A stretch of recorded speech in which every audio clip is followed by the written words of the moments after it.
Introduction. Marriage is not an institution of nature. The family in the East is entirely different from the family in the West. Man is the servant of nature, and the institutions of society are grafts, not spontaneous growths of nature. Laws are made to suit manners, and manners vary. Marriage must therefore undergo the gradual development towards perfection to which all human affairs submit. These words, pronounced in the presence of the Conseil d'État by Napoleon during the discussion of the Civil Code, produced a profound impression upon the author of this book, and perhaps unconsciously, he received the suggestion of this work, which he now presents to the public. And indeed, at the period during which, while still in his youth, he studied French law, the word adultery made a singular impression upon him, taking, as it did, a prominent place in the code. This word never occurred to his mind without conjuring up its mournful train of consequences: tears, shame, hatred, terror, secret crime, bloody wars, families without a head, and social misery, rose like a sudden line of phantoms before him. When he read the solemn word adultery later on, when he became acquainted with the most cultivated circles of society, the author perceived that the rigor of marriage laws was very generally modified by adultery. He found that the number of unhappy homes was larger than that of happy marriages. In fact, he was the first to notice that of all human sciences, that which relates to marriage was the least progressive. But this was the observation of a young man, and with him, as with so many others, this thought, like a pebble flung into the bosom of a lake, was lost in the abyss of his tumultuous thoughts.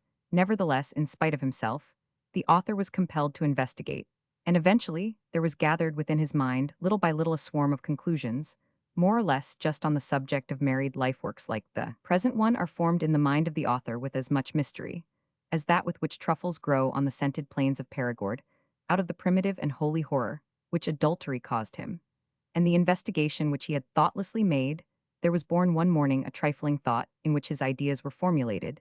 This thought was really a satire upon marriage. It was as follows: a husband and wife found themselves in love with each other for the first time after 27 years of marriage. He amused himself with this little axiom, and passed a whole week in delight grouping around this harmless epigram the crowd of ideas which came to him unconsciously, and which he was astonished to find that he possessed. His humorous mood yielded at last to the claims of serious investigation. Willing as he was to take a hint, the author returned to his habitual idleness. Nevertheless, this slight germ of science and of joke grew to perfection, unfostered in the fields of thought. Each phase of the work, which had been condemned by others, took root and gathered strength, surviving like the slight branch of a tree, which, flung upon the sand by a winter's storm, finds itself covered at morning with white and fantastic icicles produced by the caprices of nightly frosts. So the sketch lived on and became the starting point of myriad branching moralizations. It was like a polypus which multiplies itself by generation. The feelings of youth, the observations which a favorable opportunity led him to make, were verified in the most trifling events of his afterlife.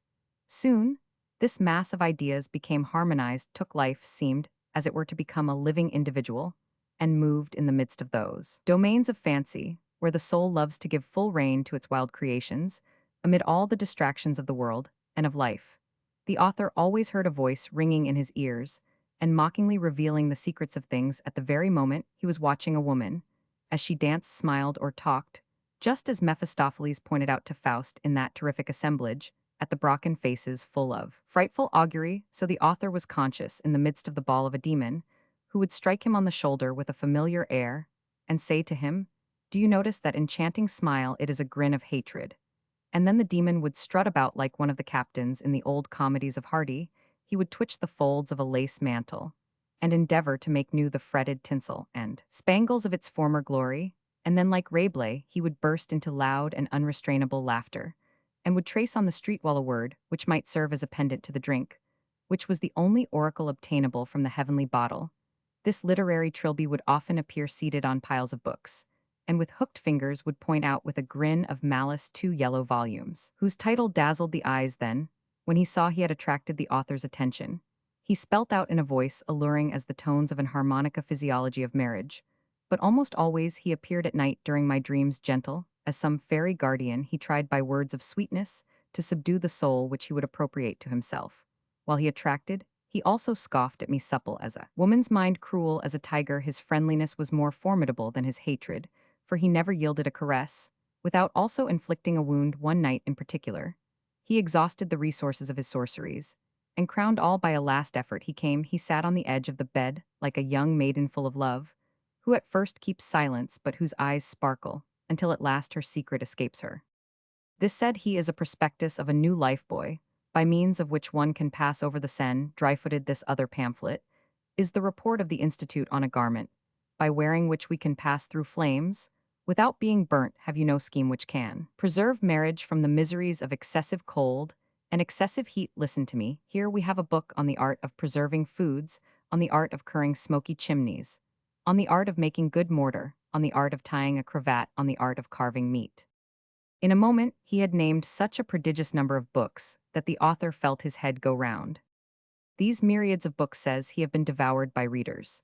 And while everybody does not build a house and some grow hungry, and others have no cravat or no fire to warm themselves, yet everybody to some degree is married. But come look yonder. He waved his hand and appeared to bring before me a distant ocean, where all the books of the world were tossing up and down like agitated waves. The octodecimos bounded over the surface of the water, the octavos, as they were flung on their way, uttered a solemn sound, sank to the bottom, and only rose up again with great difficulty, hindered, as they were, by duodecimos and works of smaller bulk, which floated on the top and melted into light foam.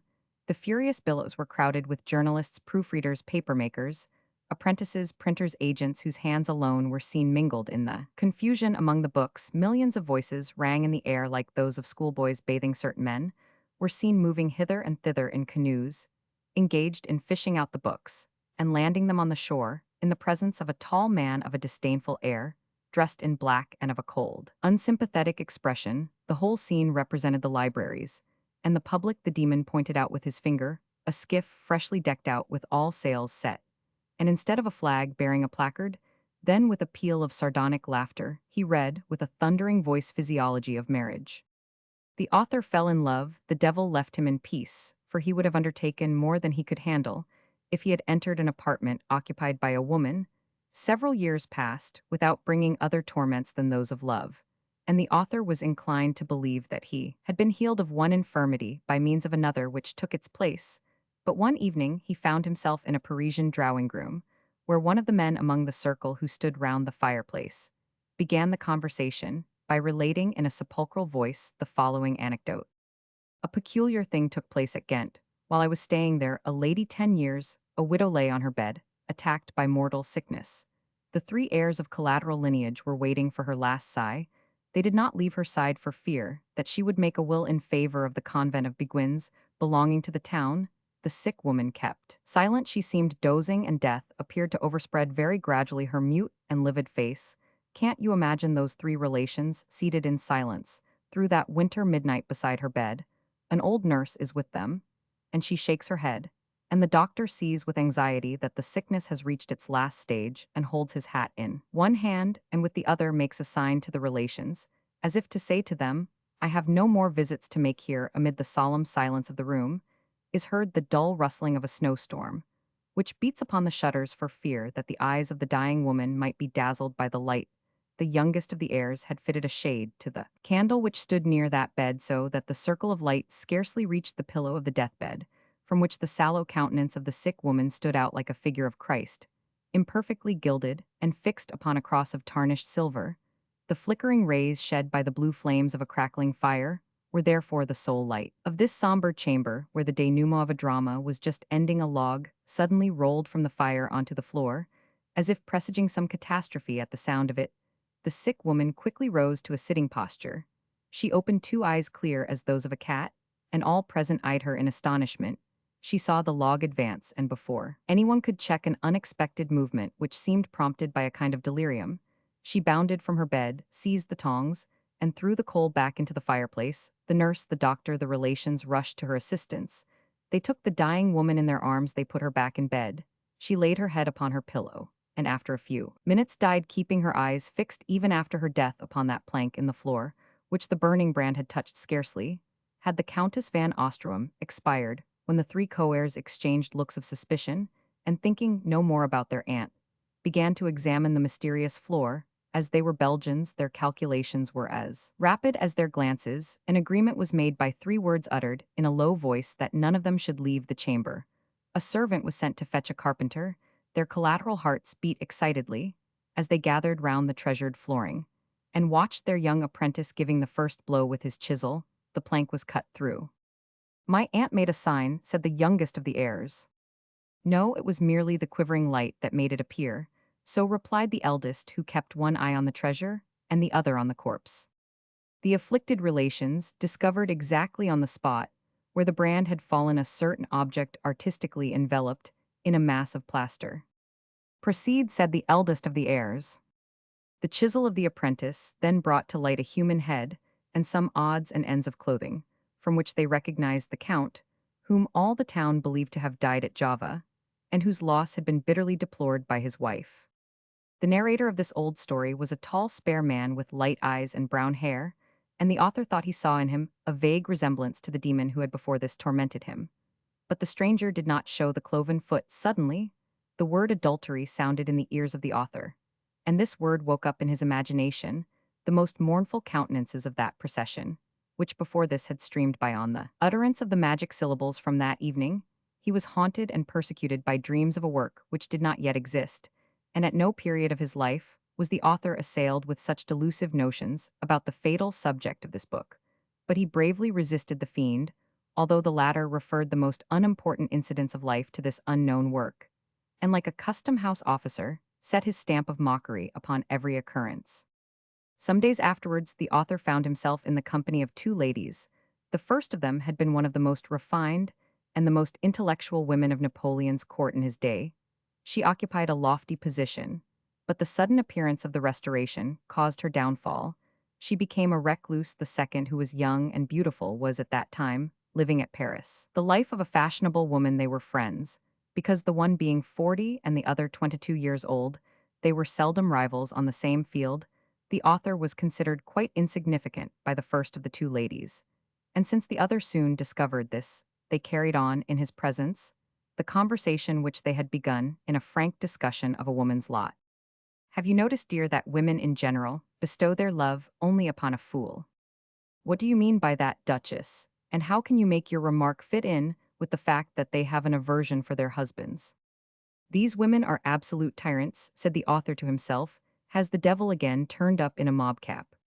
"No, dear, I am not joking," replied the Duchess, "and I shudder with fear for myself.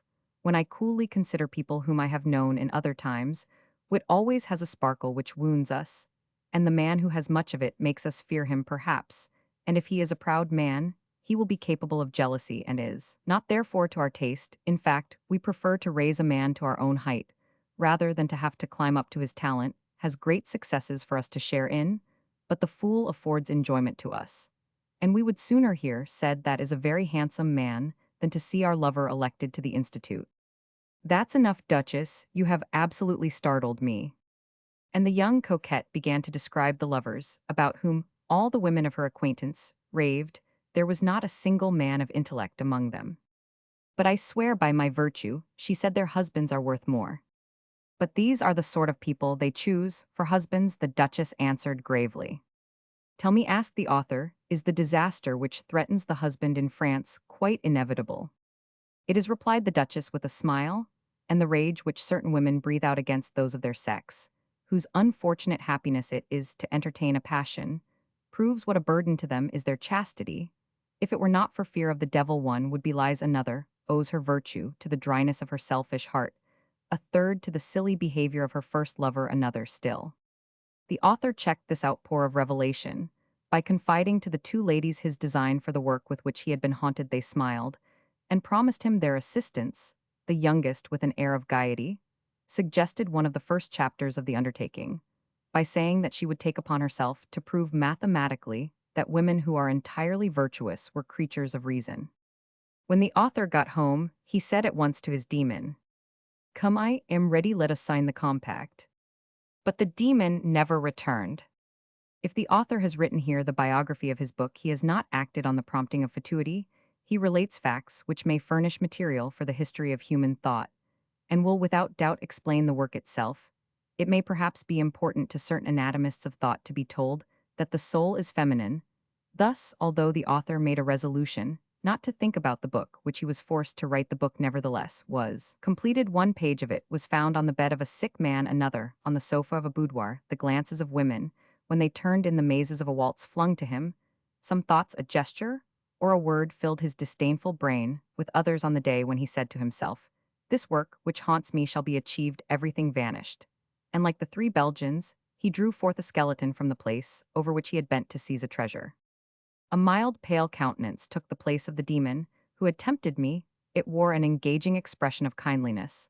There were no sharp-pointed arrows of criticism in its lineaments. It seemed to deal more with words than with ideas, and shrank from noise and clamor. It was perhaps the household genius of the honorable deputies who sit in the center of the chamber. "Wouldn't it be better," it said, "to let things be as they are? Are things so bad we ought to believe in marriage, as we believe in the immortality of the soul? And you are certainly not making a book to advertise the happiness of marriage. You will surely conclude that among a million of Parisian homes happiness is the exception you will find. Perhaps that there are many husbands disposed to abandon their wives to you, but there is not a single son who will abandon his mother. Certain people, who are hit by the views which you put forth, will suspect your morals, and will misrepresent your intentions. In a word, in order to handle social sores, one ought to be a king or a first consul at least." Reason, although it appeared under a form most pleasing to the author, was not listened to, for in the distance, folly tossed the coxcomb of Panurge, and the author wished to seize it, but when he tried to catch it, he found that it was as heavy as the club of Hercules. Moreover, the cure of Meudon adorned it in such fashion that a young man who was less pleased with producing a good work than with wearing fine gloves could not even touch it. "Is our work completed?" asked the younger of the two feminine assistants of the author. "Alas, madame," I said, "will you ever requite me for all the hatreds which that work will array against me?" She waved her hand, and then the author replied to her doubt by a look of indifference.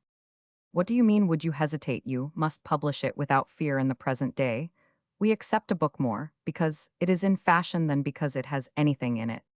Although the author does not here represent himself as anything more than the secretary of two ladies, he has, in compiling their observations, accomplished a double task. With regard to marriage, he has here arranged matters which represent what everybody thinks but no one dares to say. But has he not also exposed himself to public displeasure by expressing the mind of the public? Perhaps, however, the eclecticism of the present essay will save it from condemnation. All the while that he indulges in banter, the author has attempted to popularize certain ideas, which are particularly consoling. He has almost always endeavored to lay bare the hidden springs which move the human soul, while undertaking to defend the most material interests of man, judging them or condemning them. He will perhaps bring to light many sources of intellectual delight, but the author does not foolishly claim always to put forth his pleasantries in the best of taste. He has merely counted upon the diversity of intellectual pursuits in expectation of receiving as much blame as approbation. The subject of his work was so serious that he is constantly launched into anecdote, because at the present day anecdotes are the vehicle of all moral teaching and the antinarcotic of every work of literature. In literature, analysis and investigation prevail, and the wearying of the reader increases in proportion with the egotism of the writer. This is one of the greatest misfortunes that can befall a book, and the present author has been quite aware of it. He has therefore so arranged the topics of this long essay as to afford resting places for the reader. This method has been successfully adopted by a writer who produced on the subject of taste a work somewhat parallel to that which is here put forth on the subject of marriage. From the former, the present writer may be permitted to borrow a few words in order to express a thought which he shares with the author of them. This quotation will serve as an expression of homage to his predecessor, whose success has been so swiftly followed by his death. When I write and speak of myself in the singular, this implies a confidential talk. With the reader, he can examine the statement, discuss it, doubt, and even ridicule it. But when I arm myself with the formidable we, I become the professor and demand submission. Brillat Savarin, Preface to the Physiology of Taste. December 5, 1829. First part, a general consideration. We will declaim against stupid laws until they are changed, and in the meantime blindly submit to them. Diderot Supplement to the Voyage of Bougainville. Meditation, Roman 1. The subject. Physiology, what must I consider your meaning? Is not your object to prove that marriage unites for life two beings who do not know each other? that life consists in passion, and that no passion survives marriage. That marriage is an institution necessary for the preservation of society, but that it is contrary to the laws of nature. That divorce, this admirable release from the misfortunes of marriage, should with one voice be reinstated. That in spite of all its inconveniences, marriage is the foundation on which property is based. That it furnishes invaluable pledges for the security of government. That there is something touching in the association of two human beings for the purpose of supporting the pains of life. That there is something ridiculous in the wish that one and the same thoughts should control two wills. That the wife is treated as a slave. That there has never been a marriage entirely happy.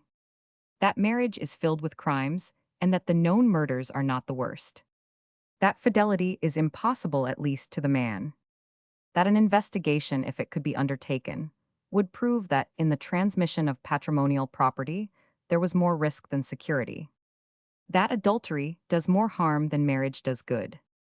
That infidelity in a woman may be traced back to the earliest ages of society, and that marriage still survives this perpetuation of treachery.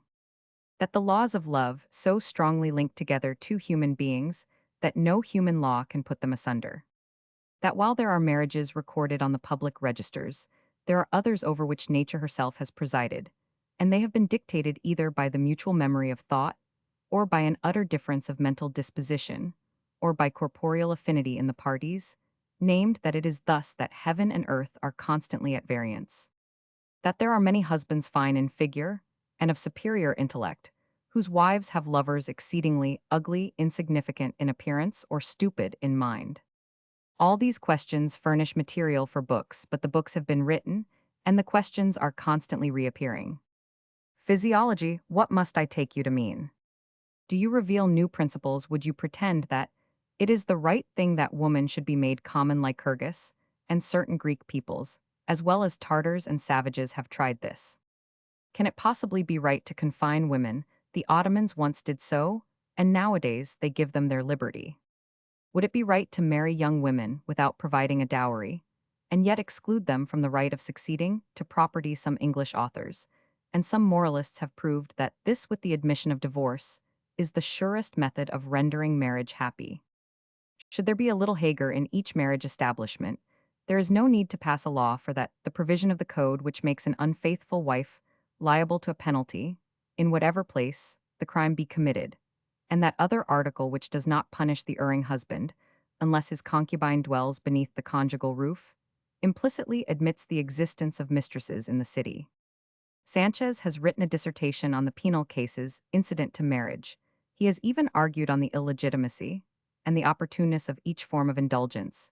He has outlined all the duties, moral, religious, and corporeal, of the married couple. In short, his work would form 12 volumes in octavo, if the huge folio entitled De Matrimonio were thus represented. Clouds of lawyers have flung clouds of treatises over the legal difficulties, which are born of marriage. There exist several works on the judicial investigation of impotency. Legions of doctors have marshaled their legions of books on the subject of marriage, in its relation to medicine and surgery. In the 19th century, the physiology of marriage is either an insignificant compilation, or the work of a fool written for other fools. Old priests have taken their balances of gold, and have weighed the most trifling scruples of the marriage consciences. Old lawyers have put on their spectacles, and have distinguished between every kind of married transgression. Old doctors have seized the scalpel, and drawn it over all the wounds of the subject. Old judges have mounted to the bench, and have decided all the cases of marriage dissolution. Whole generations have passed unuttered cries of joy or of grief on the subject. Each age has cast its vote into the urn. The Holy Spirit poets and writers have recounted everything from the days of Eve to the Trojan War, from Helen to Madame de Maintenon, from the mistress of Louis Roman XIV to the woman of their own day. Physiology, what must I consider your meaning? Shall I say that you intend to publish pictures more or less skillfully drawn for the purpose of convincing us that a man marries from ambition, that is well known; from kindness, in order to deliver a girl from the tyranny of her mother; from rage, in order to disinherit his relations; from scorn of a faithless mistress; from weariness of a pleasant bachelor life; from folly, for each man always commits one, in consequence of a wager, which was the case with Lord Byron. From interest, which is almost always the case. From youthfulness on leaving college like a blockhead. From ugliness fear of someday failing to secure a wife. Through Machiavellism, in order to be the heir of some old woman at an early date. From necessity, in order to secure the standing to our son.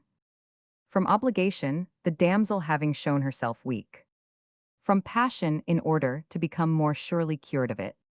On account of a quarrel, in order to put an end to a lawsuit. From gratitude, by which he gives more than he has received. From goodness, which is the fate of doctrinaires.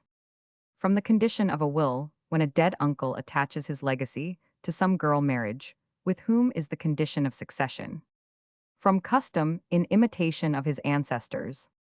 From old age, in order to make an end of life. From yatidi, that is the hour of going to bed, and signifies amongst the Turks all bodily needs. From religious zeal, like the Duke of St. Anan, who did not wish to commit sin. The foregoing queries came in untranslatable alphabetic order. The original editor. But these incidents of marriage have furnished matter for 30,000 comedies and 100,000 romances. Physiology, for the third and last time, I ask you, what is your meaning? So far everything is commonplace as the pavement of the street, familiar as a crossway marriage, is better known than the Barabbas of the Passion. All the ancient ideas, which it calls to light, permeate literature, since the world is the world. And there is not a single opinion which might serve to the advantage of the world, nor a ridiculous project which could not find an author to write it up, a printer to print it, a bookseller to sell it, and a reader to read it. Allow me to say to you, like Rabelais, who is in every sense our master. Gentlemen, God save and guard you. Where are you? I cannot see you. Wait until I put on my spectacles. Ah, I see you now, you, your wives, your children. Are you in good health? I am glad to hear it. But it is not for you that I am writing, since you have grown-up children, that ends the matter. Ah, it is you illustrious tipplers, pampered and gouty, and you tireless pie-cutters, favorites, who come dear day-long pantagruelists, who keep your private birds gay and gallant, and who go to tierce, to sex, to nones, and also to vespers and compline, and never tire of going. It is not for you that the physiology of marriage is addressed, for you are not married, and may you never be married, you herd of bigots, snails, hypocrites, dotards, lechers, booted for pilgrimage to Rome, disguised and marked, as it were to deceive the world. Go back, you scoundrels, out of my sight, gallows birds. Are ye all now in the devil's name? Will you not begone? There are none left now, but the good souls who love to laugh, not the snivellers who burst into tears in prose or verse whatever. Their subject be who make people sick with their odes, their sonnets, their meditation, none of these dreamers, but certain old-fashioned pantagruelists who don't think twice about it, when they are invited to join a banquet, or provoked to make a repartee, who can take pleasure in a book like Peas, and the Lard with Commentary of Rabelais, or in the one entitled The Dignity of Breeches, and who esteem highly the fair books of high degree, a quarry hard to run down and redoubtable to wrestle with. It no longer does to laugh at a government, my friend, since it has invented means to raise 1,500 millions by taxation. High ecclesiastics, monks, and nuns are no longer so rich that we can drink with them. But let St. Michael come, he who chased the devil from heaven, and we shall perhaps see the good time come back again. There is only one thing in France at the present moment which remains a laughing matter, and that is marriage. Disciples of Panurge, ye are the only readers I desire. You know how seasonably to take up and lay down a book, how to get the most pleasure out of it, to understand the hint, in a half-word, how to suck nourishment from a marrow bone. The men of the microscope who see nothing, but a speck, the census-monger shave, they reviewed the whole matter, have they pronounced without appeal that it is as impossible to write a book on marriage as to make new again a broken pot. Yes, master fool, if you begin to squeeze the marriage question, you squirt out nothing but fun for the bachelors and weariness for the married men. It is everlasting morality. A million printed pages would have no other matter in them. In spite of this, here is my first proposition. Marriage is a fight to the death, before which the wedded couple ask a blessing from heaven, because it is the rashest of all undertakings to swear eternal love. The fight at once commences, and victory, that is to say, liberty, remains in the hands of the cleverer of the two. Undoubtedly, but do you see in this a fresh idea? Well, I address myself to the married men of yesterday, and of today, to those who, on leaving the church or the registration office, indulge the hope of keeping their wives for themselves alone, to those whom some form or other of egotism, or some indefinable sentiment, induces to say when they see the marital troubles of another, "This will never happen to me." I address myself to those sailors, who after witnessing the foundering of other ships, still put to sea to those bachelors, who after witnessing the shipwreck of virtue in a marriage of another venture upon wedlock, and this is my subject eternally now yet eternally old. A young man, or it may be an old one in love, or not in love, has obtained possession, by a contract duly recorded at the registration office in heaven, and on the rolls of the nation of a young girl, with long hair, with black liquid eyes, with small feet, with dainty tapering fingers, with red lips, with teeth of ivory finely formed trembling with life tempting, and plump white, as a lily loaded with the most charming wealth of beauty her drooping eyelashes seem. Like the points of the iron crown her skin, which is as fresh as the calyx of a white camellia, is streaked with the purple of the red camellia over her virginal complexion. One seems to see the bloom of young fruit, and the delicate down of a young peach. The azure veins spread a kindling warmth over this transparent surface. She asks for life. And she gives it. She is all joy and love, all tenderness and candor. She loves her husband, or at least believes she loves him. The husband who is in love says in the bottom of his heart, "Those eyes will see no one but me. That mouth will tremble with love for me alone. That gentle hand will lavish the caressing treasures of delight on me alone. That bosom will heave at no voice. But mine, that slumbering soul, will awake at my will alone. I only will entangle my fingers in those shining tresses. I alone will indulge myself in dreamily. Caressing that sensitive head, I will make death the guardian of my pillow. If only I may ward off from the nuptial couch the stranger who would violate it. That throne of love shall swim in the blood of the rash, or of my own tranquility, honor, happiness, the ties of home. The fortune of my children, all are at stake there. I would defend them as a lioness defends her cubs. Woe unto him who shall set foot in my lair." Well, now, courageous athlete, we applaud your intention up to the present moment.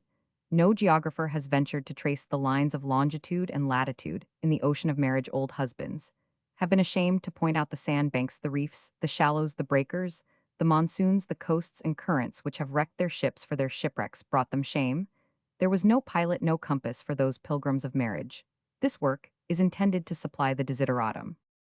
Without mentioning grocers and drapers, there are so many people occupied in discovering the secret motives of women that it is really a work of charity to classify for them, by chapter and verse, all the secret situations of marriage. A good table of contents will enable them to put their finger on each movement of their wife's heart, as a table of logarithms tells them the product of a given multiplication. And now, what do you think about that? Is not this a novel undertaking? And one which no philosopher has as yet approached. I mean, this attempt to show how a woman may be prevented from deceiving her husband. Is not this the comedy of comedies? Is it not a second speculum vitae humani? We are not now dealing with the abstract questions, which we have done justice to already in this meditation at the present day in ethics. As in exact science, the world asks for facts, for the results of observation. These we shall furnish. Let us begin then by examining the true condition of things, by analyzing the forces which exist on either side, before arming our imaginary champion. Let us reckon up the number of his enemies. Let us count the Cossacks who intend to invade his little domain. All who wish may embark with us on this voyage. All who can may laugh, weigh anchor, hoist sail. You know exactly the point from which you start. You have this advantage over a great many books that are written. As for our fancy of laughing while we weep, and of weeping while we laugh, as the divine Rabelais drank while he ate, and ate while he drank, as for our humor to put Heraclitus and Democritus on the same page, and to discard style or premeditated phrasaphe, any of the crew mutiny overboard with the doting cranks, the infamous classicists, the dead and buried romanticists, and steer for the blue water. Everybody perhaps will jeeringly remark that we are like those who say with smiling faces, "I am going to tell you a story that will make you laugh." But it is the proper thing to joke when speaking of marriage. In short, can you not understand that we consider marriage as a trifling ailment to which all of us are subject, and upon which this volume is a monograph? But you, your bark or your work starts off like those postilions who crack their whips. Because their passengers are English, you will not have galloped at full speed for half a league before you dismount to mend a trace, or to breathe your horses. What is the good of blowing the trumpet before victory? Ah, my dear Pantagruelists, nowadays to claim success is to obtain it. And since after all great works are only due to the expansion of little ideas, I do not see why I should not pluck the laurels, if only for the purpose of crowning those dirty bacon faces, who join us in swallowing a dram. One moment, pilot. Let us not start without making one little definition. Reader, if from time to time you meet in this work The terms virtue or virtuous let us understand that virtue means a certain labored facility by which a wife keeps her heart for her husband, at any rate, that the word is not used in a general sense. And I leave this distinction to the natural sagacity of all. Meditation Roman 2 Marriage Statistics. The administration has been occupied for nearly 20 years in reckoning how many acres of woodland, meadow, vineyard, and fallow are comprised in the area of France. It has not stopped there, but has also tried to learn the number and species of the animals to be found there. Scientific men have gone still further. They have reckoned up the cords of wood, the pounds of beef, the apples and eggs consumed in Paris, but no one has yet undertaken, either in the name of marital honor, or in the interest of marriageable people, or for the advantage of morality and the progress of human institutions, to investigate the number of honest wives, what the French government, if inquiry is made of it, is able to say how many men it has under arms, how many spies, how many employees, how many scholars. But when it is asked how many virtuous women, it can answer nothing. If the King of France took into his head to choose his august partner from among his subjects, the administration could not even tell him the number of white lambs from whom he could make his choice. It would be obliged to resort to some competition which awards the rose of good conduct, and that would be a laughable event. Were the ancients then our masters in political institutions, as in morality history, teaches us that Ahasuerus, when he wished to take a wife from among the damsels of Persia, chose Esther the most virtuous, and the most beautiful. His ministers, therefore, must necessarily have discovered some method of obtaining the cream of the population. Unfortunately, the Bible, which is so clear on all matrimonial questions, has omitted to give us a rule for matrimonial choice. Let us try to supply this gap in the work of the administration by calculating the sum of the female sex in France. Here we call the attention of all friends to public morality, and we appoint them judges of our method of procedure. We shall attempt to be particularly liberal in our estimations, particularly exact in our reasoning, in order that everyone may accept the result of this analysis. The inhabitants of France are generally reckoned at 30 millions. Certain naturalists think that the number of women exceeds that of men, but as many statisticians are of the opposite opinion, we will make the most probable calculation by allowing 15 millions for the women. We will begin by cutting down this sum by 9 millions, which stands for those who seem to have some resemblance to women, but whom we are compelled to reject upon serious considerations. Let us explain. Naturalists consider man to be no more than a unique species of the order Bimana, established by Dumeril in his Analytic Zoology, page 16, and Bory de Saint Vincent thinks that the orangutan ought to be included in the same order if we would make the species complete. If these zoologists see in us nothing more than a mammal with 32 vertebrae, possessing the hyoid bone, and more folds in the hemispheres of the brain than any other animal, if in their opinion no other differences exist in this order than those produced by the influence of climate, on which are founded the nomenclature of 15 species, whose scientific names it is needless to cite, the physiologists ought also to have the right of making species and subspecies, in accordance with definite degrees of intelligence and definite conditions of existence, oral and pecuniary. Now the 9 millions of human creatures which we here refer to present at first sight all the attributes of the human race. They have the hyoid bone, the coracoid process, the acromion, the zygomatic arch. It is therefore permitted for the gentlemen of the Jardin des Plantes to classify them with the Bimana, but our physiology will never admit that women are to be found among them. In our view, and in the view of those for whom this book is intended, a woman is a rare variety of the human race, and her principal characteristics are due to the special care men have bestowed upon its cultivation thanks to the power of money and the moral fervor of civilization. She is generally recognized by the whiteness, the fineness and softness of her skin. Her taste inclines to the most spotless cleanliness. Her fingers shrink from encountering anything but objects which are soft, yielding, and scented like the ermine. She sometimes dies for grief on seeing her white tunic soiled. She loves to twine her tresses, and to make them exhale the most attractive scents, to brush her rosy nails, to trim them to an almond shape, and frequently to bathe her delicate limbs. She is not satisfied to spend the night excepting on the softest down, and excepting on hair-cushioned lounges. She loves best to take a horizontal position. Her voice is of penetrating sweetness. Her movements are full of grace. She speaks with marvelous fluency. She does not apply herself to any hard work, and nevertheless, in spite of her apparent weakness, there are burdens which she can bear and move with miraculous ease. She avoids the open sunlight and wards it off by ingenious appliances for her to walk is exhausting. Does she eat this is a mystery? Has she the needs of other species? It is a problem. Although she is curious to excess, she allows herself easily to be caught by anyone who can conceal from her the slightest thing, and her intellect leads her to seek incessantly. After the unknown love is her religion, she thinks how to please the one she loves to be beloved, is the end of all her actions to excite desire, is the motive of every gesture she dreams, of nothing excepting how she may shine, and moves only in a circle filled with grace and elegance. It is for her the Indian girl has spun the soft fleece of Thibet, goat's terrier, weaves its airy veils Brussels, sets in motion those shuttles which speed the flaxen thread that is purest and most fine by Japper, wrenches from the bowels of the earth its sparkling pebbles, and the severs gilds its snow-white clay night and day. She reflects upon new costumes and spends her life in considering dress, and in plating her apparel, she moves about exhibiting her brightness and freshness to people she does not know, but whose homage flatters her, while the desire she excites charms her, though she is indifferent to those who feel it during the hours which she spends in private in pleasure.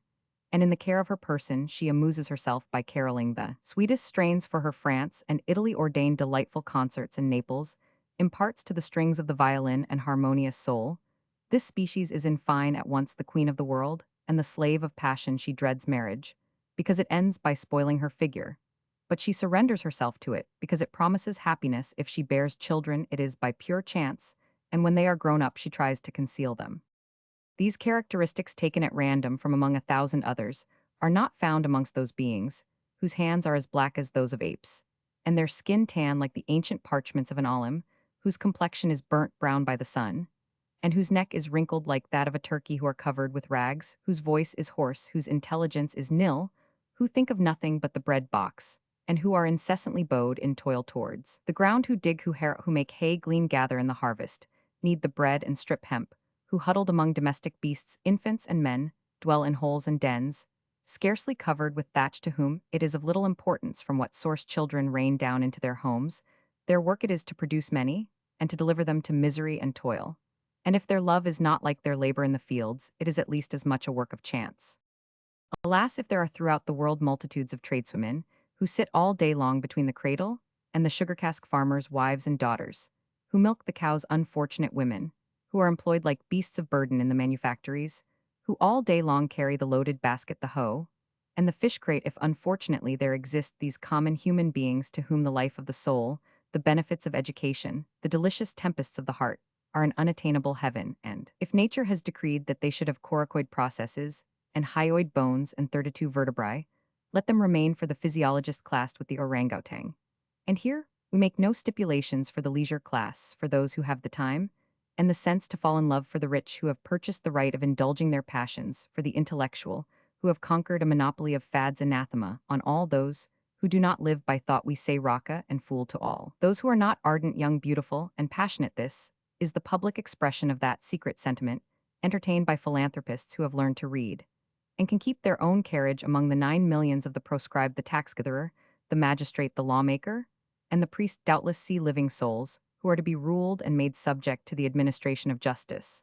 But the man of sentiment, the philosopher of the boudoir, while he eats his fine bread made of corn sown and harvested by these creatures, will reject them, and relegate them, as we do, to a place outside the genus woman. For them, there are no women excepting those who can inspire love, and there is no living being, but the creature invested with the priesthood of thought by means of a privileged education, and with whom leisure has developed the power of imagination. In other words, that only is a human being whose soul dreams in love, either of intellectual enjoyments or of physical delights.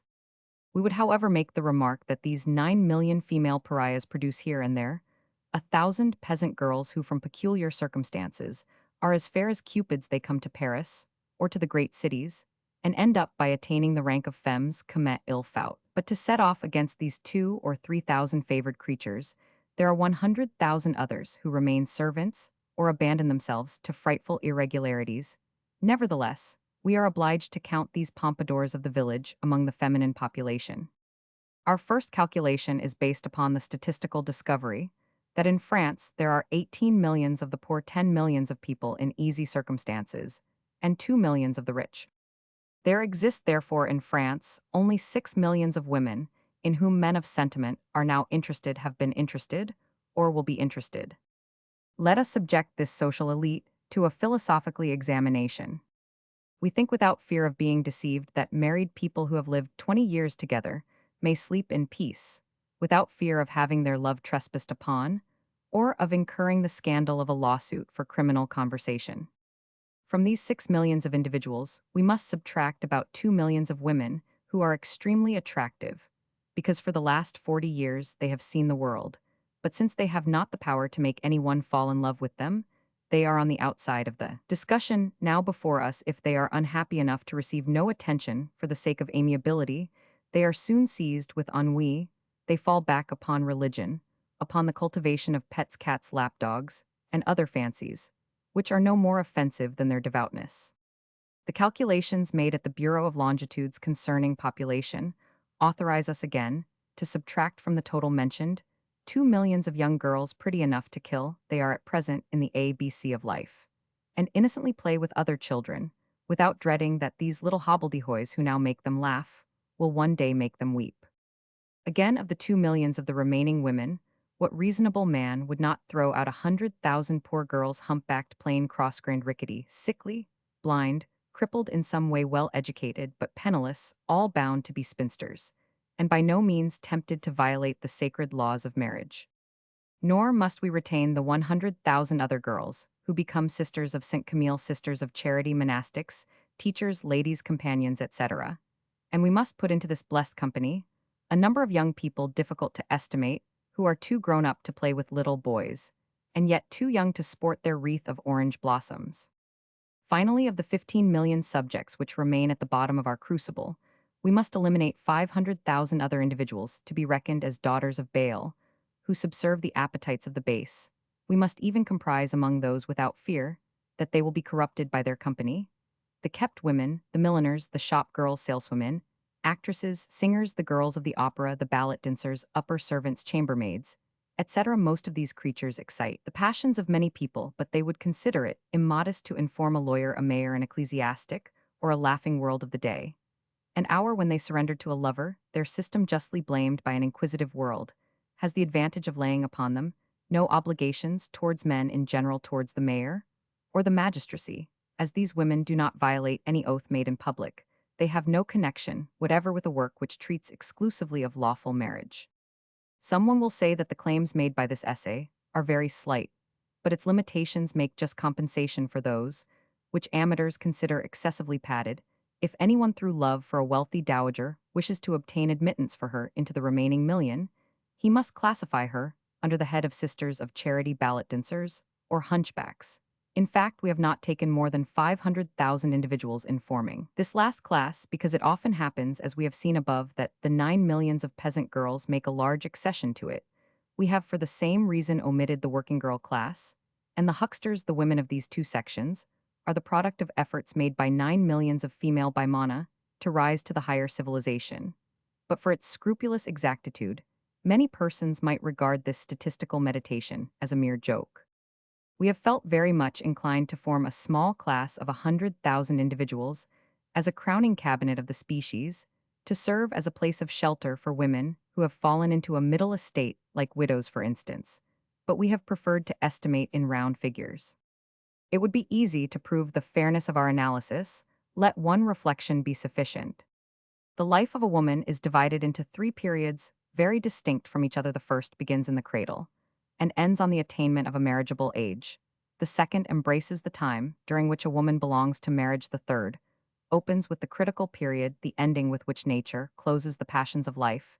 These 3 spheres of existence, being almost equal in duration, might be employed for the classification into equal groups of a given number of women. Thus, in a mass of 6 millions omitting fractions, there are about 2 million girls between 1 and 18, 2 millions women between 18 and 40, and 2 millions of old women. The caprices of society have divided the 2 millions of marriageable women into 3 main classes, namely those who remain spinsters for reasons which we have defined, those whose virtue does not reckon in the obtaining of husbands, and the million of women lawfully married with whom we have to deal. You see then, by the exact sifting out of the feminine population, that there exists in France a little flock of barely a million white lambs, a privileged fold into which every wolf is anxious to enter. Let us put this million of women, already winnowed by our fan through another examination. To arrive at the true idea of the degree of confidence which a man ought to have in his wife, let us suppose for a moment that all wives will deceive their husbands. On this hypothesis, it will be proper to cut out about 1/20th, viz., young people who are newly married and who will be faithful to their vows for a certain time. Another 20th will be in ill health. This will be to make a very modest allowance for human infirmities. Certain passions which we are told destroy the dominion of the man over the heart of his wife, namely aversion, grief, the bearing of children, will account for another 20th. Adultery does not establish itself in the heart of a married woman with the promptness of a pistol shot. Even when sympathy with another rouses feelings on first sight, a struggle always takes place, whose duration discounts the total sum of conjugal infidelities. It would be an insult to French modesty not to admit the duration of this struggle in a country so naturally combative, without referring to at least a 20th in the total of married women. But then we will suppose that there are certain sickly women who preserve their lovers while they are using soothing draughts, and that there are certain wives whose confinement makes sarcastic celibates smile in this way. We shall vindicate the modesty of those who enter upon the struggle from motives of virtue. For the same reason, we should not venture to believe that a woman forsaken by her lover will find a new one on the spot. But this discount being much more uncertain than the preceding one, we will estimate it at 1/40th. These several rebates will reduce our sum total to 800,000 women, when we come to calculate the number of those who are likely to violate married faith, who would not at the present moment wish to retain the persuasion that wives are virtuous. Are they not the supreme flower of the country? Are they not all blooming creatures fascinating the world by their beauty, their youth, their life, and their love to believe in their virtue? Is a sort of social religion, for they are the ornament of the world, and form the chief glory of France. It is in the midst of this million we are bound to investigate the number of honest women, the number of virtuous women. The work of investigating this, and of arranging the results under two categories, requires whole meditations which may serve as an appendix to the present one. Meditation Roman 3 of the honest woman. The preceding meditation has proved that we possess in France a floating population of 1,000,000 women reveling in the privilege of inspiring those passions, which a gallant man avows without shame or dissembles with delight.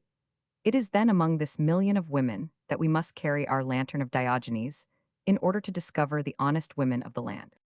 This inquiry suggests certain digressions. Two young people well dressed, whose slender figures and rounded arms suggest a paver's tool, and whose boots are elegantly made, meet one morning on the boulevard, at the end of the passage des Panoramas. "What is this, you?" "Yes, dear boy, it looks like me, doesn't it?" Then they laugh with more or less intelligence, according to the nature of the joke, which opens the conversation. When they have examined each other with the sly curiosity of a police officer, on the lookout for a clue, when they are quite convinced of the newness of each other's gloves, of each other's waistcoat, and of the taste with which their cravats are tied, when they are pretty certain that neither of them is down in the world, they link arms, and if they start from the Theatre des Variétés, they have not reached Frascati's before they have asked each other a roundabout question, whose free translation may be this: "Whom are you living with now?" As a general rule, she is a charming woman. Who is the infantryman of Paris, into whose ear there have not dropped like bullets in the day of battle thousands of words uttered by the passer-by, and who has not caught one of those numberless sayings, which according to Rabelais hang frozen in the air? But the majority of men take their way through Paris in the same manner as they live and eat, that is, without thinking about it. There are very few skillful musicians, very few practiced physiognomists, who can recognize the key in which these vagrant notes are set. The passion that prompts these floating words ought to wander over Paris. What an adorable and delightful existence is that to saunter is a science. It is the gastronomy of the eye. To take a walk is to vegetate. To saunter is to live. The young and pretty women, long contemplated with ardent eyes, would be much more admissible in claiming a salary than the cook who asks for 20 sous from the Limousin, whose nose, with inflated nostrils, took in the perfumes of beauty. To saunter is to enjoy life. It is to indulge the flight of fancy. It is to enjoy the sublime pictures of misery, of love, of joy, of gracious or grotesque physiognomies. It is to pierce with a glance the abysses of 1,000 existences. For the young it is to desire all, and to possess all. For the old, it is to live the life of the youthful, and to share their passions. Now, how many answers have not the sauntering artists heard to the categorical question which is always with us. She is 35 years old, but you would not think she was more than 20, said an enthusiastic youth, with sparkling eyes, who freshly liberated from college, would like cherubin embrace all. Zounds, mine has dressing gowns of batiste and diamond rings for the evening, said a lawyer's clerk. But she has a box at the Franchise, said an army officer. At any rate, cried another one, an elderly man, who spoke as if he were standing on the defense, she does not cost me a sou, in our case wouldn't. You like to have the same chance, my respected friend. And he patted his companion lightly on the shoulder. Oh, she loves me, said another, it seems too good to be true. But she has the most stupid of husbands. Ah, Buffon has admirably described the animals, but the biped called husband. What a pleasant thing for a married man to hear. Oh, what an angel you are, my dear, is the answer to a request discreetly whispered into the ear. Can you tell me her name or point her out to me? Oh no, she is an honest woman. When a student is loved by a waitress, he mentions her name with pride and takes his friends to lunch at her house. If a young man loves a woman whose husband is engaged in some trade, dealing with articles of necessity, he will answer blushingly, she is the wife of a haberdasher, of a stationer, of a hatter, of a linen-draper, of a clerk, etc. But this confession of love for an inferior which buds and blows in the midst of packages loaves of sugar or flannel waistcoats is always accompanied with an exaggerated praise of the lady's fortune. The husband alone is engaged in the business, he is rich, he has fine furniture, the loved one comes to her lover's house. She wears a cashmere shawl, she owns a country house, etc. In short, a young man is never wanting in excellent arguments to prove that his mistress is very nearly, if not quite, an honest woman. This distinction originates in the refinement of our manners, and has become as indefinite as the line which separates bon ton from vulgarity. What then is meant by an honest woman? On this point, the vanity of women of their lovers, and even that of their husbands, is so sensitive that we had better here settle upon some general rules, which are the result of long observation. Our 1,000,000 of privileged women represent a multitude who are eligible for the glorious title of honest women, but by no means all are elected to it. The principles on which these elections are based may be found in the following axioms. Aphorisms. Roman 1, an honest woman is necessarily a married woman. Roman 2, an honest woman is under 40 years old. Roman 3, a married woman whose favors are to be paid for is not an honest woman. Roman 4, a married woman who keeps a private carriage is an honest woman. Roman 5, a woman who does her own cooking is not an honest woman. Roman 6, when a man has made enough to yield an income of 20,000 francs. His wife is an honest woman, whatever the business in which his fortune was made. Roman 7, a woman who says letter of change, for letter of exchange who says of a man he is an elegant gentleman, can never be an honest woman, whatever fortune she possesses. Roman 8, an honest woman ought to be in a financial condition such as forbids her lover to think she will ever cost him anything. Roman 9, a woman who lives on the third story of any street, excepting the Rue de Rivoli and the Rue de Castiglione, is not an honest woman. Roman 10, the wife of a banker is always an honest woman, but the woman who sits at the cashier's desk cannot be one unless her husband has a very large business and she does not live over his shop. Roman 11, the unmarried niece of a bishop, when she lives with him, can pass for an honest woman, because if she has an intrigue, she has to deceive her uncle. Roman 12, an honest woman is one whom her lover fears to compromise. Roman 13, the wife of an artist is always an honest woman. By the application of these principles, even a man from Ardèche can resolve all the difficulties which our subject presents. In order that a woman may be able to keep a cook, may be finely educated, may possess the sentiment of coquetry, may have the right to pass whole hours in her boudoir lying on a sofa, and may live a life of soul, she must have at least 6,000 francs a year if she lives in the country, and 20,000 if she lives at Paris. These two financial limits will suggest to you how many honest women are to be reckoned on in the million, for they are really a mere product of our statistical calculations. Now 300,000 independent people with an income of 15,000 francs represent the sum total of those who live on pensions, on annuities, and the interest of treasury bonds and mortgages. 300,000 landed proprietors, enjoy an income of 3,500 francs, and represent all territorial wealth.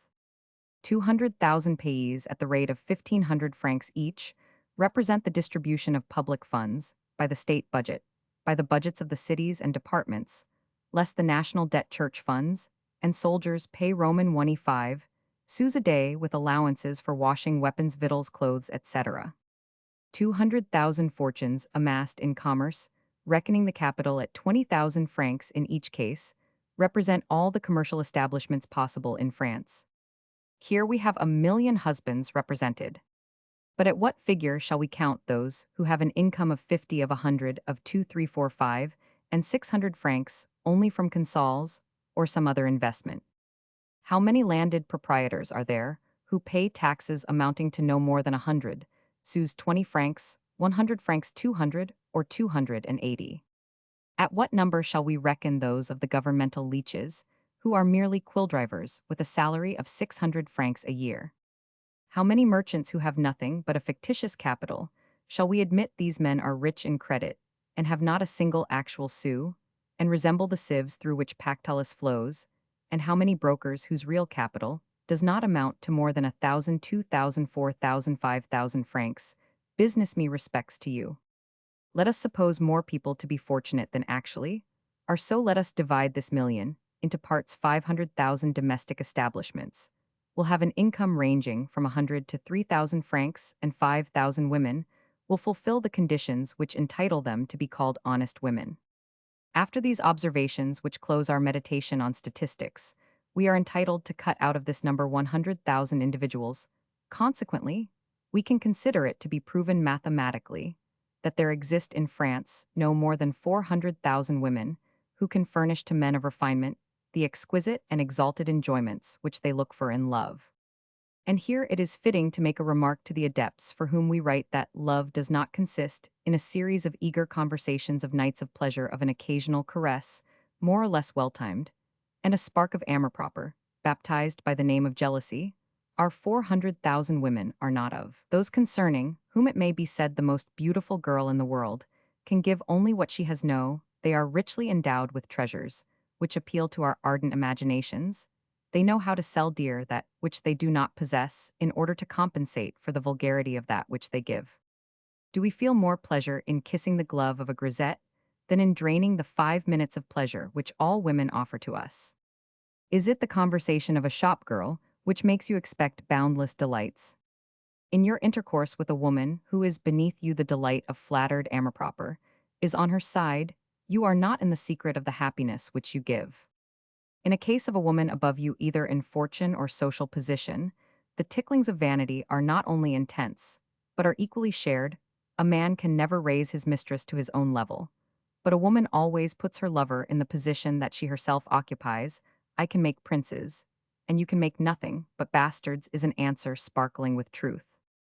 If love is the first of passions, it is, because it flatters all the rest of them at the same time. We love with more or less intensity, in proportion to the number of chords which are touched by the fingers of a beautiful mistress. Byron, the jeweler's son, climbing into the bed of the Duchesse de Curland, and helping her to sign an agreement that he should be proclaimed sovereign of the country, as he was already of the young and beautiful queen, is an example of the happiness which ought to be given to their lovers by our 400,000 women. If a man would have the right to make stepping stones of all the heads which crowd a drawing-room, he must be the lover of some artistic woman of fashion. Now, we all love more or less to be at the top. It is on this brilliant section of the nation that the attack is made by men whose education, talent, or wit gives them the right to be considered persons of importance with regard to that success of which people of every country are so proud, and only among this class of women is the wife to be found whose heart has to be defended at all hazard by our husband. What does it matter whether the considerations which arise from the existence of a feminine aristocracy are or are not equally applicable to other social classes? That which is true of all women exquisite in manners, language, and thought, in whom exceptional educational facilities have developed a taste for art and a capacity for feeling, comparing, and thinking, who have a high sense of propriety and politeness, and who actually set the fashion in French manners, ought to be true also in the case of women, whatever their nation, and whatever their condition. the man of distinction to whom this book is dedicated, must of necessity possess a certain mental vision, which makes him perceive the various degrees of light that fill each class and comprehend the exact point in the scale of civilization to which each of our remarks is severally applicable. Would it not be then in the highest interests of morality that we should, in the meantime, try to find out the number of virtuous women who are to be found among these adorable creatures? Is not this a question of meritinational importance? Meditation Roman 4 of the virtuous woman. The question perhaps is not so much how many virtuous women there are as what possibility there is of an honest woman remaining virtuous. In order to throw light upon a point so important, let us cast a rapid glance over the male population. From among our 15 millions of men, we must cut off in the first place the 9 millions of bimana of 32 vertebrae, and exclude from our physiological analysis all but 6 millions of people. The Marsos, the Massinas, the Rausos, the Didrots, and the Rolands often sprout forth suddenly from the social swamp when it is in a condition of fermentation. But here we plead guilty of deliberate inaccuracy. These errors in calculation are likely, however, to give all their weight to our conclusion, and to corroborate what we are forced to deduce in unveiling the mechanism of passion. From the 6 millions of privileged men, we must exclude 3 millions of old men and children. It will be affirmed by someone that this subtraction leaves a remainder of 4 millions in the case of women. This difference at first sight seems singular, but is easily accounted for. The average age at which women are married is 20 years, and at 40 they cease to belong to the world of love. Now a young bachelor of 17 is apt to make deep cuts with his penknife in the parchment of contracts, as the chronicles of scandal will tell you. On the other hand, a man at 52 is more formidable than at any other age. It is at this fair epoch of life that he enjoys an experience dearly bought and probably all the fortune that he will ever require the passions, by which his course is directed being the last under whose scourge he will move. He is unpitying and determined, like the man carried away by a current who snatches at a green and pliant branch of willow, the young nursling of the year. Roman 14. Physically, a man is a man much longer than a woman is a woman. With regard to marriage, the difference in duration of the life of love with a man and with a woman is 15 years. This period is equal to 3/4 of the time, during which the infidelities of the woman can bring unhappiness to her husband. Nevertheless, the remainder in our subtraction from the sum of men only differs by a sixth or so from that which results in our subtraction from the sum of women. Great is the modest caution of our estimates. As to our arguments, they are founded on evidence so widely known that we have only expounded them for the sake of being exact, and in order to anticipate all criticism. It has therefore been proved to the mind of every philosopher, however little disposed he may be to forming numerical estimates, that there exists in France a floating mass of 3 million men, between 17 and 52, all perfectly alive, well provided with teeth, quite resolved on biting, in fact biting, and asking nothing better than the opportunity of walking strong and upright along the way to paradise. The above observations entitle us to separate from this mass of men a million husbands. Suppose, for an instant, that these being satisfied, and always happy like our model husband, confine themselves to conjugal love. Our remainder of 2 millions do not require 5 sous to make love. It is quite sufficient for a man to have a fine foot and a clear eye in order to dismantle the portrait of a husband. It is not necessary that he should have a handsome face, nor even a good figure. Provided that a man appears to be intellectual and has a distinguished expression of face, women never look where he comes from, but where he is going to. The charms of youth are the unique equipage of love. A coat made by Brisson, a pair of gloves bought from Boivin, elegant shoes, for whose payment the dealer trembles, a welted cravat, are sufficient to make a man king of the drawing-room. And soldier Saltho, the passion for gold lace and aiguillettes, has died a Wado, not soldiers form of themselves, a redoubtable legion of celibates, not to mention Eginhardfer. He was a private secretary, has, not a newspaper, recently recorded how a German princess bequeathed her fortune to a simple lieutenant of cuirassiers in the imperial guard. But the notary of the village, who in the wilds of Gascony does not draw more than 36 deeds a year, sends his son to study law at Paris. The hatter wishes his son to be a notary. The lawyer destines his to be a judge. The judge wishes to become a minister.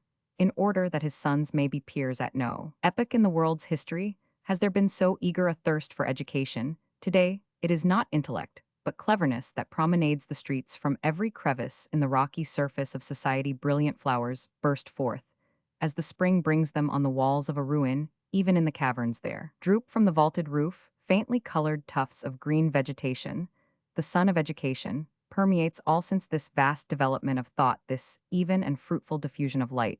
We have scarcely any men of superiority, because every single man represents the whole education of his age. We are surrounded by living encyclopedias who walk about, think, act, and wish to be immortalized, hence the frightful catastrophes of climbing ambitions and insensate passions. We feel the want of other worlds. There are more hives needed to receive the swarms, and especially are we in need of more pretty women.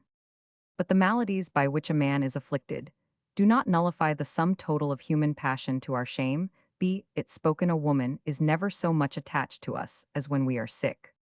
With this thought, all the epigrams written against the little sex, for it is antiquated nowadays to say the fair sex ought to be disarmed of their point and changed into madrigals of eulogy. All men ought to consider that the sole virtue of a woman is to love, and that all women are prodigiously virtuous, and at that point to close the book and end their meditation. Ah, do you not remember that black and gloomy hour when lonely and suffering, making accusations against men, and especially against your friends, weak, discouraged, and filled with thoughts of death, your head supported by a fevered pillow, and stretched upon a sheet whose white trellis work of linen was stamped upon your skin, you traced with your eyes the green paper which covered the walls of your silent chamber?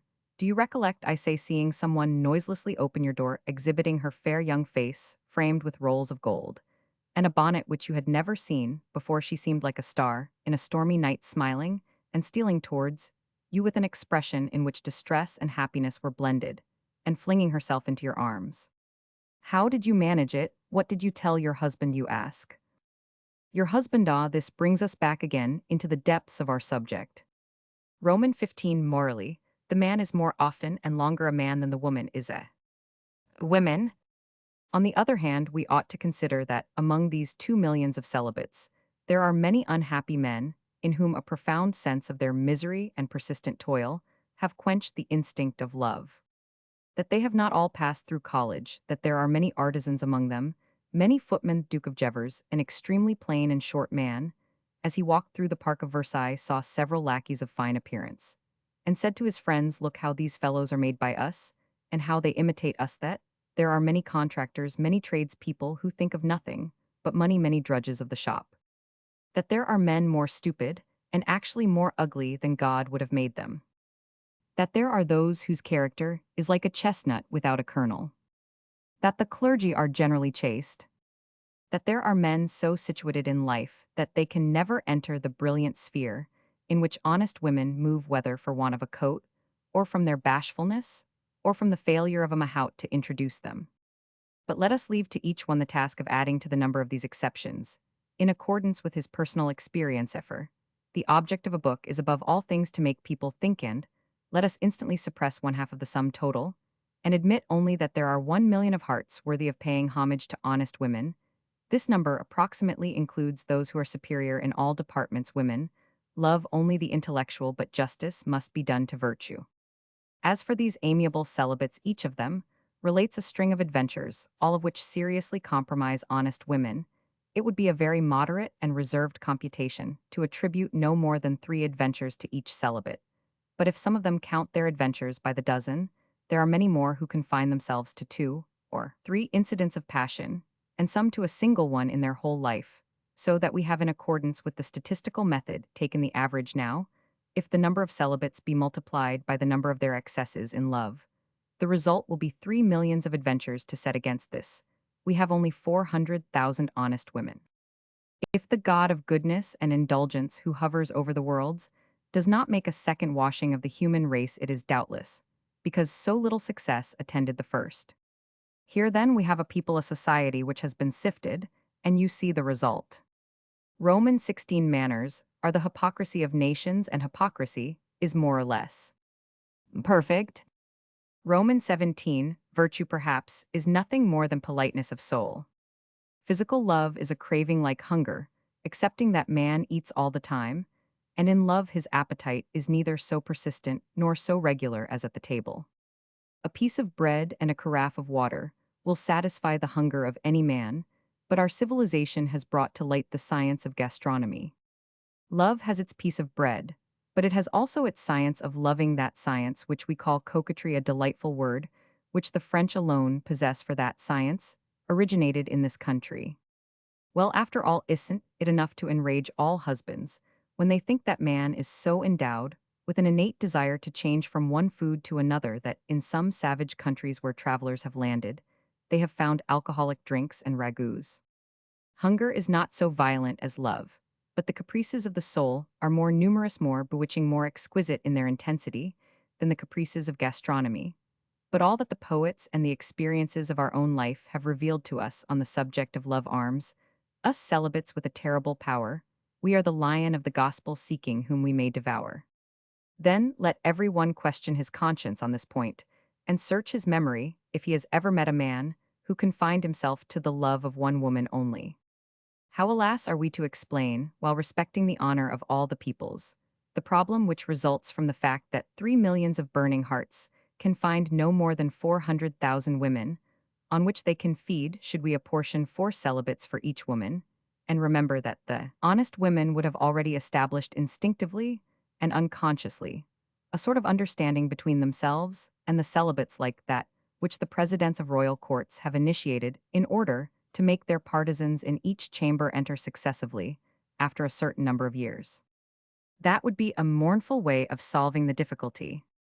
Should we make the conjecture that certain honest women act in dividing up the celibates as the lion in the fable, did what surely in that case, half at least of our altars would become whited sepulchres.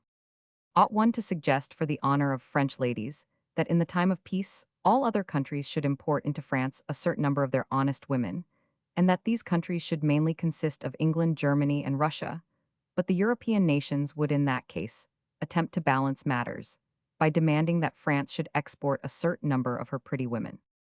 Morality and religion suffer so much from such calculations as this that an honest man, in an attempt to prove the innocence of married women, finds some reason to believe that dowagers and young people are half of them involved in this general corruption, and are liars even more truly than are the celibates. But to what conclusion does our calculation lead us think of our husbands, who, to the disgrace of morals, behave almost all of them like celibates and glory in petto over their secret adventures? Why then we believe that every married man who is at all attached to his wife from honorable motives can, in the words of the elder Corneille, seek a rope and a nail phonum habit in cornu. It is, however, in the bosom of these 400,000 honest women that we must, lantern in hand, seek for the number of the virtuous women in France. As a matter of fact, we have, by our statistics of marriage, so far only set down the number of those creatures with which society has really nothing to do. Is it not true that in France, the honest people, the people commet il faut, form a total of scarcely 3 million individuals, namely our 1 million of celibates, 500,000 honest women, 500,000 husbands, and a million of dowagers of infants and of young girls? Are you then astonished at the famous verse of Boileau? This verse proves that the poet had cleverly fathomed the discovery mathematically propounded to you in these tiresome meditations, and that his language is by no means hyperbolical. Nevertheless, virtuous women there certainly are. Yes, those who have never been tempted, and those who die at their first childbirth, assuming that their husbands had married them virgins. Yes, those who are ugly as the Kyphocatidary of the Arabian Nights. Yes, those whom Murraybau calls fairy cucumbers, and who are composed of atoms exactly like those of strawberry and water-lily roots. Nevertheless, we need not believe that. Further, we acknowledge that to the credit of our age, we meet ever since the revival of morality and religion. And during our own times, some women here and there so moral, so religious, so devoted to their duties, so upright, so precise, so stiff, so virtuous, sought that the devil himself dare not even look at them. They are guarded on all sides by rosaries, hours of prayer, and directors' pshaw. We will not attempt to enumerate the women who are virtuous from stupidity, for it is acknowledged that in love all women have intellect. In conclusion, we may remark that it is not impossible that there exist in some corner of the earth women young, pretty, and virtuous whom the world does not suspect. But you must not give the name of virtuous woman to her who in her struggle against an involuntary passion has yielded nothing to her lover, whom she idolizes, she does injury in the most cruel way in which it can possibly be done to a loving husband, for what remains to him of his wife a thing, without name a living corpse in the very midst of delight his wife remains like the guest who has been warned by Borgia that certain meats were poisoned.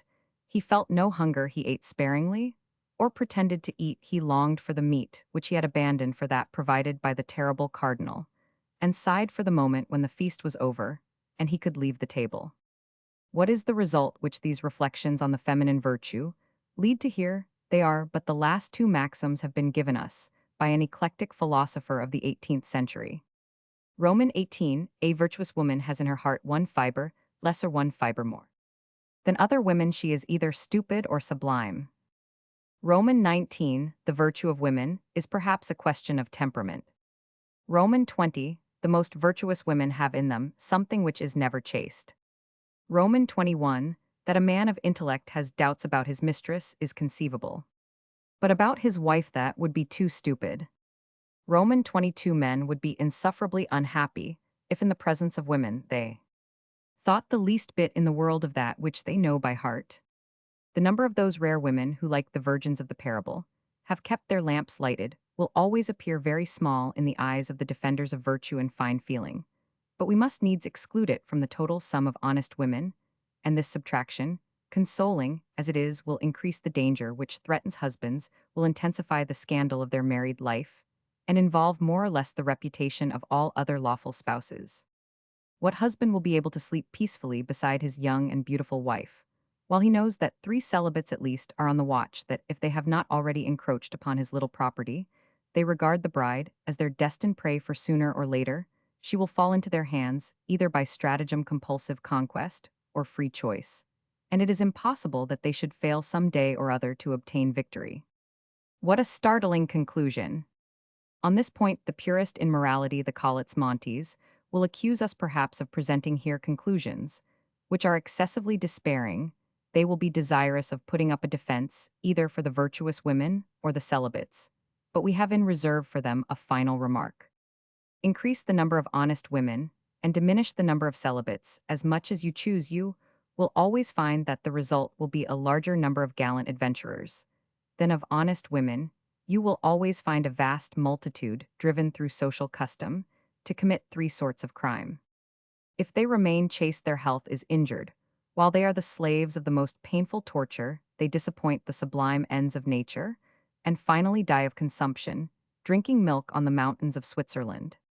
If they yield to legitimate temptations, they either compromise the honest women, and on this point, we re-enter on the subject of this book, or else they debase themselves by a horrible intercourse with the 500,000 women of whom we spoke in the 3rd category of the first meditation, and in this case, have still considerable chance of visiting Switzerland, drinking milk, and dying there.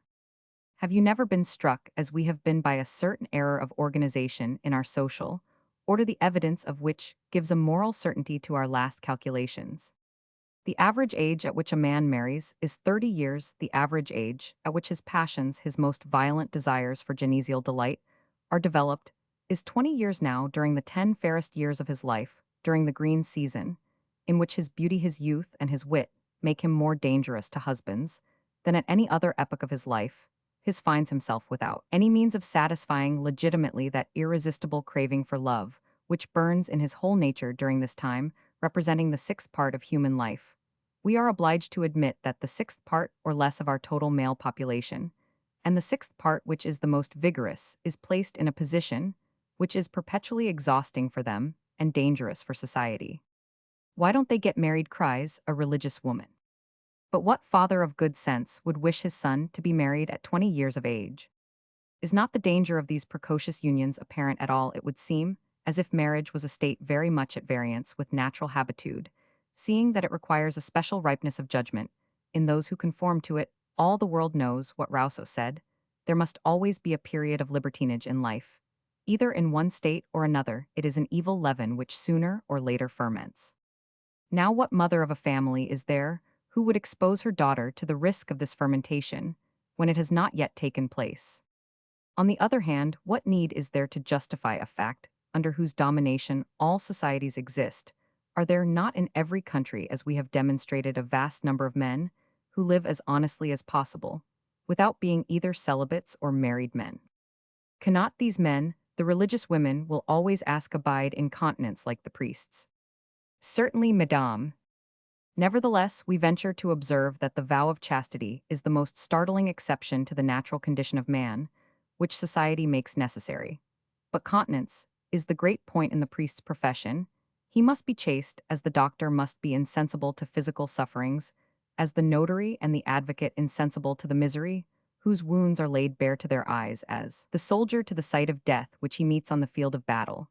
From the fact that the requirements of civilization ossify certain fibers of the heart and render callous certain membranes, we must not necessarily conclude that all men are bound to undergo this partial and exceptional death of the soul. This would be to reduce the human race to a condition of atrocious moral suicide. But let it be granted that, in the atmosphere of a drawing room, the most Jansenistic in the world appears a young man of 28 who has scrupulously guarded his robe of innocence, and is as truly virginal as the heathcock, which gourmands enjoy. Do you not see that the most austere of virtuous women would merely pay him a sarcastic compliment on his courage, the magistrate the strictest that ever mounted a bench would shake his head and smile, and all the ladies would hide themselves so that he might not hear their laughter, when the heroic and exceptional young victim leaves the drawing room? What a deluge of jokes bursts upon his innocent head! What a shower of insults! What is held to be more shameful in France than impotence, than coldness, than the absence of all passion, than simplicity? The only king of France who would not have laughed was perhaps Louis Roman XIII, but as for his row of a father, he would perhaps have banished the young man, either under the accusation that he was no Frenchman, or from a conviction that he was setting a dangerous example. Strange contradiction, a young man is equally blamed if he passes life in Holy Land, to use an expression of bachelor life. Could it possibly be for the benefit of the honest women that the prefects of police and mayors of all time have ordained that the passions of the public shall not manifest themselves until nightfall, and shall cease at 11 o'clock in the evening? Where do you wish that our mass of celibates should sow their wild oats? And who is deceived on this point, as Figaro asks? Is it the governments, or the governed the social order? Is like the small boys who stop their ears at the theater, so as not to hear the report of the firearms? Is society afraid to probe its wound, or has it recognized the fact that evil is irremediable, and things must be allowed to run their course? But there crops up here a question of legislation, for it is impossible to escape the material and social dilemma created by this balance of public virtue in the matter of marriage. It is not our business to solve this difficulty.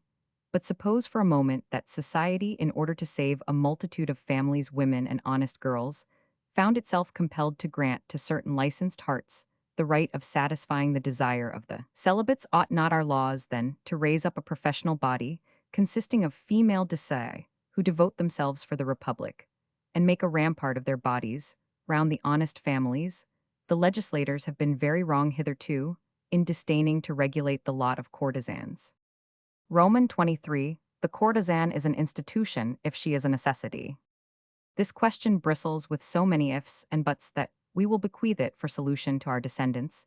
It is right that we shall leave them something to do. Moreover, its discussion is not germane to this work, for in this more than in any other age, there is a great outburst of sensibility. At no other epoch have there been so many rules of conduct, because never before has it been so completely accepted that pleasure comes from the heart. Now, what man of sentiment is there, what celibate is there, who, in the presence of 400,000 young and pretty women arrayed in the splendors of fortune, and the graces of wit, rich in treasures of coquetry and lavish in the dispensing of happiness, would wish to go for shame? Let us put forth for the benefit of our future legislature, in clear and brief axioms, the result arrived at during the last few years. Roman 24 in the social order, inevitable abuses are laws of nature, accordance with which mankind should frame their civil and political institutes. Roman 25 adultery is like a commercial failure, with this difference, says Chamfort, that it is the innocent party who has been ruined and who bears the disgrace.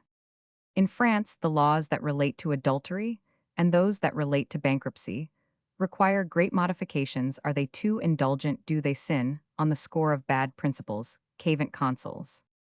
Come now, courageous athlete, who have taken as your task that which is expressed in the little apostrophe, which our first meditation addresses to people who have the charge of a wife.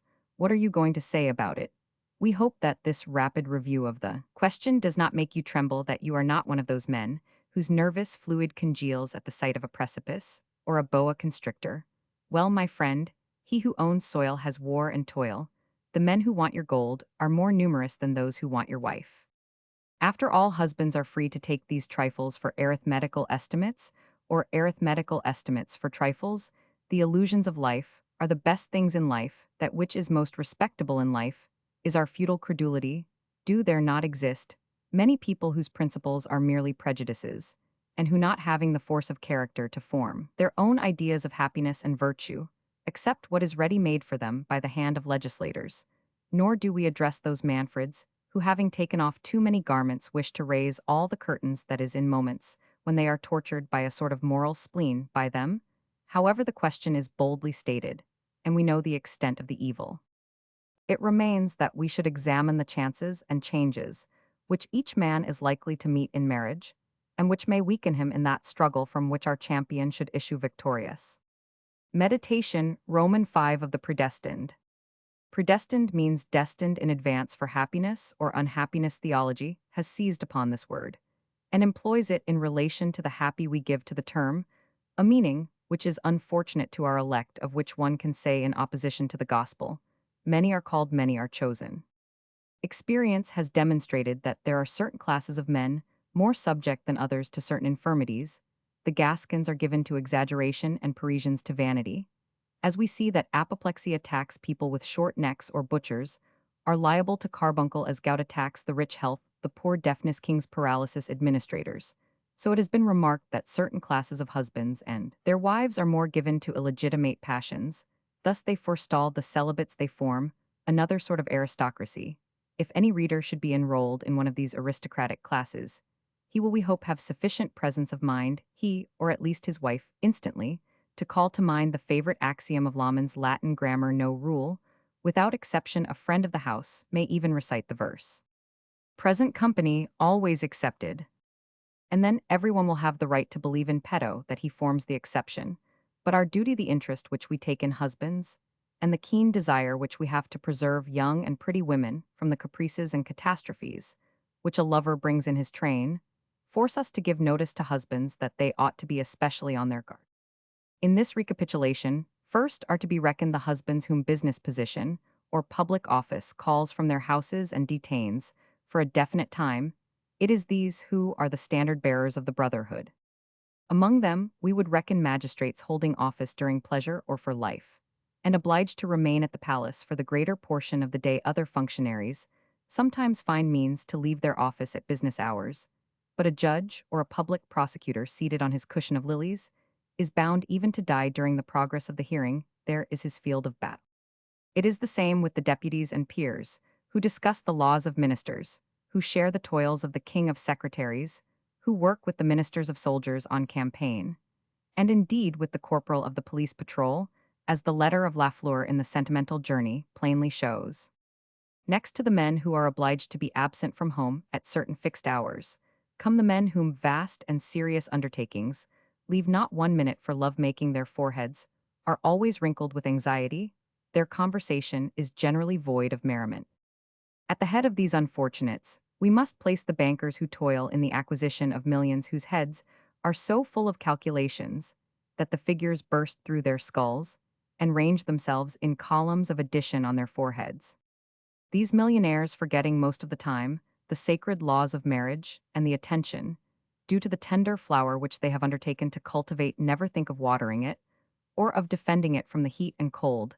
They scarcely recognize the fact that the happiness of their spouses is in their keeping. If they ever do remember this, it is at table, when they see seated before them a woman in rich array, or when a coquette, fearing their brutal repulse, comes gracious as Venus to ask them for cachot.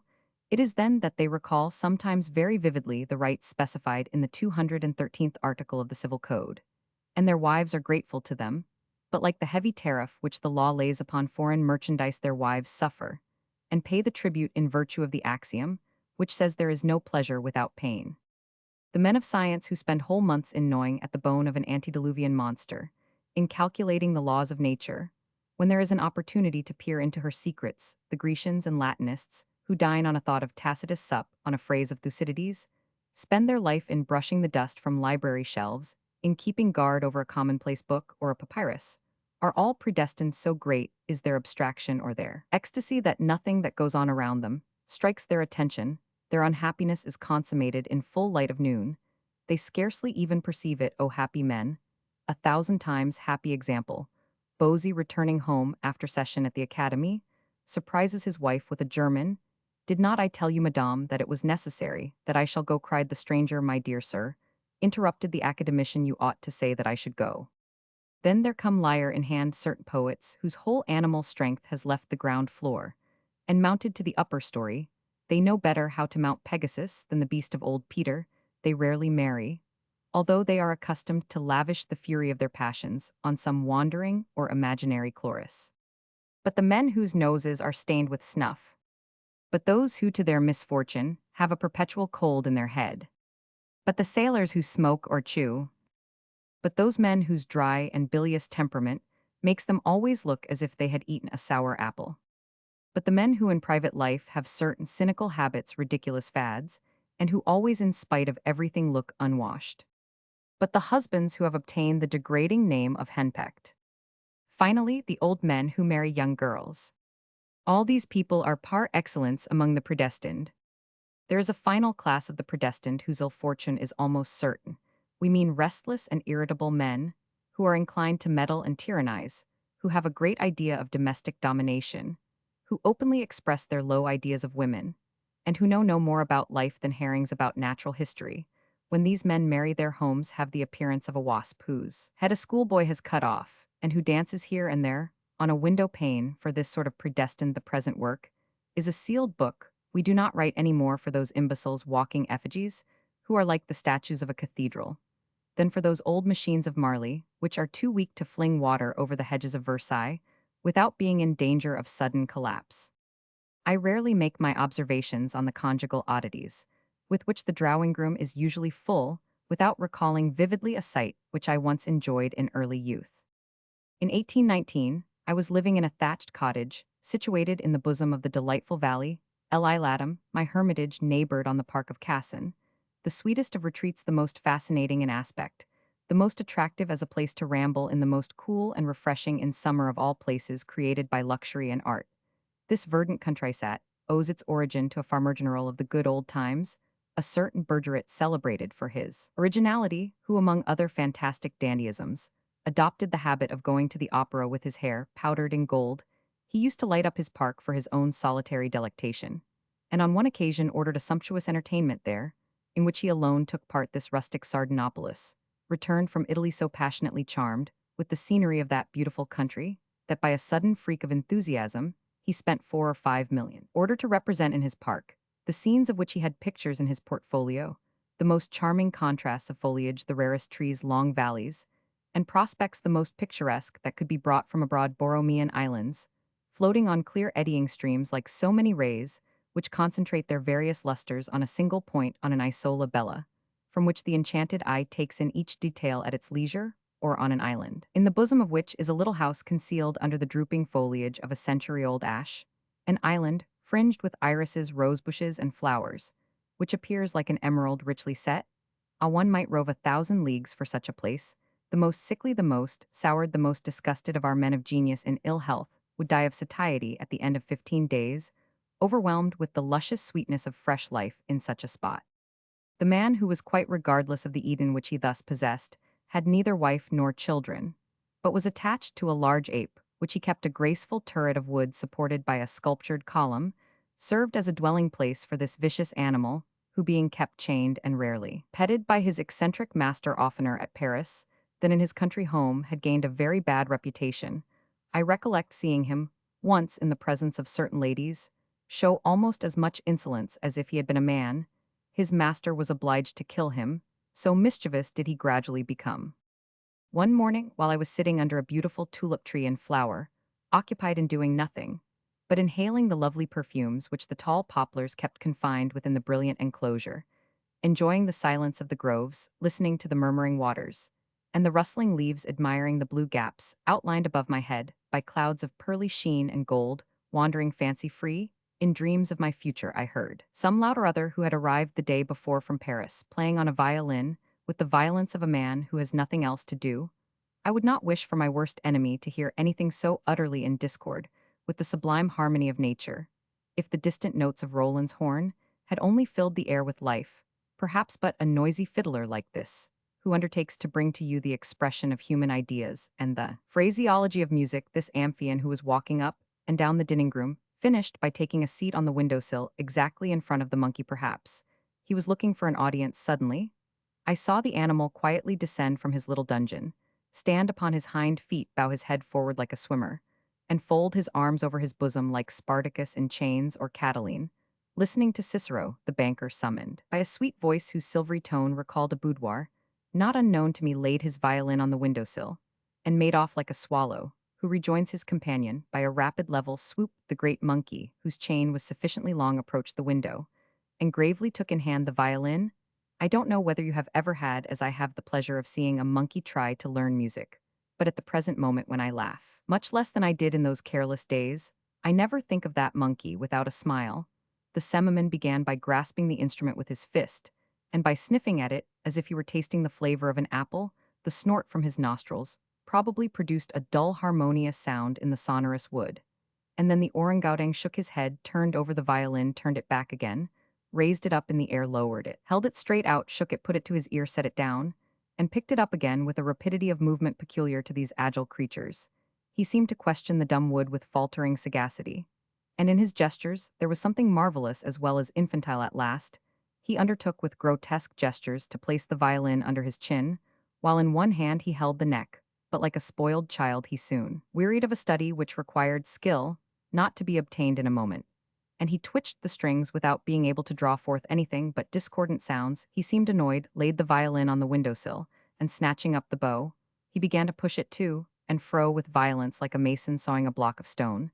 This effort only succeeded in wearying his fastidious ears, and he took the bow with both hands and snapped it in two on the innocent instrument, source of harmony and delight. It seemed as if I saw before me a schoolboy holding under him a companion lying face downwards, while he pummeled him with a shower of blows from his fist, as if to punish him for some delinquency. The violin being now tried and condemned, the monkey sat down upon the fragments of it, and amused himself with stupid joy in mixing up the yellow strings of the broken bow. Never since that day have I been able to look upon the home of the predestined without comparing the majority of husbands to this orangutan trying to play the violin. Love is the most melodious of all harmonies, and the sentiment of love is innate. Woman is a delightful instrument of pleasure, but it is necessary to know its trembling strings to study the position of them, the timid keyboard, the fingering so changeful and capricious, which befits it. How many monkish men, I mean Murray, without knowing what a woman is, how many of the predestined proceed with their wives as the ape of Cassin did with his violin. They have broken the heart which they did not understand, as they might dim and disdain the amulet whose secret was unknown to them. They are children their whole life through, who leave life with empty hands after having talked about love, about pleasure, about licentiousness, and virtue as slaves talk about liberty. Almost all of them married. With the most profound ignorance of women and of love, they commenced by breaking in the door of a strange house, and expected to be welcomed in this drawing room.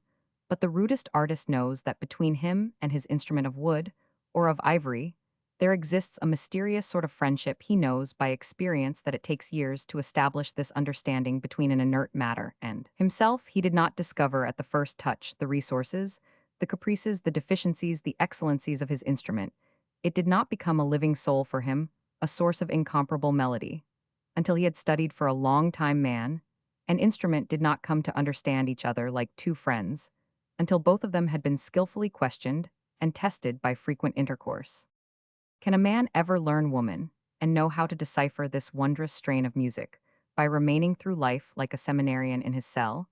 Is it possible that a man who makes it his business to think for others, to judge others, to rule others, to steal money from others, to feed, to heal, to wound others, that, in fact, any of our predestined can spare time to study a woman?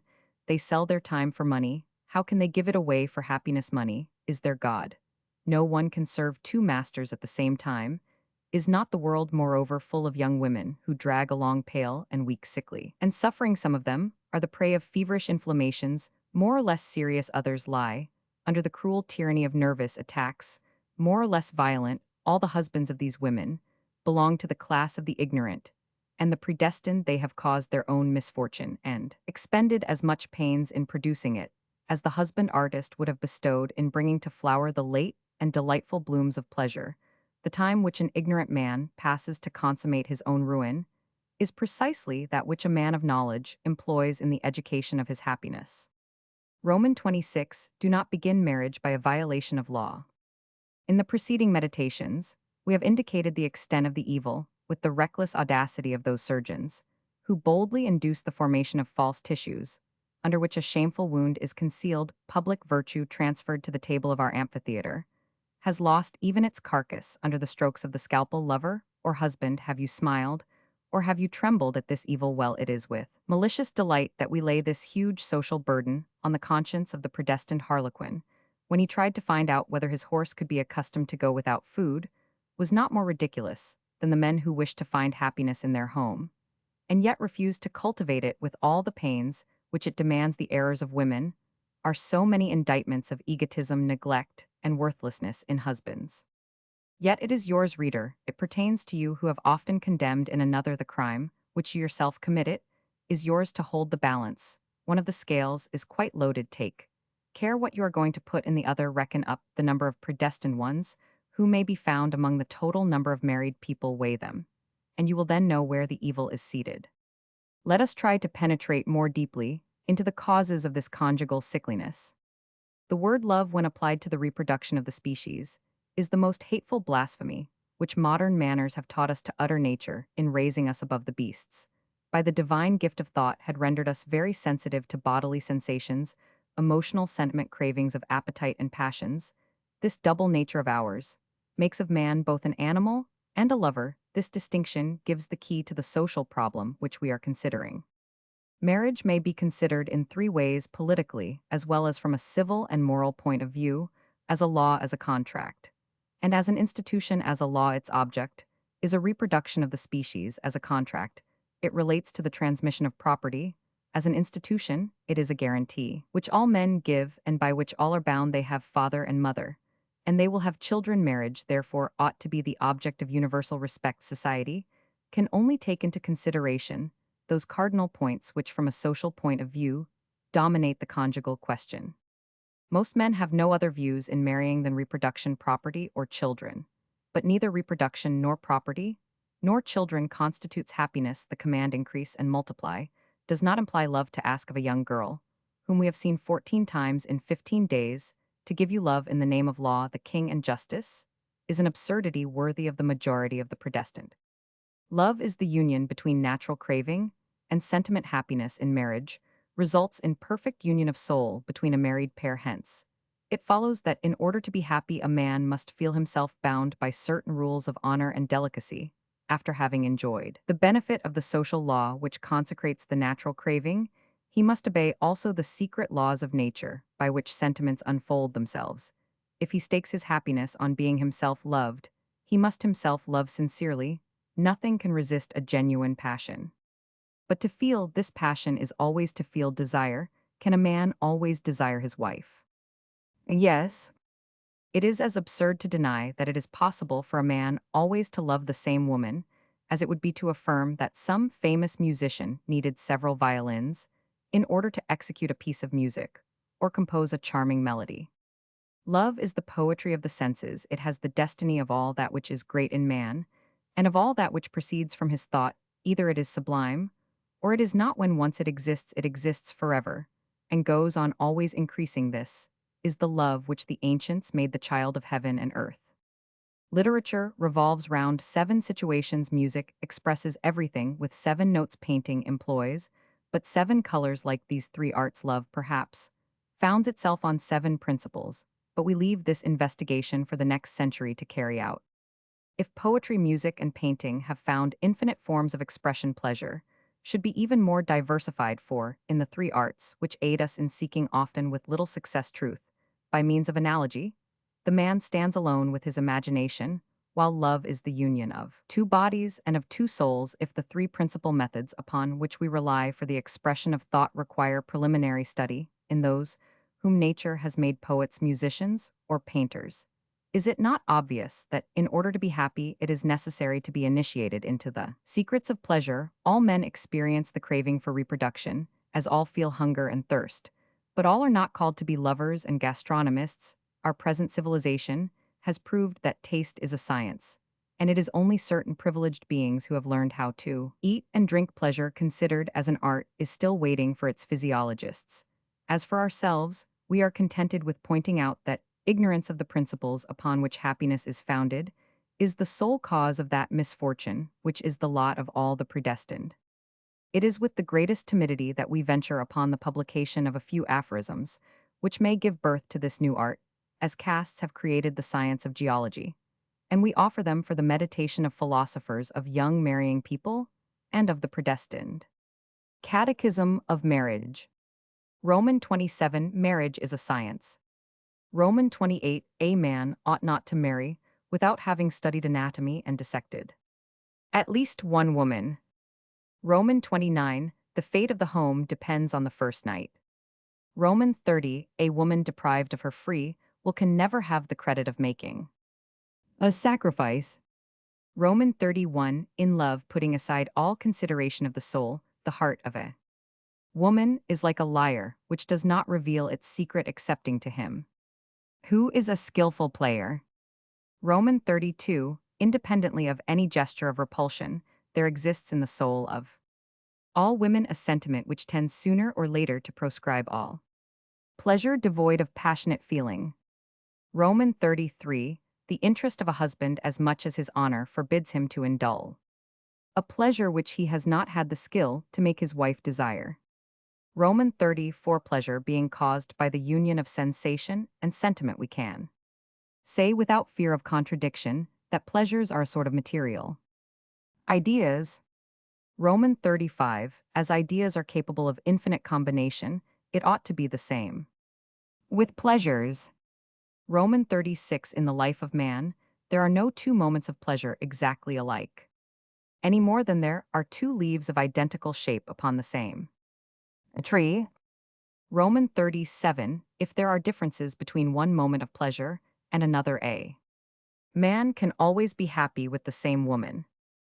Roman 38. To seize adroitly upon the varieties of pleasure, to develop them, to impart to them a new style and original expression, constitutes the genius of a husband. Roman 39. Between two beings who do not love each other, this genius is licentiousness, but the caresses over which love presides are always pure. Roman 40. The married woman who is the most chaste may be also the most voluptuous. Roman 41. The most virtuous woman can be forward without knowing it.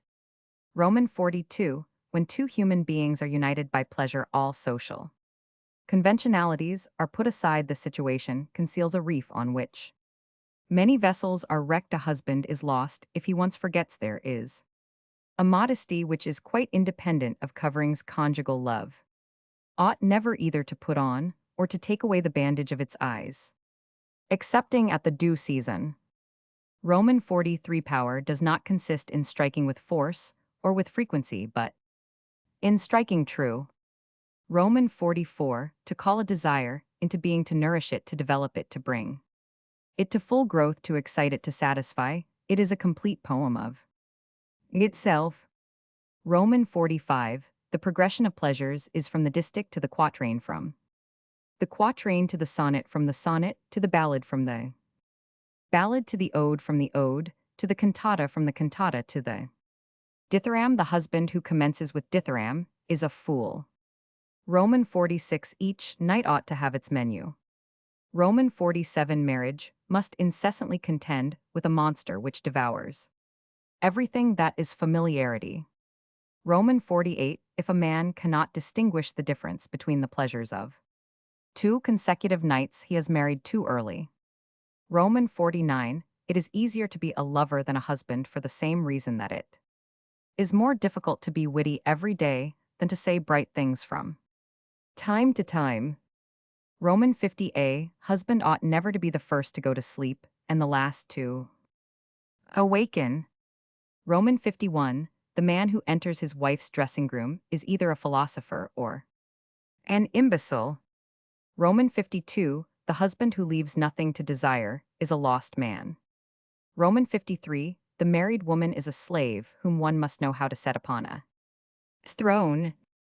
Roman 54, a man must not flatter himself that he knows his wife and is making her happy unless he sees her often at his knees. It is to the whole ignorant troop of our predestined, of our legions of snivellers, of smokers, of snuff-takers, of old and captious men, that Sterne addressed in Tristram Shandy the letter written by Walter Shandy to his brother Toby, when this last proposed to marry the widow Wadman. These celebrated instructions, which the most original of English writers has comprised in this letter, suffice, with some few exceptions, to complete our observations on the manner in which husbands should behave to their wives. And we offer it in its original form to the reflections of the predestined, begging that they will meditate upon it as one of the most solid masterpieces of human wit. My dear brother Toby, what I am going to say to thee is upon the nature of women, and of love-making to them, and perhaps it is as well for thee, though not so well for me, that thou hast occasion for a letter of instructions upon that head, and that I am able to write it to thee. Had it been the good pleasure of him who disposes of our lots, and thou no sufferer by the knowledge, I had been well content that thou shouldst have dipped the pen this moment into the ink, instead of myself, but that not being the case, Mrs. Shandy being now close beside me preparing for bed, I have thrown together, without order, and just as they have come into my mind, such hints and documents as I deem may be of use to the intending in this, to give thee a token of my love, not doubting, my dear Toby, of the manner in which it will be accepted. In the first place, with regard to all which concerns religion, the affair, though I perceive from a glow in my cheek that I blush as I begin to speak to thee upon the subject as well, knowing, notwithstanding thy unaffected secrecy, how few of its offices thou neglectest it, I would remind thee of one during the continuance of thy courtship, in a particular manner which I would not have omitted, and that is never to go forth upon thy enterprise, whether it be in the morning or in the afternoon, without first recommending thyself to the protection of Almighty God, that he may defend thee from the evil one. Shave the whole top of thy crown clean, once at least every 4 or 5 days, but oftener if convenient, lest in taking off thy wig before her throw absence of mind, she should be able to discover how much has been cut away by time, how much by trim. 'Twere better to keep ideas of baldness out of her fancy. Always carry it in thy mind, and act upon it as a sure maxim, Toby, that women are timid, and tease well they else there would be no dealing with them. Let not thy breeches be too tight, or hang too loose about thy thighs like the trunk hose of our ancestors. A just medium prevents all conclusions. Whatever thou hast to say, be it more or less, forget not to utter it in a low, soft tone of voice, silence, and whatever approaches it weaves dreams of midnight secrecy into the brain. For this cause, if thou canst help it, never throw down the tongs and poker. Avoid all kinds of pleasantry and facetiousness in thy discourse with her, and do whatever lies in thy power at the same time to keep from her all books and writings which tend thereto. There are some devotional tracts which, if thou canst entice her to read over, it will be well, but suffer her not to look into Rabelais or Scarron or Don Quixote. They are all books which excite laughter, and thou knowest, dear Toby, that there is no passion so serious as lust.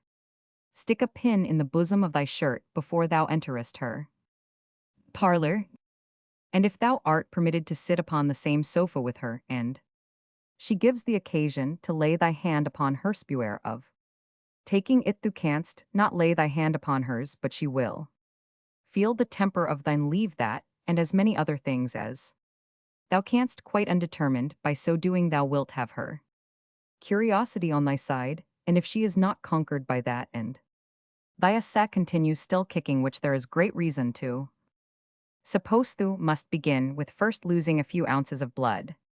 Below the ears, according to the practice of the ancient Scythians who cured the most intemperate fits of the appetite by. That means, Avicenna after this is for having the part anointed with the syrup of hellebore, using proper evacuations and purgesand. I believe rightly, but thou must eat little or no goat's flesh nor red deer even foal's flesh by any means and carefully. Abstain that is as much as thou canst from peacocks, cranes, coots, dideppers, and water hens. As for thy drink I need not tell thee, it must be the infusion of vervain and the herb hania, of which Alien relates such effects. But if thy stomach palls with it, discontinue it from time to time, taking cucumbers, melons, purslane, water lilies, woodbine, and lettuce in the stead of them. There is nothing further for thee which occurs to me at present, unless the breaking out of a fresh warso, wishing everything, dear Toby, for the best. I rest thy affectionate brother, Walter Shandy. Under the present circumstances, Sterne himself would doubtless have omitted from his letter the passage about the ass, and far from advising the predestined to be bled, he would have changed the regimen of cucumbers and lettuces for one eminently substantial. He recommended the exercise of economy in order to attain to the power of magic liberality in the moment of war, thus imitating the admirable example of the English government, which in time of peace has 200 ships in commission, but whose shipwrights can in time of need furnish double that quantity when it is desirable to scour the sea and carry off a whole foreign navy.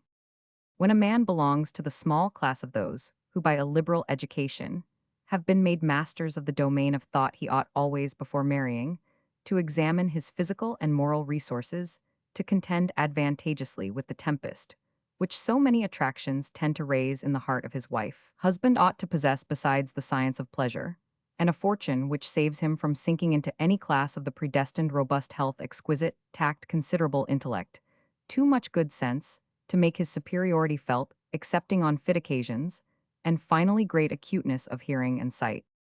If he has a handsome face, a good figure, a manly air, and yet falls short of all these promises, he will sink into the class of the predestined. On the other hand, a husband who is plain in features, but has a face full of expression, will find himself, if his wife once forgets his plainness, in a situation most favorable for his struggle against the genius of evil. He will study, and this is a detail omitted from the letter of Sterne, to give no occasion for his wife's disgust. Also, he will resort moderately to the use of perfumes, which however always expose beauty to injurious suspicions. He ought as carefully to study how to behave, and how to pick out subjects of conversation, as if he were courting the most inconstant of women. It is for him that a philosopher has made the following reflection. More than one woman has been rendered unhappy for the rest of her life, has been lost and dishonored by a man whom she has ceased to love, because he took off his coat awkwardly, trimmed one of his nails, crookedly put on a stocking wrong side out, and was clumsy with a button. One of the most important of his duties will be to conceal from his wife the real state of his fortune, so that he may satisfy her fancies and caprices as generous celibates are wont to do. Then the most difficult thing of all, a thing to accomplish which superhuman courage is required, is to exercise the most complete control over the ass of which Sterne speaks. This ass ought to be as submissive as a serf of the 13th century was to his lord, to obey and be silent, advance and stop at the slightest word. Even when equipped with these advantages, a husband enters the lists with scarcely any hope of success. Like all the rest, he still runs the risk of becoming for his wife a sort of responsible editor. And why will exclaim certain good but small-minded people whose horizon is limited to the tip of their nose, why is it necessary to take so much pains in order to love? And why is it necessary to go to school beforehand in order to be happy in your own home? Does the government intend to institute a professional chair of love, just as it has instituted a chair of law? This is our answer. These multiplied rules, so difficult to deduce, these minute observations, these ideas which vary so as to suit different temperaments, are innate, so to speak, in the heart of those who are born for love, just as his feeling of taste and his indescribable felicity in combining ideas are natural to the soul of the poet, the painter, or the musician. The men who would experience any fatigue in putting into practice the instructions given in this meditation are naturally predestined, just as he who cannot perceive the connection which exists between two different ideas is an imbecile. As a matter of fact, love has its great men, although they be unrecognized, as war has its Napoleons, poetry its André Cheniers, and philosophy its Descartes. This last observation contains the germ of a true answer to the question, which men from time immemorial have been asking: why are happy marriages so very rare? This phenomenon of the moral world is rarely met with for the reason that people of genius are rarely met with a passion which lasts is a sublime drama, acted by two performers of equal talent, a drama in which sentiments form the catastrophe, where desires are incidents, and the lightest thought brings a change of scene. Now how is it possible in this herd of Baimana, which we call a nation, to meet on any but rare occasions, a man and a woman who possess in the same degree the genius of love, when men of talent are so thinly sown, and so rare in all other sciences, in the pursuit of which the artist needs only to understand himself in order to attain success? Up to the present moment, we have been confronted with making a forecast of the difficulties, to some degree physical, which two married people have to overcome in order to be happy. But what a task would be ours if it were necessary to unfold the startling array of moral obligations, which spring from their differences in character. Let us cry halt. The man who is skillful enough to guide the temperament will certainly show himself master of the soul of another. We will suppose that our model husband fulfills the primary conditions necessary, in order that he may dispute or maintain possession of his wife, in spite of all assailants. We will admit that he is not to be reckoned in any of the numerous classes of the predestined, which we have passed in review.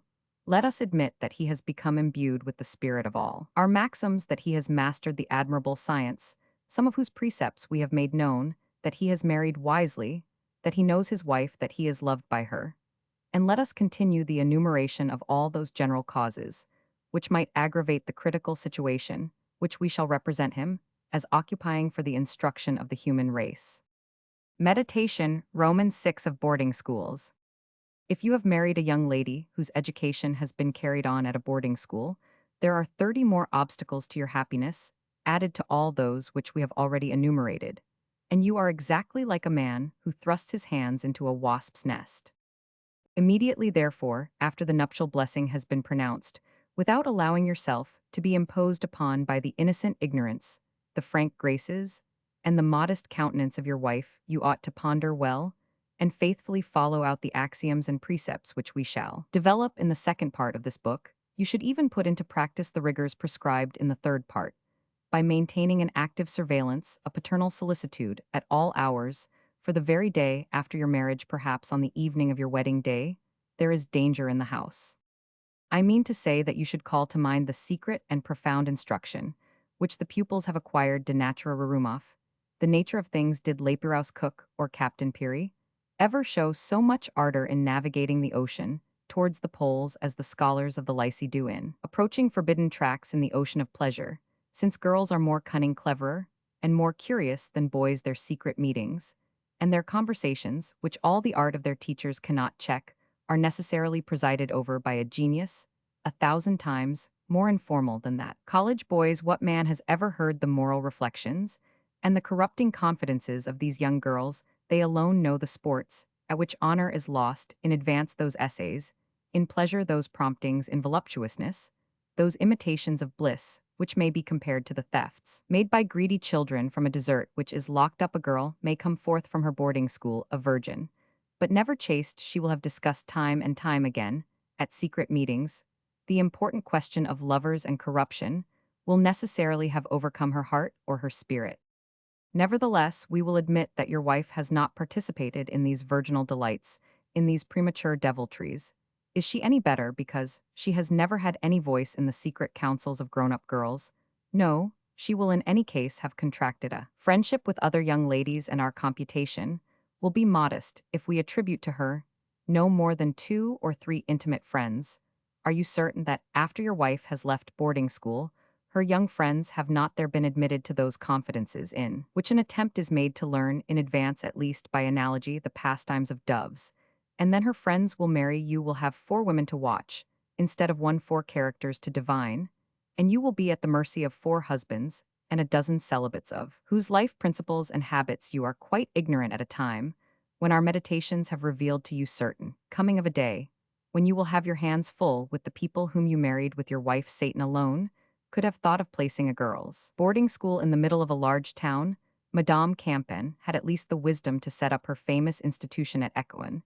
This sensible precaution proved that she was no ordinary woman there. Her young ladies did not gaze upon the picture gallery of the streets, the huge and grotesque figures, and the obscene words drawn by some evil-spirited pencil. They had not perpetually before their eyes the spectacle of human infirmities exhibited at every barrier in France, and treacherous bookstalls did not vomit out upon them in secret the poison of books which taught evil and set passion on fire. This wise schoolmistress, moreover, could only at Ecouen preserve a young lady for you spotless and pure. If even there that were possible, perhaps you hope to find no difficulty in preventing your wife from seeing her school friends. What folly she will meet them at the ball, at the theatre, out walking, and in the world at large, and how many services two friends can render each other. But we will meditate upon this new subject of alarm in its proper place and order. Nor is this all. If your mother-in-law sent her daughter to a boarding school, do you believe that this was out of solicitude for her daughter? A girl of 12 or 15 is a terrible Argus. And if your mother-in-law did not wish to have an Argus in her house, I should be inclined to suspect that your mother-in-law belonged undoubtedly to the most shady section of our honest women. She will therefore prove for her daughter on every occasion either a deadly example or a dangerous adviser. Let us stop here. The mother-in-law requires a whole meditation for herself, so that whichever way you turn, the bed of marriage in this connection is equally full of thorns. Before the Revolution, several aristocratic families used to send their daughters to the convent. This example was followed by a number of people who imagined that, in sending their daughters to a school where the daughters of some great nobleman were sent, they would assume the tone and manners of aristocrats. This delusion of pride was from the first fatal to domestic happiness, for the convents had all the disadvantages of other boarding schools. The idleness that prevailed there was more terrible. The cloister bars inflame the imagination. Solitude is a condition very favorable to the devil, and one can scarcely imagine what ravages the most ordinary phenomena of life are able to leave in the soul of these young girls, dreamy, ignorant, and unoccupied. Some of them, by reason of their having indulged idle fancies, are led into curious blunders. Others, having indulged in exaggerated ideas of married life, say to themselves, as soon as they have taken a husband, what is this all in every way? The imperfect instruction which is given to girls educated in common has in it all the danger of ignorance and all the unhappiness of science. A young girl brought up at home by her mother, or by her virtuous, bigoted, amiable, or cross-grained old aunt, a young girl whose steps have never crossed the home threshold, without being surrounded by chaperones, whose laborious childhood has been wearied by tasks, albeit they were profitless, to whom, in short, everything is a mystery, even the seraphim. Puppet show is one of those treasures which are met with here and there in the world like woodland flowers, surrounded by brambles so thick that mortal eye cannot discern them. The man who owns a flower so sweet and pure as this, and leaves it to be cultivated by others, deserves his unhappiness 1,000 times over. He is either a monster or a fool. And if in the preceding meditation we have succeeded in proving to you that by far the greater number of men live in the most absolute indifference to their personal honor in the matter of marriage, is it reasonable to believe that any considerable number of them are sufficiently rich, sufficiently intellectual, sufficiently penetrating to waste, like Burchell in The Vicar of Wakefield, 1 or 2 years in studying and watching the girls whom they mean to make their wives, when they pay so little attention to them, after conjugal possession during that period of time, which the English call the honeymoon, and whose influence we shall shortly discuss. Since, however, we have spent some time in reflecting upon this important matter, we would observe that there are many methods of choosing more or less successfully, even though the choice be promptly made. It is, for example, beyond doubt that the probabilities will be in your favor. Roman 1. If you have chosen a young lady whose temperament resembles that of the women of Louisiana or the Carolinas. To obtain reliable information concerning the temperament of a young person, it is necessary to put into vigorous operation the system which Gil Blas prescribes in dealing with chambermaids, a system employed by statesmen to discover conspiracies, and to learn how the ministers have passed the night. Roman 2. If you choose a young lady who, without being plain, does not belong to the class of pretty women, we regard it as an infallible principle that great sweetness of disposition, united in a woman with plainness, that is not repulsive form, Two indubitable elements of success in securing the greatest possible happiness to the home. But would you learn the truth, open your Rousseau? For there is not a single question of public morals whose trend he has not pointed out in advance. Read. Among people of fixed principles, the girls are careless, the women severe, the contrary is the case among people of no principle. To admit the truth enshrined in this profound and truthful remark is to conclude that there would be fewer unhappy marriages if men wedded their mistresses. The education of girls requires therefore important modifications in France up to this time. French laws and French manners, instituted to distinguish between a misdemeanor and a crime, have encouraged crime in reality. The fault committed by a young girl is scarcely ever a misdemeanor if you compare it with that committed by the married woman. Is there any comparison between the danger of giving liberty to girls and that of allowing it to wives? The idea of taking a young girl on trial makes more serious men think than fools laugh. The manners of Germany, of Switzerland, of England, and of the United States give to young ladies such rights as in France would be considered the subversion of all morality. And yet it is certain that in these countries there are fewer unhappy marriages than in France. Roman 55. Before a woman gives herself entirely up to her lover, she ought to consider well what his love has to offer her. The gift of her esteem and confidence should necessarily precede that of her heart.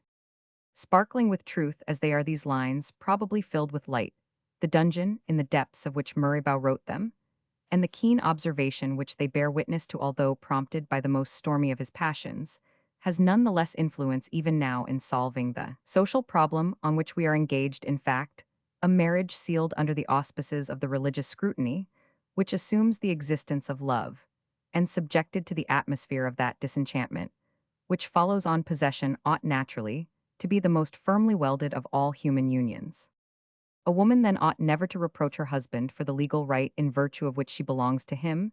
She ought not to find in this compulsory submission any excuse for yielding to a lover, because some time after her marriage, she has discovered in her own heart a traitor, whose sophisms seduce her, by asking 20 times an hour wherefore, since she has been given against her will to a man whom she does not love, should she not give herself of her own free will to a man whom she does love. A woman is not to be tolerated in her complaints concerning faults inseparable from human nature. She has in advance made trial of the tyranny which they exercise, and taken sides with the caprices which they exhibit. A great many young girls are likely to be disappointed in their hopes of love, but will it not be an immense advantage to them to have escaped being made the companions of men whom they would have had the right to despise? Certain alarmists will exclaim that such an alteration in our manners would bring about a public dissoluteness, which would be frightful, that the laws and the customs which prompt the laws could not after all authorize scandal and immorality. And if certain unavoidable abuses do exist, at least society ought not to sanction them. It is easy to say in reply, first of all, that the proposed system tends to prevent those abuses, which have been hitherto regarded as incapable of prevention. But the calculations of our statistics, inexact as they are, have invariably pointed out a widely prevailing social sore, and our moralists may therefore be accused of preferring the greater to the lesser evil, the violation of the principle on which society is constituted, to the granting of a certain liberty to girls, and dissoluteness in mothers of families, such as poisons the springs of public education, and brings unhappiness upon at least 4 persons. To dissoluteness in a young girl, which only affects herself, or at the most a child besides. Let the virtue of 10 virgins be lost, rather than forfeit this sanctity of morals, that crown of honor with which the mother of a family should be invested in the picture presented by a young girl. Abandoned by her betrayer, there is something imposing, something indescribably sacred here. We see oaths violated, holy confidences betrayed, and on the ruins of a too facile virtue, innocence sits in tears, doubting everything, because compelled to doubt the love of a father for his child. The unfortunate girl is still innocent, she may yet become a faithful wife, a tender mother. And if the past is mantled in clouds, the future is blue as the clear sky. Shall we not find these tender tints in the gloomy pictures of loves, which violate the marriage law? In the one the woman is the victim, in the other she is a criminal. What hope is there for the unfaithful wife? If God pardons the fault, the most exemplary life cannot efface here below its living consequences. If James, I was the son of Rizzio, the crime of Mary, lasted as long as did her mournful though royal house, and the fall of the Stuarts was the justice of God. But in good faith would the emancipation of girls set free such a host of dangers. It is very easy to accuse a young person for suffering herself, to be deceived in the desire to escape at any price from the condition of girlhood. But such an accusation is only just in the present condition of our manners at the present day. A young person knows nothing about seduction, and its snares she relies altogether upon her weakness. And mingling with this reliance, the convenient maxims of the fashionable world she takes as her guide, while under the control of those desires, which everything conspires to excite her own deluding fancies, which prove a guide all the more treacherous because a young girl rarely ever confides to another the secret thoughts of her first love. If she were free in education, free from prejudices, would arm her against the love of the first comer, she would, like anyone else, be very much better able to meet dangers of which she knew than perils whose extent had been concealed from her. And moreover, is it necessary for a girl to be any the less under the watchful eye of her mother? Because she is mistress of her own actions, are we to count as nothing the modesty and the fears which nature has made so powerful in the soul of a young girl, for the very purpose of preserving her from the misfortune of submitting to a man who does not love her again?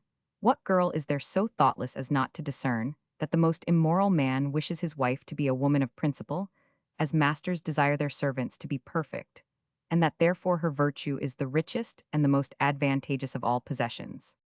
After all, what is the question before us? For what do you think we are stipulating?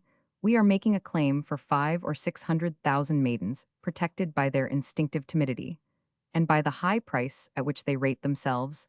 They understand how to defend themselves just as well as they know how to sell themselves. The 18 millions of human beings whom we have accepted from this consideration almost invariably contract marriages in accordance with the system which we are trying to make paramount in our system of manners. And as to the intermediary classes by which we, poor Bimana, are separated from the men of privilege who march at the head of a nation, the number of castaway children, which these classes, although in tolerably easy circumstances, consigned to misery, goes on increasing since the peace, if we may believe Roman 1000 Benoiston de Chateauneuf, one of the most courageous of those savants who have devoted themselves to the arid, yet useful study of statistics. We may guess how deep-seated is the social hurt for which we propound a remedy, if we reckon the number of natural children which statistics reveal, and the number of illicit adventures whose evidence in high society we are forced to suspect. But it is difficult here to make quite plain all the advantages which would result from the emancipation of young girls, when we come to observe the circumstances which attend a marriage, such as our present manners approve of. Judicious minds must appreciate the value of that system of education and liberty which we demand for young girls in the name of reason, and nature. The prejudice which we in France entertain in favor of the virginity of brides is the most silly of all those which still survive among us. The Orientals take their brides without distressing themselves about the past, and lock them up in order to be more certain about the future. The French put their daughters into a sort of seraglio, defended by their mothers by prejudice and by religious ideas, and give the most complete liberty to their wives, thus showing themselves much more solicitous about a woman's past than about her future. The point we are aiming at is to bring about a reversal of our system of manners. If we did so, we should end perhaps by giving to faithful married life all the flavor and the piquancy which women of today find in acts of infidelity. But this discussion would take us far from our subject if it led us to examine in all its details the vast improvement in morals which doubtless will distinguish 20th century France. For morals are reformed only very gradually. Is it not necessary, in order to produce the slightest change, that the most daring dreams of the past century become the most trite ideas of the present one? We have touched upon this question merely in a trifling mood, for the purposes of showing that we are not blind to its importance, and of bequeathing also to posterity the outline of a work which they may complete. To speak more accurately, there is a third work to be composed. The first concerns courtesans, while the second is the physiology of pleasure. When there are 10 of us, we cross ourselves. In the present state of our morals and of our imperfect civilization, a problem crops up which for the moment is insoluble, and which renders superfluous all discussion on the art of choosing a wife. We commend it, as we have done all the others, to the meditation of philosophers. Problem: it has not yet been decided whether a wife is forced into infidelity by the impossibility of obtaining any change, or by the liberty which is allowed her in this connection. Moreover, as in this work, we pitch upon a man at the moment that he is newly married, we declare that if he has found a wife of sanguine temperament, of vivid imagination, of a nervous constitution, or of an indolent character, his situation cannot fail to be extremely serious. A man would find himself in a position of danger even more critical if his wife drank nothing, but water. See the meditation entitled Conjugal Hygiene. But if she had some talent for singing, or if she were disposed to take cold easily, he should tremble all the time, for it must be remembered that women who sing are at least as passionate as women whose mucous membrane shows extreme delicacy. Again, this danger would be aggravated still more if your wife were less than 17, or if, on the other hand, her general complexion were pale and dull, for this sort of woman is almost always artificial. But we do not wish to anticipate here any description of the terrors which threaten husbands from the symptoms of unhappiness which they read in the character of their wives. This digression has already taken us too far from the subject of boarding schools, in which so many catastrophes are hatched, and from which issue so many young girls incapable of appreciating the painful sacrifices by which the honest man who does them the honor of marrying them has obtained opulence. Young girls eager for the enjoyments of luxury, ignorant of our laws, ignorant of our manners, claim, with avidity, the empire which their beauty yields them, and show themselves quite ready to turn away from the genuine utterances of the heart, while they readily listen to the buzzing of flattery. This meditation should plant in the memory of all who read it, even those who merely open the book for the sake of glancing at it, or distracting their mind, an intense repugnance for young women educated in a boarding school. And if it succeeds in doing so, its services to the public will have already proved considerable. Meditation Romans 7 of the honeymoon. If our meditations prove that it is almost impossible for a married woman to remain virtuous in France, our enumeration of the celibates, and the predestined our remarks upon the education of girls, and our rapid survey of the difficulties which attend the choice of a wife, will explain up to a certain point this national frailty. Thus, after indicating frankly the aching malady under which the social slate is laboring, we have sought for the causes in the imperfection of the laws, in the irrational condition of our manners, in the incapacity of our minds, and in the contradictions which characterize our habits. A single point still claims our observation, and that is the first onslaught of the evil we are confronting. We reach this first question on approaching the high problems suggested by the honeymoon, and although we find here the starting point of all the phenomena of married life, it appears to us to be the brilliant link round which are clustered all our observations, our axioms, our problems which have been scattered deliberately among the wise quips, which our loquacious meditations retail. The honeymoon would seem to be, if we may use the expression, the apogee of that analysis to which we must apply ourselves before engaging in battle our two imaginary champions. The expression honeymoon is an Anglicism which has become an idiom in all languages. So gracefully does it depict the nuptial season which is so fugitive, and during which life is nothing but sweetness and rapture. The expression survives as illusions and errors survive, for it contains the most odious of falsehoods. If this season is presented to us as a nymph crowned with fresh flowers, caressing as a siren, it is because in it is unhappiness personified, and unhappiness generally comes during the indulgence of folly. The married couple who intend to love each other during their whole life have no notion of a honeymoon for them. It has no existence, or rather its existence is perennial. They are like the immortals who do not understand death. But the consideration of this happiness is not germane to our book, and for our reader's marriage is under the influence of two moons, the honeymoon and the red moon. This last terminates its course by a revolution which changes it to a crescent, and when once it rises upon a home, its light there is eternal. How can the honeymoon rise upon two beings who cannot possibly love each other?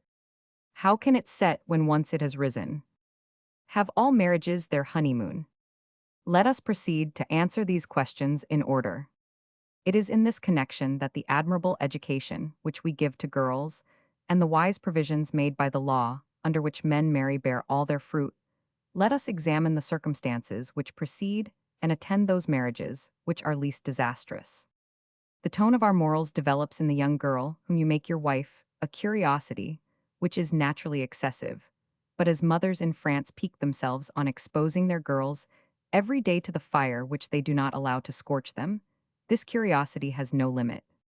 Her profound ignorance of the mysteries of marriage conceals from this creature, who is as innocent as she is crafty, a clear view of the dangers by which marriage is followed.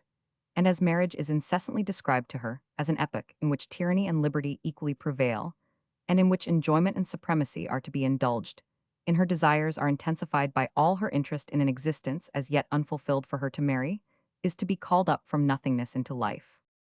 If she has a disposition for happiness, for religion, for morality, the voices of the law and of her mother have repeated to her that this happiness can only come to her from you. Obedience, if it is not virtue, is at least a necessary thing with her, for she expects everything from you. In the first place, society sanctions the slavery of a wife. But she does not conceive even the wish to be free, for she feels herself weak, timid, and ignorant. Of course, she tries to please you, unless a chance error is committed, or she is seized by a repugnance which it would be unpardonable in you not to divine. She tries to please because she does not know you. In a word, in order to complete your triumph, you take her at a moment when nature demands, often with some violence, the pleasure of which you are the dispenser. Like St. Peter, you hold the keys of paradise. I would ask of any reasonable creature, would a demon marshal round the angel, whose ruin he had vowed all the elements of disaster, with more solicitude than that with which good morals conspire against the happiness of a husband? Are you not a king surrounded by flatterers?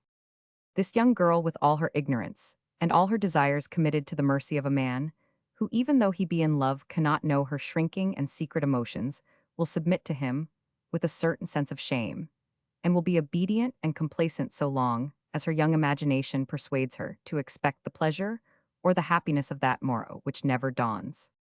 In this unnatural situation, social laws and the laws of nature are in conflict, but the young girl obediently abandons herself to it, and from motives of self-interest suffers. In silence, her obedience is a speculation, her complaisance is a hope, her devotion to you is a sort of vocation of which you reap the advantage, and her silence is generosity. She will remain the victim of your caprices so long as she does not understand them.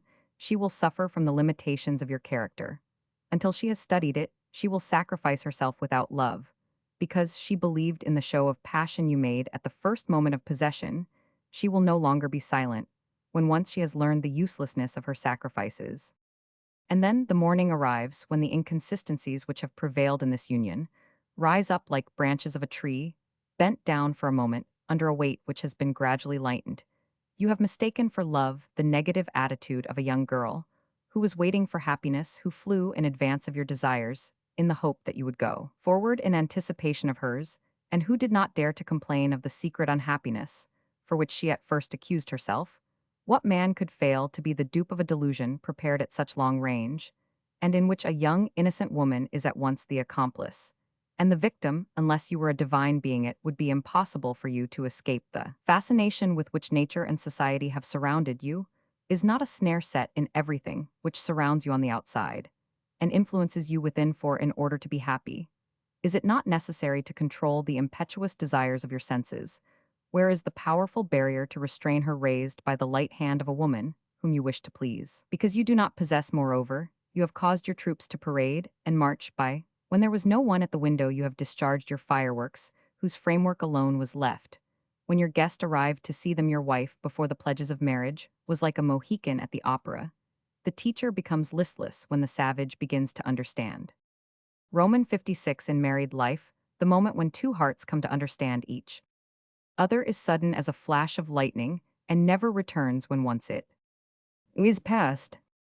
This first entrance into life of two persons, during which a woman is encouraged by the hope of happiness, by the still fresh sentiment of her married duty, by the wish to please, by the sense of virtue, which begins to be so attractive as soon as it shows love to be in harmony with duty, is called the honeymoon. How can it last long between two beings who are united for their whole life, unless they know each other perfectly? If there is one thing which ought to cause astonishment, it is this, that the deplorable absurdities which our manners heap up around the nuptial couch give birth to so few hatreds, but that the life of the wise man is a calm current, and that of the prodigal a cataract, that the child whose thoughtless hands have stripped the leaves from every rose upon his pathway finds nothing but thorns on his return, that the man who in his wild youth has squandered 1,000,000 will never enjoy during his life the income of 40,000 francs, which this million would have provide their trite commonplaces, if one thinks of the moral theory of life. But new discoveries. If we consider the conduct of most men, you may see here a true image of all honeymoons. This is their history, this is the plain fact, and not the cause that underlies it. but that men endowed with a certain power of thought by a privileged education, and accustomed to think deliberately in order to shine in politics, literature, art, commerce, or private life, that these men should all marry with the intention of being happy, of governing a wife either by love or by force, and should all tumble into the same pitfall, and should become foolish after having enjoyed a certain happiness for a certain time. Thus is certainly a problem whose solution is to be found rather in the unknown depths of the human soul than in the quasi-physical truths on the basis of which we have hitherto attempted to explain some of these phenomena, the risky search for the secret laws, which almost all men are bound to violate without knowing it under these circumstances, promises abundant glory for anyone even though he makes shipwreck in the enterprise upon which we now venture to set forth. Let us then make the attempt. In spite of all that fools have to say about the difficulty they have had in explaining love, there are certain principles relating to it as infallible as those of geometry. But in each character, these are modified according to its tendency. Hence, the caprices of love, which are due to the infinite number of varying temperaments, if we were permitted never to see the various effects of light without also perceiving on what they were based, many minds would refuse to believe in the movement of the sun. And in its oneness, let the blind men cry out as they like. I boast with Socrates, although I am not as wise as he was, that I know of naught save love, and I intend to attempt the formulation of some of its precepts. In order to spare married people the trouble of cudgeling their brains, they would soon reach the limit of their wit. Now all the preceding observations may be resolved into a single proposition, which may be considered either the first or last term in this secret theory of love, whose statement would end by wearying us if we did not bring it to a prompt conclusion. This principle is contained in the following formula. Roman 57, between two beings susceptible of love, the duration of passion is in proportion to the original resistance of the woman or to the obstacles which the accidents of social life put in the way of your happiness. If you have desired your object only for one day, your love perhaps will not last more than 3 nights. Where must we seek for the causes of this law? I do not know. If you cast your eyes around you, you will find abundant proof of this rule in the vegetable world. The plants which take the longest time to grow are those which promise to have the longest life in the moral order of things. The works produced yesterday die tomorrow. In the physical world, the womb, which infringes the laws of gestation, bears dead fruit. In everything, a work which is permanent has been brooded over by time for a long period. A long future requires a long past. If love is a child, passion is a man.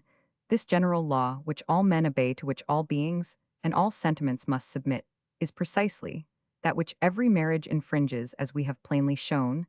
This principle has given rise to the love tales of the Middle Ages, the Amadizes, the Lancelots, the Tristans of ballad literature, whose constancy may justly be called fabulous, are allegories of the national mythology, which are imitation of Greek literature, nipped in the bud. These fascinating characters, outlined by the imagination of the troubadours, set their seal and sanction upon this truth. Roman 58, we do not attach ourselves permanently to any possessions excepting in proportion to the trouble, toil, and longing which they have cost us. All our meditations have revealed to us about the basis of the primordial law of love is comprised in the following axiom, which is at the same time the principle and the result of the law. Roman 59, in every case, we receive only in proportion to what we give. This last principle is so self-evident that we will not attempt to demonstrate it. We merely add a single observation which appears to us of some importance. The writer who said everything is true and everything is false announced a fact which the human intellect, naturally prone to sophism, interprets as it chooses, but it really seems as though human affairs have as many facets as there are minds that contemplate them. This fact may be detailed as follows. There cannot be found in all creation a single law which is not counterbalanced by a law exactly contrary to it. Life, in everything, is maintained by the equilibrium of two opposing forces. So in the present subject as regards love, if you give too much you will not receive enough. The mother who shows her children her whole tenderness, calls forth their ingratitude, and ingratitude is occasioned perhaps by the impossibility of reciprocation. The wife who loves more than she is loved must necessarily be the object of tyranny. Durable love is that which always keeps the forces of two human beings in equilibrium. Now, this equilibrium may be maintained permanently. The one who loves the more ought to stop at the point of the one who loves the less. And is it not, after all, the sweetest sacrifice that a loving heart can make, that love should so accommodate itself as to adjust the inequality? What sentiment of admiration must rise in the soul of a philosopher on discovering that there is perhaps but one single principle in the world as there is but one God, and that our ideas and our affections are subject to the same laws which cause the sun to rise, the flowers to bloom, the universe to teem with life. Perhaps we ought to seek in the metaphysics of love the reasons for the following proposition, which throws the most vivid light on the question of honeymoons and of red moons. Theorem: man goes from aversion to love, but if he has begun by loving and afterwards comes to feel aversion, he never returns to love. In certain human organisms, the feelings are dwarfed as the thought may be in certain sterile imaginations. Thus, just as some minds have the faculty of comprehending the connections existing between different things without formal deduction, and as they have the faculty of seizing upon each formula separately without combining them, or without the power of insight, comparison, and expression, so in the same way different souls may have more or less imperfect ideas of the various sentiments, talent in love, as in every other art, consists in the power of forming a conception, combined with the power of carrying it out. The world is full of people who sing airs, but who omit the ritornello, who have quarters of an idea as they have quarters of sentiment, but who can no more coordinate the movements of their affections than of their thoughts. In a word, they are incomplete. Unite a fine intelligence with a dwarfed intelligence, and you precipitate a disaster, for it is necessary that equilibrium be preserved in everything. We leave to the philosophers of the boudoir, or to the sages of the back parlor, to investigate the thousand ways in which men of different temperaments, intellects, social positions, and fortunes disturb this equilibrium. Meanwhile, we will proceed to examine the last cause for the setting of the honeymoon and the rising of the red moon. There is in life one principle more potent than life itself. It is a movement whose celerity springs from an unknown motive power. Man is no more acquainted with the secret of this revolution than the earth is aware of that which causes her rotation. A certain something which I gladly call the current of life bears along our choicest thoughts, makes use of most people's will, and carries us on in spite of ourselves. Thus a man of common sense, who never fails to pay his bills, if he is a merchant, a man who has been able to escape death, or what perhaps is more trying, sickness, by the observation of a certain easy but daily regimen, is completely and duly nailed up between the four planks of his coffin, after having said every evening, "Dear me, tomorrow I will not forget my pills." How are we to explain this magic spell, which rules all the affairs of life? Do men submit to it from a want of energy? Men who have the strongest wills are subject to it. Is it default of memory? People who possess this faculty in the highest degree yield to its fascination. Every one can recognize the operation of this influence in the case of his neighbor, and it is one of the things which exclude the majority of husbands from the honeymoon. It is thus that the wise man, survivor of all reefs and shoals, such as we have pointed out, sometimes falls into the snares which he himself has set. I have myself noticed that man deals with marriage and its dangers in very much the same way that he deals with wigs, and perhaps the following phases of thought concerning wigs may furnish a formula for human life in general. First epoch: is it possible that I shall ever have white hair? Second epoch: in any case, if I have white hair, I shall never wear a wig. Good Lord, what is more ugly than a wig? One morning, you hear a young voice which love much oftener makes to vibrate than lulls to silence, exclaiming, "Well, I declare you have a white hair." Third epoch: why not wear a well-made wig, which people would not notice? There is a certain merit in deceiving everybody. Besides, a wig keeps you warm, prevents taking cold, etc. Fourth epoch: the wig is so skillfully put on that you deceive everyone who does not know you. The wig takes up all your attention, and amour-propre makes you every morning as busy as the most skillful hairdresser. Fifth epoch: the neglected wig. Good heavens, how tedious it is to have to go with bare head every evening, and to curl one's wig every morning. Sixth epoch: the wig allows certain white hairs to escape. It is put on awry, and the observer perceives on the back of your neck a white line which contrasts with the deep tints pushed back by the collar of your coat. Seventh epoch: your wig is as scraggy as dog's tooth. Grass and excuse the expression, you are making fun of your wig. Sir, said one of the most powerful feminine intelligences, which have condescended to enlighten me on some of the most obscure passages in my book, "What do you mean by this wig?" "Madame," I answered, "when a man falls into a mood of indifference with regard to his wig, he is what your husband probably is not." "But my husband is not." She paused and thought for a moment. "He is not amiable, he is not well, He is not of an even temper, he is not. Then, madame, he would doubtless be indifferent to his wig. We looked at each other, she with a well-assumed air of dignity, I with a suppressed smile. I see, said I, that we must pay special respect to the ears of the little sex, for they are the only chaste things about them. I assumed the attitude of a man who has something of importance to disclose, and the fair dame lowered her eyes as if she had some reason to blush. Madame, in these days, a minister is not hanged, as once upon a time, for saying yes or no. A Chateaubriand would scarcely torture Francois de Foix, and we wear no longer at our side a long sword ready to avenge an insult now, in a century when civilization has made such rapid progress, when we can learn a science in 24 lessons. Everything must follow this race after perfection. We can no longer speak the manly, rude, coarse language of our ancestors, the age in which are fabricated such fine, such brilliant stuffs, such elegant furniture. And when are made such rich porcelains, must needs be the age of periphrase and circumlocution. We must try, therefore, to coin a new word in place of the comic expression, which Molière used, since the language of this great man, as a contemporary author has said, is too free for ladies who find gauze too thick for their garments, but people of the world know as well as the learned how the Greeks had an innate taste for mysteries. That poetic nation knew well how to invest with the tints of fable the antique traditions of their history. At the voice of their rhapsodists together, with their poets and romancers, kings became gods, and their adventures of gallantry were transformed into immortal allegories, according to Roman 1000 Chomper Licentiate, in law, the classic author of the Dictionary of Mythology. Labyrinth was an enclosure planted with trees and adorned with buildings arranged in such a way that, when a young man once entered, he could no more find his way out here, and their flowery thickets were presented to his view.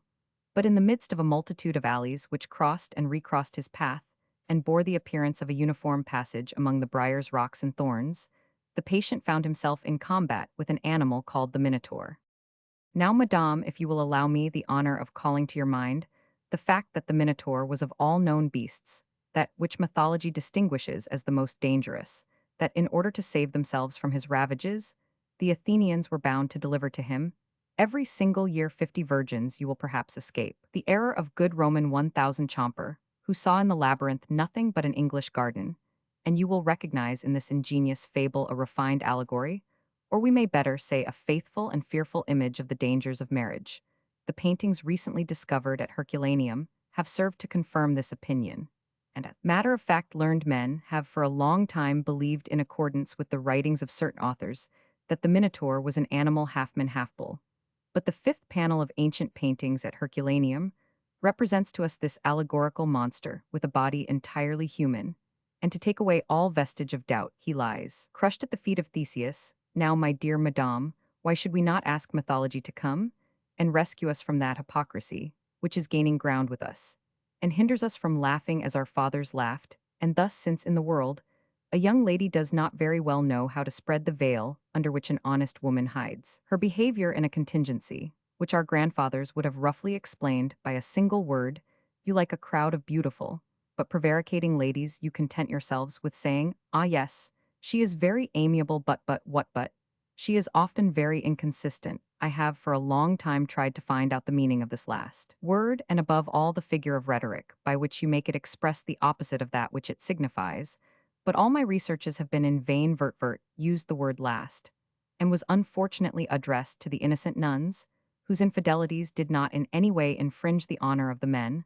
When a woman is inconsistent, the husband must be, according to me, minotaurized. If the minotaurized man is a fine fellow, if he enjoys a certain esteem, and many husbands really deserve to be pitied, then in speaking of him, you say in a pathetic voice, Roman 1000a is a very estimable man, his wife is exceedingly pretty, but they say he is not happy in his domestic relations. Thus, madame, the estimable man who is unhappy in his domestic relations, the man who has an inconsistent wife, or the husband who is minotaurized, are simply husbands as they appear in Molière? Well then, O goddess of modern taste, do not these expressions seem to you characterized by a transparency chaste enough for anybody? Ah, mon Dieu, she answered, laughing, if the thing is the same, what does it matter whether it be expressed in 2 syllables or in 100? She bade me good-bye with an ironical nod, and disappeared doubtless to join the countesses of my preface and all the metaphorical creatures so often employed by romancerators as agents for the recovery or composition of ancient manuscripts. As for you, the more numerous and the more real creatures who read my book, if there are any among you who make common cause with my conjugal champion, I give you notice that you will not at once become unhappy in your domestic relations. A man arrives at this conjugal condition, not suddenly, but insensibly and by degrees. Many husbands have even remained unfortunate in their domestic relations during their whole life, and have never known it. This domestic revolution develops itself in accordance with fixed rules, for the revolutions of the honeymoon are as regular as the phases of the moon in heaven, and are the same in every married house. Have we not proved that moral nature, like physical nature, has its laws? Your young wife will never take a lover, as we have elsewhere said, without making serious reflections. As soon as the honeymoon wanes, you will find that you have aroused in her a sentiment of pleasure, which you have not satisfied. You have opened to her the book of life, and she has derived an excellent idea from the prosaic dullness, which distinguishes your complacent love of the poetry, which is the natural result. When souls and pleasures are in accord, like a timid bird, just startled by the report of a gun, which has ceased, she puts her head out of her nest, looks round her, and sees the world, and knowing the word of a charade, which you have played, she feels instinctively the void which exists in your languishing passion. She divines that it is only with a lover that she can regain the delightful exercise of her free will in love. You have dried the green wood in preparation for a fire.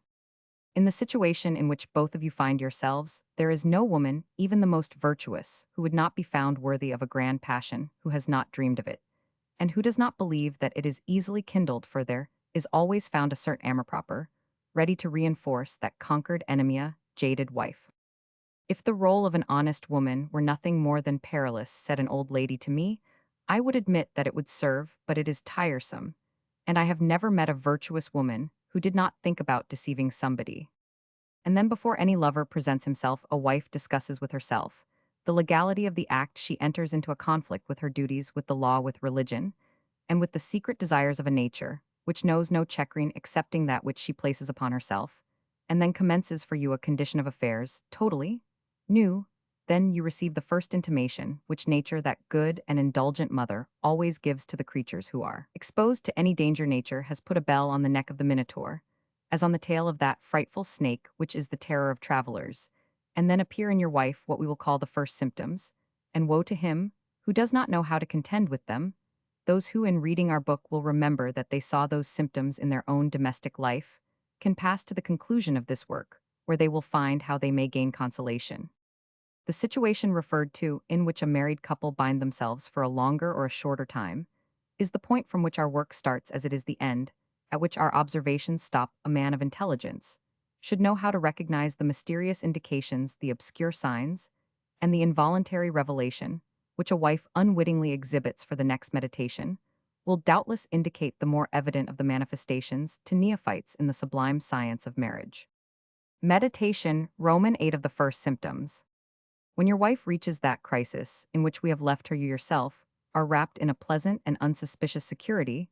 You have so often seen the sun that you begin to think it is shining over everybody. You therefore give no longer that attention to the least action of your wife, which was impelled by your first outburst of passion. This indolence prevents many husbands from perceiving the symptoms which in their wives herald the first storm, and this disposition of mind has resulted in the minotaurization of more husbands than have either opportunity carriages, sofas, and apartments in town.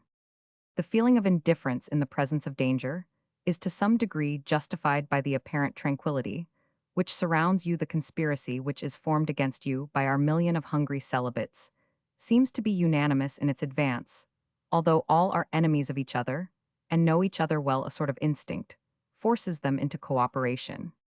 Two persons are married. The myrmidons of the Minotaur, young and old, have usually the politeness to leave the bride and bridegroom entirely to themselves. At first, they look upon the husband as an artisan whose business it is to trim, polish, cut into facets, and mount the diamond which is to pass from hand to hand in order to be admired all around. Moreover, the aspect of a young married couple, much taken with each other, always rejoices the heart of those among the celibates who are known as rouse. They take good care not to disturb the excitement by which society is to be profited. They also know that heavy showers to not last long. They therefore keep quiet. They watch and wait with incredible vigilance for the moment when bride and groom begin to weary of the seventh heaven. The tact with which celibates discover the moment when the breeze begins to rise in a new home can only be compared to the indifference of those husbands, for whom the red moon rises. There is even in intrigue a moment of ripeness, which must be waited for the great man, is he who anticipates the outcome of certain circumstances. Men of 52, whom we have represented as being so dangerous, know very well, for example, that any man who offers himself as lover to a woman, and is haughtily rejected, will be received with open arms 3 months afterwards.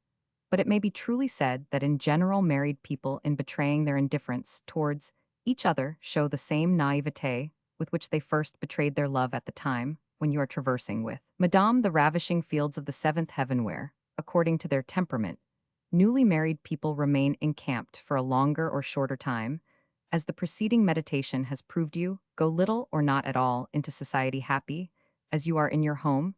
If you do go abroad, it will be for the purpose of making up a choice party, and visiting the theater, the country, etc. From the moment you, the newly wedded, make your appearance in the world again, you and your bride together, or separately, and are seen to be attentive to each other at balls, at parties, at all the empty amusements, created to escape the void of an unsatisfied heart, the celibates discern that your wife comes there, in search of distraction. Her home, her husband, are therefore wearisome to her. At this point, the celibate knows that half of the journey is accomplished. At this point, you are on the eve of being minatorized, and your wife is likely to become inconsistent, which means that she is, on the contrary, likely to prove very consistent in her conduct, that she has reasoned it out with astonishing sagacity, and that you are likely very soon to smell fire from that moment. She will not in appearance fail in any of her duties, and will put on the colors of that virtue in which she is most lacking, said Crebelin. Alas, is it right to be heir of the man who we slay? Never has she seemed more anxious to please you. She will seek as much as possible to allay the secret wounds which she thinks about inflicting upon your married bliss. She will do so by those little attentions which induce you to believe in the eternity of her love, hence the proverb, happy as a fool. But in accordance with the character of women, they either despise their own husbands from the very fact that they find no difficulty in deceiving them, or they hate them when they find themselves circumvented by them, or they fall into a condition of indifference towards them, which is 1,000 times worse than hatred in this emergency. The first thing which may be diagnosed in a woman is a decided oddness of behavior. A woman loves to be saved from herself to escape her conscience, but without the eagerness shown in this connection by wives who are thoroughly unhappy. She dresses herself with especial care. In order, she will tell you to flatter your amour propre by drawing all eyes upon her in the midst of parties and public entertainments. When she returns to the bosom of her stupid home, you will see that at times she is gloomy and thoughtful, then suddenly laughing and gay as if beside herself, or assuming the serious expression of a German. When he advances to the fight, such varying moods always indicate the terrible doubt and hesitation to which we have already referred. There are women who read romances in order to feast upon the images of love cleverly depicted, and always varied of love crowned, yet triumphant, or in order to familiarize themselves in thought with the perils of an intrigue. She will profess the highest esteem for you. She will tell you that she loves you as a sister, and that such reasonable friendship is the only true, the only durable friendship, the only tie, which it is the aim of marriage to establish between man and wife. She will adroitly distinguish between the duties, which are all she has to perform, and the rights which she can demand to exercise. She views with indifference, appreciated by you alone, all the details of married happiness. This sort of happiness perhaps has never been very agreeable to her, and moreover it is always with her. She knows it well, she has analyzed it. And what slight but terrible evidence comes from these circumstances, to prove to an intelligent husband that this frail creature argues and reasons, instead of being carried away on the tempest of passion. Romans 60, the more a man judges, the less he loves. And now will burst forth from her those pleasantries, at which you will be the first to laugh, and those reflections, which will startle you by their profundity. Now, you will see sudden changes of mood, and the caprices of a mind which hesitates at times. She will exhibit extreme tenderness, as if she repented of her thoughts and her projects. Sometimes she will be sullen, and at cross purposes with you. In a word, she will fulfill the varium et mutabile femina, which we hitherto have had the folly to attribute to the feminine temperament. Diderot, in his desire to explain the mutations almost atmospheric in the behavior of women, has even gone so far as to make them the offspring of what he calls la bête féroce. But we never see these whims in a woman who is happy. These symptoms, light as gossamer, resemble the clouds which scarcely break the azure surface of the sky. and which they call flowers of the storm, but soon their colors take a deeper intensity. In the midst of this solemn premeditation, which tends, as Madame de Staël says, to bring more poetry into life, some women in whom virtuous mothers, either from considerations of worldly advantage of duty or sentiment, or through sheer hypocrisy, have inculcated steadfast principles, take the overwhelming fancies by which they are assailed for suggestions of the devil, and you will see them, therefore, trotting regularly to mass, to midday offices, even to vespers. This false devotion exhibits itself first of all in the shape of pretty books of devotion, in a costly binding, by the aid of which these dear sinners attempt in vain to fulfill the duties imposed by religion and long neglected for the pleasures of marriage. Now here we will lay down a principle, and you must engrave it on your memory in letters of fire. When a young woman suddenly takes up religious practices, which she has before abandoned, this new order of life always conceals a motive highly significant in view of her husband's happiness, in the case of at least 7 to 9 women out of 100. This return to God proves that they have been inconsistent, or that they intend to become so. But a symptom more significant still, and more decisive, and one that every husband should recognize under pain of being considered a fool, is this. At the time when both of you are immersed in the elusive delights of the honeymoon, your wife, as one devoted to you, would constantly carry out your will. She was happy in the power of showing the ready will, which both of you mistook for love, and she would have liked for you to have asked her to walk on the edge of the roof, and immediately nimble as a squirrel, she would have run over the tiles. In a word, she found an ineffable delight in sacrificing to you that ego which made her a being distinct from yours. She had identified herself with your nature, and was obedient to that vow of the heart unicaro. All this delightful promptness of an earlier day gradually faded away, wounded to find her will counted as nothing. Your wife will attempt nevertheless to reassert it by means of a system developed gradually and from day to day with increased energy. This system is founded upon what we may call the dignity of the married woman. The first effect of this system is to mingle with your pleasures a certain reserve and a certain lukewarmness of which you are the sole judge. According to the greater or lesser violence of your sensual passion, you have perhaps discerned some of those 22 pleasures, which in other times created in Greece 22 kinds of courtesans, devoted especially to these delicate branches of the same art, ignorant and simple, curious and full of hope. Your young wife may have taken some degrees in this science, as rare as it is unknown, and which we especially commend to the attention of the future author of Physiology of Pleasure. Lacking all these different kinds of pleasure, all these caprices of soul, all these arrows of love, you are reduced to the most common of love fashions of that primitive and innocent wedding, gate the calm homage, which the innocent Adam rendered to our common mother, and which doubtless suggested to the serpent the idea of taking them in. But a symptom so complete is not frequent. Most married couples are too Christians to follow the usages of pagan Greece, so we have ranged among the last symptoms the appearance in the calm nuptial couch of those shameless pleasures, which spring generally from lawless passion in their proper time and place. We will treat more fully of this fascinating diagnostic at this point. Things are reduced to a listlessness and conjugal repugnance, which you alone are in a condition to appreciate. At the same time that she is ennobling by her dignity the objects of marriage, your wife will pretend that she ought to have her opinion, and you yours. In marrying, she will say a woman does not vow that she will abdicate the throne of reason. Are women then really slaves? Human laws can fetter the body, but the mind of God has placed it so near himself that no human hand can touch it. These ideas necessarily proceed either from the too liberal teachings which you have allowed her to receive, or from some reflections which you have permitted her to make. A whole meditation has been devoted to home instruction. Then your wife begins to say, my chamber, my bed, my apartment, to many of your questions. She will reply, but my dear, this is no business of yours. Or men have their part in the direction of the house, and women have theirs. Or, laughing at men who meddle in household affairs, she will affirm that men do not understand some things. The number of things which you do not understand increases day by day. One fine morning, you will see in your little church 2 altars, where before you never worshipped.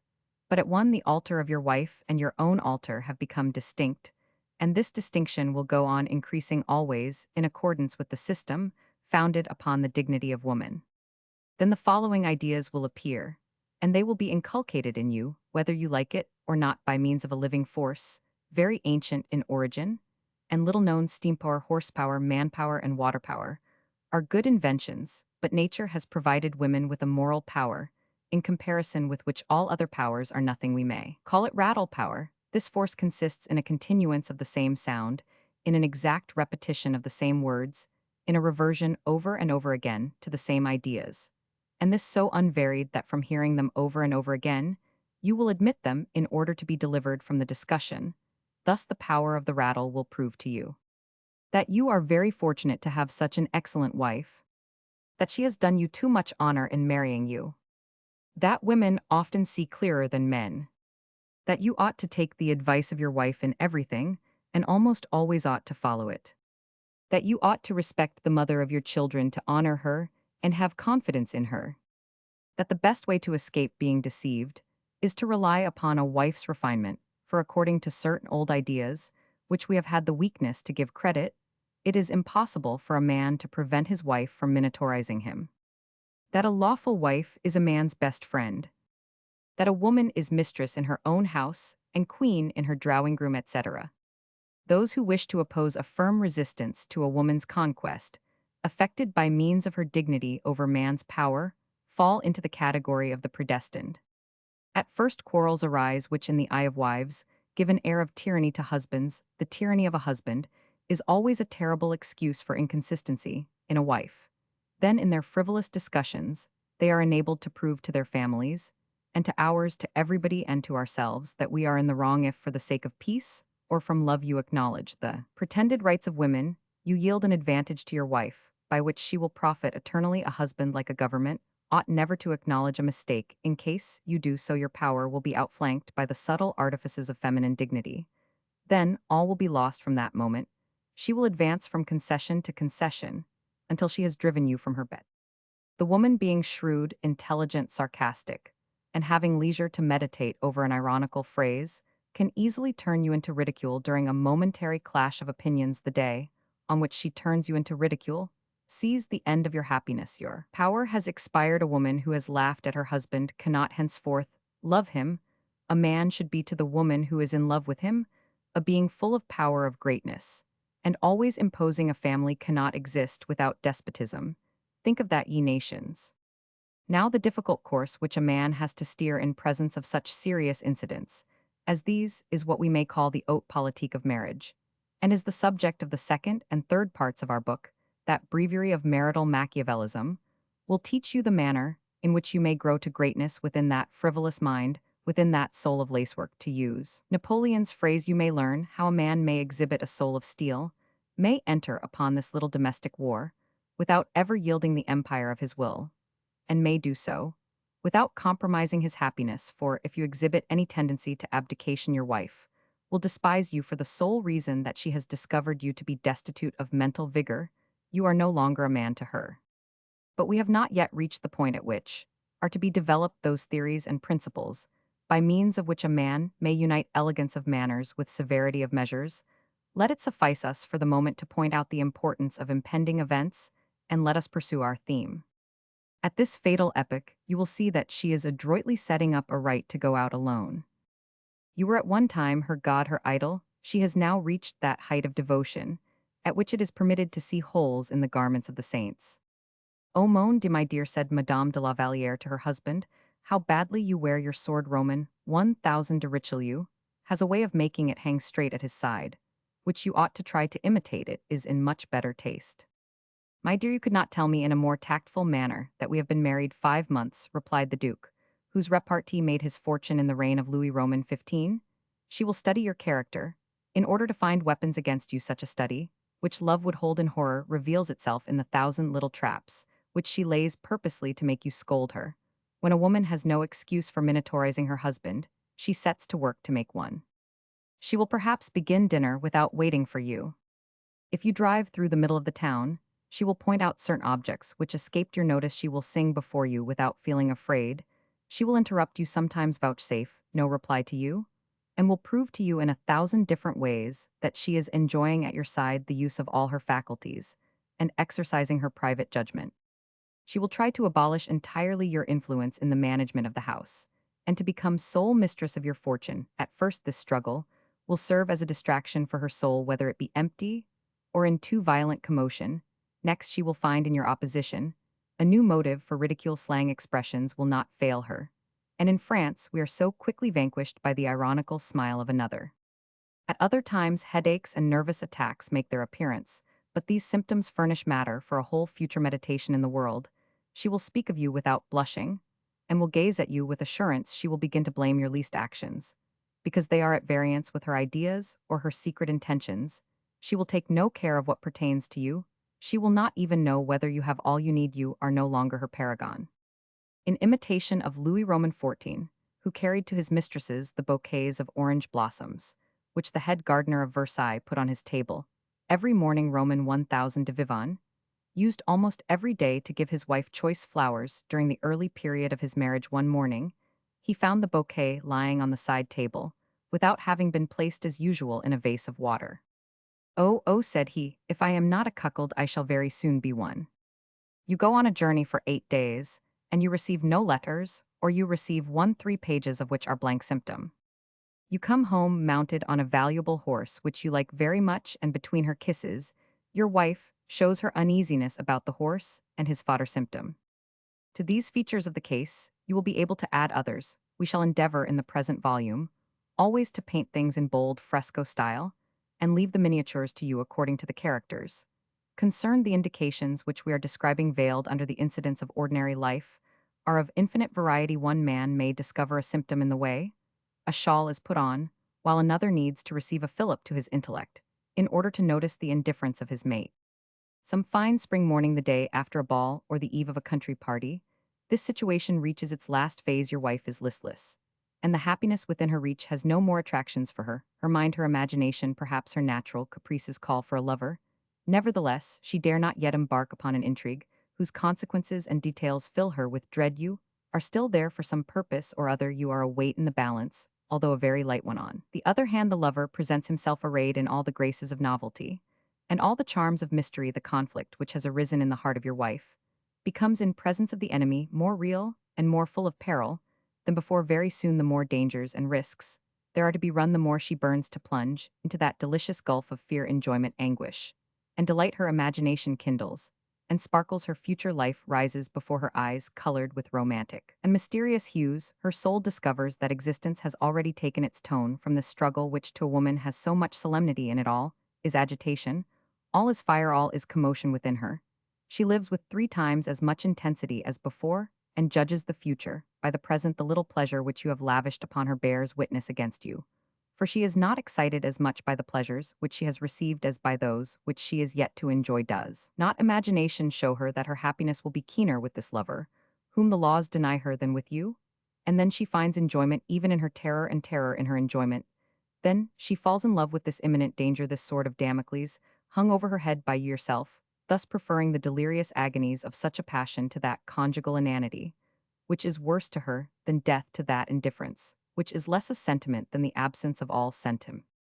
You who must go to pay your respects to the Minister of Finance, to write memorandums at the bank, to make your reports at the Bourse, or to speak in the chamber, you young men, who have repeated with many others in our first meditation the oath that you will defend your happiness in defending your wife, what can you oppose to these desires of hers, which are so natural for, with these creatures of fire to live, is to feel the moment they cease to experience emotion, they are dead. The law and virtue of which you take your position produces, in her, this involuntary act of minotaurism. There is one sequel, said D. Lambert, to the laws of movement. Well then, where are your means of defense? Where indeed? Alas, if your wife has not yet kissed the apple of the serpent stands before her. You sleep, we are awake, and our book begins. Without inquiring how many husbands, among the 500,000 which this book concerns, will be left with the predestined, how many have contracted unfortunate marriages, how many have made a bad beginning with their wives, and without wishing to ask if there be many or few of this numerous band who can satisfy the conditions required for struggling against the danger which is impending, we intend to expound in the second and third part of this work the methods of fighting the Minotaur and keeping intact the virtue of wives. But if fate, the devil, the celibate opportunity desire your ruin, in recognizing the progress of all intrigues, in joining in the battles which are fought by every home, you will possibly be able to find some consolation. Many people have such a happy disposition that on showing to them the condition of things, and explaining to them the why and the wherefore, they scratch their foreheads, rub their hands, stamp on the ground, and are satisfied. Meditation, Roman 9 Epilogue. Faithful to our promise, this first part has indicated the general causes, which bring all marriages to the crises which we are about to describe. And in tracing the steps of this conjugal preamble, we have also pointed out the way in which the catastrophe is to be avoided, for we have pointed out the errors by which it is brought about. But these first considerations would be incomplete if, after endeavoring to throw some light upon the inconsistency of our ideas of our manners, and of our laws with regard to a question which concerns the life of almost all living beings, we did not endeavor to make plain in a short peroration the political causes of the infirmity which pervades all modern society, after having exposed the secret vices of marriage. Would it not be an inquiry worthy of philosophers to search out the causes which have rendered it so vicious? The system of law and of manners which so far directs women and controls marriage in France is the outcome of ancient beliefs and traditions, which are no longer in accordance with the eternal principles of reason and of justice brought to light by the Great Revolution of 1789. Three great disturbances have agitated France: the conquest of the country by the Romans, the establishment of Christianity, and the invasion of the Franks. Each of these events has left a deep impress upon the soil, upon the laws, upon the manners, and upon the intellect of the nation. Greece, having one foot on Europe and the other on Asia, was influenced by her voluptuous climate in the choice of her marriage institutions. She received them from the East, where her philosophers, her legislators, and her poets went to study the abstruse antiquities of Egypt and Chaldea. The absolute seclusion of women, which was necessitated under the burning sun of Asia, prevailed under the laws of Greece and Ionia. The women remained in confinement within the marbles of the Gynoeceum. The country was reduced to the condition of a city to a narrow territory. And the courtesans who were connected with art and religion by so many ties were sufficient to satisfy the first passions of the young men, who were few in number, since their strength was elsewhere taken up in the violent exercises of that training, which was demanded of them by the military system of those heroic times. At the beginning of her royal career, Rome, having sent to Greece to seek such principles of legislation as might suit the sky of Italy stamped upon the forehead of the married woman, the brand of complete servitude, the Senate understood the importance of virtue in a republic, hence the severity of manners in the excessive development of the marital and paternal power. The dependence of the woman on her husband is found inscribed on every code. The seclusion prescribed by the East becomes a duty, a moral obligation, a virtue. On these principles were raised temples to modesty and temples consecrated to the sanctity of marriage. Hence sprang the institution of censors, the law of dowries, the sumptuary laws, the respect for matrons, and all the characteristics of the Roman law. Moreover, 3 acts of feminine violation, either accomplished or attempted, produced 3 revolutions. And was it not a grand event sanctioned by the decrees of the country that these illustrious women should make their appearances on the political arena? Those noble Roman women, who were obliged to be either brides or mothers, passed their life in retirement, engaged in educating the masters of the world. Rome had no courtesans, because the youth of the city were engaged in eternal war.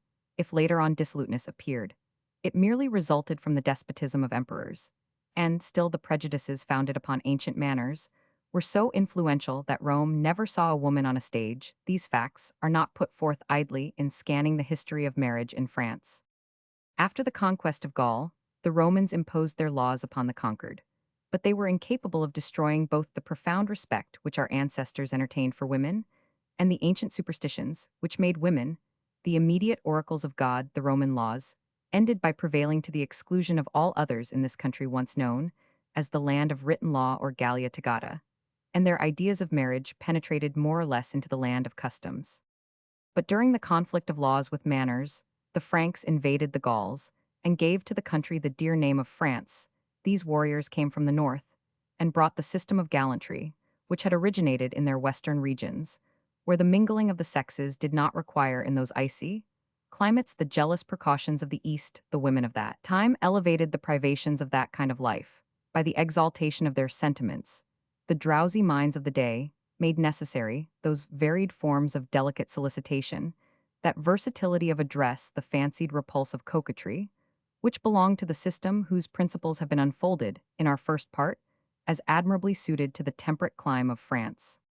To the east then belong the passion and the delirium of passion, the long brown hair the harem, the amorous divinities the splendor the poetry of love, and the monuments of love to the west the liberty of wives, the sovereignty of their blonde locks gallantry, the fairy life of love, the secrecy of passion, the profound ecstasy of the soul, the sweet feelings of melancholy, and the constancy of love.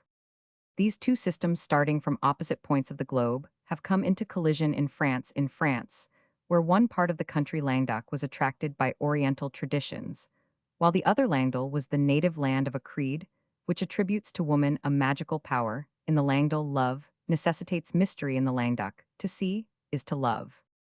At the height of this struggle came the triumphant entry of Christianity into France, and there it was preached by women, and there it consecrated the divinity of a woman, who in the forests of Brittany, of Vendée, and of Ardennes took under the name of Notre Dame the place of more than one idol in the hollow of old Druidic oaks.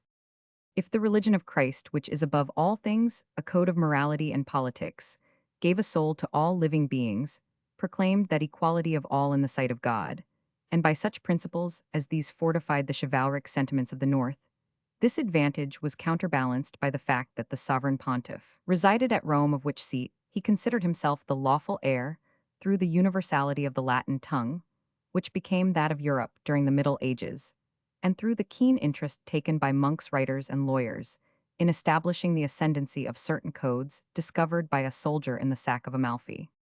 These two principles of the servitude and the sovereignty of women retain possession of the ground, each of them defended by fresh arguments. The Salic law, which was a legal error, was a triumph for the principle of political and civil servitude for women, but it did not diminish the power which French manners accorded them, for the enthusiasm of chivalry, which prevailed in Europe, supplanted the party of manners against the party of law. And in this way was created that strange phenomenon which since that time has characterized both our national despotism and our legislation for ever since those epochs, which seemed to presage the revolution when the spirit of philosophy rose and reflected upon the history of the past. France has been the prey of many convulsions: feudalism, the Crusades, the Reformation, the struggle between the monarchy and the aristocracy, despotism and priestcraft, have so closely held the country within their clutches that woman still remains the subject of strain. Counter opinions, each springing from one of the three great movements to which we have referred. Was it possible that the woman question should be discussed, and woman's political education and marriage should be ventilated, when feudalism threatened the throne, when reform menaced both king and barons, and the people between the hierarchy and the empire were forgotten, according to a saying of Madame Necker? Women, amid these great movements, were like the cotton wool put into a case of porcelain. They were counted for nothing. But without them, everything would have been broken. A married woman then in France presents the spectacle of a queen out at service of a slave at once free, and a prisoner. A collision between these two principles, which frequently occurred, produced odd situations by the thousand, and then woman was physically little understood, and what was actually sickness in her was considered a prodigy, witchcraft, or monstrous turpitude in those days. These creatures, treated by the law as reckless children and put under guardianship, were by the manners of the time deified and adored like the freedmen of emperors. They disposed of crowns, they decided battles, they awarded fortunes, they inspired crimes and revolutions, wonderful acts of virtue, by the mere flash of their glances. And yet they possessed nothing, and were not even possessors of themselves. They were equally fortunate and unfortunate, armed with their weakness and strong in instinct. They launched out far beyond the sphere which the law allotted them, showing themselves omnipotent for evil, but impotent for good, without merit in the virtues that were imposed upon them, without excuse in their vices, accused of ignorance, and yet denied an education, neither altogether mothers nor altogether wives, having all the time to conceal their passions. While they fostered them, they submitted to the coquetry of the Franks, while they were obliged, like Roman women, to stay within the ramparts of their castles, and bring up those who were to be warriors, while no system was definitely decided upon by legislation. As to the position of women, their minds were left to follow their inclinations, and there are found among them as many who resemble Marion Delorme as those who resemble Cornelia. There are vices among them, but there are as many virtues. These were creatures as incomplete as the laws which governed them. They were considered by some as a being midway between man and the lower animals, as a malignant beast, which the laws could not too closely fetter. and which nature had destined with so many other things to serve the pleasure of men, while others held woman to be an angel in exile, a source of happiness and love, the only creature who responded to the highest feelings of man, while her miseries were to be recompensed by the idolatry of every heart. How could the consistency, which was wanting in a political system, be expected in the general manners of the nation? And so woman became what circumstances and men made her, instead of being what the climate and native institutions should have made her sold married against her taste, in accordance with the patria potestas of the Romans, at the same time that she fell under the marital despotism, which desired her seclusion, she found herself tempted to take the only reprisals which were within her power. Then she became a dissolute creature, as soon as men ceased to be intently occupied in intestine war, for the same reason that she was a virtuous woman in the midst of civil disturbances. Every educated man can fill in this outline, for we seek from movements like these the lessons, and not the poetic suggestion which they yield. The revolution was too entirely occupied in breaking down, and building up had too many enemies, or followed perhaps too closely on the deplorable times witnessed under the Regency, and under Louis Roman XV, to pay any attention to the position which women should occupy in the social order. The remarkable men who raised the immortal monument, which our codes present, were almost all old-fashioned students of law deeply imbued with the spirit of Roman jurisprudence, and moreover, they were not the founders of any political institution's sons of the Revolution. They believed in accordance with that movement that the law of divorce wisely restricted, and the bond of dutiful submission were sufficient ameliorations of the previous marriage law.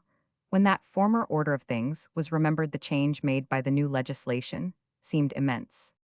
At the present day, the question as to which of these two principles shall triumph rests entirely in the hands of our wise legislators. The past has teaching which should bear fruit in the future. Have we lost all sense of the eloquence of fact? The principles of the East resulted in the existence of eunuchs, and Seraglio's The Spurious Social Standing of France has brought in the plague of courtesans and the more deadly plague of our marriage system. And thus, to use the language of a contemporary, the East sacrifices to paternity men, and the principle of justice France women and modesty. Neither the East nor France has attained the goal which their institutions point to, for that is happiness. The man is not more loved by the women of a harem than the husband, is sure of being in France as the father of his children, and marrying is not worth what it costs. It is time to offer no more sacrifice to this institution, and to amass a larger sum of happiness in the social state by making our manners and our institution conformable to our climate. Constitutional government, a happy mixture of two extreme political systems, despotism and democracy, suggests by the necessity of blending also the two principles of marriage which so far clash together in France. The liberty which we boldly claim for young people is the only remedy for the host of evils whose source we have pointed out by exposing the inconsistencies resulting from the bondage in which girls are kept. Let us give back to youth the indulgence of those passions, those coquetries, love and its terrors, love and its delights, and that fascinating company which followed the coming of the Franks at this vernal season of life. No fault is irreparable, and Hymen will come forth from the bosom of experiences, armed with confidence, stripped of hatred and love. In marriage will be justified because it will have had the privilege of comparison. In this change of manners, the disgraceful plague of public prostitution will perish of itself. It is especially at the time when the man possesses the frankness and timidity of adolescence that in his pursuit of happiness, he is competent to meet and struggle with great and genuine passions of the heart. The soul is happy in making great efforts of whatever kind, provided that it can act, that it can stir and move. It makes little difference, even though it exercise its power against itself. In this observation, the truth of which everybody can see, there may be found one secret of successful legislation of tranquility and happiness. And then the pursuit of learning has now become so highly developed that the most tempestuous of our coming Muribows can consume his energy, either in the indulgence of a passion or the study of a science. How many young people have been saved from debauchery by self-chosen labors, or the persistent obstacles put in the way of a first love, a love that was pure? And what young girl does not desire to prolong the delightful childhood of sentiment, is not proud to have her nature known, and has not felt the secret tremblings of timidity, the modesty of her secret communings with herself, and wished to oppose them to the young desires of a lover, inexperienced as herself? The gallantry of the Franks and the pleasures which attend it should then be the portion of youth, and then would naturally result a union of soul, of mind, of character, of habits, of temperament, and of fortune such as would produce the happy equilibrium necessary for the felicity of the married couple. This system would rest upon foundations wider and freer if girls were subjected to a carefully calculated system of disinheritance, or if in order to force men to choose only those who promised happiness by their virtues, their character, or their talents they married as in the United States without dowry. In that case, the system adopted by the Romans could advantageously be applied to the married women, who, when they were girls, used their liberty being exclusively engaged in the early education of their children, which is the most important of all maternal obligations. Occupied in creating and maintaining the happiness of the household, so admirably described in the fourth book of Julie, they would be in their houses like the women of ancient Rome, living images of Providence, which reigns over all, and yet is nowhere visible in this case. The laws covering the infidelity of the wife should be extremely severe. They should make the penalty disgrace, rather than inflict painful or coercive sentences. France has witnessed the spectacle of women riding asses for the pretended crime of magic, and many an innocent woman has died of shame. In this may be found the secret of future marriage legislation.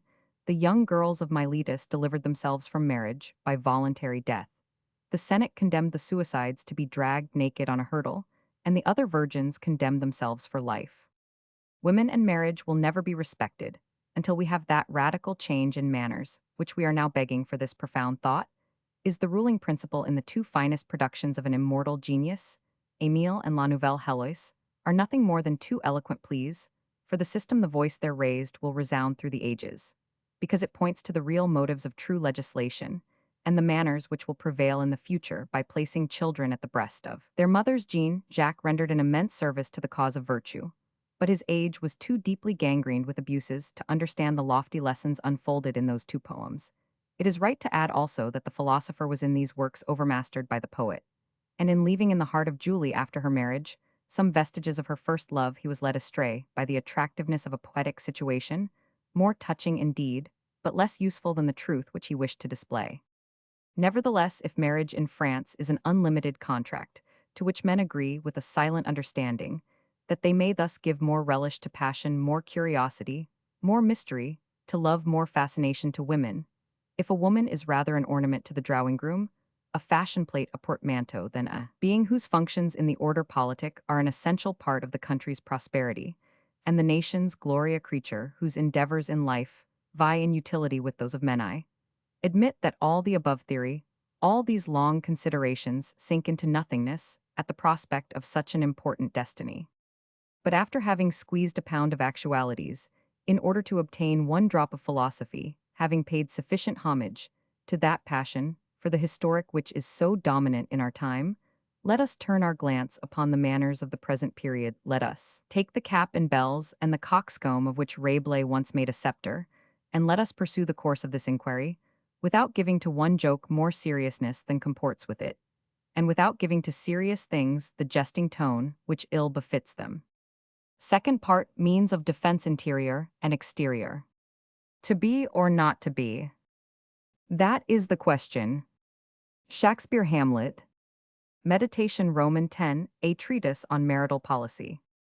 When a man reaches the position in which the first part of this book sets him, we suppose that the idea of his wife being possessed by another makes his heart beat, and rekindles his passion, either by an appeal to his amour propre, his egotism, or his self-interest. For unless he is still on his wife's side, he must be one of the lowest of men, and deserves his fate.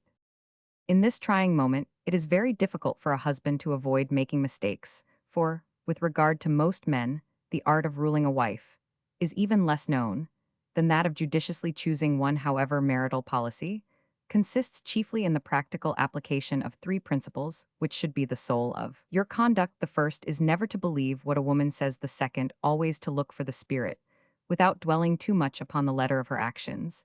And the third, not to forget that a woman is never so garrulous as when she holds her tongue, and is never working with more energy than when she keeps quiet. From the moment that your suspicions are aroused, you ought to be like a man mounted on a tricky horse, who always watches the ears of the beast in fear of being thrown from the saddle. But art consists not so much in the knowledge of principles, as in the manner of applying them to reveal them to ignorant people, is to put a razor in the hand of a monkey. Moreover, the first and most vital of your duties consists in perpetual dissimulation, an accomplishment in which most husbands are sadly lacking in detecting the symptoms of minotaurism. 2. Plainly marked in the conduct of their wives, most men at once indulge in the most insulting suspicions, their minds contract a tinge of bitterness, which manifests itself in their conversation, and in their manners, and the alarm which fills their heart like the gas flame in a glass globe, lights up their countenances so plainly that it accounts for their conduct. Now a woman who has 12 hours more than you have each day to reflect, and to study you reads the suspicion written upon your face at the very moment that it arises, she will never forget this gratuitous insult. Nothing can ever remedy that all is now said and done, and the very next day, if she has opportunity, she will join the ranks of inconsistent women. You ought then to begin under these circumstances, to affect towards your wife the same boundless confidence that you have hitherto had in her. If you begin to lull her anxieties by honeyed words, you are lost. She will not believe you, for she has her policy as you have yours now. There is as much need for tact as for kindliness in your behavior, in order to inculcate in her, without her knowing it, a feeling of security, which will lead her to lay back her ears, and prevent you from using rein or spur at the wrong moment. But how can we compare a horse, the frankest of all animals, to a being the flashes of whose thought, and the movements of whose impulses render her at moments more prudent than the servite Fra Paolo, the most terrible adviser, that the 10 at Venice ever had, more deceitful than a king, more adroit than Louis, more profound than Machiavelli, as sophistical as Hobbes, as acute as Voltaire, as pliant as the fiancé of Mamelin, and distrustful of no one in the whole wide world but you. Moreover, to this dissimulation, by means of which the springs that move your conduct ought to be made as invisible as those that move the world, must be added absolute self-control. That diplomatic imperturbability so boasted of by Talleyrand must be the least of your qualities, his exquisite politeness, and the grace of his manners must distinguish your conversation. The professor here expressly forbids you to use your whip if you would obtain complete control over your gentle Andalusian steed. Romans 61, if a man strike his mistress, it is a self-inflicted wound, but if he strike his wife, it is suicide. How can we think of a government without police, an action without force, a power without weapons now? This is exactly the problem which we shall try to solve in our future meditations. But first we must submit 2 preliminary observations. They will furnish us with 2 other theories concerning the application of all the mechanical means, which we propose you should employ. An instance from life will refresh these arid and dry dissertations. The hearing of such a story will be like laying down a book to work in the field. In the year 1822, on a fine morning in the month of February, I was traversing the boulevards of Paris from the quiet circles of the Marais to the fashionable quarters of the Chaucied Antin, and I observed for the first time, not without a certain philosophically joy, the diversity of physiognomy and the varieties of costume, which from the Rue du Pas de la Mule even to the Madeleine made each portion of the boulevard a world of itself, and this whole zone of Paris a grand panorama of manners, having at that time no idea of what the world was, and little thinking that one day I should have the audacity to set myself up as a legislator on marriage. I was going to take lunch at the house of a college friend, who was perhaps too early in life, afflicted with a wife and 2 children. My former professor of mathematics lived at a short distance from the house of my college friend, and I promised myself the pleasure of a visit to this worthy mathematician. Before indulging my appetite for the dainties of friendship, I accordingly made my way to the heart of a study, where everything was covered with a dust which bore witness to the lofty abstraction of the scholar. But a surprise was in store for me. There I perceived a pretty woman seated on the arm of an easy chair. As if mounted on an English horse, her face took on the look of conventional surprise, worn by mistresses of the house towards those they do not know, but she did not disguise the expression of annoyance which at my appearance clouded her countenance with the thought that I was aware how ill-timed was my presence. My master, doubtless absorbed in an equation, had not yet raised his head. I therefore waved my right hand towards the young lady like a fish moving his fin, and on tiptoe I retired with a mysterious smile, which might be translated, "I will not be the one to prevent him committing an act of infidelity to Urania." She nodded her head with one of those sudden gestures whose graceful vivacity is not to be translated into words. "My good friend, don't go away," cried the geometrician, "this is my wife." I bowed for the second time. "O Coulon, why wert thou not present to applaud the only one of thy pupils, who understood from that moment?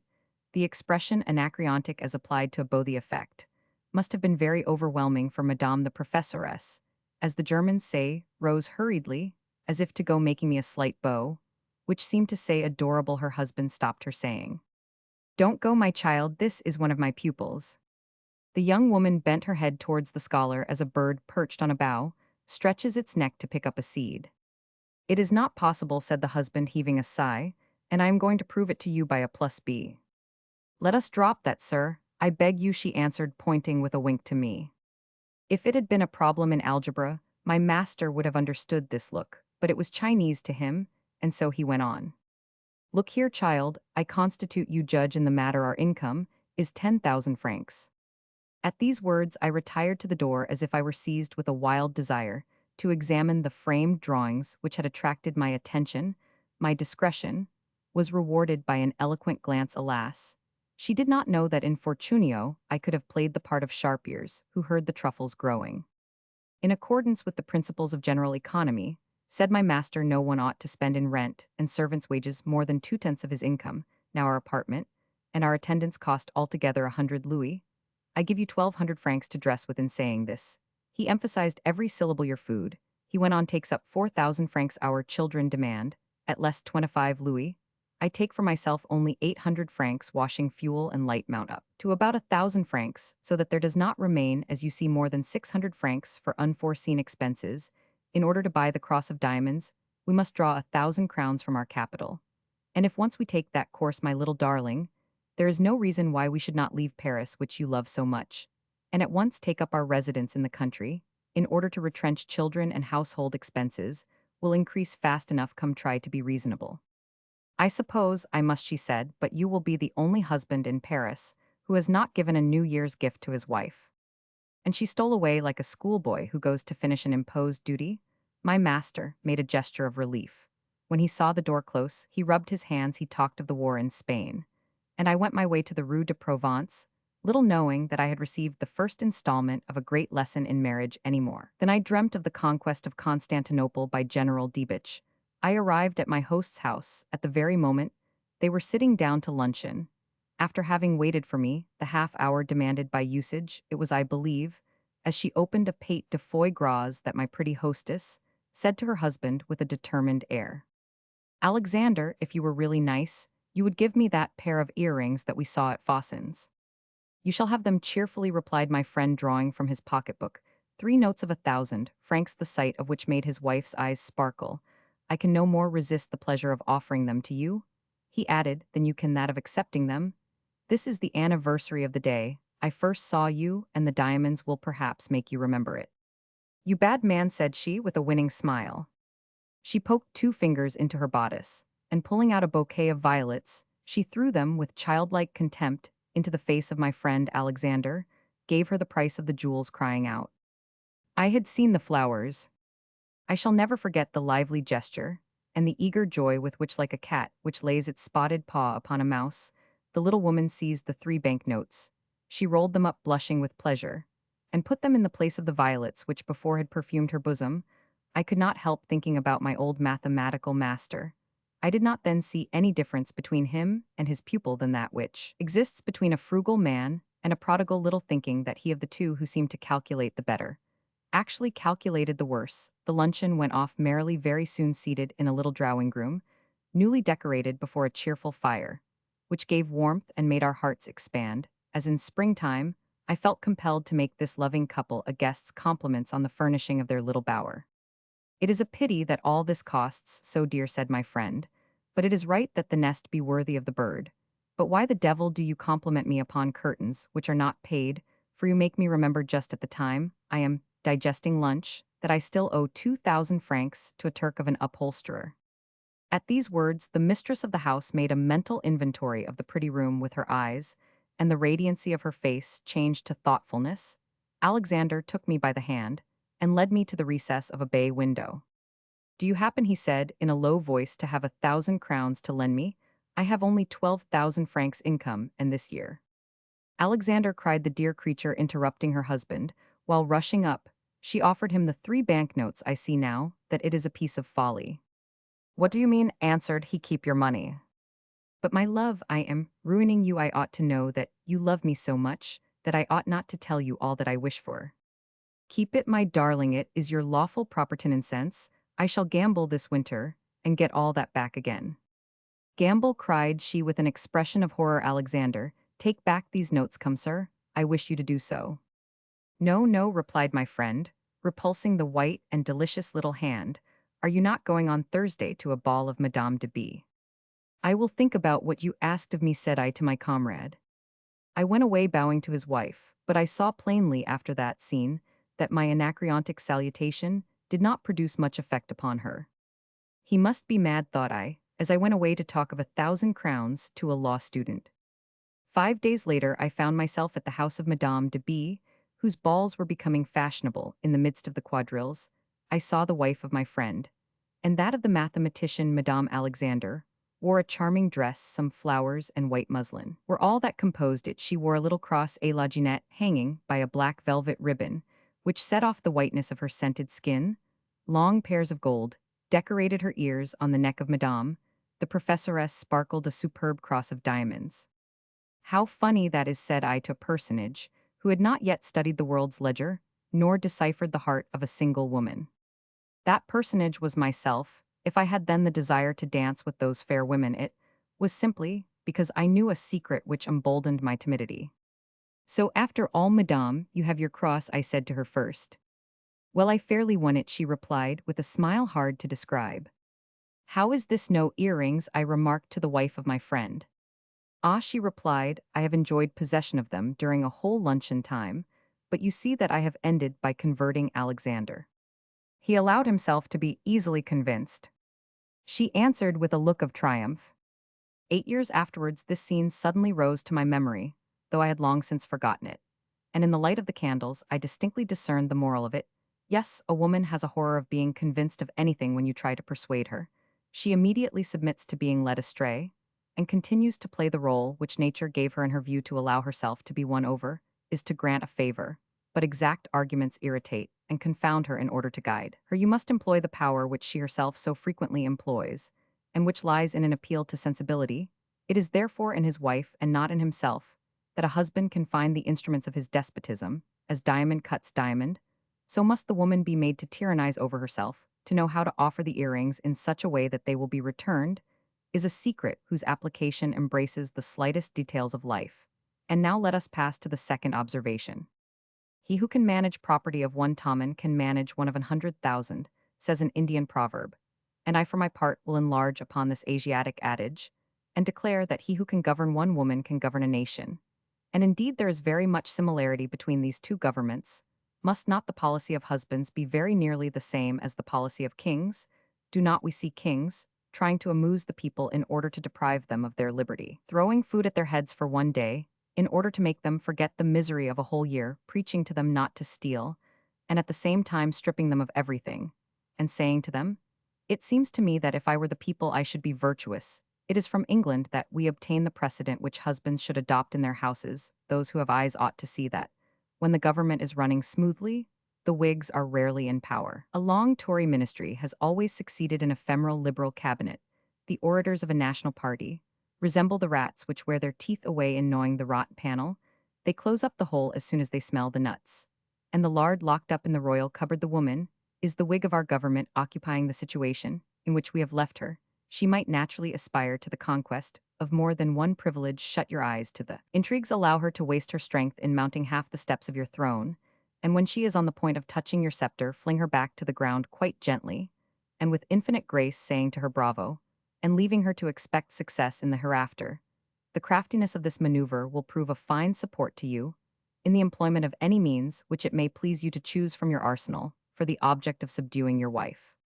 Such are the general principles which a husband should put into practice if he wishes to escape mistakes in ruling his little kingdom. Nevertheless, in spite of what was decided by the minority at the Council of Macon, Montesquieu, who had perhaps foreseen the coming of constitutional government, has remarked, I forget in what part of his writings, that good sense in public assemblies is always found on the side of the minority. We discern in a woman a soul and a body, and we commence by investigating the means to gain control of her moral nature. The exercise of thought, whatever people may say, is more noble than the exercise of bodily organs, and we give precedence to science over cookery and to intellectual training over hygiene. Meditation, Roman 11. Instruction in the home. Whether wives should or should not be put under instruction such, is the question before us. Of all those which we have discussed, this is the only one which has two extremes and admits of no compromise: knowledge and ignorance. Such are the two irreconcilable terms of this problem. Between these two abysses, we seem to see Louis Roman 18, reckoning up the felicities of the 18th century, and the unhappiness of the 19th, seated in the center of the seesaw, which he knew so well how to balance by his own weight. He contemplates at one end of it the fanatic ignorance of a lay brother, the apathy of a serf, the shining armor on the horses of a banneret. He thinks he hears the cry France and Mont J. Saint Denis, but he turns round, he smiles, as he sees the haughty look of a manufacturer, who is captain in the National Guard, the elegant carriage of a stock broker, the simple costume of a peer of France turned journalist, and sending his son to the Polytechnique. Then he notices the costly stuffs, the newspapers, the steam engines, and he drinks his coffee from a cup of Sevres, at the bottom of which still glitters the N surmounted by a crown. Away with civilization, away with thought, that is your cry. You ought to hold in horror the education of women, for the reason, so well realized in Spain, that it is easier to govern a nation of idiots than a nation of scholars. A nation degraded is happy if she has not the sentiment of liberty, neither has she the storms and disturbances which it begets. She lives as polyps live. She can be cut up into 2 or 3 pieces, and each piece is still a nation complete and living, and ready to be governed by the first blind man who arms himself with the pastoral staff. What is it that produces this wonderful characteristic of humanity? Ignorance. Ignorance is the sole support of despotism, which lives on darkness and silence. Now happiness in the domestic establishment, as in a political state, is a negative happiness. The affection of a people for a king in an absolute monarchy is perhaps less contrary to nature than the fidelity of a wife towards her husband when love between them no longer exists. Now we know that in your house love at this moment has one foot on the windowsill. It is necessary for you, therefore, to put into practice that salutary rigor by which Roman 1000 de Metternich prolongs his statu quo, but we would advise you to do so with more tact, and with still more tenderness, for your wife is more crafty than all the Germans put together, and as voluptuous as the Italians. You should therefore try to put off as long as possible the fatal moment when your wife asks you for a book. This will be easy. You will first of all pronounce, in a tone of disdain, the phrase blue stocking, and on her request being repeated, you will tell her what ridicule attaches among the neighbors to pedantic women. You will then repeat to her very frequently that the most lovable and the wittiest women in the world are found at Paris, where women never read. That women are like people of quality, who, according to Mascarillo, know everything without having learned anything. That a woman, while she is dancing, or while she is playing cards, without even having the appearance of listening, ought to know how to pick up from the conversation of talented men the ready-made phrases out of which fools manufacture their wit at Paris. That in this country decisive judgments on men and affairs are passed round from hand to hand, and that the little cutting phrase with which a woman criticizes an author, demolishes a work, or heaps contempt on a picture, has more power in the world than a court decision. That women are beautiful mirrors, which naturally reflect the most brilliant ideas. That natural wit is everything, and the best education is gained rather from what we learn in the world than by what we read in books. That above all reading ends in making the eyes dull, etc. To think of leaving a woman at liberty to read the books which her character of mind may prompt her to choose, this is to drop a spark in a powder magazine. It is worse than that. It is to teach your wife to separate herself from you, to live in an imaginary world in a paradise. For what do women read? Works of passion, the confessions of Rousseau, romances, and all those compositions which work most powerfully on their sensibility. They like neither argument nor the ripe fruits of knowledge. Now, have you ever considered the results which follow these poetical readings? Romances, and indeed all works of imagination, paint sentiments and events with colors of a very different brilliancy from those presented by nature. The fascination of such works springs less from the desire which each author feels to show his skill in putting forth choice and delicate ideas than from the mysterious working of the human intellect. It is characteristic of man to purify and refine everything that he lays up in the treasury of his thoughts. What human faces, what monuments of the dead, are not made more beautiful than actual nature in the artistic representation? The soul of the reader assists in this conspiracy against the truth, either by means of the profound silence which it enjoys in reading, or by the fire of mental conception with which it is agitated, or by the clearness with which imagery is reflected in the mirror of the understanding, who has not seen on reading the Confessions of Jean Jacques that Madame de Warens is described as much prettier than she ever was in actual life. It might almost be said that our souls dwell with delight upon the figures which they had met in a former existence under fairer skies, that they accept the creations of another soul only as wings on which they may soar into space, features the most delicate they bring to perfection, by making them their own, and the most poetic expression which appears in the imagery of an author brings forth still more ethereal imagery in the mind of a reader to read, is to join with the writer in a creative act. The mystery of the transubstantiation of ideas originates perhaps in the instinctive consciousness that we have of a vocation loftier than our present destiny? Or is it based on the lost tradition of a former life? What must that life have been if this slight residuum of memory offers us such volumes of delight? Moreover, in reading plays and romances, woman, a creature much more susceptible than we are to excitement, experiences the most violent transport. She creates for herself an ideal existence beside which all reality grows pale.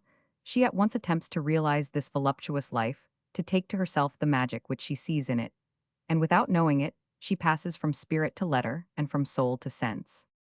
And would you be simple enough to believe that the manners, the sentiments of a man like you, who usually dress and undress before your wife, can counterbalance the influence of these books, and outshine the glory of their fictitious lovers, in whose garments the fair reader sees neither hole nor stain, poor fool, too late, alas, for her happiness. And for yours, your wife will find out that the heroes of poetry are as rare in real life as the Apollos of sculpture. Very many husbands will find themselves embarrassed in trying to prevent their wives from reading, yet there are certain people who allege that reading has this advantage, that men know what their wives are about when they have a book in hand. In the first place, you will see in the next meditation what a tendency the sedentary life has to make a woman quarrelsome.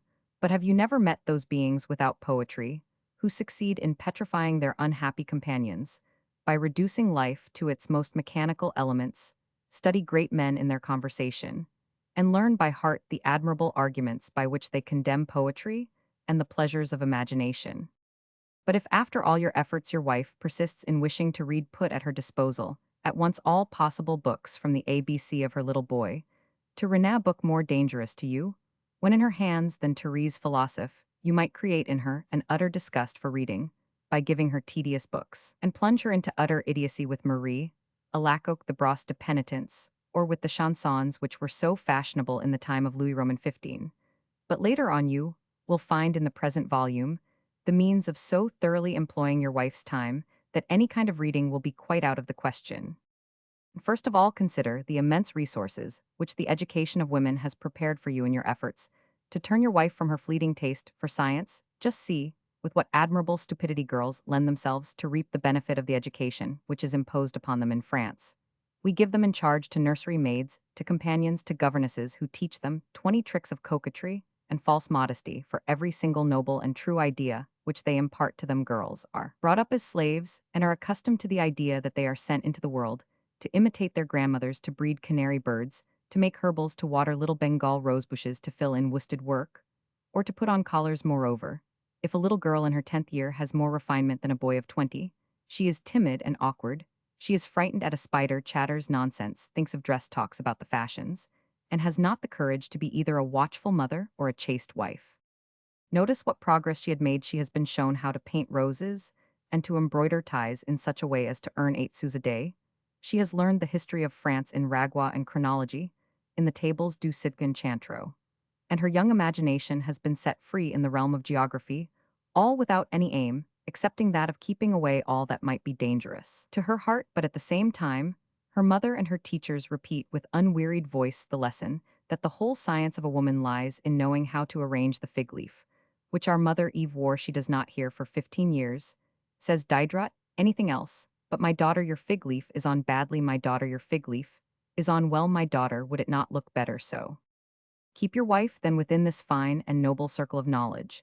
If by chance your wife wishes to have a library by for her Florian Malt Brun, the Cabinet des Fees, the Arabian Nights, Redouts, Roses, the Customs of China, the Pigeons, by Madame Nip, the great work on Egypt, etc., carry out, in short, the clever suggestion of that princess who, when she was told of a riot occasioned by the dearness of bread, said, "Why don't they eat cake?"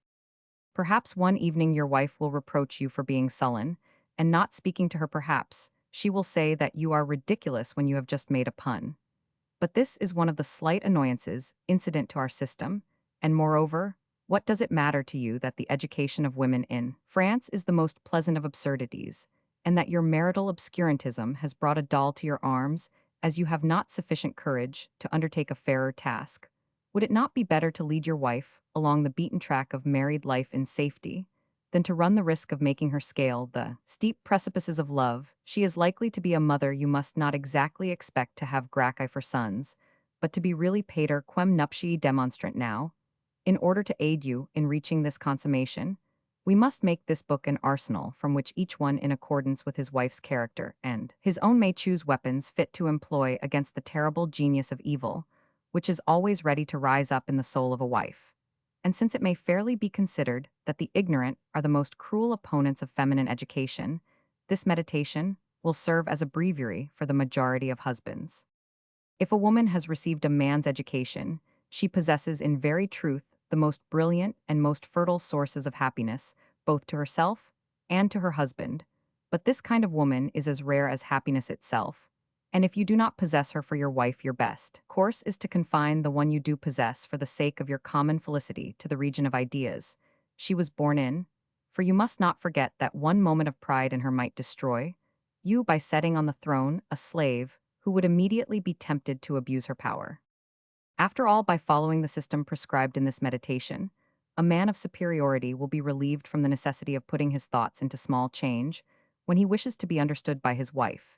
If indeed this man of superiority has been guilty of the folly of marrying one of those poor creatures who cannot understand him, instead of choosing for his wife a young girl whose mind and heart he has tested and studied for a considerable time.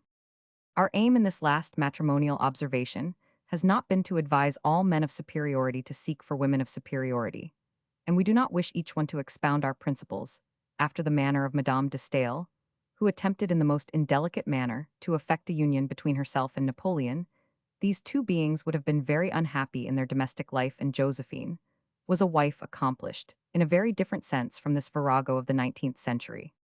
And indeed, when we praise those undiscoverable girls, so happily educated by chance, so well endowed by nature, whose delicate souls endure so well the rude contact of the great soul of him, we call a man, we mean to speak of those rare and noble creatures of whom Goethe has given us a model in his Clare of Egmont. We are thinking of those women who seek no other glory than that of playing their part well, who adapt themselves with amazing pliancy to the will and pleasure of those whom nature has given them for masters, soaring at one time into the boundless sphere of their thought, and in turn stooping to the simple task of amusing them, as if they were children understanding well the inconsistencies of masculine and violent souls, understanding also their slightest word, their most puzzling looks, happy in silence, happy also in the midst of loquacity, and well aware that the pleasures, the ideas, and the moral instincts of a Lord Byron cannot be those of a bonnet maker. But we must stop. This fair picture has led us too far from our subject. We are treating of marriage and not of love. Meditation Roman 12, the hygiene of marriage. The aim of this meditation is to call to your attention a new method of defense by which you may reduce the will of your new wife to a condition of utter and abject submission. This is brought about by the reaction upon her moral nature of physical changes, and the wise lowering of her physical condition by a diet skillfully controlled.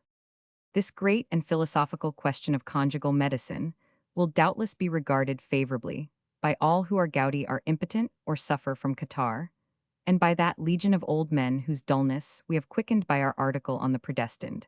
But it principally concerns those husbands who have courage enough to enter into those paths of Machiavellism, such as would not have been unworthy of that great king of France, who endeavored to secure the happiness of the nation at the expense of certain noble heads. Here the subject is the same: the amputation, or the weakening of certain members, is always to the advantage of the whole body. Do you think seriously that a celibate who has been subject to a diet consisting of the herb hania of cucumbers of purslane, and the applications of leeches to his ears, as recommended by Sterne, would be able to carry by storm the honor of your wife? Suppose that a diplomat had been clever enough to affix a permanent linen plaster to the head of Napoleon, or to purge him every morning. Do you think that Napoleon the Great would ever have conquered? Italy was Napoleon during his campaign in Russia, a prey to the most horrible pangs of dysuria, or was he not? That is one of the questions which has weighed upon the minds of the whole world. Is it not certain that cooling applications, douches, baths, etc., produce great changes in more or less acute affections of the brain, in the middle of the heat of July, when each one of your pores slowly filters out and returns to the devouring atmosphere, the glasses of iced lemonade which you have drunk at a single draught, have you ever felt the flame of courage, the vigor of thought, the complete energy, which rendered existence light and sweet to you some months before? No, no, the iron most closely cemented into the hardest stone will raise and throw apart the most durable monument, by reason of the secret influence, exercised by the slow and invisible variations of heat and cold, which vex the atmosphere in the first place. Let us be sure that if atmospheric mediums have an influence over man, there is still a stronger reason for believing that man in turn influences the imagination of his kind, by the more or less vigor with which he projects his will, and thus produces a veritable atmosphere around him. It is in this fact that the power of the actor's talent lies, as well as that of poetry and of fanaticism. For the former is the eloquence of words as the latter is the eloquence of actions, and in this lies the foundation of a science so far in its infancy. This will so potent in one man against another, this nervous and fluid force, eminently mobile and transmittable, is itself subject to the changing condition of our organization, and there are many circumstances which make this frail organism of ours to vary. At this point, our metaphysical observation shall stop, and we will enter into an analysis of the circumstances which develop the will of man and impart to it a greater degree of strength or weakness. Do not believe, however, that it is our aim to induce you to put cataplasms on the honor of your wife, to lock her up in a sweating house, or to seal her up like a letter. No, we will not even attempt to teach you the magnetic theory, which would give you the power to make your will triumph in the soul of your wife. There is not a single husband who would accept the happiness of an eternal love at the price of this perpetual strain laid upon his animal forces.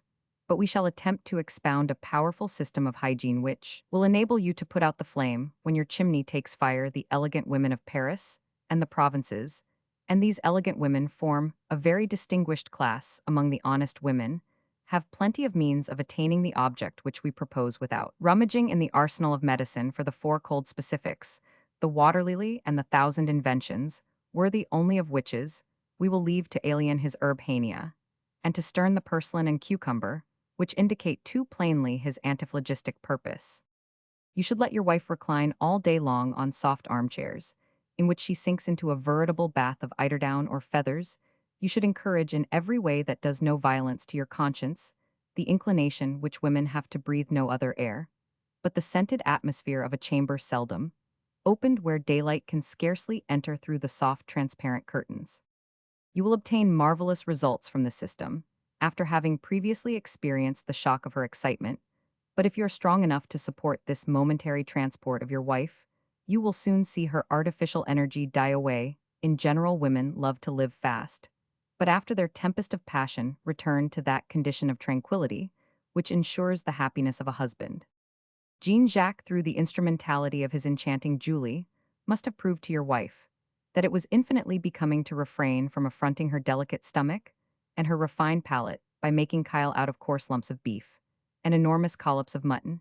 Is there anything purer in the world than those interesting vegetables, always fresh and scentless, those tinted fruits, that coffee, that fragrant chocolate, those oranges, the golden apples of Atalanta, the dates of Arabia, and the biscuits of Brussels, a wholesome and elegant food, which produces satisfactory results at the same time that it imparts to a woman an air of mysterious originality? By the regimen which she chooses, she becomes quite celebrated in her immediate circle, just as she would be by a singular toilet, a benevolent action, or a bon mot. Pythagoras must needs have cast his spell over her, and become as much petted by her as a poodle or an ape. Never commit the imprudence of certain men, who, for the sake of putting on the appearance of wit, controvert the feminine dictum that the figure is preserved by meager diet. Women, on such a diet, never grow fat. That is clear and positive. Do you stick to that? Praise the skill with which some women renowned for their beauty have been able to preserve it by bathing themselves in milk several times a day, or in water compounded of substances likely to render the skin softer and to lower the nervous tension. Advise her above all things to refrain from washing herself in cold water, because water, warm or tepid, is the proper thing for all kinds of ablutions. Let brow size be your idol at the least indisposition of your wife, and on the slightest pretext order the application of leeches. Do not even shrink from applying from time to time a few dozen on yourself in order to establish the system of that celebrated doctor in your household. You will constantly be called upon from your position as husband to discover that your wife is too ruddy, try, even sometimes to bring the blood to her head, in order to have the right to introduce into the house at certain intervals a squad of leeches. Your wife ought to drink water lightly tinged with a burgundy wine agreeable to her taste, but destitute of any tonic properties. Every other kind of wine would be bad for her. Never allow her to drink water alone. If you do, you are lost. Impetuous fluid, as soon as you press against the floodgates of the brain, how quickly do they yield to your power? Then curiosity comes swimming by making signs to her companions to follow. They plunge into the current. Imagination sits dreaming on the bank. She follows the torrent with her eyes and transforms the fragments of straw and reed into masts and bowsprit, and scarcely has the transformation taken place before desire, holding in one hand her skirt drawn up even to her knees, appears, sees the vessel, and takes possession of it. O ye drinkers of water, it is by means of that magic spring that you have so often turned and turned again the world at your will, throwing beneath your feet the weak, trampling on his neck, and sometimes changing even the form and aspect of nature.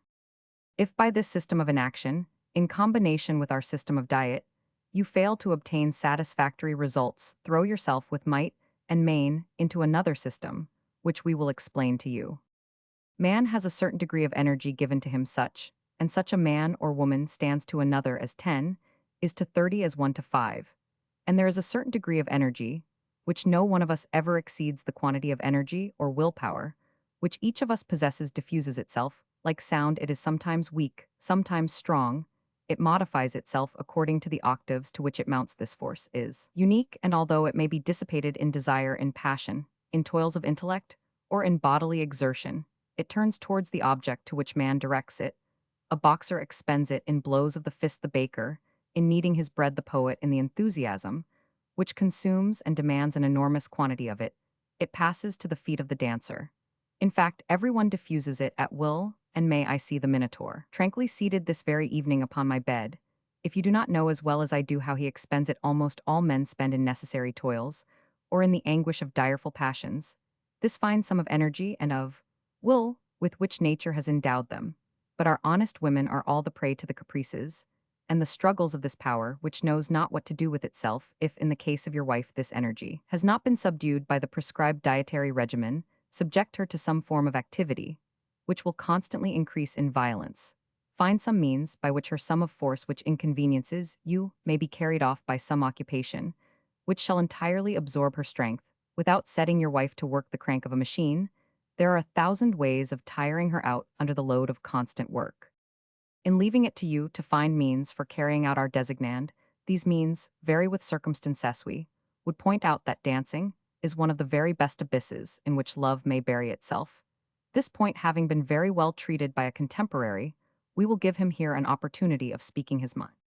The poor victim, who is the admiration of an enchanted audience, pays dear for her success. What result can possibly follow on exertions so ill proportioned to the resources of the delicate sex? The muscles of the body, disproportionately wearied, are forced to their full power of exertion. The nervous forces, intended to feed the fire of passions and the labor of the brain, are diverted from their course. The failure of desire, the wish for rest, the exclusive craving for substantial food, all point to a nature impoverished, more anxious to recruit than to enjoy. Moreover, a denizen of the side scenes said to me one day, "Whoever has lived with dancers has lived with sheep, for in their exhaustion they can think of nothing but strong food, believe me."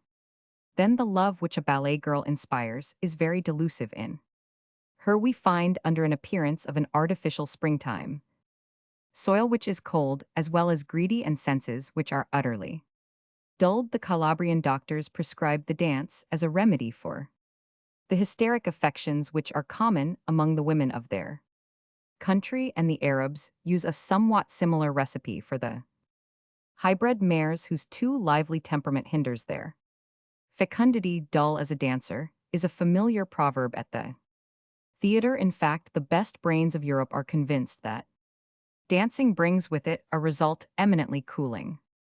In support of this, it may be necessary to add other observations. The life of shepherds gives birth to irregular loves the morals. Of weavers were horribly decried in Greece, the Italians have given birth to a proverb concerning the lubricity of lame women. The Spanish, in whose veins are found many mixtures of African incontinence, have expressed their sentiments in a maxim which is familiar with them, muger y gallina pierna quebrantata it is. Good that a woman and a hen have one broken leg, the profound sagacity of the Orientals in the art of pleasure is altogether expressed by this ordinance of the Caliph Hakim, founder of the Druzes, who forbade under pain of death the making in his kingdom of any shoes for women. It seems that over the whole globe the tempests of the heart wait only to break out after the limbs are at rest. What an admirable maneuver it would be to make a wife dance, and to feed her on vegetables. Do not believe that these observations, which are as true as they are wittily stated, contradict in any way the system which we have previously prescribed by the latter, as by the former we succeed in producing in a woman that needed listlessness, which is the pledge of repose and tranquility. By the latter you leave a door open that the enemy may flee, by the former you slay him. Now at this point it seems to us that we hear timorous people, and those of narrow views, rising up against our idea of hygiene, in the name of morality and sentiment. Is not woman endowed with a soul? Has she not feelings? As we have, what right has anyone without regard to her pain her ideas, or her requirements to hammer her out, as a cheap metal out of which a workman fashions a candlestick, or an extinguisher? Is it because the poor creatures are already so feeble and miserable that a brute claims the power to torture them merely at the dictate of his own fancies, which may be more or less just? And if by this weakening or heating system of yours, which draws out softens, hardens the fibers, you cause frightful and cruel sickness, if you bring to the tomb a woman who is dear to you, if.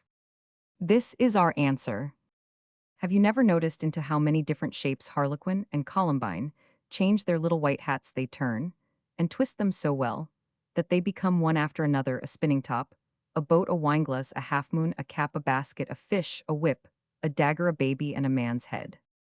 This is an exact image of the despotism with which you ought to shape and reshape your wife. The wife is a piece of property acquired by contract. She is part of your furniture for possession, is nine-tenths of the law. In fact, the woman is not, to speak correctly, anything but an adjunct to the man. Therefore, abridge, cut, file this article as you choose. She is in every sense yours. Take no notice at all of her murmurs, of her cries, of her sufferings. Nature has ordained her for your use, that she may bear everything: children, griefs, blows, and pains from man. Don't accuse yourself of harshness. In the codes of all the nations, which are called civilized, man has written the laws which govern the destiny of women in these cruel terms: vi victis, woe to the conquered. Finally, think upon this last observation, the most weighty perhaps of all that we have made up to this time. If your husband do not break under the scourge of your will this weak and charming reed, there will be a celibate, capricious, and despotic ready to bring her under a yoke more cruel still, and she will have to endure two tyrannies instead of one under all considerations. Therefore, humanity demands that you should follow the system of our hygiene. Meditation, Roman 13, of personal measures. Perhaps the preceding meditations will prove more likely to develop general principles of conduct than to repel force by force. They furnish, however, the pharmacopoeia of medicine, and not the practice of medicine. Now, consider the personal means which nature has put into your hands for self-defense, for Providence has forgotten no one. If to the sepia, that fish of the Adriatic, has been given the black dye, by which he produces a cloud in which he disappears from his enemy, you should believe that a husband has not been left without a weapon, and now the time has come for you to draw yours. You ought to have stipulated before you married that your wife should nurse her own children. In this case, as long as she is occupied in bearing children, or in nursing them, you will avoid the danger from one or two quarters. The wife who is engaged in bringing into the world and nursing a baby has not really the time to bother with a lover, not to speak of the fact that before and after her confinement, she cannot show herself in the world. In short, how can the most bold of the distinguished women, who are the subject of this work, show herself under these circumstances in public? O Lord Byron, thou didst not wish to see women even eat. 6 months after her confinement, and when the child is on the eve of being weaned, a woman, just begins to feel that she can enjoy her restoration and her liberty. If your wife has not nursed her first child, you have too much sense not to notice this circumstance, and not to make her desire to nurse her next one. You will read to her the Emile of Jean Jacques, you will fill her imagination with a sense of motherly duties, you will excite her moral feelings, etc. In a word, you are either a fool or a man of sense. And in the first case, even after reading this book, you will always be minotaurized, while in the second, you will understand how to take a hint. This first expedient is in reality your own personal business. It will give you a great advantage in carrying out all the other methods. Since Alcibiades cut the ears and the tail of his dog, in order to do a service to Pericles, who had on his hands a sort of Spanish war as well as an ouvrard contract affair, such as was then attracting the notice of the Athenians, there is not a single minister who has not endeavored to cut the ears of some dog or other.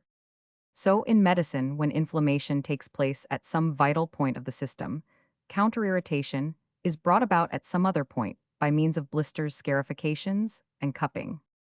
Another method consists in blistering your wife, or giving her with a mental needle, a prod, whose violence is such as to make a diversion in your favor. A man of considerable mental resources had made his honeymoon last. For about 4 years, the moon began to wane, and he saw appearing the fatal hollow in its circle. His wife was exactly in that state of mind, which we attributed at the close of our first part. To every honest woman she had taken a fancy to a worthless fellow, who was both insignificant in appearance and ugly. The only thing in his favor was he was not her own husband. At this juncture, her husband meditated the cutting of some dog's tail, in order to renew, if possible, his lease of happiness. His wife had conducted herself with such tact that it would have been very embarrassing to forbid her lover the house, for she had discovered some slight tie of relationship between them. The danger became day by day more imminent. The scent of the Minotaur was all around. One evening, the husband felt himself plunged into a mood of deep vexation, so acute as to be apparent to his wife. His wife had begun to show him more kindness than she had ever exhibited even during the honeymoon, and hence question after question racked his mind on her part. A dead silence reigned. The anxious questionings of his mind were redoubled, his suspicions burst forth, and he was seized with forebodings of future calamity. Now on this occasion he deftly applied a Japanese blister, which burned as fiercely as an autodaf of the year 1600. At first his wife employed 1,000 stratagems to discover whether the annoyance of her husband was caused by the presence of her lover. It was her first intrigue, and she displayed 1,000 artifices in it. Her imagination was aroused. It was no longer taken up with her lover. Had she not better first of all probe her husband's secret? One evening, the husband, moved by the desire to confide in his loving helpmeet all his troubles, informed her that their whole fortune was lost. They would have to give up their carriage, their box, at the theater, balls, parties, even Paris itself. Perhaps, by living on their estate in the country a year or two, they might retrieve all. Appealing to the imagination of his wife, he told her how he pitied her for her attachment to a man who was indeed deeply in love with her, but was now without fortune. He tore his hair, and his wife was compelled in honor to be deeply moved. Then, in this first excitement of their conjugal disturbance, he took her off to his estate. Then followed scarifications, mustard plaster upon mustard plaster, and the tails of fresh dogs were cut. He caused a Gothic wing to be built to the Chateau Madame, altered the park 10 times over in order to have fountains and lakes and variations in the grounds. Finally, the husband, in the midst of her labors, did not forget his own, which consisted in providing her with interesting reading and launching upon her delicate attentions, etc. Notice, he never informed his wife of the trick he had played on her, and if his fortune was recuperated, it was directly after the building of the wing and the expenditure of enormous sums in making watercourses. But he assured her that the lake provided a water power by which mills might be run, etc. Now there was a conjugal blister, well conceived for this husband, neither neglected to rear his family, nor to invite to his house neighbors who were tiresome, stupid, or old. And if he spent the winter in Paris, he flung his wife into the vortex of balls and races, so that she had not a minute to give to lovers, who are usually the fruit of a vacant life. Journeys to Italy, Switzerland, or Greece, sudden complaints, which require a visit to the waters, and the most distant waters are pretty good blisters. In fact, a man of sense should know how to manufacture 1,000 of them. Let us continue our examination of such personal methods. And here we would have you observe that we are reasoning upon a hypothesis, without which this book will be unintelligible to you. Namely, we suppose that your honeymoon has lasted for a respectable time, and that the lady that you married was not a widow, but a maid on the opposite supposition, it is at least in accordance with French manners to think that your wife married you merely for the purpose of becoming inconsistent. From the moment when the struggle between virtue and inconsistency begins in your home, the whole question rests upon the constant and involuntary comparison which your wife is instituting between you and her lover.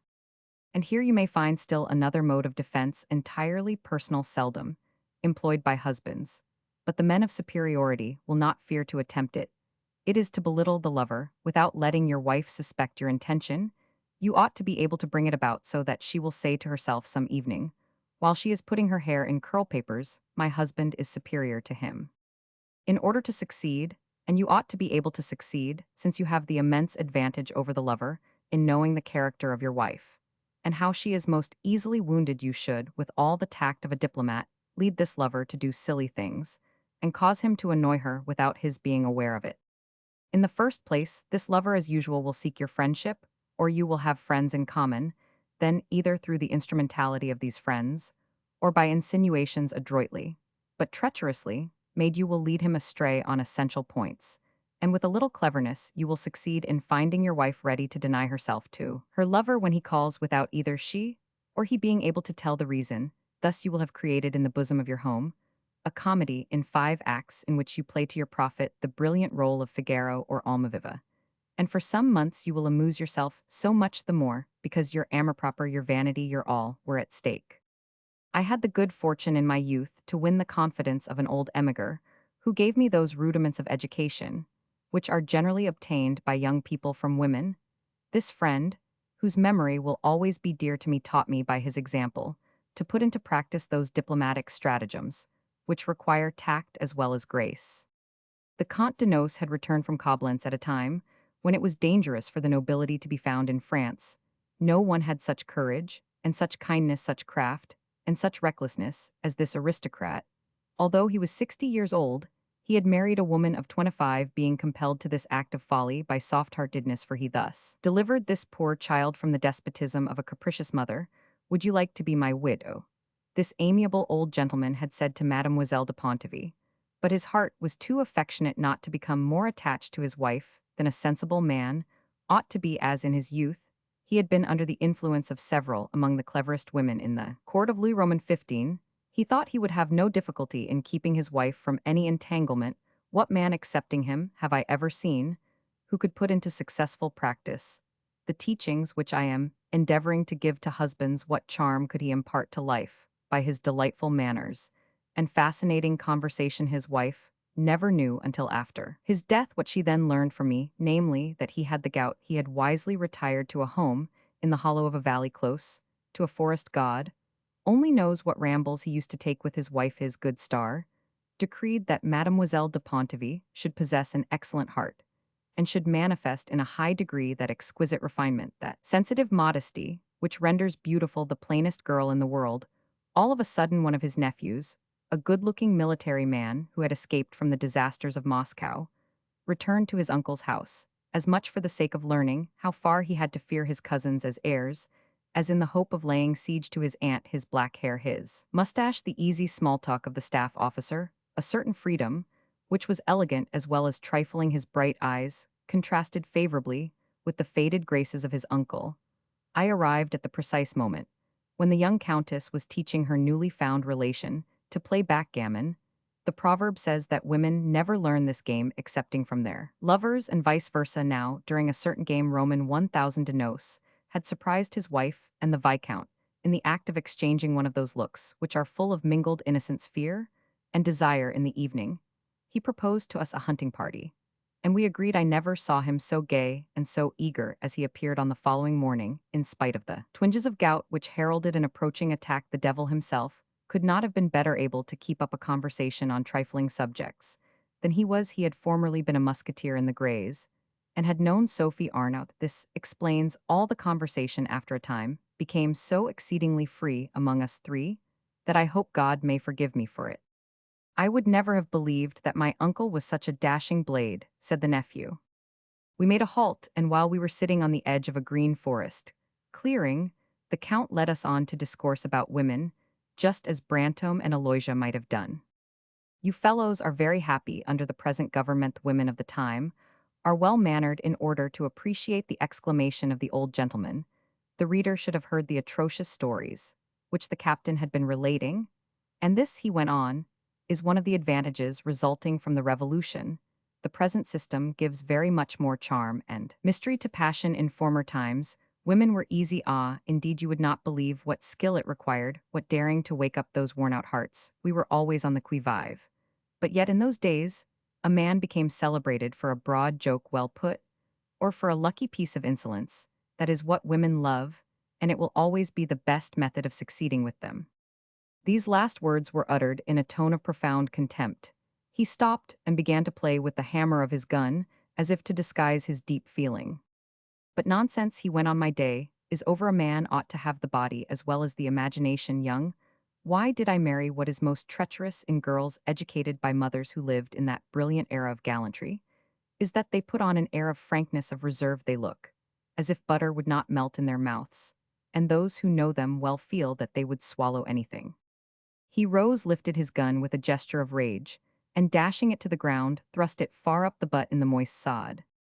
It would seem as if my dear aunt were fond of a little fun, said the officer to me in a low voice.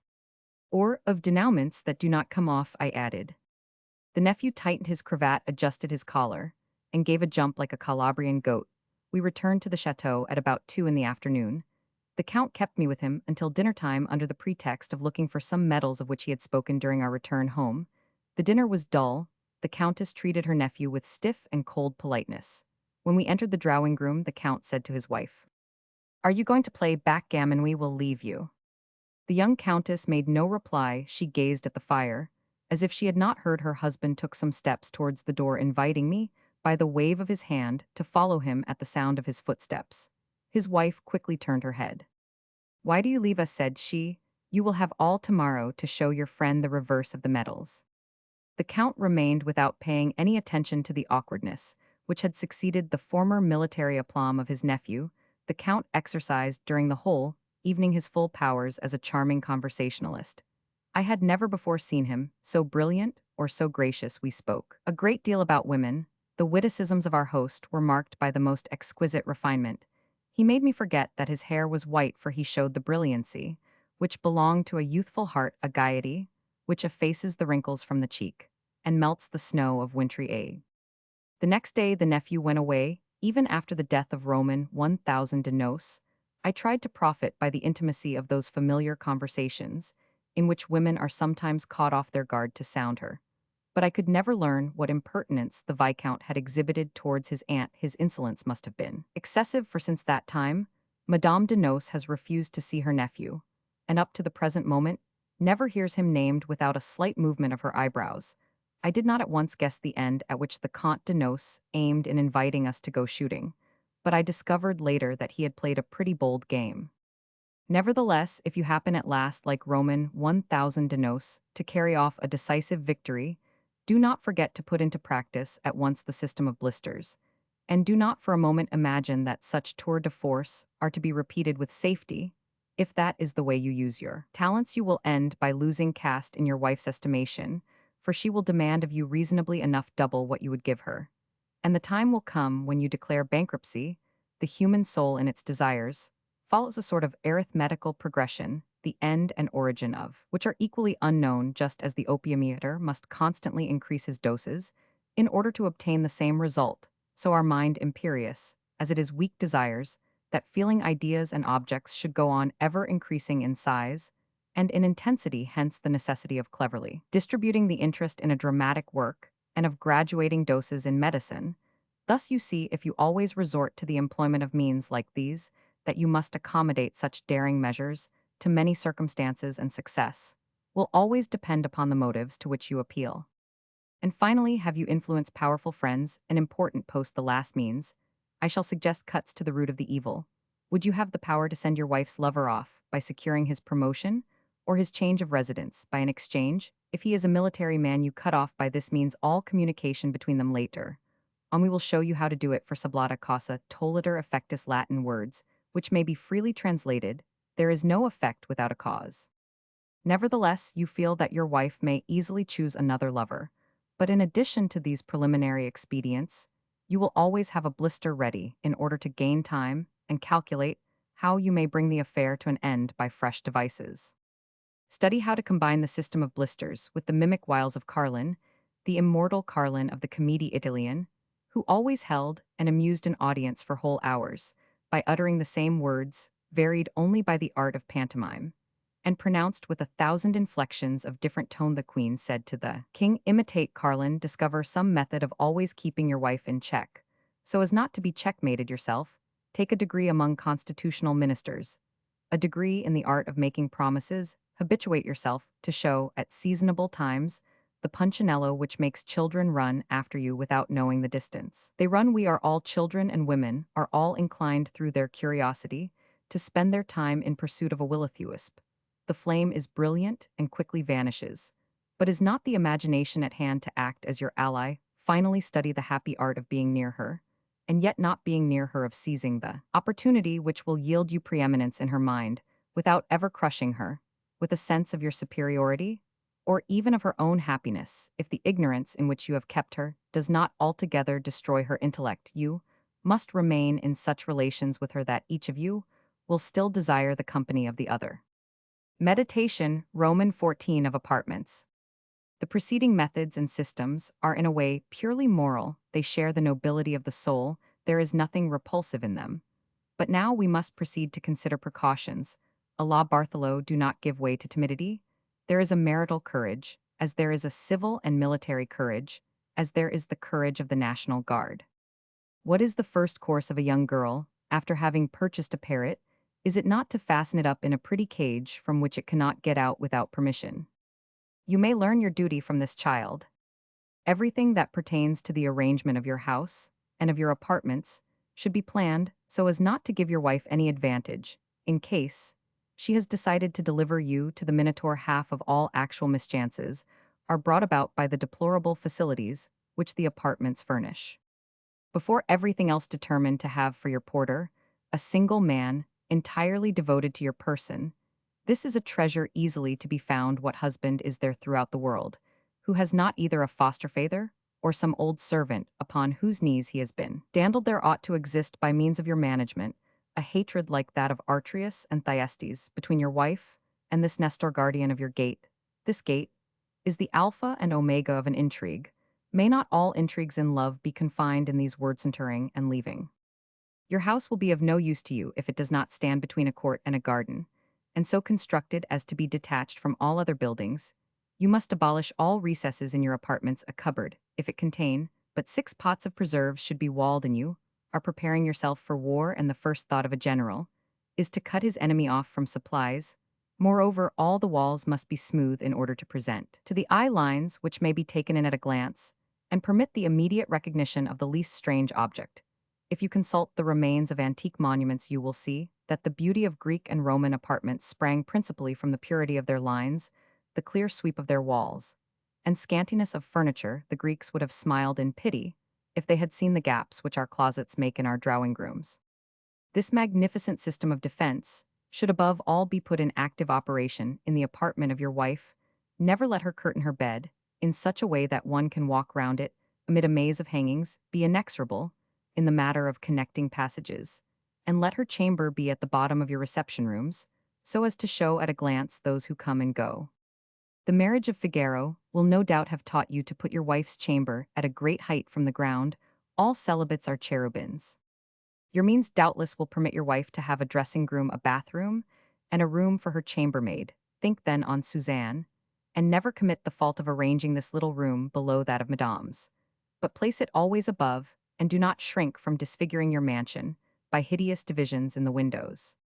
If by ill luck you see that this dangerous apartment communicates with that of your wife by a back staircase, earnestly consult your architect. Let his genius exhaust itself in rendering this dangerous staircase as innocent as the primitive garret ladder.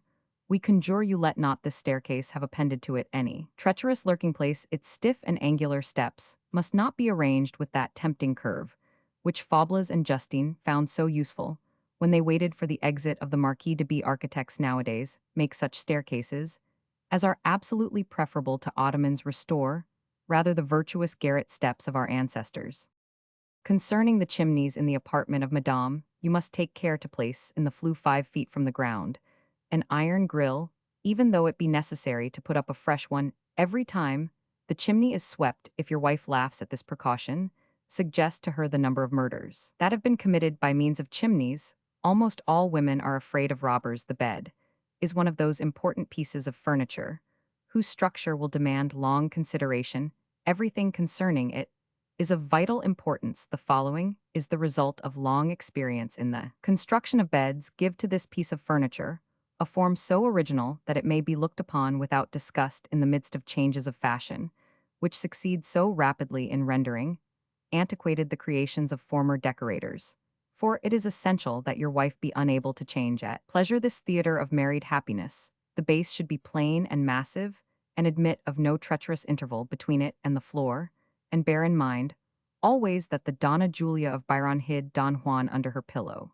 But it would be ridiculous to treat lightly so delicate a subject. Romans 62, the bed is the whole of marriage. Moreover, we must not delay to direct your attention to this wonderful creation of human genius and invention, which claims our recognition much more than ships, firearms, matches, wheeled carriages, steam engines of all kinds, more than even barrels and bottles in the first place. A little thought will convince us that this is all true of the bed. But when we begin to think that it is our second father, that the most tranquil and most agitated half of our existence is spent under its protecting canopy, words fail in eulogizing it. See Meditation, Romans 17, entitled Theory of the Bed. When the war of which we shall speak in our third part breaks out between you and Madame, you will always have plenty of ingenious excuses for rummaging in the drawers and escritoires. For if your wife is trying to hide from you some statue of her adoration, it is your interest to know where she has hidden it. A gynoecium constructed on the method described will enable you to calculate at a glance whether there is present in it 2 pounds of silk more than usual. Should a single closet be constructed there, you are a lost man. Above all, accustom your wife during the honeymoon to bestow especial pains in the neatness of her apartment. Let nothing put off that, if you do not habituate her to be minutely particular in this respect. If the same objects are not always found in the same places, she will allow things to become so untidy that you will not be able to see that there are 2 pounds of silk, more or less, in her room. The curtains of your apartments ought to be of a stuff which is quite transparent, and you ought to contract the habit in the evenings of walking outside, so that Madame may see you come right up to the window, just out of absent-mindedness. In a word, with regard to windows, let the sills be so narrow that even a sack of flour cannot be set up on them. If the apartment of your wife can be arranged on these principles, you will be in perfect safety. Even if there are niches enough there to contain all the saints of paradise, you will be able every evening, with the assistance of your porter, to strike the balance between the entrances and exits of visitors. And in order to obtain accurate results, there is nothing to prevent your teaching him to keep a book of visitors in double entry. If you have a garden, cultivate a taste for dogs, and always keep at large one of these incorruptible guardians under your windows. You will thus gain the respect of the Minotaur, especially if you accustom your four-footed friend to take nothing substantial excepting from the hand of your porter, so that hard-hearted celibates may not succeed in poisoning him. But all these precautions must be taken as a natural thing, so that they may not arouse suspicions. If husbands are so imprudent as to neglect precautions from the moment they are married, they ought at once to sell their house and buy another one, or under the pretext of repairs, alter their present house in the way prescribed. You will without scruple banish from your apartment all sofas, ottomans, lounges, sedan chairs, and the like. In the first place, this is the kind of furniture that adorns the homes of grocers, where they are universally found, as they are in those of barbers. But they are essentially the furniture of perdition. I can never see them without alarm. It has always seemed to me that there, the devil himself is lurking with his horns and cloven foot. After all, nothing is so dangerous as a chair, and it is extremely unfortunate that women cannot be shut up within the four walls of a bare room. What husband is there who, on sitting down on a rickety chair, is not always forced to believe that this chair has received some of the lessons taught by the sofa of Crabillon Jr.? But happily, we have arranged your apartment on such a system of prevention that nothing so fatal can happen, or at any rate, not without your contributory negligence. One fault which you must contract, and which you must never correct, will consist in a sort of heedless curiosity, which will make you examine unceasingly all the boxes and turn upside down the contents of all dressing cases and work baskets, you must proceed to this domiciliary visit in a humorous mood, and gracefully, so that each time you will obtain pardon by exciting the amusement of your wife. You must always manifest a most profound astonishment on noticing any piece of furniture freshly upholstered in her well-appointed apartment. You must immediately make her explain to you the advantages of the change, and then you must ransack your mind to discover whether there be not some underhand motive in the transaction. This is by no means all. You have too much sense to forget that your pretty parrot will remain in her cage.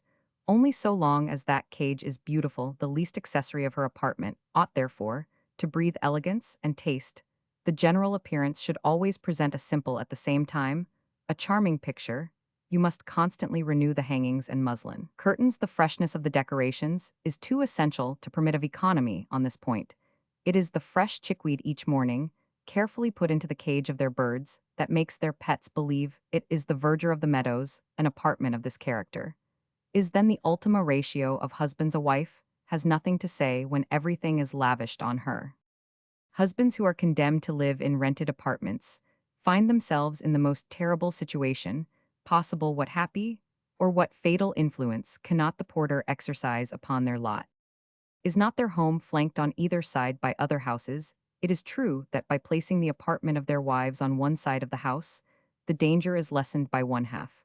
But are they not obliged to learn by heart, and to ponder the age, the condition, the fortune, the character, the habits of the tenants of the next house, and even to know their friends and relations? A husband will never take lodgings on the ground floor. Every man, however, can apply in his apartments the precautionary methods which we have suggested to the owner of a house, and thus the tenant will have this advantage over the owner, that the apartment, which is less spacious than the house, is more easily guarded. Meditation, Roman 15 of the Custom House. But no, madame, no. Yes, for there is such inconvenience in the arrangement. Do you think, madame, that we wish, as at the frontier, to watch the visits of persons who cross the threshold of your apartments, or furtively leave them, in order to see whether they bring to you articles of contraband that would not be proper? And there is nothing odious in our proceeding any more than there is anything of a fiscal character. Do not be alarmed. The custom house of the marriage state is of all the expedients prescribed in this second part, that which perhaps demands the most tact, and the most skill as well as the most knowledge, acquired a priori, that is to say, before marriage, in order to carry it out. Husband ought to have made a profound study of Lavater's book, and to be imbued with all his principles, to have accustomed his eye to judge, and to apprehend with the most astonishing promptitude the slightest physical expressions by which a man reveals his thoughts. Lavater's physiognomy originated a veritable science which has won a place in human investigation. If at first some doubts, some jokes greeted the appearance of this book, since then the celebrated Dr. Gall is come with his noble theory of the skull, and has completed the system of the Swiss savant and given stability to his fine and luminous observations. People of talent, diplomats, women, all those who are numbered among the choice and fervent disciples of these two celebrated men, have often had occasion to recognize many other evident signs by which the course of human thought is indicated. The habits of the body, the handwriting, the sound of the voice, have often betrayed the woman who is in love, the diplomat who is attempting to deceive the clever administrator, or the sovereign who is compelled to distinguish at a glance love, treason, or merit hitherto unknown. The man whose soul operates with energy is like a poor glowworm, which without knowing it irradiates light from every pore. He moves in a brilliant sphere, where each effort makes a burning light, and outlines his actions with long streamers of fire. These then are all the elements of knowledge which you should possess for the conjugal custom house. Insist simply in being able, by a rapid but searching examination, to know the moral and physical condition of all who enter or leave your house. All, that is, who have seen or intend to see your wife a husband, is like a spider set at the center of an invisible net, and receives a shock from the least fool of a fly who touches it, and from a distance hears, judges, and sees what is either his prey or his enemy. Thus you must obtain means to examine the celibate who rings at your door under two circumstances, which are quite distinct, namely, when he is about to enter, and when he is inside. At the moment of entering, how many things does he utter, without even opening his mouth? It may be by a slight wave of his hand, or by his plunging his fingers many times into his hair. He sticks up or smooths down his characteristic bang. Or he hums a French or an Italian air merry, or sad, in a voice which may be either tenor, contralto, soprano, or baritone. Perhaps he takes care to see that the ends of his necktie are properly adjusted. Or he smooths down the ruffles or front of his shirt or evening dress. Or he tries to find out by a questioning and furtive glance whether his wig, blonde or brown, curled or plain, is in its natural position. Perhaps he looks at his nails to see whether they are clean and duly cut. Perhaps with a hand which is either white or untidy, well-gloved, or otherwise, he twirls his mustache or his whiskers, or picks his teeth with a little tortoise-shell toothpick. Or by slow and repeated movements, he tries to place his chin exactly over the center of his necktie. Or perhaps he crosses one foot over the other, putting his hands in his pockets. Or perhaps he gives a twist to his shoe and looks at it as if he thought, now, there's a foot that is not badly formed. Or according as he has come on foot or in a carriage, he rubs off, or he does not rub off the slight patches of mud which soil his shoes. Or perhaps he remains as motionless as a Dutchman smoking his pipe. Or perhaps he fixes his eyes on the door and looks like a soul escaped from purgatory and waiting for St. Peter with the keys. Perhaps he hesitates to pull the bell, perhaps he seizes it negligently, precipitately, familiarly, or like a man who is quite sure of himself. Perhaps he pulls it timidly, producing a faint tinkle, which is lost in the silence of the apartments, as the first bell of matins in wintertime, in a convent of minims, or perhaps after having rung with energy, he rings again, impatient that the footman has not heard him. Perhaps he exhales a delicate scent as he chews a pastille. Perhaps with a solemn air, he takes a pinch of snuff, brushing off with care the grains that might mar the whiteness of his linen. Perhaps he looks around like a man estimating the value of the staircase lamp, the balustrade, the carpet, as if he were a furniture dealer or a contractor. Perhaps this celibate seems a young or an old man, is cold or hot, arrives slowly with an expression of sadness or merriment, etc. You see that here at the very foot of your staircase, you are met by an astonishing mass of things to observe. The light pencil strokes with which we have tried to outline this figure will suggest to you what is in reality a moral kaleidoscope with millions of variations. And yet we have not even attempted to bring any woman on to the threshold, which reveals so much, for in that case, our remarks, already considerable in number, would have been countless and light as the grains of sand on the seashore. For as a matter of fact, when he stands before the shut door, a man believes that he is quite alone, and he would have no hesitation in beginning a silent monologue, a dreamy soliloquy, in which he revealed his desires, his intentions, his personal qualities, his faults, his virtues, etc., for undoubtedly a man on a stoop is exactly like a young girl of 15 at confession, the evening before her first communion. Do you want any proof of this? Notice the sudden change of face and manner in this celibate, from the very moment he steps within the house. No machinist in the opera, no change in the temperature in the clouds, or in the sun can more suddenly transform the appearance of a theater, the effect of the atmosphere, or the scenery of the heavens. On reaching the first plank of your antechamber, instead of betraying with so much innocence the myriad thoughts which were suggested to you on the steps, the celibate has not a single glance to which you could attach any significance. The mask of social convention wraps with its thick veil his whole bearing. But a clever husband must already have divined at a single look the object of his visit, and he reads the soul of the new arrival as if it were a printed book. The manner in which he approaches your wife, in which he addresses her, looks at her, greets her, and retires her, are volumes of observations more or less trifling to be made on these subjects. The tone of his voice, his bearing, his awkwardness, it may be his smile, even his gloom, his avoidance of your eye, all are significant, all ought to be studied. But without apparent attention, you ought to conceal the most disagreeable discovery you may make by an easy manner, and remarks such as are ready at hand to a man of society, as we are unable to detail the minutiae of this subject. We leave them entirely to the sagacity of the reader, who must by this time have perceived the drift of our investigation, as well as the extent of this science, which begins at the analysis of glances and ends in the direction of such movements as contempt may inspire in a great toe hidden under the satin of a lady's slipper or the leather of a man's boot. But the exit for we must allow for occasions where you have omitted your rigid scrutiny at the threshold of the doorway, and in that case, the exit becomes of vital importance, and all the more so because this fresh study of the celibate ought to be made on the same lines but from an opposite point of view from that which we have already outlined. In the exit, the situation assumes a special gravity, for then is the moment in which the enemy has crossed all the entrenchments within which he was subject to our examination, and has escaped into the street at this point, a man of understanding, when he sees a visitor passing under. The porticatcher should be able to divine the import of the whole visit. The indications are indeed fewer in number, but how distinct is their character? The denouement has arrived, and the man instantly betrays the importance of it by the frankest expression of happiness, pain, or joy.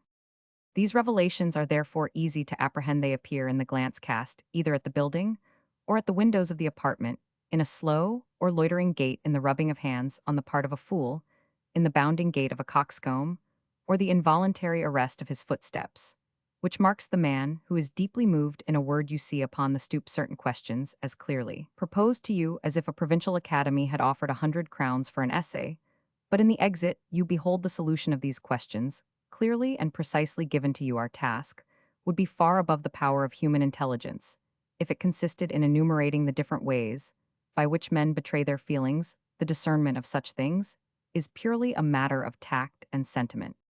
If strangers are the subject of these principles of observation, you have a still stronger reason for submitting your wife to the formal safeguards which we have outlined. A married man should make a profound study of his wife's countenance. Such a study is easy, it is even involuntary and continuous for him. The pretty face of his wife must needs contain no mysteries. He knows how her feelings are depicted there, and with what expression she shuns the fire of his glance. The slightest movement of the lips, the faintest contraction of the nostrils, scarcely perceptible changes in the expression of the eye, an altered voice, and those indescribable shades of feeling which pass over her features, or the light which sometimes bursts forth from them, are intelligible language to you. The whole woman nature stands before you. All look at her, but none can interpret her thoughts. But for you the eye is more or less dimmed, witty opened, or closed the lid, twitches the eyebrow, moves a wrinkle which vanishes as quickly as a ripple on the ocean, furrows her brow for one moment, the lip tightens, it is slightly curved, or it is wreathed with animation. For you the woman has spoken. If in those puzzling moments in which a woman tries dissimulation, in presence of her husband you have the spirit of a sphinx, in seeing through her, you will plainly observe that your custom-house restrictions are mere child's play to her. When she comes home or goes out, when in a word she believes she is alone, your wife will exhibit all the imprudence of a jackdaw, and will tell her secret aloud to herself. Moreover, by her sudden change of expression, the moment she notices you, and despite the rapidity of this change you will not fail to have observed the expression she wore behind your back, you may read her soul as if you were reading a book of plain song. Moreover, your wife will often find herself just on the point of indulging in soliloquies, and on such occasions, her husband may recognize the secret feelings of his wife. Is there a man as heedless of love's mysteries as not to have admired over and over again the light, mincing, even bewitching gait of a woman who flies on her way to keep an assignation? She glides through the crowd like a snake through the grass. The costumes and stuffs of the latest fashion spread out their dazzling attractions in the shop windows without claiming her attention. On. She goes like the faithful animal who follows the invisible tracks of his master. She is deaf to all compliments, blind to all glances, insensible even to the light touch of the crowd, which is inevitable amid the circulation of Parisian humanity. Oh, how deeply she feels the value of a minute. Her gait, her toilet, the expression of her face involve her in 1,000 indiscretions. But oh, what a ravishing picture she presents to the idler, and what an ominous page for the eye of a husband to read, is the face of this woman when she returns from the secret place of rendezvous, in which her heart ever dwells. Her happiness is impressed even on the unmistakable disarray of her hair, the mass of whose wavy tresses has not received from the broken comb of the celibate that radiant luster, that elegant and well-proportioned adjustment, which only the practiced hand of her maid can give. And what charming ease appears in her gait! How is it possible to describe the emotion which adds such rich tints to her complexion, which robs her eyes of all their assurance, and gives to them an expression of mingled melancholy and delight, of shame, which is yet blended with pride? These observations, stolen from our meditation of the last symptoms, and which are really suggested by the situation of a woman who tries to conceal everything, may enable you to divine by analogy the rich crop of observation which is left for you to harvest when your wife arrives home, or when, without having committed the great crime, she innocently lets out the secrets of her thoughts. For our own part, We never see a landing without wishing to set up there a mariner's card and a weathercock. As the means to be employed for constructing a sort of domestic observatory depend altogether on places and circumstances, we must leave to the address of a jealous husband the execution of the methods suggested in this meditation. Meditation Romans 16, the Charter of Marriage. I acknowledge that I really know of but one house in Paris, which is managed in accordance with the system unfolded in the two preceding meditations. But I ought to add also that I have built up my system on the example of that house. The admirable fortress I allude to belonged to a young counselor of state who was mad with love and jealousy. As soon as he learned that there existed a man who was exclusively occupied in bringing to perfection the institution of marriage in France, he had the generosity to open the doors of his mansion to me, and to show me his gynoecium. I admired the profound genius which so cleverly disguised the precautions of almost oriental jealousy, under the elegance of furniture, beauty of carpets, and brightness of painted decorations. I agreed with him that it was impossible for his wife to render his home a scene of treachery. Sir, said I to this Othello of the Council of State, who did not seem to me peculiarly strong in the haute politique of marriage, I have no doubt that the Viscountess is delighted to live in this little paradise. She ought indeed to take prodigious pleasure in it, especially if you are here often. But the time will come when she will have had enough of it, for my dear sir, we grow tired of everything, even of the sublime. What will you do? Then, when Madame, failing to find in all your inventions their primitive charm, shall open her mouth in a yawn, and perhaps make a request with a view to the exercise of two rights, both of which are indispensable to her happiness, individual liberty, that is, the privilege of going and coming according to the caprice of her will, and the liberty of the press, that is, the privilege of writing and receiving letters without fear of your censure. Scarcely had I said these words when the Vicomte de V grasped my arm tightly and cried, "Yes, such is the ingratitude of woman. If there is anything more ungrateful than a king, it is a nation. But Sir, woman is more ungrateful than either of them. A married woman treats us as the citizens of a constitutional monarchy treat their king. Every measure has been taken to give these citizens a life of prosperity in a prosperous country. The government has taken all the pains in the world with its gendarmes, its churches, its ministry, and all the paraphernalia of its military forces to prevent the people from dying of hunger, to light the cities by gas at the expense of the citizens, to give warmth to every one by means of the sun, which shines at the 45th degree of latitude, and to forbid every one excepting the tax-gatherers to ask for money. It has labored hard to give to all the main roads a more or less substantial pavement, but none of these advantages of our fair utopia is appreciated. The citizens want something else. They are not ashamed to demand the right of traveling over the roads at their own will, and of being informed where that money given to the tax-gatherers goes. And finally, the monarch will soon be obliged, if we pay any attention to the chatter of certain scribblers, to give to every individual a share in the throne, or to adopt certain revolutionary ideas, which are mere Punch and Judy shows for the public, manipulated by a band of self-styled patriots, riffraff, always ready to sell their conscience for 1,000,000 francs for an honest woman, or for a ducal coronet. But monsieur, I said, interrupting him, while I perfectly agree with you on this last point, the question remains, how will you escape giving an answer to the just demands of your wife? Sir, he replied, I shall answer, as the government answers, that is, those governments which are not so stupid as the opposition would make out to their constituents. I shall begin by solemnly interdicting any arrangement by virtue of which my wife will be declared entirely free. I fully recognize her right to go wherever it seems good to her, to write to whom she chooses, and to receive letters the contents of which I do not know. My wife shall have all the rights that belong to an English parliament. I shall let her talk as much as she likes, discuss and propose strong and energetic measures, but without the power to put them into execution. And then after that, well, we shall see. By St. Joseph, said I to myself, here is a man who understands the science of marriage as well as I myself do. And then you will see, sir, I answered aloud, in order to obtain from him the fullest revelation of his experience, you will see some fine morning that you are as big a fool as the next man.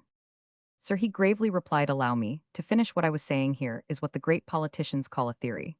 But in practice, they can make that theory vanish in smoke, and ministers possess in a greater degree than even the lawyers of Normandy the art of making fact yield to fancy. Roman 1,000 de Metternich, and Roman 1,000 de Pilat, Men of the highest authority have been for a long time asking each other whether Europe is in its right senses, whether it is dreaming, whether it knows whither it is going, whether it has ever exercised its reason, a thing impossible on the part of the masses of nations, and of women. Roman 1000 to Metternich, and Roman 1000 to Pilate, are terrified to see this age carried away by a passion for constitutions, as the preceding age was by the passion for philosophy, as that of Luther was for a reform of abuses in the Roman religion, for it truly seems as if different generations of men were like those conspirators, whose actions are directed to the same end, as soon as the watchword has been given them.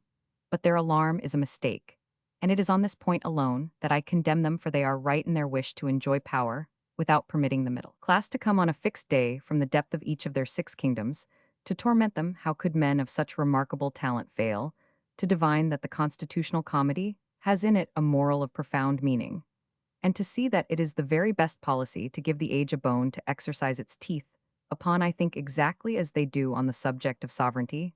A power is a moral being as much interested as a man is in self-preservation. This sentiment of self-preservation is under the control of an essential principle, which may be expressed in 3 words: to lose nothing. But in order to lose nothing, a power must grow or remain indefinite, for a power which remains stationary is nullified if it retrogrades. It is under the control of something else, and loses its independent existence. I am quite as well aware as are those gentlemen in what a false position an unlimited power puts itself by making concessions it allows to another power whose essence is to expand a place within its own sphere of activity. One of them will necessarily nullify the other, for every existing thing aims at the greatest possible development of its own forces. A power, therefore, never makes concessions, which it does not afterward seek to retract. This struggle between 2 powers is the basis on which stands the balance of government, whose elasticity so mistakenly alarmed the patriarch of Austrian diplomacy. For comparing comedy with comedy, the least perilous and the most advantageous administration is found in the seesaw system of the English and of the French politics. These 2 countries have said to the people, "You are free," and the people have been satisfied. They enter the government like the zeros, which give value to the unit. But if the people wish to take an active part in the government, immediately they are treated like Sancho Panza on that occasion, when the squire, having become sovereign over an island on terra firma, made an attempt at dinner to eat the viands set before him. Now we ought to parody this admirable scene in the management of our homes. Thus my wife has a perfect right to go out, provided she tell me where she is going, how she is going, what is the business she is engaged in when she is out, and at what hour she will return. Instead of demanding this information with the brutality of the police, who will doubtless some day become perfect, I take pains to speak to her in the most gracious terms. On my lips, in my eyes, in my whole countenance, an expression plays which indicates both curiosity and indifferent seriousness, and pleasantry, harshness, and tenderness. These little conjugal scenes are so full of vivacity of tact and address that it is a pleasure to take part in them. The very day on which I took from the head of my wife the wreath of orange blossoms, which she wore, I understood that we were playing at a royal coronation. First scene in a comic pantomime. I have my gendarmes, I have my garde royal, I have my attorney general. That I do, he continued enthusiastically. Do you think that I would allow Madame to go anywhere on foot unaccompanied by a lackey in livery? Is not that the best style? Not to count the pleasure she takes in saying to everybody, "I have my people here." It has always been a conservative principle of mine that my times of exercise should coincide with those of my wife. And for 2 years I have proved to her that I take an ever fresh pleasure in giving her my arm. If the weather is not suitable for walking, I try to teach her how to drive with success a frisky horse. But I swear to you that I undertake this in such a manner that she does not learn very quickly if, either by chance or prompted by a deliberate wish, she takes measures to escape without a passport, that is to say, alone in the carriage. Have I not a driver, a footman, a groom? My wife, therefore, go where she will, takes with her a complete Santa Hermandad, and I am perfectly easy in mind. But, my dear sir, there is abundance of means by which to annul the charter of marriage, by our manner of fulfilling it. I have remarked that the manners of high society induce a habit of idleness, which absorbs half of the life of a woman, without permitting her to feel that she is alive. For my part, I have formed the project of dexterously leading my wife along up to her 40th year, without letting her think of adultery, just as poor Musson used to amuse himself in leading some simple fellow from the Rue Saint Denis to Pirifet without letting him think that he had left the shadows of St. Louis Tower. How is it, I said, interrupting him, that you have hit upon those admirable methods of deception, which I was intending to describe in a meditation, entitled The Act of Putting Death into Life, alas? I thought I was the first man to discover that science, the epigrammatic title, was suggested to me by an account which a young doctor gave me of an excellent composition of Crabbe, as yet unpublished in this work. The English poet has introduced a fantastic being called Life in Death. This personage crosses the oceans of the world in pursuit of a living skeleton called Death in Life. I recollect, at the time, very few people among the guests of a certain elegant translator of English poetry understood the mystic meaning of a fable as true as it was fanciful myself. Alone, perhaps, as I sat buried in silence, thought of the whole generations, which as they were hurried along by life passed on their way, without living before my eyes, rose faces of women by the million, by the myriad, all dead, all disappointed and shedding tears of despair. As they looked back upon the lost moments of their ignorant youth in the distance, I saw a playful meditation. Rise to birth, I heard the satanic laughter which ran through it, and now you doubtless are about to kill it, but come tell me in confidence what means you have discovered by which to assist a woman to squander the swift moments, during which her beauty is at its full flower, and her desires at their full strength. Perhaps you have some stratagems, some clever devices to describe to me. The Viscount began to laugh at this literary disappointment of mine, and he said to me with a self-satisfied air, my wife, like all the young people of our happy century, has been accustomed for 3 or 4 consecutive years to press her fingers on the keys of a piano, a long-suffering instrument. She has hammered out Beethoven, warbled the airs of Rossini, and run through the exercises of Cramer. I had already taken pains to convince her of the excellence of music to attain this end. I have applauded her. I have listened without yawning to the most tiresome sonatas in the world, and I have at last consented to give her a box at the Buffons. I have thus gained 3 quiet evenings out of the 7, which God has created in the week. I am the mainstay of the music shops at Paris. There are drawing rooms which exactly resemble the musical snuff-boxes of Germany. They are a sort of continuous orchestra, to which I regularly go in search of that surfeit of harmony, which my wife calls a concert, but most part of the time my wife keeps herself buried in her music books. But my dear sir, do you not recognize the danger that lies in cultivating in a woman a taste for singing and allowing her to yield to all the excitements of a sedentary life? It is only less dangerous to make her feed on mutton and drink cold water. My wife never eats anything but the white meat of poultry, and I always take care that a ball shall come after a concert, and a reception after an opera. I have also succeeded in making her lie down between 1 and 2 in the day. Ah, my dear sir, the benefits of this nap are incalculable. In the first place, each necessary pleasure is accorded as a favor, and I am considered to be constantly carrying out my wife's wishes, and then I lead her to imagine, without saying a single word, that she is being constantly amused every day from 6 o'clock in the evening, the time of our dinner, and of her toilet until 11 o'clock in the morning, the time when we get up. Ah, sir, how grateful you ought to be for a life which is so completely filled up. I have scarcely more than 3 dangerous hours a day to pass, but she has of course sonatas to practice and airs to go over, and there are always rides in the Bois de Boulogne carriages to try, visits to pay, etc. But this is not all. The fairest ornament of a woman is the most exquisite cleanliness. A woman cannot be too particular in this respect, and no pains she takes can be laughed at. Now, her toilet has also suggested to me a method of thus consuming the best hours of the day in bathing.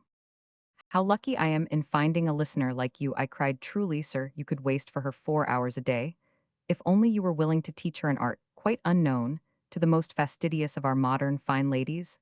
Why don't you enumerate to the Viscountess the astonishing precautions manifest in the oriental luxury of the Roman dames? Give her the names of the slaves merely employed for the bath in Poppia's palace, the unctors, the fricators, the alapillarili, the dropicisti, the paratiltrii, the picatrices, the tracatrices, the swan whiteners, and all the rest. Talk to her about this multitude of slaves whose names are given by Murraybaugh in his Erotica Biblion. If she tries to secure the services of all these people, you will have the fine times of quietness, not to speak of the personal satisfaction, which will redound to you yourself from the introduction into your house of the system invented by these illustrious Romans, whose hair, artistically arranged, was deluged with perfumes whose smallest vein seemed to have acquired fresh blood, from the myrrh, the lint, the perfume, the douches, the flowers of the bath, all of which were enjoyed to the strains of voluptuous music. Ah, sir, continued the husband, who was warming to his subject, can I not find also admirable pretexts in my solicitude for her health so dear and precious to me, forces me to forbid her going out in bad weather, and thus I gain a quarter of the year. And I have also introduced the charming custom of kissing when either of us goes out, this parting kiss being accompanied with the words, "My sweet angel, I am going out finally." I have taken measures for the future to make my wife as truly a prisoner in the house as the conscript in his sentry box, for I have inspired her with an incredible enthusiasm for the sacred duties of maternity. "You do it by opposing her?" I asked. "You have guessed it," he answered, laughing. "I have maintained to her that it is impossible for a woman of the world to discharge her duties towards society, to manage her household, to devote herself to fashion, as well as to the wishes of her husband whom she loves, and at the same time to rear children." She then avers that after the example of Cato, who wished to see how the nurse changed the swaddling bands of the infant Pompey, she would never leave to others the least of the services required in shaping the susceptible minds and tender bodies of these little creatures, whose education begins in the cradle. You understand, sir, that my conjugal diplomacy would not be of much service to me unless, after having put my wife in solitary confinement, I did not also employ a certain harmless Machiavellism, which consists in begging her to do whatever she likes and asking her advice in every circumstance and on every contingency. As this delusive liberty has entirely deceived a creature so high-minded as she is, I have taken pains to stop at no sacrifice, which would convince Madame de V that she is the freest woman in Paris. And in order to attain this end, I take care not to commit those gross political blunders into which our ministers so often fall. "I can see you," said I, "when you wish to cheat your wife out of some right granted her by the charter. I can see you putting on a mild and deliberate air, hiding your dagger under a bouquet of roses. And as you plunge it cautiously into her heart, saying to her, with a friendly voice, 'My darling, does it hurt?' And she, like those on whose toes you tread in a crowd, will probably reply, 'Not in the least.'" He could not restrain a laugh and said, "Won't my wife be astonished at the last judgment?" "I scarcely know," I replied, "whether you or she will be most astonished." The jealous man frowned, but his face resumed its calmness as I added, "I am truly grateful, sir, to the chance which has given me the pleasure of your acquaintance. Without the assistance of your remarks, I should have been less successful than you have been in developing certain ideas, which we possess in common. I beg of you that you will give me leave to publish this conversation statements, which you and I find pregnant with high political conceptions. Others, perhaps, will think characterized by more or less cutting irony, and I shall pass for a clever fellow in the eyes of both parties." While I thus tried to express my thanks to the Viscount, the first husband after my heart that I had met with, he took me once more through his apartments, where everything seemed to be beyond criticism. I was about to take leave of him, when opening the door of a little boudoir, he showed me a room with an air which seemed to say, "Is there any way by which the least irregularity should occur without my seeing it?" I replied to this silent interrogation by an inclination of the head, such as guests make to their amphitryon when they taste some exceptionally choice dish. "My whole system," he said to me in a whisper, "was suggested to me by three words which my father heard Napoleon pronounce at a crowded council of state. When divorce was the subject of conversation, adultery, he exclaimed, is merely a matter of opportunity. See, then I have changed these accessories of crime so that they become spies," added the counselor, pointing out to me a divan covered with tea-colored cashmere, the cushions of which were slightly pressed. "Notice that impression. I learn from it that my wife has had a headache and has been reclining there." We stepped toward the divan and saw the word "fool" lightly traced upon the fatal cushion by four things that I know not, plucked by lover's hand from cypress orchard where the fairy band are dancing, once by nobles thought to be worthy an order of new chivalry, a brotherhood wherein with script of gold more mortal men than gods should be enrolled. "Nobody in my house has black hair," said the husband, growing pale. I hurried away, for I was seized with an irresistible fit of laughter, which I could not easily overcome. "That man has met his judgment day," I said to myself. "All the barriers by which he has surrounded her have only been instrumental in adding to the intensity of her pleasures." This idea saddened me, the adventure destroyed from summit to foundation three of my most important meditations, and the Catholic infallibility of my book was assailed. In its most essential point, I would gladly have paid to establish the fidelity of the Viscountess V, a sum as great as very many people would have offered to secure her surrender, but alas, my money will now be kept by me. 3 days afterwards, I met the counselor in the foyer of the Italians. As soon as he saw me, he rushed up impelled by a sort of modesty. I tried to avoid him, but grasping my arm, I have just passed 3 cruel days, he whispered in my ear. Fortunately, my wife is as innocent as perhaps a newborn babe. You have already told me that the Viscountess was extremely ingenious, I said with unfeeling gaiety. Oh, he said, I gladly take a joke this evening for this morning. I had irrefragable proofs of my wife's fidelity. I had risen very early to finish a piece of work for which I had been rushed. And in looking absently in my garden, I suddenly saw the valet de chambre of a general, whose house is next to mine, climbing over the wall. My wife's maid, poking her head from the vestibule, was stroking my dog, and covering the retreat of the gallant, I took my opera glass and examined the intruder. His hair was jet black. Never have I seen a Christian face that gave me more delight. And you may well believe that during the day, all my perplexities vanished. So, my dear sir, he continued, if you marry, let your dog loose, and put broken bottles over the top of your walls. And did the Viscountess perceive your distress during these 3 days?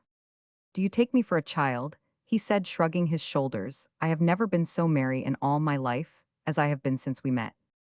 You are a great man, unrecognized, I cried, and you are not. He did not permit me to conclude, for he had disappeared on seeing one of his friends who approached as if to greet the Viscountess. Now, what can we add that would not be a tedious paraphrase of the lessons suggested by this conversation? All is included in it, either as seed or fruit. Nevertheless, you see, O husband, that your happiness hangs on a hair. Meditation. Romans 17, the theory of the bed. It was about 7 o'clock in the evening. They were seated upon the academic armchairs, which made a semicircle round a huge hearth, on which a coal fire was burning, fitful a symbol of the burning subject of their important deliberations. It was easy to guess on seeing the grave, but earnest faces of all the members of this assembly that they were called upon to pronounce sentence upon the life, the fortunes, and the happiness of people like themselves. They had no commission, excepting that of their conscience, and they gathered there as the assessors of an ancient and mysterious tribunal, but they represented interests much more important than those of kings or of peoples. They spoke in the name of the passions, and on behalf of the happiness of the numberless generations which should succeed them.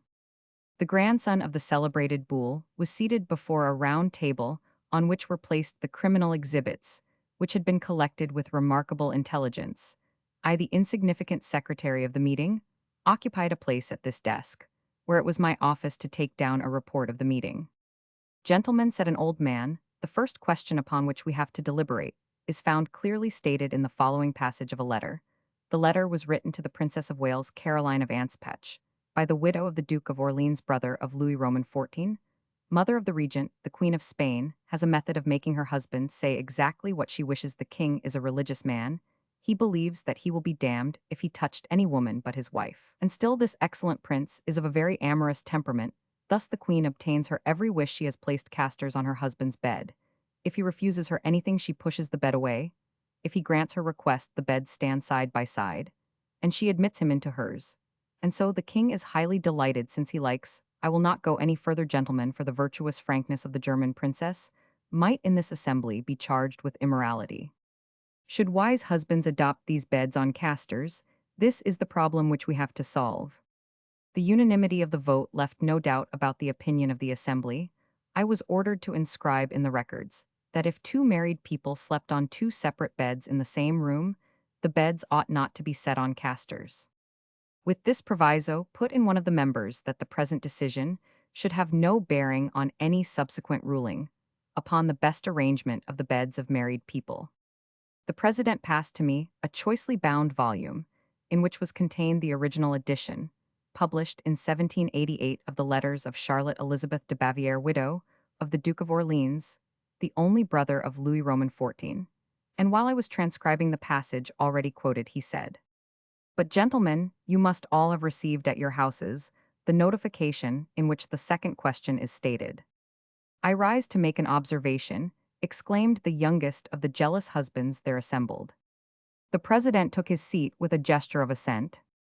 "Gentlemen," said the young husband, "are we quite prepared to deliberate upon so grave a question as that which is presented by the universally bad arrangement of the beds? Is there not here a much wider question than that of mere cabinet making? To decide, for my own part, one see in it a question which concerns that of universal human intellect. The mysteries of conception, gentlemen, are still enveloped in a darkness which modern science has but partially dissipated. We do not know how far external circumstances influence the microscopic beings whose discovery is due to the unwearied patience of Hill, Baker, Joblot, Eichhorn, Gleichen, Spallanzani, and especially of Muller, and last of all of Roman 1000 Bori, de St. Vincent. The imperfections of the bed opens up a musical question of the highest importance. And for my part, one declare, I shall write to Italy to obtain clear information as to the manner in which beds are generally arranged. We do not know whether there are in the Italian bed numerous curtain rods, screws, and casters, or whether the construction of beds is in this country more faulty than everywhere else, or whether the dryness of timber in Italy, due to the influence of the sun, does not ob ovo produce the harmony, the sense of which is to so large an extent innate in Italians. For these reasons, I move that we adjourn. What, cried a gentleman from the west, impatiently rising to his feet, are we here to dilate upon the advancement of music? What we have to consider first of all is manners, and the moral question is paramount in this discussion. Nevertheless, remarked one of the most influential members of the council, the suggestion of the former speaker is not, in my opinion, to be passed by in the last century. Gentlemen, Sterne, one of the writers most philosophically delightful, and most delightfully philosophically, complained of the carelessness with which human beings were procreated. Shame, he cried, that he who copies the divine physiognomy of man receives crowns and applause, but he who achieves the masterpiece, the prototype of mimic art, feels that, like virtue, he must be his own reward. Ought we not to feel more interest in the improvement of the human race than in that of horses? Gentlemen, I passed through a little town of Orleans, where the whole population consisted of hunchbacks, of glum and gloomy people, veritable children of sorrow, and the remark of the former speaker caused me to recollect that all the beds were in a very bad condition, and the bedchambers presented nothing to the eyes of the married couple but what was hideous and revolting. Odd, gentlemen, how is it possible that our minds should be in an ideal state, when instead of the music of angels flying here and there in the bosom of that heaven to which we have attained, our ears are assailed by the most detestable, the most angry, the most piercing of human cries and lamentations? We are perhaps indebted for the fine geniuses who have honored humanity to beds which are solidly constructed, and the turbulent population which caused the French Revolution were conceived perhaps upon a multitude of tottering couches with twisted and unstable legs, while the Orientals, who are such a beautiful race, have a unique method of making their beds. I vote for the adjournment. And the gentlemen sat down. A man belonging to the sect of Methodists arose. Why should we change the subject of debate? We are not dealing here with the improvement of the race, nor with the perfecting of the work. We must not lose sight of the interests of the jealous husband, and the principles on which moral soundness is based. Don't you know that the noise of which you complain seems more terrible to the wife uncertain of her crime than the trumpet of the last judgment? Can you forget that a suit for infidelity could never be won by a husband excepting through this conjugal noise? I will undertake, gentlemen, to refer to the divorces of Lord Abergavenny, of Viscount Bolingbroke, of the late Queen Caroline, of Eliza Draper, of Madame Harris, in fact of all those who are mentioned in the 20 volumes published by the Secretary, did not distinctly hear the name of the English publisher. The motion to adjourn was carried. The youngest member proposed to make up a purse for the author producing the best dissertation, addressed to the Society, upon a subject which Sterne considered of such importance. But at the end of the séance 18 shillings was the total sum found in the hat of the president. The above debate of the Society, which had recently been formed in London for the improvement of manners and of marriage, and which Lord Byron scoffed at, was transmitted to us by the kindness of W. Hawkins S. Cussingerman, of the famous Captain Clutterbuck. The extract may serve to solve any difficulties which may occur in the theory of bed construction. But the author of the book considers that the English society has given too much importance to this preliminary question. There exists, in fact, quite as many reasons for being a Rossinist as for being a solidist in the matter of beds, and the author acknowledges that it is either beneath or above him to solve this difficulty. He thinks, with Lawrence Sterne, that it is a disgrace to European civilization that there exist so few physiological observations on calypdy, and he refuses to state the results of his meditations on this subject, because it would be difficult to formulate them in terms of prudery, and they would be but little understood and misinterpreted. Such reserve produces an hiatus in this part of the book, but the author has the pleasant satisfaction of leaving a fourth work to be accomplished by the next century, to which he bequeaths the legacy of all that he has not accomplished, a negative munificence, which may well be followed by all those who may be troubled by an overplus of ideas. The theory of the bed presents questions much more important than those put forth by our neighbors with regard to casters and the murmurs of criminal conversation. We know only three ways in which a bed, in the general sense of this term, may be arranged among civilized nations, and particularly among the privileged classes to whom this book is addressed. These three ways are as follows: twin beds, separate rooms, one bed for both. Before applying ourselves to the examination of these three methods of living together, which must necessarily have different influences upon the happiness of husbands and wives, we must take a rapid survey of the practical object served by the bed and the part it plays in the political economy of human existence. The most incontrovertible principle which can be laid down in this matter is that the bed was made to sleep upon. It would be easy to prove that the practice of sleeping together was established between married people, but recently in comparison with the antiquity of marriage. By what reasonings has man arrived at that point in which he brought in vogue a practice so fatal to happiness, to health, even to amour-propre? Here, we have a subject which it would be curious to investigate. If you knew one of your rivals who had discovered a method of placing you in a position of extreme absurdity before the eyes of those who were dearest to you, for instance, while you had your mouth crooked like that of a theatrical mask, or while your eloquent lips, like the copper faucet of a scanty fountain, dripped pure water, you would probably stab him. This rival is sleep. Is there a man in the world who knows how he appears to others, and what he does when he is asleep? In sleep we are living corpses, we are the prey of an unknown power which seizes us in spite of ourselves, and shows itself in the oddest shapes. Some have a sleep which is intellectual, while the sleep of others is mere stupor.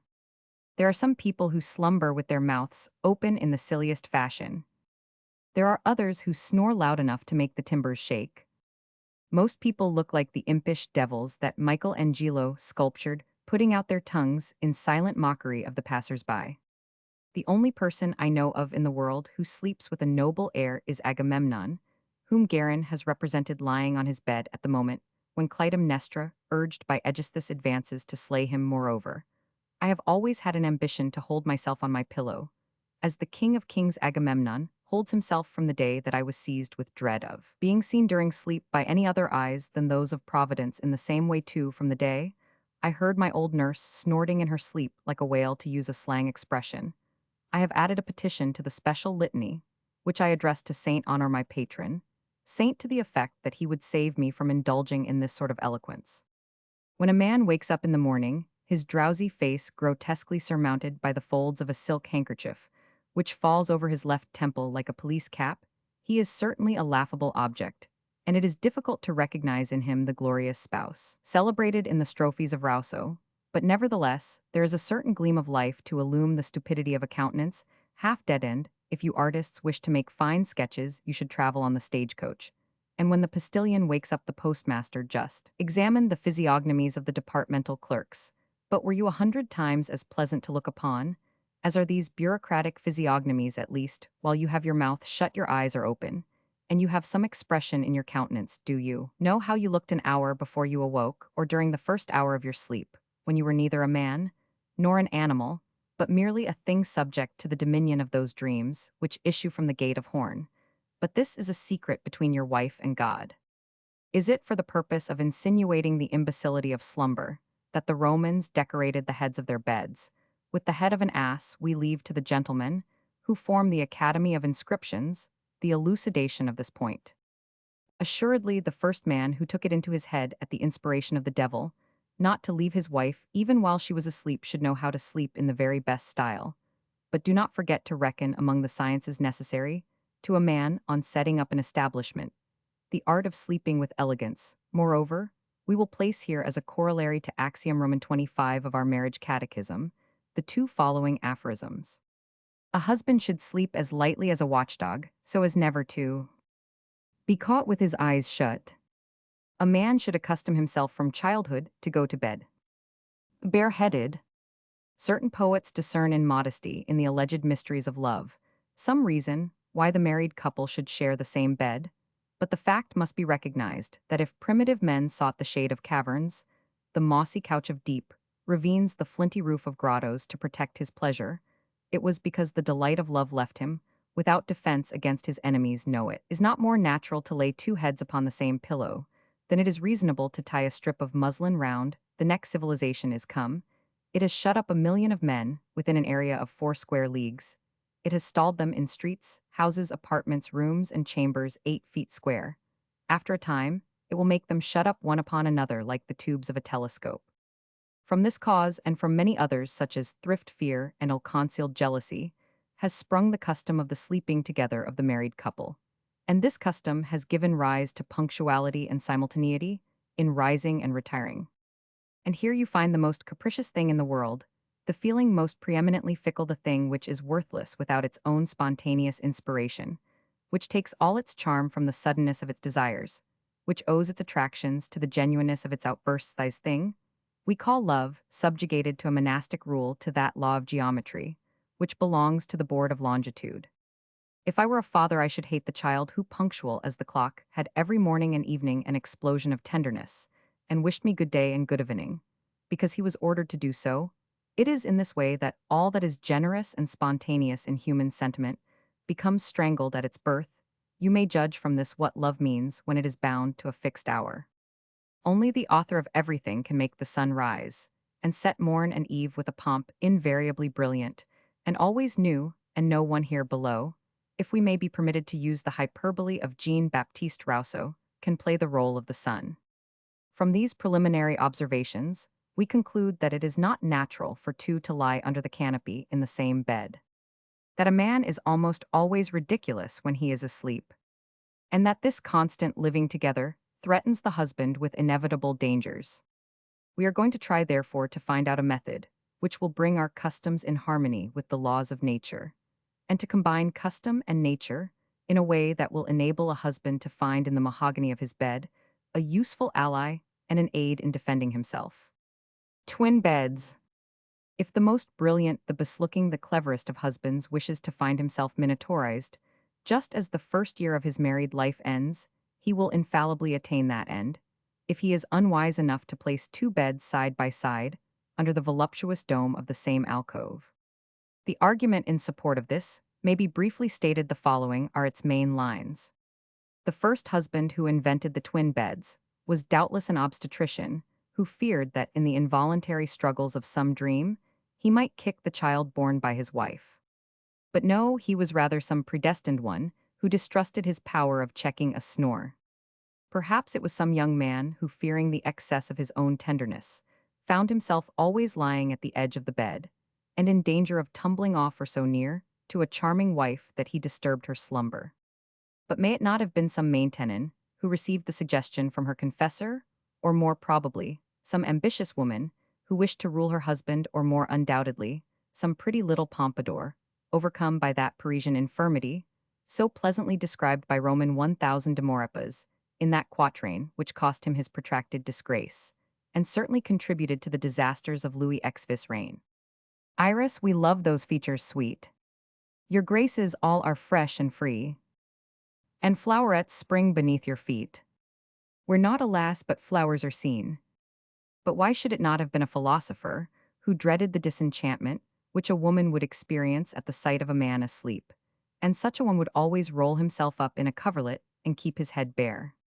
Unknown author of this Jesuitical method, whoever thou art in the devil's name, we hail thee as a brother. Thou hast been the cause of many disasters. Thy work has the character of all half measures. It is satisfactory in no respect, and shares the bad points of the two other methods, without yielding the advantages of either. How can the man of the 19th century, how can this creature, so supremely intelligent, who has displayed power well-nigh supernatural, who has employed the resources of his genius, in concealing the machinery of his life, in deifying his necessary cravings, in order that he might not despise them, going so far as to wrest from Chinese leaves, from Egyptian beans, from seeds of Mexico, their perfume, their treasure, their soul, going so far as to chisel the diamond, chase the silver, melt the gold, or paint the clay, and woo every art that may serve to decorate and to dignify the bowl from which he feeds. So can this king, after having hidden under folds of muslin, covered with diamonds, studded with rubies, and buried under linen, under folds of cotton, under the rich hues of silk, under the fairy patterns of lace. The partner of his wretchedness, how can he induce her to make shipwreck, in the midst of all this luxury, on the decks of two beds? What advantage is it that we have made the whole universe subserve our existence, our delusions, the poesy of our life? What good is it to have instituted law, morals, and religion, if the invention of an upholsterer, for probably it was an upholsterer who invented the twin beds, robs our love of all its illusions, strips it bare of the majestic company of its delights, and gives it in their stead nothing but what is ugliest and most odious? For this is the whole history of the two-bed system. Romans 63, that it shall appear either sublime or grotesque, are the alternatives, to which we have reduced a desire. If it be shared, our love is sublime, but should you sleep in twin beds, your love will always be grotesque. The absurdities, which this half-separation occasions, may be comprised in either one of two situations, which will give us occasion to reveal the causes of very many marital misfortunes. Midnight is approaching as a young woman is putting on her curl papers and yawning. As she did so, I do not know whether her melancholy proceeded from a headache, seated in the right or left lobe of her brain, or whether she was passing through one of those seasons of weariness, during which all things appear black to us. But to see her negligently putting up her hair for the night, to see her languidly raising her leg to take off her garter, it seemed to me that she would prefer to be drowned rather than to be denied the relief of plunging her draggled life into the slumber that might restore it. At this instant, I know not to what degree from the North Pole she stands, whether at Spitzberg or in Greenland cold, and indifferent she goes to bed thinking, as Mistress Walter Shandy might have thought, that the morrow would be a day of sickness, that her husband is coming home very late, that the beaten eggs which she has just eaten were not sufficiently sweetened, that she owes more than 500 francs to her dressmaker. In fine, thinking about everything which you may suppose would occupy the mind of a tired woman. In the meanwhile, arrives her great lout of a husband, who after some business meeting has drunk punch with a consequent elation. He takes off his boots, leaves his stockings on a lounge, his bootjack lies before the fireplace, and wrapping his head up in a red silk handkerchief, without giving himself the trouble to tuck in the corners, he fires off at his wife certain interjectory phrases, those little marital endearments, which form almost the whole conversation at those twilight hours, where drowsy reason is no longer shining in this mechanism of ours. What, in bed already? It was devilish cold this evening. Why don't you speak, my pet? You've already rolled yourself up in bed. Then you are in the dumps and pretend to be asleep. These exclamations are mingled with yawns, and after numberless little incidents, which according to the usage of each home, vary this preface of the night, our friend flings himself into his own bed with a heavy thud. Alas, before a woman who is cold, how mad a man must appear when desire renders him alternately angry and tender, insolent and abject, biting as an epigram, and soothing as a madrigal, when he enacts with more or less sprightliness the scene wherein Venice preserved the genius of Orway has represented the Senator Antonio, repeating 100 times over at the feet of Aquilina, Aquilina, Quilina Lina Aqui, Naki, without winning from her aught save the stroke of her whip, inasmuch as he has undertaken to fawn upon her like a dog in the eyes of every woman, even of a lawful wife. The more a man shows eager passion under these circumstances, the more silly he appears. He is odious. When he commands, he is minatorized. If he abuses his power on this point, I would remind you of certain aphorisms in the marriage catechism, from which you will see that you are violating its most sacred precepts. Whether a woman yields or does not yield, this institution of twin beds gives to marriage such an element of roughness and nakedness that the most chaste wife and the most intelligent husband are led to immodesty. This scene, which is enacted in 1,000 ways, and which may originate in 1,000 different incidents, has a sequel in that other situation, which, while it is less pleasant, is far more terrible. One evening, when I was talking about these serious matters with the late Comte de Nos, of whom I have already had occasion to speak, a tall, white-haired old man, his intimate friend, whose name I will not give because he is still alive, looked at us with a somewhat melancholy air.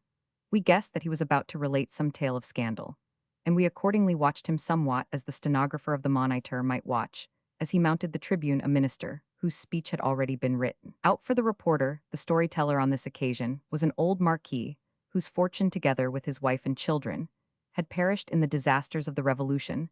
The Marchioness had been one of the most inconsistent women of the past generation. The Marquis, accordingly, was not wanting in observations on feminine human nature, having reached an age in which he saw nothing before him but the gulf of the grave. He spoke about himself, as if the subject of his talk were Mark Antony or Cleopatra. My young friend, did me the honor to address me for it.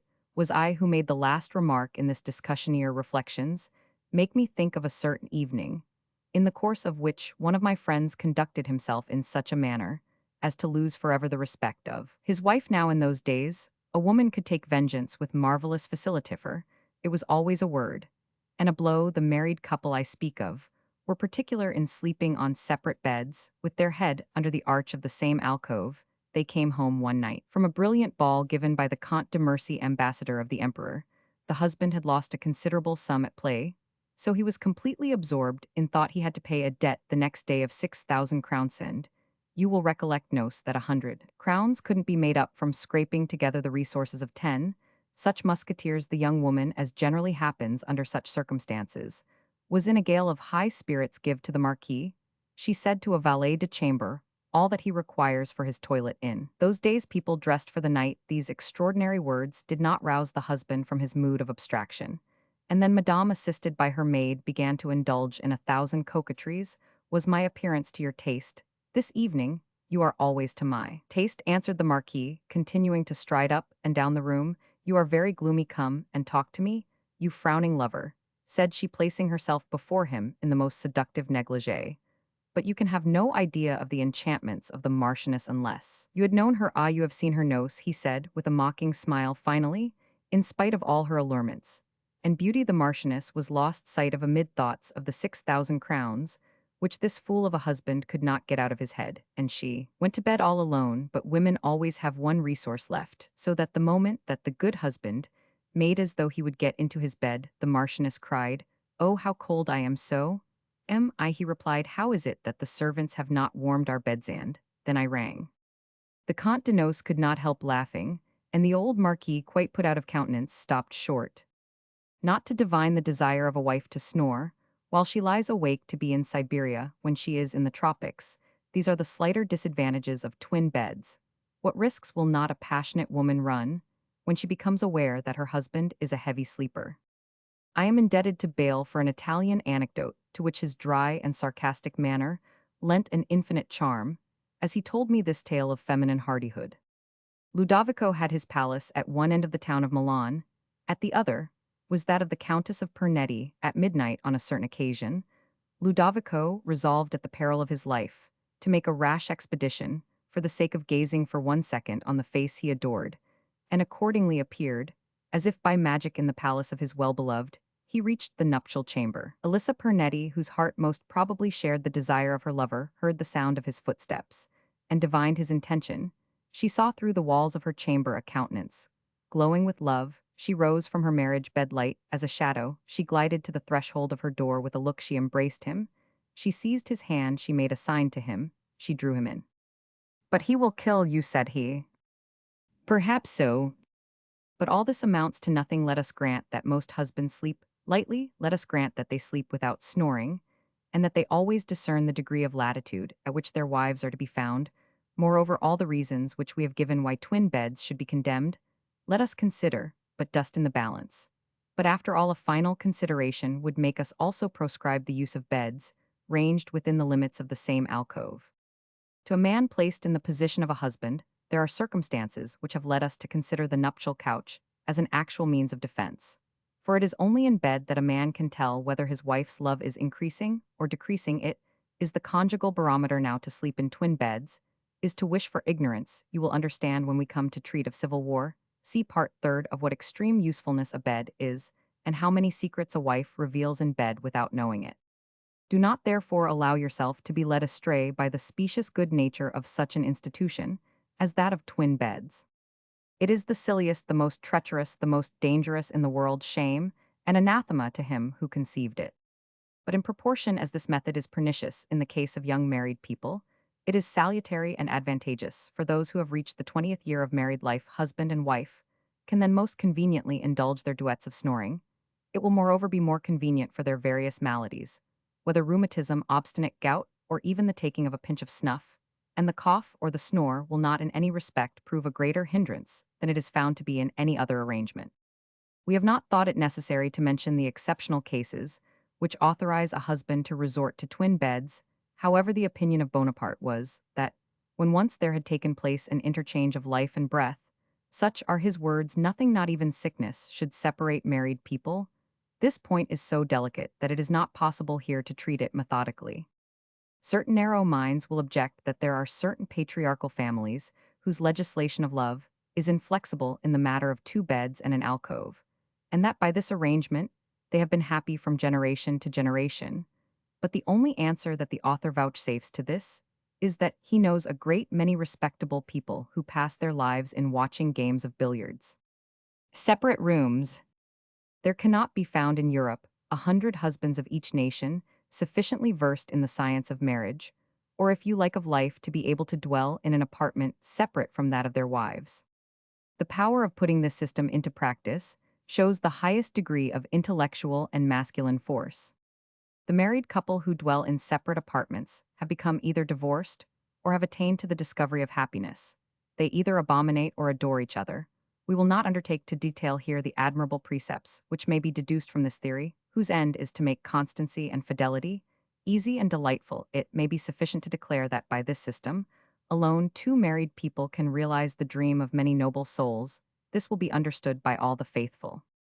As for the profane, their curious questionings will be sufficiently answered by the remark that the object of this institution is to give happiness to one woman, which among them will be willing to deprive general society of any share in the talents with which they think themselves endowed to the advantage of one woman. Nevertheless, the rendering of his mistress happy gives anyone the fairest title to glory, which can be earned in this valley of Jehoshaphat, since according to Genesis, Eve was not satisfied even with a terrestrial paradise. She desired to taste the forbidden fruit, the eternal emblem of adultery.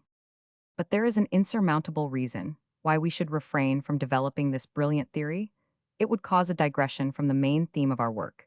In the situation which we have supposed to be that of a married establishment, a man who is sufficiently unwise to sleep apart from his wife deserves no pity for the disaster which he himself invites. Let us then resume our subject. Every man is not strong enough to undertake to occupy an apartment separate from that of his wife, although any man might derive as much good as evil from the difficulties which exist in using but one bed. We now proceed to solve the difficulties which superficial minds may detect in this method, for which our predilection is manifest. But this paragraph, which is in some sort a silent one inasmuch as we leave it to the commentaries, which will be made in more than one home, may serve as a pedestal for the imposing figure of Lycurgus, that ancient legislator to whom the Greeks are indebted for their profoundest thoughts on the subject of marriage. May his system be understood by future generations, and if modern manners are too much given to softness, to adopt his system in its entirety, they may at least be imbued with the robust spirit of this admirable code. One bed for both. On a night in December, Frederick the Great looked up at the sky, whose stars were twinkling with that clear and living light which presages heavy frost, and he exclaimed, "This weather will result in a great many soldiers to Prussia." The king expressed here by a single phrase the principal disadvantage, which results from the constant living together of married people, although it may be permitted to Napoleon and to Frederick to estimate the value of a woman more or less according to the number of her children. Yet a husband of talent ought, according to the maxims of the 13th meditation, to consider child-begetting merely as a means of defense, and it is for him to know to what extent it may take place. The observation leads into mysteries from which the physiological muse recoils.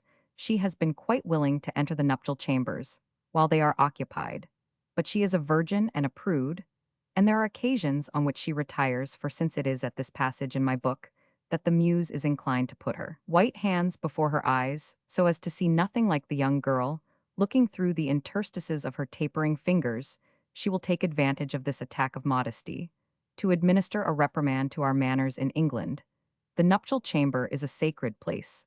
The married couple alone have the privilege of entering it, and more than one lady, we are told, makes her better self of all the crazes which reign beyond the sea. Why should the only one which we despise be precisely that whose grace and mystery ought undoubtedly to meet the approval of all tender souls on this continent? Refined women condemn the immodesty with which strangers are introduced into the sanctuary of marriage.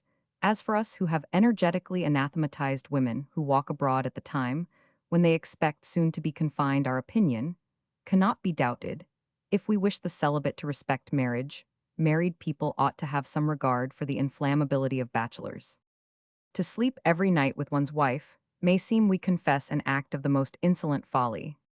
Many husbands are inclined to ask how a man, who desires to bring marriage to perfection, dare prescribe to a husband a rule of conduct, which would be fatal in a lover. Nevertheless, such is the decision of a doctor of arts and sciences conjugal. In the first place, without making a resolution never to sleep by himself, this is the only course left to a husband. Since we have demonstrated the dangers of the preceding systems, we must now try to prove that this last method yields more advantage and less disadvantage than the two preceding methods, that is, so far as relates to the critical position in which a conjugal establishment stands. Our observations on the twin beds ought to have taught husbands that they should always be strung into the same degree of fervor as that which prevails in the harmonious organization of their wives now. It seems to us that this perfect equality in feelings would naturally be created. Under the white aegis which spreads over both of them, its protecting sheet, this at the outset, is an immense advantage. And really nothing is easier to verify at any moment than the degree of love and expansion which a woman reaches when the same pillow receives the heads of both spouses. Man, we speak now of the species, walks about with a memorandum always totalized, which shows distinctly and without error the amount of passion which he carries within him. This mysterious gynometer is traced in the hollow of the hand, for the hand is really that one of our members which bears the impress most plainly of our character's chirology, is a fifth work which I bequeath to my successors, for I am contented here to make known but the elements of this interesting science. The hand is the essential organ of touch. Touch is the sense which very nearly takes the place of all the others, and which alone is indispensable, since the hand alone can carry out all that a man desires. It is to an extent action itself. The sum total of our vitality passes through it, and men of powerful intellects are usually remarkable for their shapely hands' perfection, in that respect being a distinguishing trait of their high calling. Jesus Christ performed all his miracles by the imposition of hands. The hand is the channel through which life passes. It reveals to the physician all the mysteries of our organism. It exhales more than any other part of our bodies the nervous fluid, or that unknown substance which, for want of another term, we style, will the eye can discover the mood of our soul. But the hand betrays at the same time the secrets of the body and those of the soul. We can acquire the faculty of imposing silence on our eyes, on our lips, on our brows, and on our forehead, but the hand never dissembles, and nothing in our features can be compared to the richness of its expression. The heat and cold which it feels in such delicate degrees often escape the notice of other senses in thoughtless people, but a man knows how to distinguish them, however little time he may have bestowed in studying the anatomy of sentiments and the affairs of human life. Thus the hand has 1,000 ways of becoming dry, moist, hot, cold, soft, rough, unctuous. The hand palpitates, becomes supple, grows hard, and again is softened and fine. It presents a phenomenon which is inexplicable, so that one is tempted to call it the incarnation of thought. It causes the despair of the sculptor and the painter when they wish to express the changing labyrinth of its mysterious lineaments. To stretch out your hand to a man is to save him. It serves as a ratification of the sentiments we express. The sorcerers of every age have tried to read our future destins in those lines which have nothing fanciful in them, but absolutely correspond with the principles of each one's life and character. When she charges a man with want of tact, which is merely touch, a woman condemns him without hope. We use the expressions the hand of justice, the hand of God, and a coup de main means a bold undertaking. To understand and recognize the hidden feelings by the atmospheric variations of the hand, which a woman almost always yields without distrust, is a study less unfruitful and surer than that of physiognomy. In this way, you will be able, if you acquire this science, to wield vast power, and to find a clue which will guide you through the labyrinth of the most impenetrable heart. This will render your living together free from very many mistakes, and at the same time, rich in the acquisition of many a treasure. Buffon and certain physiologists affirm that our members are more completely exhausted by desire than by the most keen enjoyments, and really does not desire constitute of itself a sort of intuitive possession. Does it not stand in the same relation to visible action as those incidents in our mental life, in which we take part in a dream, stand to the incidents of our actual life? This energetic apprehension of things, does it not call into being an internal emotion, more powerful than that of the external action? If our gestures are only the accomplishment of things already enacted by our thought, you may easily calculate how desire frequently entertained must necessarily consume the vital fluids. But the passions which are no more than the aggregation of desires, do they not furrow, with the wrinkle of their lightning, the faces of the ambitious of gamblers, for instance? And do they not wear out their bodies with marvelous swiftness? These observations, therefore, necessarily contain the germs of a mysterious system, equally favored by Plato. And by Epicurus, we will leave it for you to meditate upon, enveloped, as it is in the veil which enshrouds Egyptian statues. But the greatest mistake that a man commits is to believe that love can belong only to those fugitive moments, which, according to the magnificent expression of Bossuet, are like to the nails scattered over a wall. To the eye, they appear numerous, but when they are collected, they make but a handful. Love consists almost always in conversation. There are few things inexhaustible, in a lover goodness, gracefulness, and delicacy, to feel everything, to divine everything, to anticipate everything, to reproach, without bringing affliction upon a tender heart, to make a present without pride, to double the value of a certain action, by the way in which it is done, to flatter rather by actions than by words, to make oneself understood, rather than to produce a vivid impression, to touch, without striking, to make a look, and the sound of the voice produce the effect of a caress, never to produce embarrassment, to amuse, without offending good taste, always to touch the heart, to speak to the soul. Thighs is all that women ask. They will abandon all the delights of all the nights of Messalina, if only they may live with a being who will yield them those caresses of the soul for which they are so eager, and which cost nothing to men, if only they have a little consideration. This outline comprises a great portion of such secrets as belong to the nuptial couch. There are perhaps some witty people who may take this long definition of politeness for a description of love, while, in any case, it is no more than a recommendation to treat your wife as you would treat the minister, on whose good will depends your promotion to the post you covet.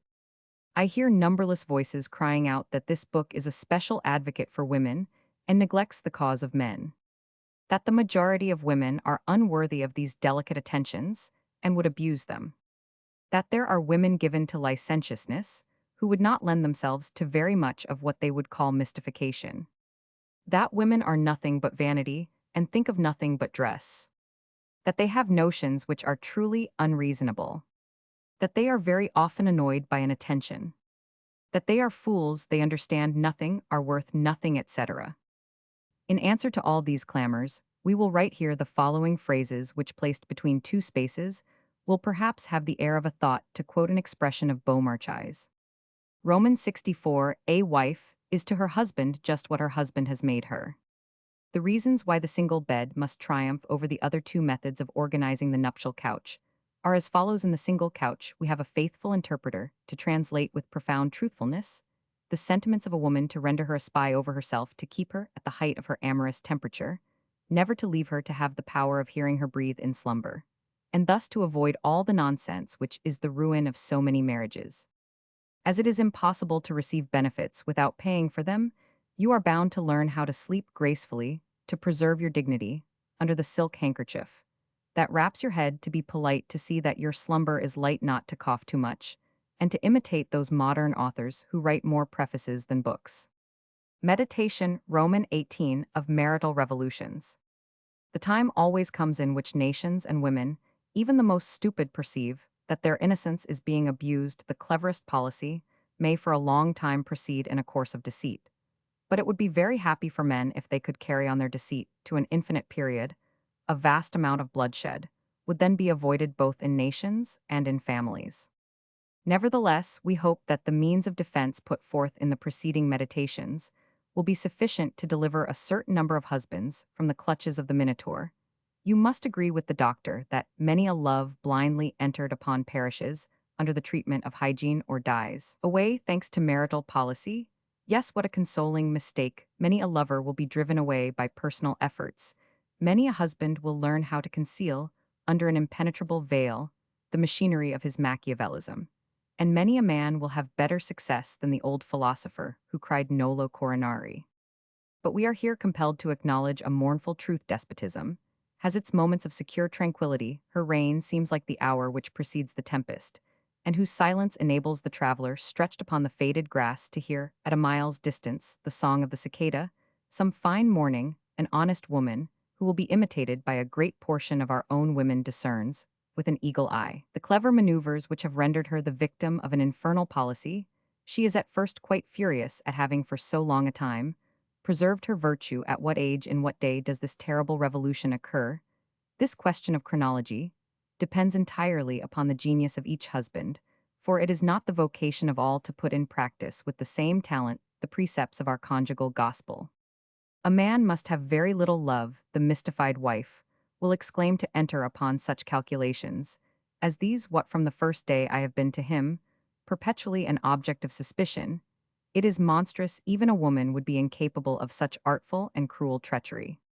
This is the question each husband will be able to understand the variations of this complaint, which will be made in accordance with the character of the young fury, of whom he has made a companion. A woman by no means loses her head under these circumstances. She holds her tongue and dissembles her vengeance will be concealed. Only you will have some symptoms of hesitation to contend with on the arrival of the crisis, which we presume you to have reached on the expiration of the honeymoon, but you will also have to contend against a resolution. She has determined to revenge herself from that day. So far as regards you, her mask, like her heart, has turned to bronze formerly. You were an object of indifference to her, you are becoming by degrees absolutely insupportable. The civil war commences only at the moment in which, like the drop of water, which makes the full glass overflow, some incident, whose more or less importance we find difficulty in determining, has rendered you odious. The lapse of time which intervenes between this last hour, the limit of your good understanding, and the day when your wife becomes cognizant of your artifices, is nevertheless quite sufficient to permit you to institute a series of defensive operations, which we will now explain. Up to this time you have protected your honor solely by the exertion of a power entirely occult. Hereafter the wheels of your conjugal machinery must be set going in sight of everyone in this case. If you would prevent a crime, you must strike a blow you have begun. By negotiating, you must end by mounting your horse saber in hand like a Parisian gendarme. You must make your horse prance, you must brandish your saber, you must shout strenuously, and you must endeavor to calm the revolt without wounding anybody.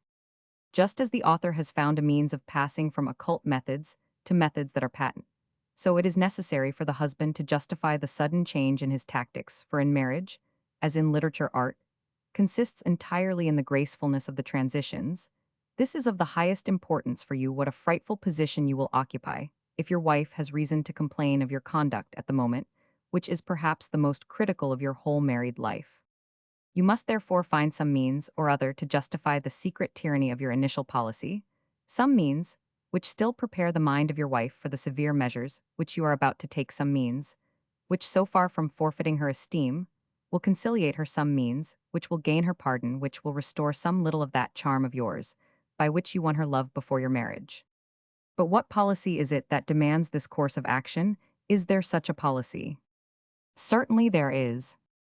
But what address, what tact, what histrionic art must a husband possess in order to display the mimic wealth of that treasure, which we are about to reveal to him, in order to counterfeit the passion whose fire is to make you a new man in the presence of your wife? You will require all the cunning of Talma. This passion is jealousy. My husband is jealous. He has been so from the beginning of our marriage. He has concealed this feeling from me by his usual refined delicacy. Does he love me still? I am going to do as I like with him. Such are the discoveries which a woman is bound to make one after another, in accordance with the charming scenes of the comedy, which you are enacting for your amusement. And a man of the world must be an actual fool if he fails in making a woman believe that which flatters her. With what perfection of hypocrisy must you arrange step by step your hypocritical behavior, so as to rouse the curiosity of your wife to engage her in a new study, and to lead her astray among the labyrinths of your thought. Ye sublime actors, do ye divine the diplomatic reticence, the gestures of artifice, the veiled words, the looks of doubtful meaning which some evening may induce your wife to attempt the capture of your secret thoughts? Ought to laugh in your sleeve, while you are exhibiting the fierceness of a tiger, neither to lie nor to tell the truth, to comprehend the capricious mood of a woman, and yet to make her believe that she controls you, while you intend to bind her with a collar of iron. O comedy, that has no audience, which yet is played by one heart before another heart, and where both of you applaud because both of you think that you have obtained success.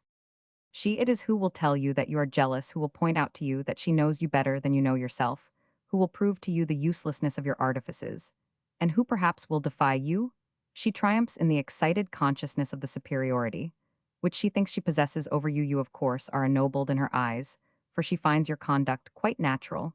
The only thing she feels is that your want of confidence was useless if she wished to betray who could hinder her. Then some evening you will burst into a passion, and as some trifle affords you a pretext, you will make a scene in the course of which your anger will make you divulge the secret of your distress, and here comes in the promulgation of our new code. Have no fear that a woman is going to trouble herself about this. She needs your jealousy, she rather likes your severity. This comes from the fact that in the first place, she finds there a justification for her own conduct. And then she finds immense satisfaction in playing before other people the part of a victim. What delightful expressions of sympathy will she receive afterwards? She will use this as a weapon against you in the expectation, thereby of leading you into a pitfall.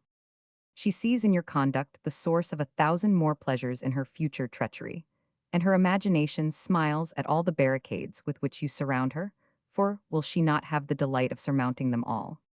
Women understand better than we do the art of analyzing the two human feelings, which alternately form their weapons of attack, or the weapons of which they are victims. They have the instinct of love, because it is their whole life, and of jealousy, because it is almost the only means by which they can control us within them. Jealousy is a genuine sentiment, and springs from the instinct of self-preservation.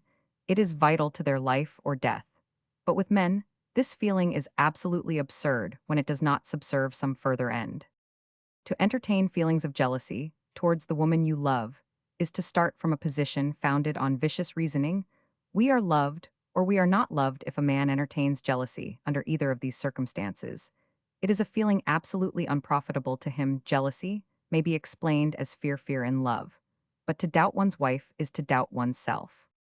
To be jealous is to exhibit at once the height of egotism, the error of amour-propre, the vexation of morbid vanity. Women rather encourage this ridiculous feeling, because by means of it, they can obtain cashmere shawls, silver toilet sets, diamonds, which for them mark the high thermometer mark of their power. Moreover, unless you appear blinded by jealousy, your wife will not keep on her guard, for there is no pitfall which she does not distrust excepting that which she makes for herself. Thus the wife becomes the easy dupe of a husband, who is clever enough to give to the inevitable revolution, which comes sooner or later, the advantageous results we have indicated. You must import into your establishment that remarkable phenomenon, whose existence is demonstrated in the asymptotes of geometry. Your wife will always try to miniaturize you, without being successful. Like those knots, which are never so tight as when one tries to loosen them, she will struggle to the advantage of your power over her, while she believes that she is struggling for her independence. The highest degree of good play on the part of a prince lies in persuading his people that he goes to war for them, while all the time he is causing them to be killed for his throne. But many husbands will find a preliminary difficulty in executing this plan of campaign. If your wife is a woman of profound dissimulation, the question is what signs will indicate to her the motives of your long mystification. It will be seen that our meditation on the custom house, as well as that on the bed, has already revealed certain means of discerning the thought of a woman. But we make no pretense in this book of exhaustively stating the resources of human wit, which are immeasurable. Now here is a proof of this. On the day of the Saturnalia, the Romans discovered more features in the character of their slaves in 10 minutes than they would have found out during the rest of the year. You ought therefore to ordain Saturnalia in your establishment, and to imitate Gessler, who, when he saw William Tell shoot the apple off his son's head, was forced to remark, "Here is a man whom I must get rid of, for he could not miss his aim if he wished to kill me." You understand then that if your wife wishes to drink Roussillon wine, to eat mutton chops, to go out at all hours, and to read the encyclopedia, you are bound to take her very seriously. In the first place, she will begin to distrust you against her own wish, on seeing that your behavior towards her is quite contrary to your previous proceedings. She will suppose that you have some ulterior motive in this change of policy, and therefore all the liberty that you give her will make her so anxious that she cannot enjoy it. As regards the misfortunes that this change may bring, the future will provide for them. In a revolution, the primary principle is to exercise a control over the evil which cannot be prevented, and to attract the lightning by rods which shall lead it to the earth. And now the last act of the comedy is in preparation. The lover who, from the day when the feeblest of all first symptoms shows itself in your wife, until the moment when the marital revolution takes place, has jumped upon the stage, either as a material creature, or as a being of the imagination. The lover, summoned by a sign from her, now declares here I am. Meditation, Roman 19 of the Lover. We offer the following maxims for your consideration. We should despair of the human race if these maxims had been made before 1830, but they set forth in so clear a manner the agreements and difficulties which distinguish you your wife and a lover, they so brilliantly describe what your policy should be and demonstrate to you, so accurately the strength of the enemy that the teacher has put his amour-propre aside. And if by chance you find here a single new thought, send it to the devil who suggested this work. Romans 65. To speak of love is to make love. Romans 66. In a lover, the coarsest desire always shows itself as a burst of honest admiration. Romans 67. A lover has all the good points, and all the bad points which are lacking in a husband. Romans 68. A lover not only gives life to everything, he makes one forget life. The husband does not give life to anything. Romans 69. All the affected airs of sensibility, which a woman puts on invariably, deceive a lover, and on occasions when a husband shrugs his shoulders, a lover is in ecstasies.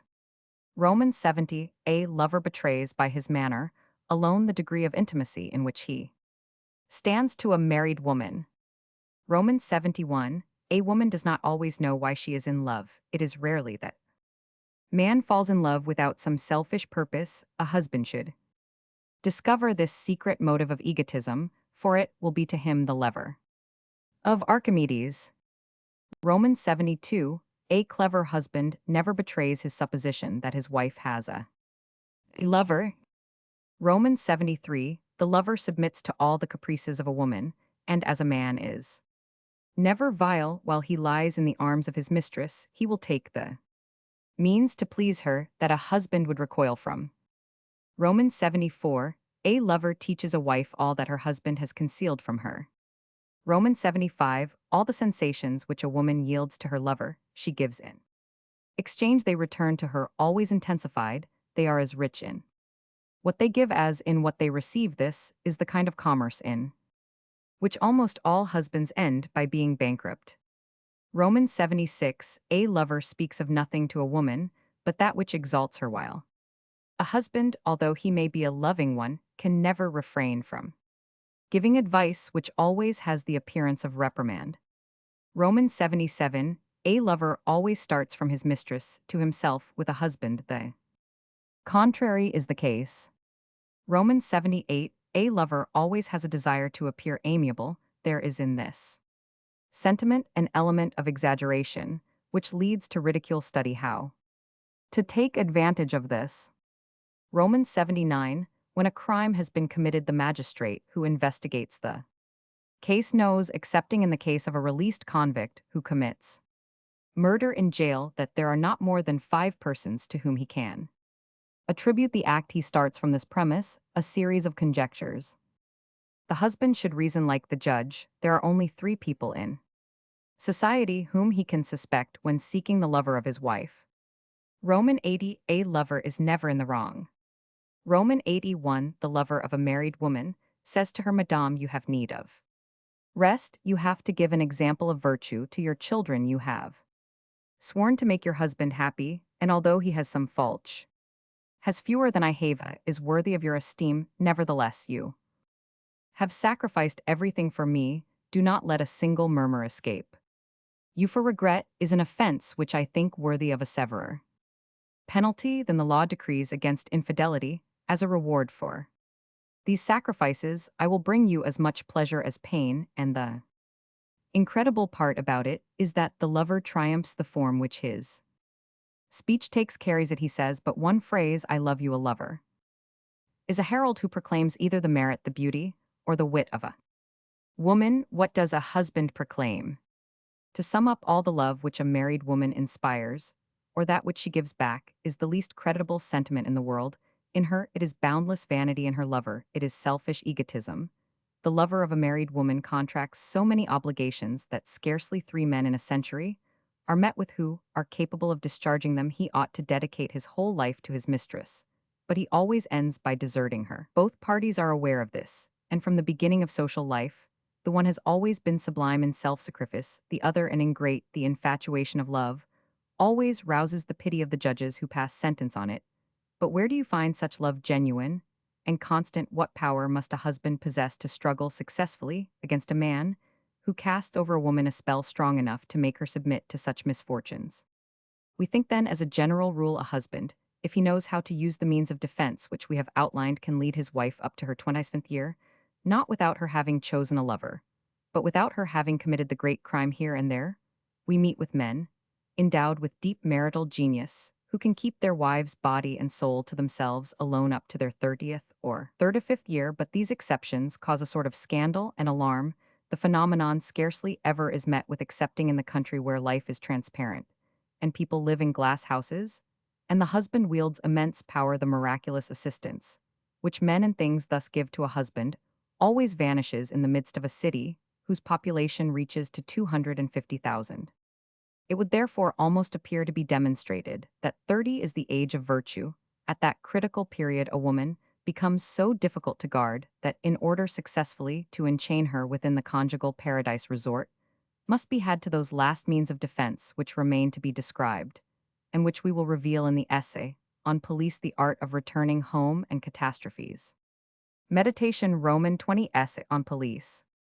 The police of marriage consist of all those means which are given you by law, manners, force, and stratagem, for preventing your wife in her attempt to accomplish those three acts, which in some sort make up the life of love, writing, seeing, and speaking. The police combine in greater or less proportion the means of defense put forth in the preceding meditations. Instinct alone can teach in what proportions, and on what occasions these compounded elements are to be employed. The whole system is elastic. A clever husband will easily discern how it must be bent, stretched, or retrenched by the aid of the police. A man can guide his wife to her 40th year pure from any fault. We will divide this treatise on police into 5 captions: of mousetraps, of correspondence, of spies, the index, of the budget, of mousetraps. In spite of the grave crisis which the husband has reached, we do not suppose that the lover has completely acquired the freedom of the city in the marital establishment.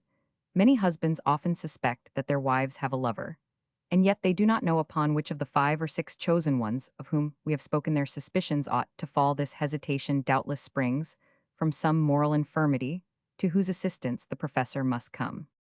Fouche had in Paris 3 or 4 houses resorted to by people of the highest distinction.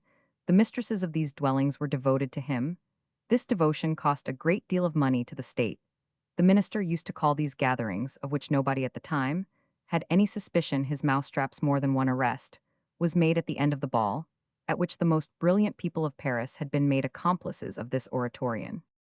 The act of offering some fragments of roasted nuts, in order to see your wife put her white hand in the trap, is certainly exceedingly delicate, for a woman is certain to be on her guard. Nevertheless, we reckon upon at least 3 kinds of mousetraps: the irresistible, the fallacious, and that which is touch and go. The irresistible. Suppose 2 husbands, we will call them, and be wished to discover who are the lovers of their wives. We will put the husband A at the center of a table, loaded with the finest pyramids of fruit, of crystals, of candies, and of liqueurs, and the husband B shall be at whatever point of this brilliant circle. You may please to suppose the champagne has gone round, every eye is sparkling, and every tongue is wagging. Husband appealing a chestnut. Well, as for me, I admire literary people, but from a distance I find them intolerable in conversation. They are despotic. I do not know what displeases me more, their faults or their good qualities. In short, he swallows his chestnut. People of genius are like tonics, you like, but you must use them temperately. Wife B, who has listened attentively, but Roman 1000 you are very exacting, with an arch smile. It seems to me that dull people have as many faults as people of talent, with this difference, perhaps, that the former have nothing to atone for them. Husband irritably, you will agree, at least, madame, that they are not very amiable to you. Wife B with vivacity, who told you so?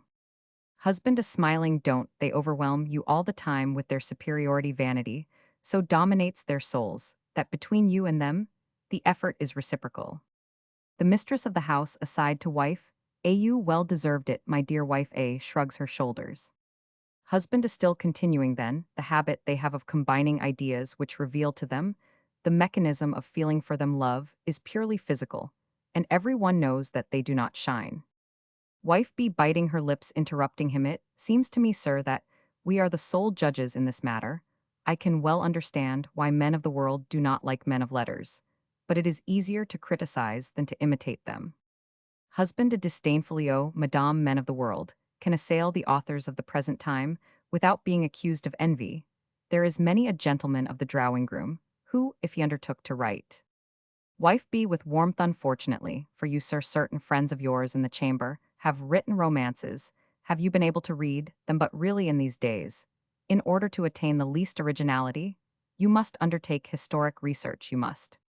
Husband be making no answer to the lady next him, and speaking aside, oh, can it be that it is Roman 1000 de L, author of the dreams of a young girl, whom my wife is in love with? That is singular. I thought that it was Dr. M. But stay aloud, do you know, my dear, that you are right in what you say? All laugh. Really, I should prefer to have always artists and men of letters in my drawing room aside when we begin to receive, or rather, than to see their other professional men. In any case, artists speak of things about which everyone is enthusiastic, for who is there who does not believe in good taste? But judges, lawyers, and above all doctors, heavens, I confess that to hear them constantly speaking about lawsuits and diseases, those two human ills. Wife is sitting next to husband be speaking at the same time. What is that you are saying, my friend? You are quite mistaken in these days.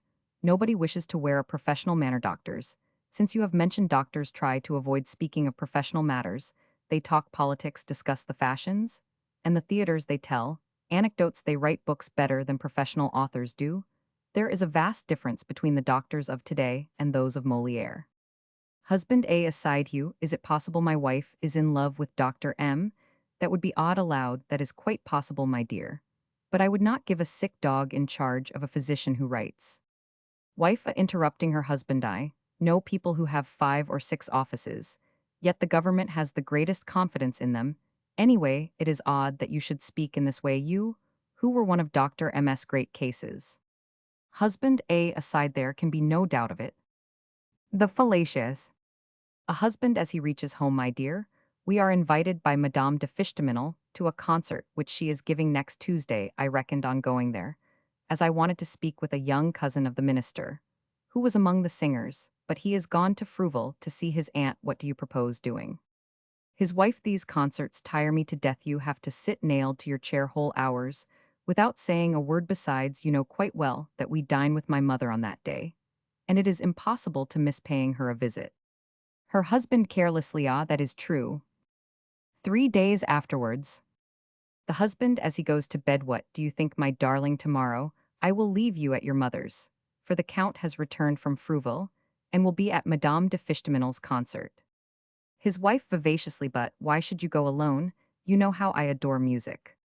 The touch and go, mousetrap. The wife, why did you go away so early this evening? The husband mysteriously, ah, it is a sad business, and all the more so because I don't know how I can settle it. The wife, what is it all about, Adolphe? You are a wretch if you do not tell me what you are going to do. The husband, my dear, that ass of a Prosper Magnan is fighting a duel with Roman 1000 de Fontaines, on account of an opera singer. But what is the matter with you? The wife, nothing, it is very warm in this room, and I don't know what ails me. For the whole day I have been suffering from sudden flushing of the face. The husband aside, she is in love with Roman 1000 de Fontaines. Aloud, Celestine, he shouts out still louder, Celestine, come quick, madame is ill. You will understand that a clever husband will discover 1,000 ways of setting these 3 kinds of traps. Of correspondence, to write a letter, and to have it posted, to get an answer, to read it and burn it there. We have correspondence stated in the simplest terms. Yet consider what immense resources are given by civilization, by our manners, and by our love to the women who wish to conceal these material actions from the scrutiny of a husband.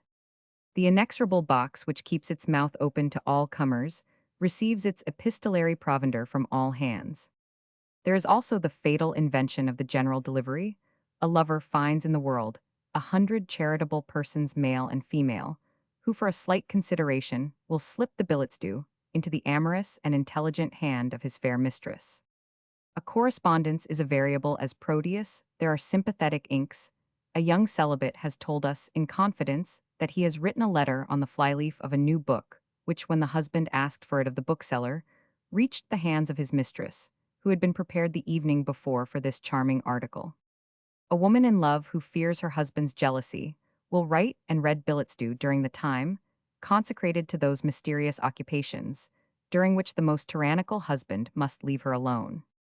Moreover, all lovers have the art of arranging a special code of signals, whose arbitrary import it is difficult to understand at a ball, a flower placed in some odd way in the hair at the theater, a pocket handkerchief, unfolded on the front of the box, rubbing the nose wearing a belt of a particular color, putting the hat on one side, wearing one dress oftener than another, singing a certain song in a concert, or touching certain notes on the piano, fixing the eyes on a point, agreed everything in fact from the hurdy-gurdy, which passes your windows, and goes away if you open the shutter to the newspaper announcement of a horse for sale, may be reckoned as correspondence.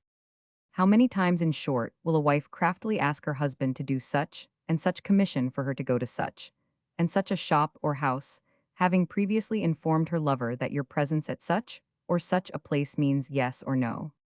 On this point, the professor acknowledges with shame that there is no possible means of preventing correspondence between lovers, but a little Machiavellism on the part of the husband will be much more likely to remedy the difficulty than any coercive measures. An agreement which should be kept sacred between married people is their solemn oath that they will respect each other's sealed letters. Clever is the husband who makes this pledge on his wedding day and is able to keep it conscientiously. In giving your wife unrestrained liberty to write and to receive letters, you will be enabled to discern the moment she begins to correspond with a lover. But suppose your wife distrusts you and covers with impenetrable clouds the means she takes to conceal from you her correspondence. Is it not then time to display that intellectual power with which we armed you in our meditation, entitled of the custom house, the man who does not see when his wife writes to her lover, and when she receives an answer is a failure as a husband? The proposed study which you ought to bestow upon the movements, the actions, the gestures, the looks of your wife will be perhaps troublesome and wearying, but it will not last long. The only point is to discover when your wife and her lover correspond, and in what way. We cannot believe that a husband, even of moderate intelligence, will fail to see through this feminine maneuver, when once he suspects its existence. Meanwhile, you can judge from a single incident what means of police and of restraint remain to you in the event of such a correspondence. A young lawyer whose ardent passion exemplified certain of the principles dwelt upon in this important part of our work had married a young person whose love for him was but slight, yet this circumstance he looked upon as an exceedingly happy one. But at the end of his first year of marriage, he perceived that his dear Anna, for Anna was her name, had fallen in love with the head clerk of a stockbroker. Adolf was a young man of about 25, handsome in face, and as fond of amusement as any other celibate. He was frugal, discreet, possessed of an excellent heart, rode, well, talked well, had fine black hair, always curled and dressed with taste. In short, he would have done honor and credit to a duchess. The advocate was ugly, short, stumpy, square-shouldered, mean-looking, and moreover a husband. Anna, tall and pretty, had almond eyes, white skin, and refined features. She was all love, and passion lighted up her glance with a bewitching expression, while her family was poor. Mater Lebrun had an income of 12,000 francs. That explains all. One evening, Lebrun got home looking extremely chopfallen. He went into his study to work, but he soon came back shivering to his wife, for he had caught a fever, and hurriedly went to bed there. He lay groaning and lamenting for his clients, and especially for a poor widow whose fortune he was to save the very next day by effecting a compromise. An appointment had been made with certain businessmen, and he was quite incapable of keeping it after having slept for a quarter of an hour. He begged his wife in a feeble voice to write to one of his intimate friends, asking him to take his Lebrun's place. Next day at the conference he dictated a long letter, and followed with his eye the space taken up on the paper by his phrases. When he came to begin the second page of the last sheet, the advocate set out to describe to his conferor the joy which his client would feel on the signing of the compromise, and the fatal page began with these words: "My good friend, go for heaven's sake to Madame Vernon's at once. You are expected with impatience there. She lives at No. 7 Rue de Sentier. Pardon my brevity, but I count on your admirable good sense to guess what I am unable to explain. Tout à vous. Give me the letter," said the lawyer, "that I may see whether it is correct before signing it." The unfortunate wife, who had been taken off her guard by this letter, which bristled with the most barbarous terms of legal science, gave up the letter. As soon as Lebrun got possession of the wily script, he began to complain, to twist himself about as if in pain, and to demand one little attention after another of his wife. Madame left the room for 2 minutes, during which the advocate leaped from his bed, folded a piece of paper in the form of a letter, and hid the missive written by his wife. When Anna returned, the clever husband seized the blank paper, made her address it to the friend of his to whom the letter which he had taken out was written, and the poor creature handed the blank letter to his servant. Lebrun seemed to grow gradually calmer. He slept, or pretended to do so, and the next morning he still affected to feel strange pains. 2 days afterwards, he tore off the first leaf of the letter, and put an E to the word tout in the phrase tout, a vuse. He folded mysteriously the paper which contained the innocent forgery, sealed it, left his bedroom, and called the maid, saying to her, thus giving a feminine ending to the signature, and lending the impression that the note emanated from the wife personally, J.W. Roman 1000. Madame begs that you will take this to the house of Roman 1000 Adolphe. Now be quick about it. He saw the chambermaid leave the house, and soon afterwards, he on a plea of business went out, hurried to Rue de Sentier to the address indicated, and awaited the arrival of his rival at the house of a friend who was in the secret of his stratagem. The lover, intoxicated with happiness, rushed to the place, and inquired for Madame de Vernon. He was admitted, and found himself face to face with Maître Lebrun, who showed a countenance pale but chill, and gazed at him with tranquil but implacable glance. Sir, he said in a tone of emotion to the young clerk, whose heart palpitated with terror, you are in love with my wife, and you are trying to please her. I scarcely know how to treat you in return for this, because in your place, and at your age, I should have done exactly the same. But Anna is in despair. You have disturbed her happiness, and her heart is filled with the torments of hell. Moreover, she has told me all. A quarrel soon followed by a reconciliation forced her to write the letter which you have received, and she has sent me here in her place. I will not tell you, sir, that by persisting in your plan of seduction, you will cause the misery of her you love, that you will forfeit her my esteem, and eventually your own, that your crime will be stamped on the future, by causing perhaps sorrow to my children. I will not even speak to you of the bitterness you will infuse into my life. Unfortunately, these are commonplaces, but I declare to you, sir, that the first step you take in this direction will be the signal for a crime, for I will not trust the risk of a duel in order to stab you to the heart. And the eyes of the lawyer flashed ominously. Now, sir, he went on in a gentler voice, you are young, you have a generous heart, make a sacrifice for the future happiness of her you love, leave her, and never see her again.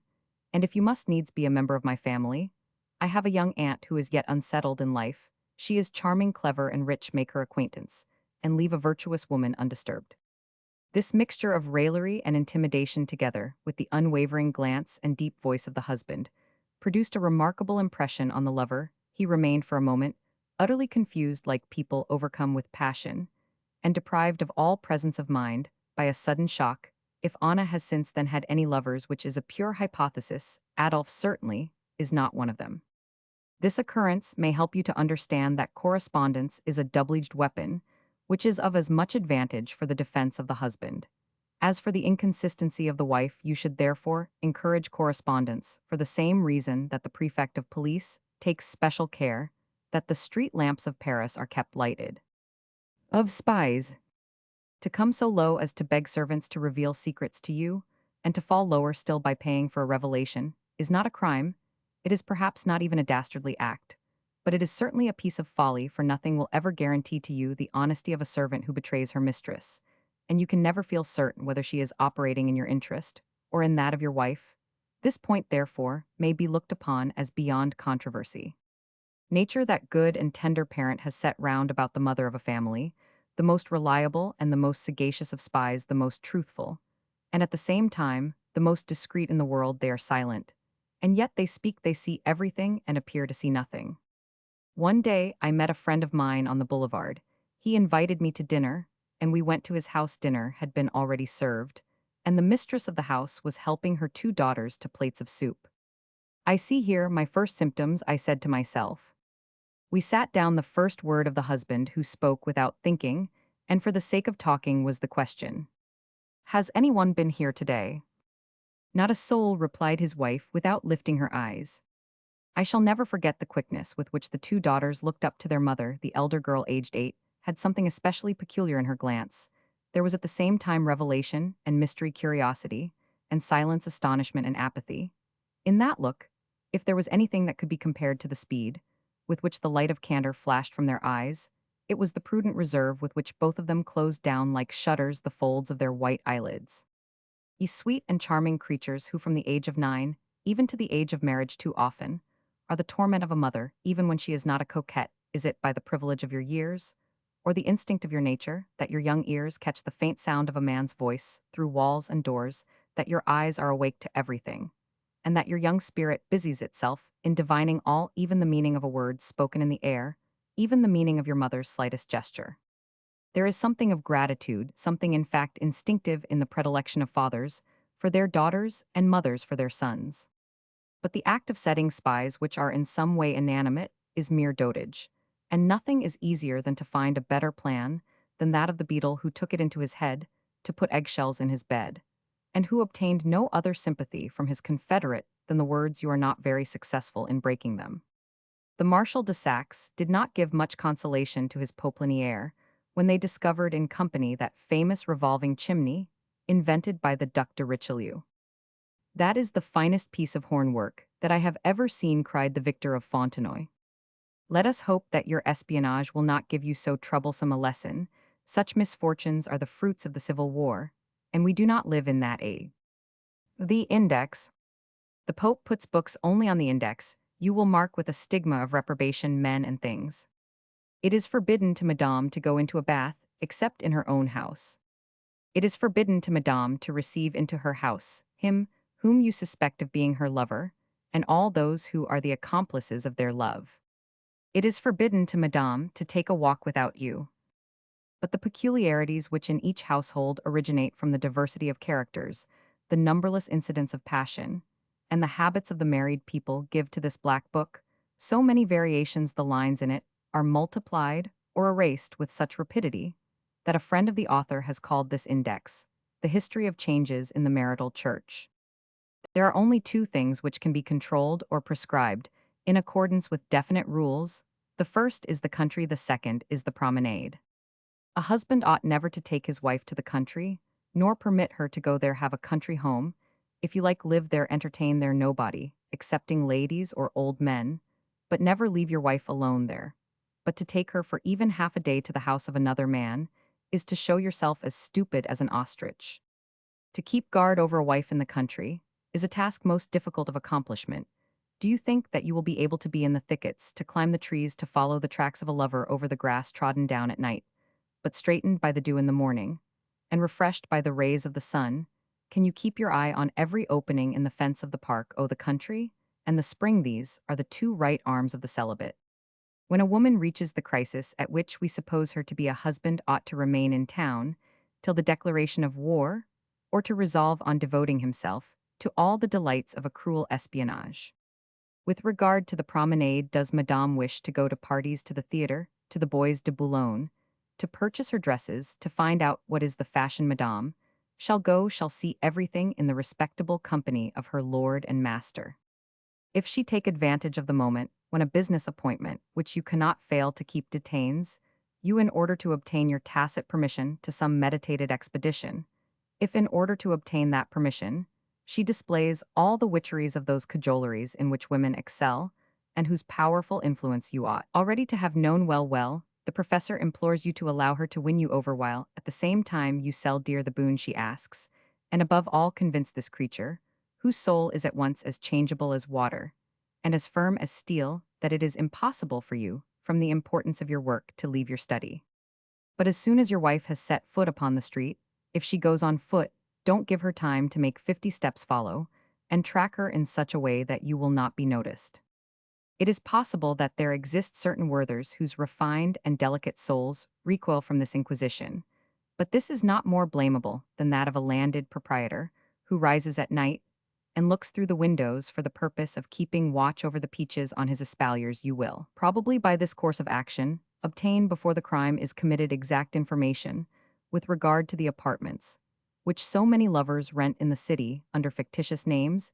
If it happens, which God forbid, that your wife enters a house suspected by you, try to find out if the place has several exits. Should your wife take a hack, what have you to fear?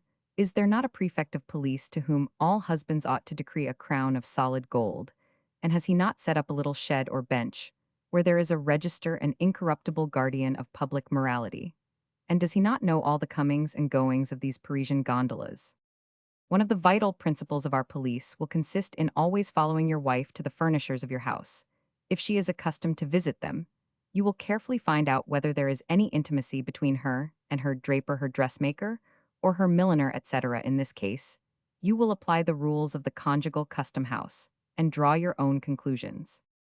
If in your absence your wife, having gone out against your will, tells you that she had been to such a place, to such a shop, go there yourself the next day, and try to find out whether she has spoken the truth.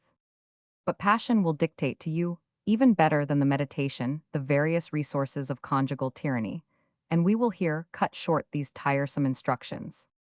Of the budget, in outlining the portrait of a sane and sound husband, see meditation on the predestined, we urgently advise that he should conceal from his wife the real amount of his income. In relying upon this as the foundation stone of our financial system, we hope to do something towards discounting the opinion, so very generally held, that a man ought not to give the handling of his income to his wife. This principle is one of the many popular errors, and is one of the chief causes of misunderstanding in the domestic establishment. But let us in the first place deal with the question of heart, before we proceed to that of money. To draw up a little civil list for your wife, and for the requirements of the house, and to pay her money as if it were a contribution in 12 equal portions month by month, has something in it that is a little mean and close, and cannot be agreeable to any but sordid and mistrustful souls. By acting in this way, you prepare for yourself innumerable annoyances. I could wish that during the first year of your mellifluous union scenes, more or less delightful pleasantries, uttered in good taste, pretty purses and caresses might accompany, and might decorate the handing over of this monthly gift.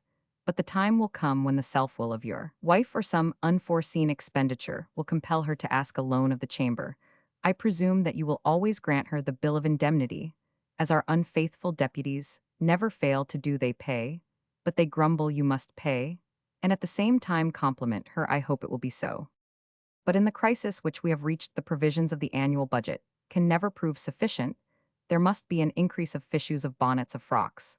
There is an expense which cannot be calculated beforehand, demanded by the meetings, by the diplomatic messengers, by the ways and means of love, even while the receipts remain the same as usual. Then must commence in your establishment a course of education, the most odious and the most dreadful which a woman can undergo. I know but few noble and generous souls who value more than millions purity of heart, frankness of soul, and who would 1,000 times more readily pardon a passion than a lie, whose instinctive delicacy has divined the existence of this plague of the soul, the lowest step in human degradation. Under these circumstances, there occur in the domestic establishment the most delightful scenes of love. It is then that a woman becomes utterly pliant, and like to the most brilliant of all the strings of a harp. When thrown before the fire, she rolls round you, she clasps you, she holds you tight, she defers to all your caprices. Never was her conversation so full of tenderness. She lavishes her endearments upon you, or rather she sells them to you. She, at last, becomes lower than a chorus girl, for she prostitutes herself to her husband in her sweetest kisses.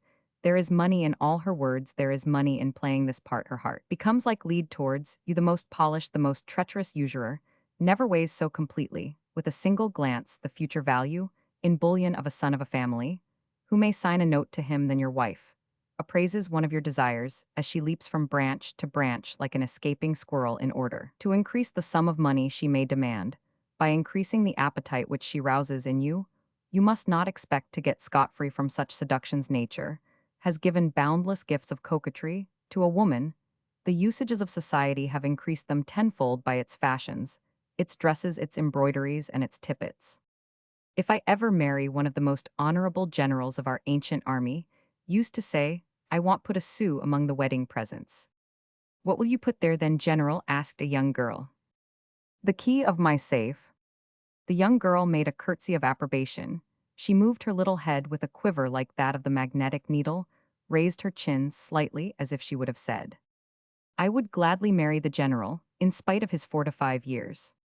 But with regard to money, what interest can you expect your wife to take in a machine in which she is looked upon as a mere bookkeeper? Now look at the other system. In surrendering to your wife with an avowal of absolute confidence in her 2/3 of your fortune, and letting her, as mistress, control the conjugal administration. You win from her an esteem, which nothing can destroy, for confidence and high-mindedness find powerful echoes in the heart of a woman. Madame will be loaded with a responsibility, which will often raise a barrier against extravagances all the stronger, because it is she herself who has created it in her heart. You yourself have made a portion of the work, and you may be sure that from henceforth your wife will never perhaps dishonor herself. Moreover, by seeking in this way a method of defense, consider what admirable aids are offered to you by this plan of finances. You will have in your house an exact estimate of the morality of your wife, just as the quotations of the Bourse give you a just estimate of the degree of confidence possessed by the government. And doubtless during the first years of your married life, your wife will take pride in giving you every luxury and satisfaction which your money can afford. She will keep a good table, she will renew the furniture, and the carriages she will always keep in her drawer, a sum of money sacred to her well-beloved and ready for his needs. But of course, in the actual circumstances of life, the drawer will be very often empty, and monsieur will spend a great deal too much. The economies ordered by the chamber never weigh heavily upon the clerks whose income is 1,200 francs, and you will be the clerk at 1,200 francs in your own house. You will laugh in your sleeve, because you will have saved, capitalized, invested one-third of your income during a long time, like Louis Roman 15, who kept for himself a little separate treasury against a rainy day, he used to say. Thus, if your wife speaks of economy, her discourse will be equal to the varying quotations of the money market. You will be able to divine the whole progress of the lover by these financial fluctuations, and you will have avoided all difficulties, e sempre bene. If your wife fails to appreciate the excessive confidence and dissipates in one day a large proportion of your fortune, in the first place, it is not probable that this prodigality will amount to one-third of the revenue which you have been saving for 10 years. Moreover, you will learn from the meditation on catastrophes that in the very crisis produced by the follies of your wife, you will have brilliant opportunities of slaying the Minotaur. But the secret of the treasure which has been amassed by your thoughtfulness need never be known till after your death, and if you have found it necessary to draw upon it in order to assist your wife, you must always let it be thought that you have won at play or made a loan from a friend. These are the true principles which should govern the conjugal budget. The police of marriage has its martyrology. We will cite but one instance, which will make plain how necessary it is for husbands who resort to severe measures to keep watch over themselves as well as over their wives. An old miser who lived at T, a pleasure resort if there ever was one, had married a young and pretty woman, and he was so wrapped up in her, and so jealous that love triumphed over avarice, he actually gave up trade in order to guard his wife more closely. But his only real change was that his covetousness took another form. I acknowledge that I owe the greater portion of the observations contained in this essay, which still is doubtless incomplete, to the person who made a study of this remarkable marital phenomenon, to portray which one single detail will be amply sufficient. When he used to go to the country, this husband never went to bed without secretly raking over the pathways of his park, and he had a special rake for the sand of his terraces.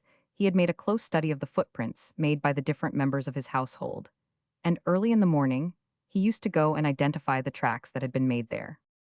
All this is old forest land, he used to say to the person I have referred to as he showed him over the park, for nothing can be seen through the brushwood.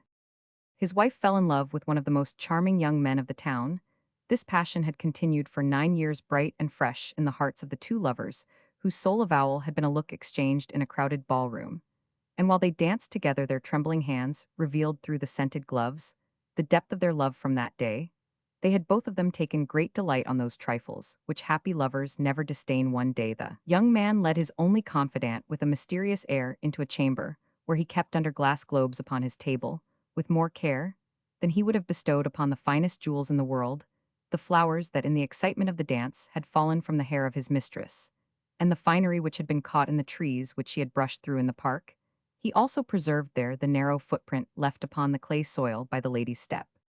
I could hear, said this confidant to me afterwards, the violent and repressed palpitations of his heart, sounding in the silence which we preserved before the treasures of this museum of love. I raised my eyes to the ceiling, as if to breathe to heaven the sentiment which I dared not utter. Poor humanity! I thought Madame de told me that one evening at a ball you had been found nearly fainting in her cardroom. I remarked to him. I can well believe it, said he, casting down his flashing glance.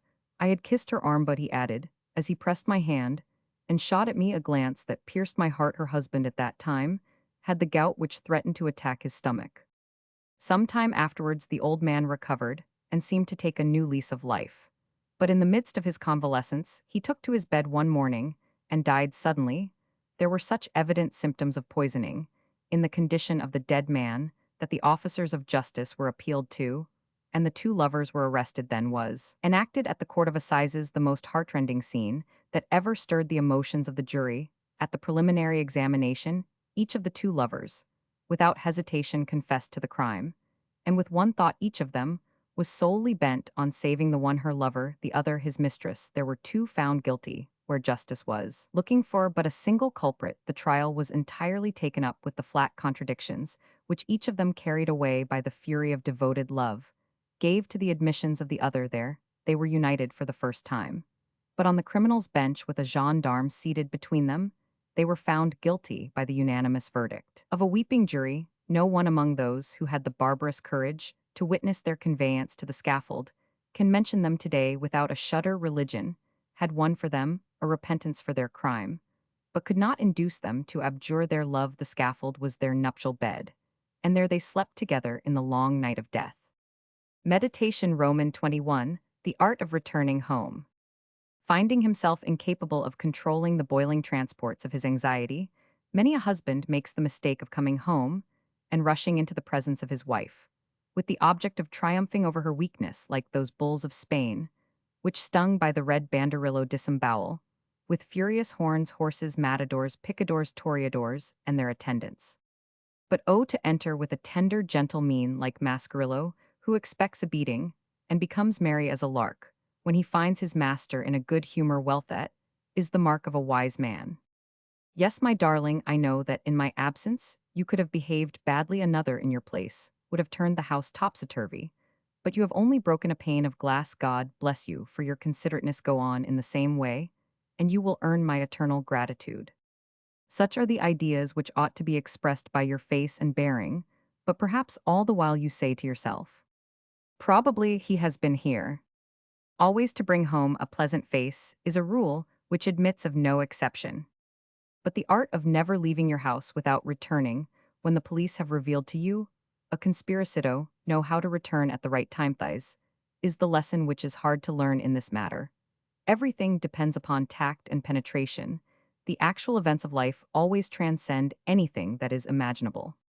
The manner of coming home is to be regulated in accordance with a number of circumstances. For example, Lord Catesby was a man of remarkable strength. It happened one day that he was returning from a fox hunt, to which he had doubtless promised to go with some ulterior view, for he rode towards the fence of his park, at a point where he said he saw an extremely fine horse. As he had a passion for horses, he drew near to examine this one close at hand. There he caught sight of Lady Catesby, to whose rescue it was certainly time to go if he were in the slightest degree jealous for his own honor. He rushed upon the gentleman he saw there, and seizing him by the belt, he hurled him over the fence on to the roadside. Remember, sir, he said calmly, it rests with me to decide whether it will be necessary to address you hereafter, and ask for satisfaction on this spot. Very well, my lord, but would you have the goodness to throw over my horse also? But the phlegmatic nobleman had already taken the arm of his wife, as he gravely said, I blame you very much, my dear creature, for not having told me that I was to love you for two hereafter. Every other day I shall love you for the gentleman yonder, and all other days for myself. This adventure is regarded in England as one of the best returns home that were ever known. It is true it consisted in uniting with singular felicity eloquence of deed to that of word.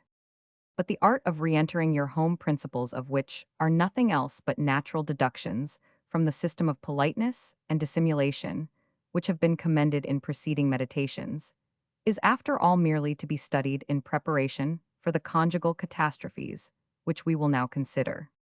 Meditation, Roman 22, of catastrophes. The word catastrophe is a term of literature which signifies the final climax of a play. To bring about a catastrophe in the drama which you are playing is a method of defense, which is as easy to undertake as it is certain to succeed. In advising to employ it, we would not conceal from you its perils. The conjugal catastrophe, may be compared to one of those high fevers, which either carry off a predisposed subject or completely restore his health. Thus, when the catastrophe succeeds, it keeps a woman for years in the prudent realms of virtue.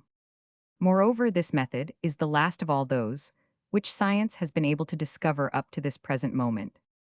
The massacre of St. Bartholomew, the Sicilian Vespers, the death of Lucretia, the two embarkations of Napoleon at Frejus, are examples of political catastrophe.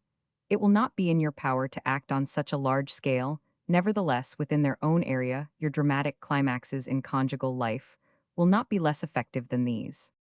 But since the art of creating a situation and of transforming it by the introduction of natural incidents constitutes genius, since the return to virtue of a woman whose foot has already left some tracks upon the sweet and gilded sand, which mark the pathway of vice, is the most difficult to bring about of all denouements, and since genius neither knows it nor teaches it, the practitioner in conjugal laws feels compelled to confess at the outset that he is incapable of reducing to definite principles a science which is as changeable as circumstances, as delusive as opportunity, and as indefinable as instinct. If we may use an expression which neither Diderot d'Alembert nor Voltaire, in spite of every effort, have been able to engraft on our language, a conjugal catastrophe, si subodora is scented from afar, so that our only course will be to sketch out imperfectly certain conjugal situations of an analogous kind, thus imitating the philosopher of ancient time, who, seeking in vain to explain motion, walked forward in his attempt to comprehend laws which were incomprehensible. A husband, in accordance with the principles comprised in our meditation on police, will expressly forbid his wife to receive the visits of a celibate whom he suspects of being her lover, and whom she has promised never again to see. Some minor scenes of the domestic interior we leave for matrimonial imaginations to conjure up a husband can delineate them much better than we can. He will betake himself in thought back to those days when delightful longings invited sincere confidences, and when the workings of his policy put into motion certain, adroitly handled machinery. Let us suppose, in order to make more interesting the natural scene, to which I refer, that you who read are a husband whose carefully organized police has made the discovery that your wife, profiting by the hours devoted by you to a ministerial banquet, to which she probably procured you an invitation, received at your house Roman 1000 as. Here we find all the conditions necessary to bring about the finest possible of conjugal catastrophes. You return home just in time to find your arrival has coincided with that of Roman 1000 as, for we would not advise you to have the interval between acts too long. But in what mood should you enter? Certainly not in accordance with the rules of the previous meditation, in a rage. Then still less should you do that. You should come in with good-natured carelessness, like an absent-minded man who has forgotten his purse, the statement which he has drawn up for the minister, his pocket-handkerchief, or his snuff-box. In that case, you will either catch two lovers together, or your wife, forewarned by the maid, will have hidden the celibate. Now let us consider these two unique situations. But first of all, we will observe that husbands ought always to be in a position to strike terror in their homes, and ought long before to make preparations for the matrimonial 2nd of September. Thus a husband, from the moment that his wife has caused him to perceive certain first symptoms, should never fail to give time after time his personal opinion on the course of conduct to be pursued by a husband in a great matrimonial crisis.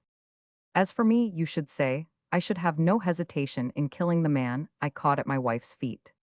With regard to the discussion that you will thus give rise to, you will be led on to aver that the law ought to have given to the husband, as it did in ancient Rome, the right of life and death over his children, so that he could slay those who were spurious. These ferocious opinions, which really do not bind you to anything, will impress your wife with salutary terror. You will enumerate them lightly, even laughingly, and say to her, certainly, my dear, I would kill you right gladly. Would you like to be murdered by me? A woman cannot help fearing that this pleasantry may some day become a very serious matter, for in these crimes of impulse, there is a certain proof of love. And then women, who know better than anyone else how to say true things laughingly at times, suspect their husbands of this feminine trick. When a husband surprises his wife engaged in even innocent conversation with her lover, his face, still calm, should produce the effect mythologically attributed to the celebrated Gorgon. In order to produce a favorable catastrophe at this juncture, you must act in accordance with the character of your wife, either play a pathetic scene, a la Diderot, or resort to irony like Cicero, or rush to your pistols, loaded with a blank charge, or even fire them off if you think that a serious row is indispensable. A skillful husband may often gain a great advantage from a scene of unexaggerated sentimentality. He sees the lover, and transfixes him with a glance. As soon as the celibate retires, he falls at the feet of his wife. He declaims a long speech in which, among other phrases, there occurs this: "Why, my dear Caroline, I have never been able to love you as I should." He weeps and she weeps, and this tearful catastrophe leaves nothing to be desired. We would explain apropos of the second method, by which the catastrophe may be brought about, what should be the motives which lead a husband to vary this scene, in accordance with the greater or less degree of strength which his wife's character possesses. Let us pursue this subject. If by good luck it happens that your wife has put her lover in a place of concealment, the catastrophe will be very much more successful. Even if the apartment is not arranged according to the principles prescribed in the meditation, you will easily discern the place into which the celibate has vanished, although he be not like Lord Byron's Don Juan, bundled up under the cushion of a divan. If by chance your apartment is in disorder, you ought to have sufficient discernment to know that there is only one place in which a man could bestow himself finally, if by some devilish inspiration he has made himself so small that he has squeezed into some unimaginable lurking place. For we may expect anything from a celibate. Well, either your wife cannot help casting a glance towards this mysterious spot, or she will pretend to look in an exactly opposite direction, and then nothing is easier for a husband than to set a mousetrap for his wife. The hiding place being discovered, you must walk straight up to the lover, you must meet him face to face. And now you must endeavor to produce a fine effect, with your face turned three-quarters towards him.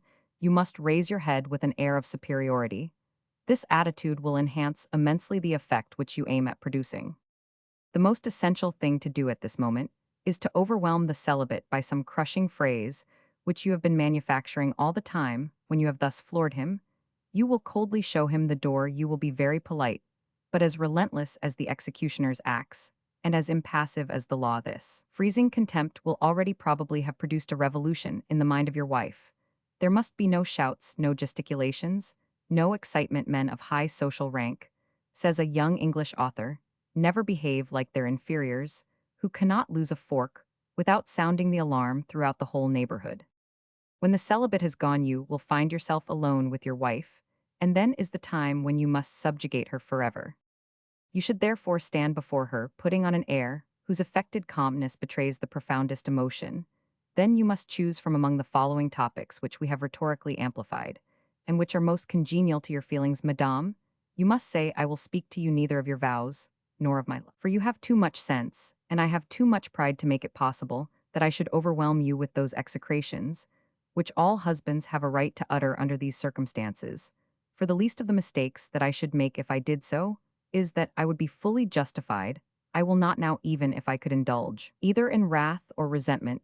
It is not I who have been outraged, for I have too much heart to be frightened by that public opinion, which almost always treats with ridicule and condemnation a husband whose wife has misbehaved. When I examine my life, I see nothing there that makes this treachery deserved by me, as it is deserved by many others. I still love you. I have never been false. I will not say to my duty, for I have found nothing onerous in adoring you, but not even to those welcome obligations, which sincere feeling imposes upon us. Both you have had all my confidence, and you have also had the administration of my fortune. I have refused you nothing, and now this is the first time that I have turned to you a face, I will not say stern, but which is yet reproachful. But let us drop this subject, for it is of no use for me to defend myself at a moment when you have proved to me with such energy that there is something lacking in me, and that I am not intended by nature to accomplish the difficult task of rendering you happy. But I would ask you, as a friend speaking to a friend, how could you have the heart to imperil at the same time the lives of three human creatures, that of the mother of my children, who will always be sacred to me, that of the head of the family, and finally of him who loves perhaps at these words will throw herself at your feet? You must not permit her to do so. She is unworthy of kneeling there, for you no longer love me, Eliza. Well, my poor child, you must not call her my poor child. Excepting when the crime has not been committed, we deceive ourselves. Why do you not answer me? If love is extinguished between a married couple, cannot friendship and confidence still survive? Are we not two companions united in making the same journey? can it be said that during the journey, the one must never hold out his hand to the other to raise up a comrade, or to prevent a comrade's fall? But I have perhaps said too much, and I am wounding your pride, Eliza, Eliza. Now, what the deuce would you expect a woman to answer? Why, a catastrophe naturally follows without a single word.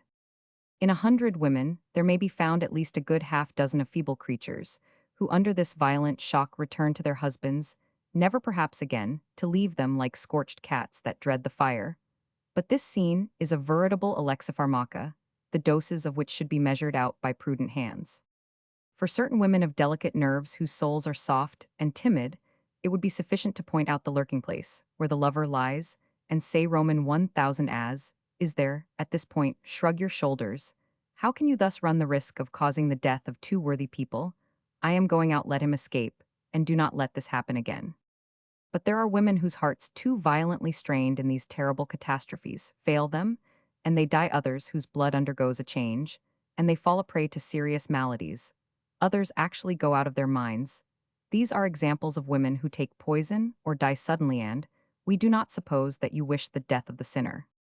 Nevertheless, the most beautiful and impressionable of all the queens of France, the charming and unfortunate Mary Stuart, after having seen Rizzio murdered almost in her arms, fell in love nevertheless with the Earl of Bothwell. But she was a queen, and queens are abnormal in disposition. We will suppose, then, that the woman whose portrait adorns our first meditation is a little Mary Stuart, and we will hasten to raise the curtain for the fifth act in this grand drama, entitled Marriage. A conjugal catastrophe may burst out anywhere, and 1,000 incidents which we cannot describe may give it birth. Sometimes it is a handkerchief, as in Othello, or a pair of slippers, as in Don Juan. Sometimes it is the mistake of your wife who cries out "Dear Alphonse," instead of "Dear Adolphe."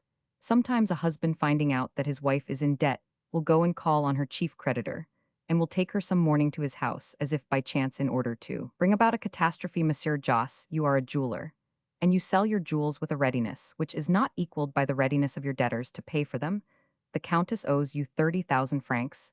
If you wish to be paid tomorrow, tradesmen should always be visited at the end of the month. Come to her at noon, her husband will be in the chamber, do not attend to any sign which she may make to impose silence upon you, speak out boldly. I will pay all. So that the catastrophe in the science of marriage is what figures are in arithmetic. All the principles of higher conjugal philosophy on which are based the means of defense outlined in this second part of our book are derived from the nature of human sentiments, and we have found them in different places in the great book of the world, just as persons of intellect instinctively apply the laws of taste, whose principles they would find difficulty in formulating. So we have seen numberless people of deep feeling employing with singular felicity the precepts which we are about to unfold, yet none of them consciously acted on a definite system. The sentiments which this situation inspired only revealed to them incomplete fragments of a vast system, just as the scientific men of the 16th century found that their imperfect microscopes did not enable them to see all the living organisms whose existence had yet been proved to them by the logic of their patient genius. We hope that the observations already made in this book, and in those which follow, will be of a nature to destroy the opinion which frivolous men maintain, namely, that marriage is a sinecure. According to our view, a husband who gives way to ennui is a heretic, and more than that, he is a man who lives quite out of sympathy with the marriage state, of whose importance he has no conception in this connection. These meditations, perhaps, will reveal to very many ignorant men the mysteries of a world before which they stand with open eyes, yet without seeing it. We hope, moreover, that these principles, when well applied, will produce many conversions, and that among the pages that separate this second part from that entitled Civil War, many tears will be shed, and many vows of repentance breathed. Yes, among the 400,000 honest women, whom we have so carefully sifted out from all the European nations, we indulge the belief that there are a certain number, say 300,000, who will be sufficiently self-willed, charming, adorable, and bellicose to raise the standard of civil war. To arms, then, to arms. Third part, relating to civil war. Lovely as the seraphs of Klopstock, terrible as the devils of Milton. Diderot. Meditation Roman 23 of Manifestos. The preliminary precepts by which science has been enabled at this point to put weapons into the hand of a husband are few in number. It is not of so much importance to know whether he will be vanquished, as to examine whether he can offer any resistance in the conflict. Meanwhile, we will set up here certain beacons to light up the arena, where a husband is soon to find himself in alliance with religion, and law engaged single-handed in a contest with his wife, who is supported by her native craft and the whole usages of society as her allies. Roman 82, anything may be expected, and anything may be supposed of a woman who is in love. Roman 83, the actions of a woman who intends to deceive her husband are almost always the result of study, but never dictated by reason. Roman 84, the greater number of women advance like the fleas by erratic leaps and bounds. They owe their escape to the height or depth of their first ideas, and any interruption of their plans rather favors their execution, but they operate only within a narrow area, which it is easy for the husband to make still narrower, and if he keeps cool, he will end by extinguishing this piece of living saltpeter.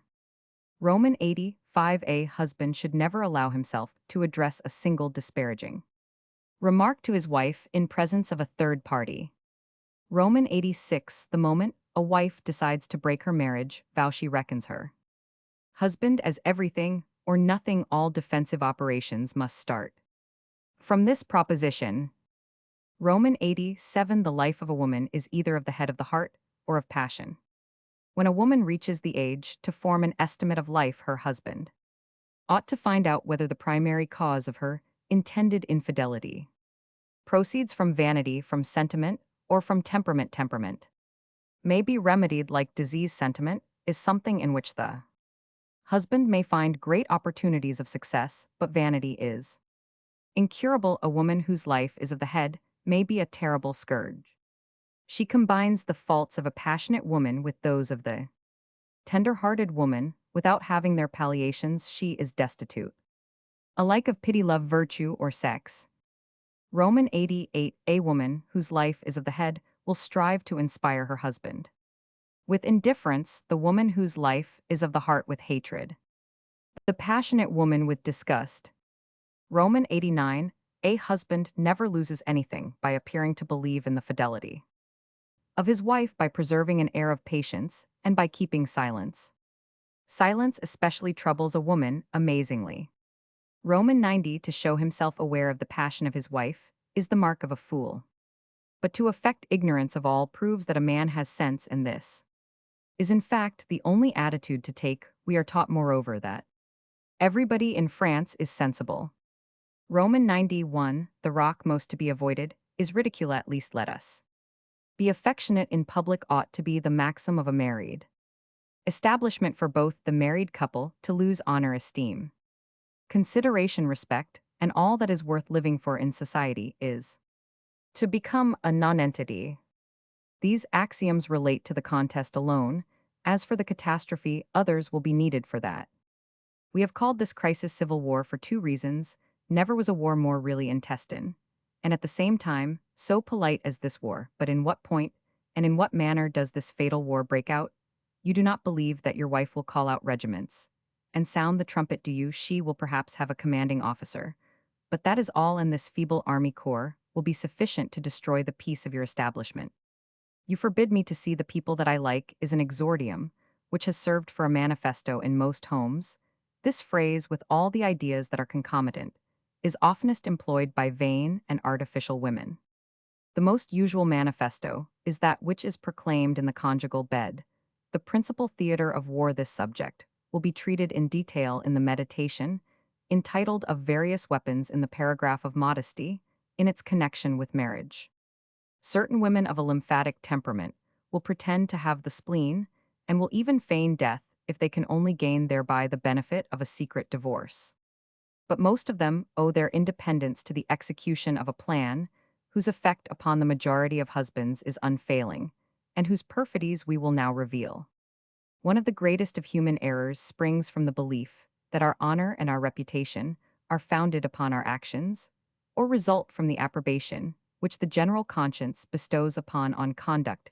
A man who lives in the world is born to be a slave to public opinion. Now, a private man in France has less opportunity of influencing the world than his wife, although he has ample occasion for ridiculing it. women possess to a marvelous degree the art of giving color. By specious arguments to the recriminations in which they indulge, they never set up any defense excepting when they are in the wrong, and in this proceeding, they are preeminent knowing how to oppose arguments by precedents proofs by assertions, and thus they very often obtain victory in minor matters of detail they see and know with admirable penetration, when one of them presents to another a weapon which she herself is forbidden to whet. It is thus that they sometimes lose a husband, without intending it, they apply the match and long afterwards are terror-stricken at the conflagration. As a general thing, all women league themselves against a married man who is accused of tyranny for a secret tie, unites them all as it unites all priests of the same religion. They hate each other, yet shield each other. You can never gain over more than one of them. And yet this act of seduction would be a triumph for your wife. You are therefore outlawed from the feminine kingdom.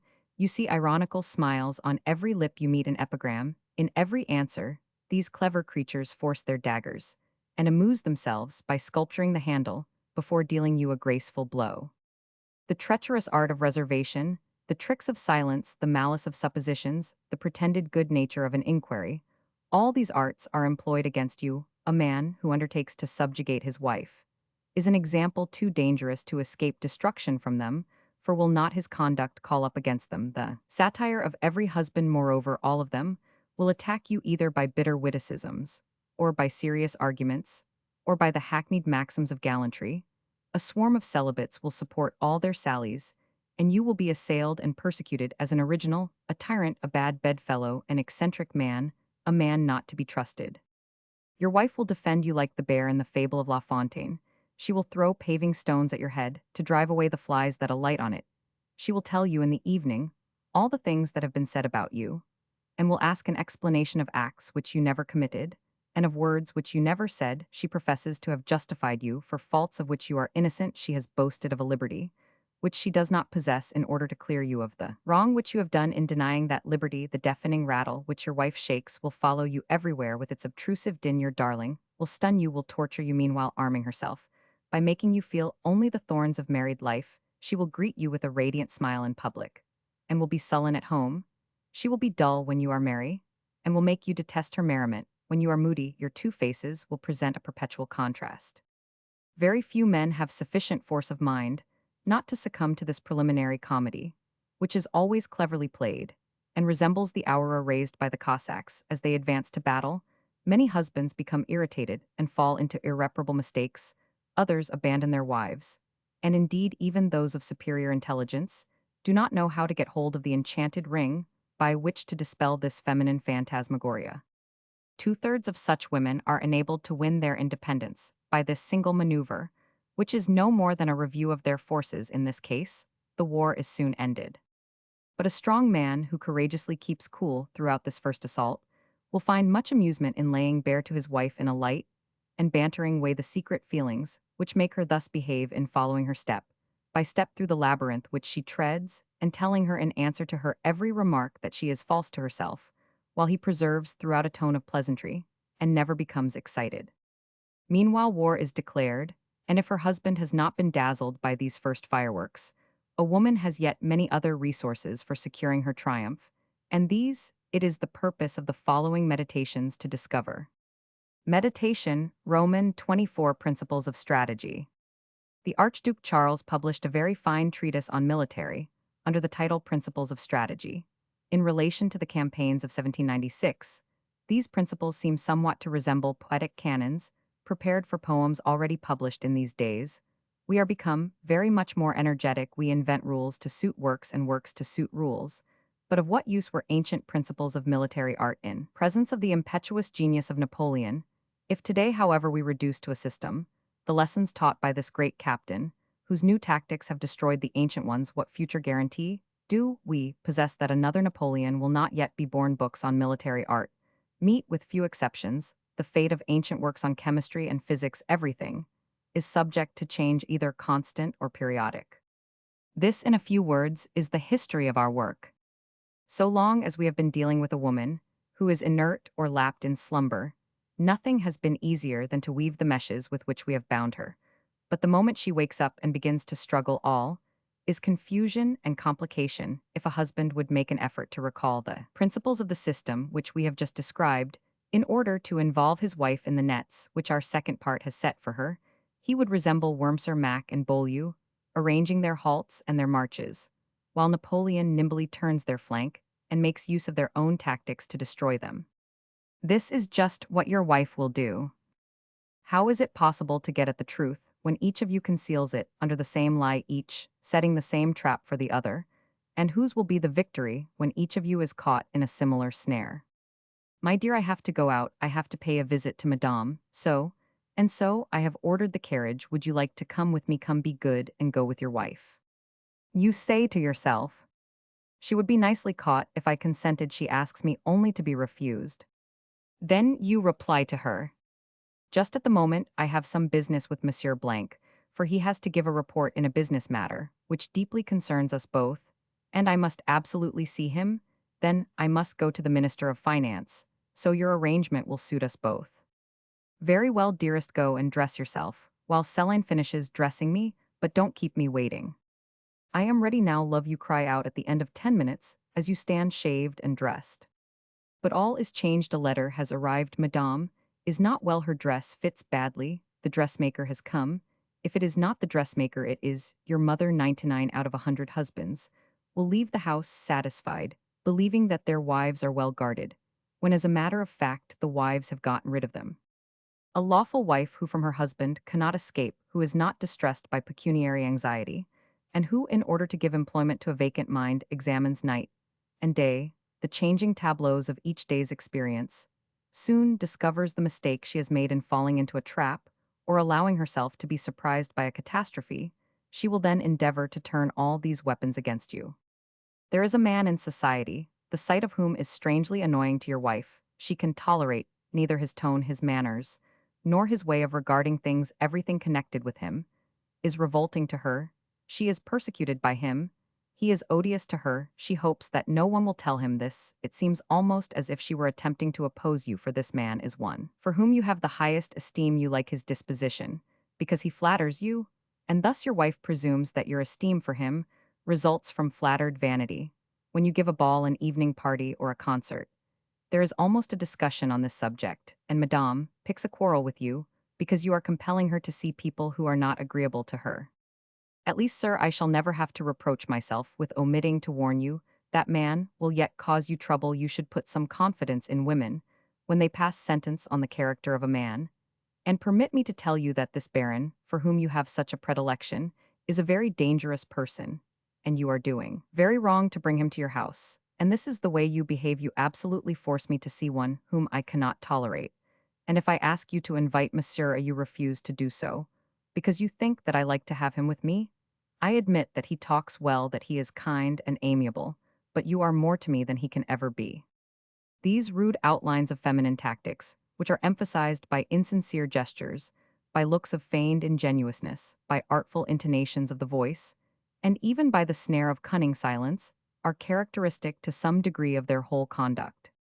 There are few husbands who, in such circumstances as these, do not form the idea of setting a mousetrap. They welcome, as their guests, both Monsieur A and the imaginary baron, who represents the person whom their wives abhor, and they do so in the hope of discovering a lover in the celibate who is apparently beloved. Oh yes, I have often met in the world young men who were absolutely starlings in love and complete dupes of a friendship, which women pretended to show them, women who felt themselves obliged to make a diversion, and to apply a blister to their husbands, as their husbands had previously done to them. These poor innocents pass their time in running errands, in engaging boxes at the theater, in riding in the Bois de Boulogne, by the carriages of their pretended mistresses. They are publicly credited with possessing women, whose hands they have not even kissed. Vanity prevents them from contradicting these flattering rumors, and like the young priests who celebrate masses without a host, they enjoy a mere show passion, and are veritable supernumeraries of love. Under these circumstances, sometimes a husband on returning home asks, "The porter, has no one been here?" Roman 1000. Le Baron came past at 2 o'clock to see Monsieur, but as he found no one was in, but Madame, he went away, but Monsieur A is with her now. You reach the drawing room, you see there a young celibate, sprightly scented, wearing a fine necktie, in short a perfect dandy, He is a man who holds you in high esteem. When he comes to your house, your wife listens furtively for his footsteps at a ball. She always dances with him. If you forbid her to see him, she makes a great outcry. And it is not till many years afterwards see meditation on law's symptoms that you see the innocence of Monsieur A and the culpability of the bear. We have observed and noted as one of the cleverest maneuvers that of a young woman who, carried away by an irresistible passion, exhibited a bitter hatred to the man she did not love, but lavished upon her lover secret intimations of her love the moment that her husband was persuaded that she loved the Cicisbeo and hated the Patito. She arranged that she and the Patito should be found in a situation whose compromising character she had calculated in advance, and her husband and the execrated celibate were thus induced to believe that her love and her aversion were equally insincere. When she had brought her husband into the condition of perplexity, she managed that a passionate letter should fall into his hands one evening, in the midst of the admirable catastrophe, which she had thus brought to a climax. Madame threw herself at her husband's feet, wet them with her tears, and thus concluded the climax to her own satisfaction. I esteem and honor you profoundly, she cried, for keeping your own counsel, as you have done. I am in love. Is this a sentiment which is easy for me to repress? But what I can do is to confess the fact to you, to implore you to protect me from myself, to save me from my own folly. Be my master, and be a stern master to me. Take me away from this place. Remove me from what has caused all this trouble. Console me. I will forget him. I desire to do so. I do not wish to betray you. I humbly ask your pardon for the treachery love has suggested to me. Yes, I confess to you that the love which I pretended to have for my cousin was a snare set to deceive you. I love him with the love of friendship, and no more. Oh, forgive me. I can love no one. Bother voice was choked in passionate sobs. Oh, let us go away. Let us leave Paris. She began to weep. Her hair was disheveled, her dress in disarray. It was midnight, and her husband forgave her. From henceforth, the cousin made his appearance without risk, and the Minotaur devoured one victim more. What instructions can we give for contending with such adversaries? As these their heads contain all the diplomacy of the Congress of Vienna, they have as much power when they are caught as when they escape. What man has a mind supple enough to lay aside brute force and strength, and follow his wife through such mazes as these? To make a false plea every moment in order to elicit the truth, a true plea in order to unmask falsehood, to charge the battery when least expected, and to spike your gun at the very moment of firing it, to scale the mountain with the enemy in order to descend to the plain. Again, 5 minutes later, to accompany the foe in windings as rapid, as obscure as those of a plover on the breezes, to obey when obedience is necessary, and to oppose when resistance is inertial, to traverse the whole scale of hypotheses, as a young artist with one stroke runs from the lowest to the highest note of his piano, to divine at last the secret purpose on which a woman is bent, to fear her caresses, and to seek rather to find out what are the thoughts that suggested them, and the pleasure which she derived from them. Thighs is mere child's play for the man of intellect, and for those lucid and searching imaginations, which possess the gift of doing and thinking at the same time. But there are a vast number of husbands who are terrified at the mere idea of putting in practice these principles in their dealings with a woman.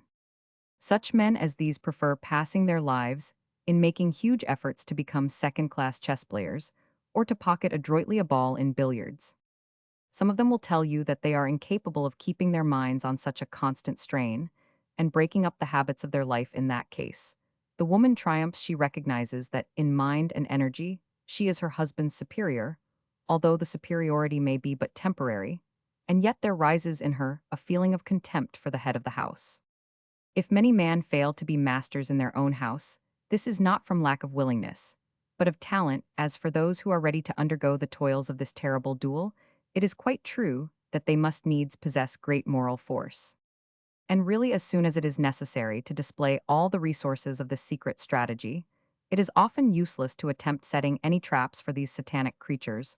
Once women arrive at a point when they willfully deceive, their countenances become as inscrutable as vacancy. Here is an example which came within my own experience. A very young, very pretty, and very clever coquette of Paris had not yet risen. Seated by her bed was one of her dearest friends. A letter arrived from another, a very impetuous fellow, to whom she had allowed the right of speaking to her like a master. The letter was in pencil, and ran as follows: I understand that Monsieur C is with you at this moment. I am waiting for him to blow his brains out. Madame D calmly continued the conversation with Monsieur C. She asked him to hand her a little writing desk of red leather which stood on the table, and he brought it to her. "Thanks, my dear," she said to him, "go on talking, I am listening to you." C talked away, and she replied all the while writing the following note. "As soon as you become jealous of C, you two can blow out each other's brains at your pleasure. As for you, you may die, but brains, you haven't any brains to blow out." "My dear friend," she said to C, "I beg you will light this candle, good, you are charming, and now be kind enough to leave me, and let me get up and give this letter to Monsieur D.H., who is waiting at the door." All this was said with admirable coolness. The tones and intonations of her voice, the expression of her face, showed no emotion. Her audacity was crowned with complete success on receiving the answer from the hand of Monsieur C. Monsieur D.H. felt his wrath subside. He was troubled with only one thing, and that was how to disguise his inclination to laugh. The more torchlight one flings into the immense cavern, which we are now trying to illuminate, the more profound. It appears it is a bottomless abyss. It appears to us that our task will be accomplished more agreeably and more instructively if we show the principles of strategy put into practice in the case of a woman when she has reached a high degree of vicious accomplishment. An example suggests more maxims and reveals the existence of more methods than all possible theories. One day at the end of a dinner, given to certain intimate friends by Prince Lebrun, the guests, heated by champagne, were discussing the inexhaustible subject of feminine artifice, the recent adventure which was credited to the Countess R. Roman 500s, J. Roman 500a. Apropos of a necklace was the subject first broached. A highly esteemed artist, a gifted friend of the emperor, was vigorously maintaining the opinion, which seemed somewhat unmanly, that it was forbidden to a man to resist successfully the webs woven by a woman. "It is my happy experience," he said, "that to them nothing is sacred."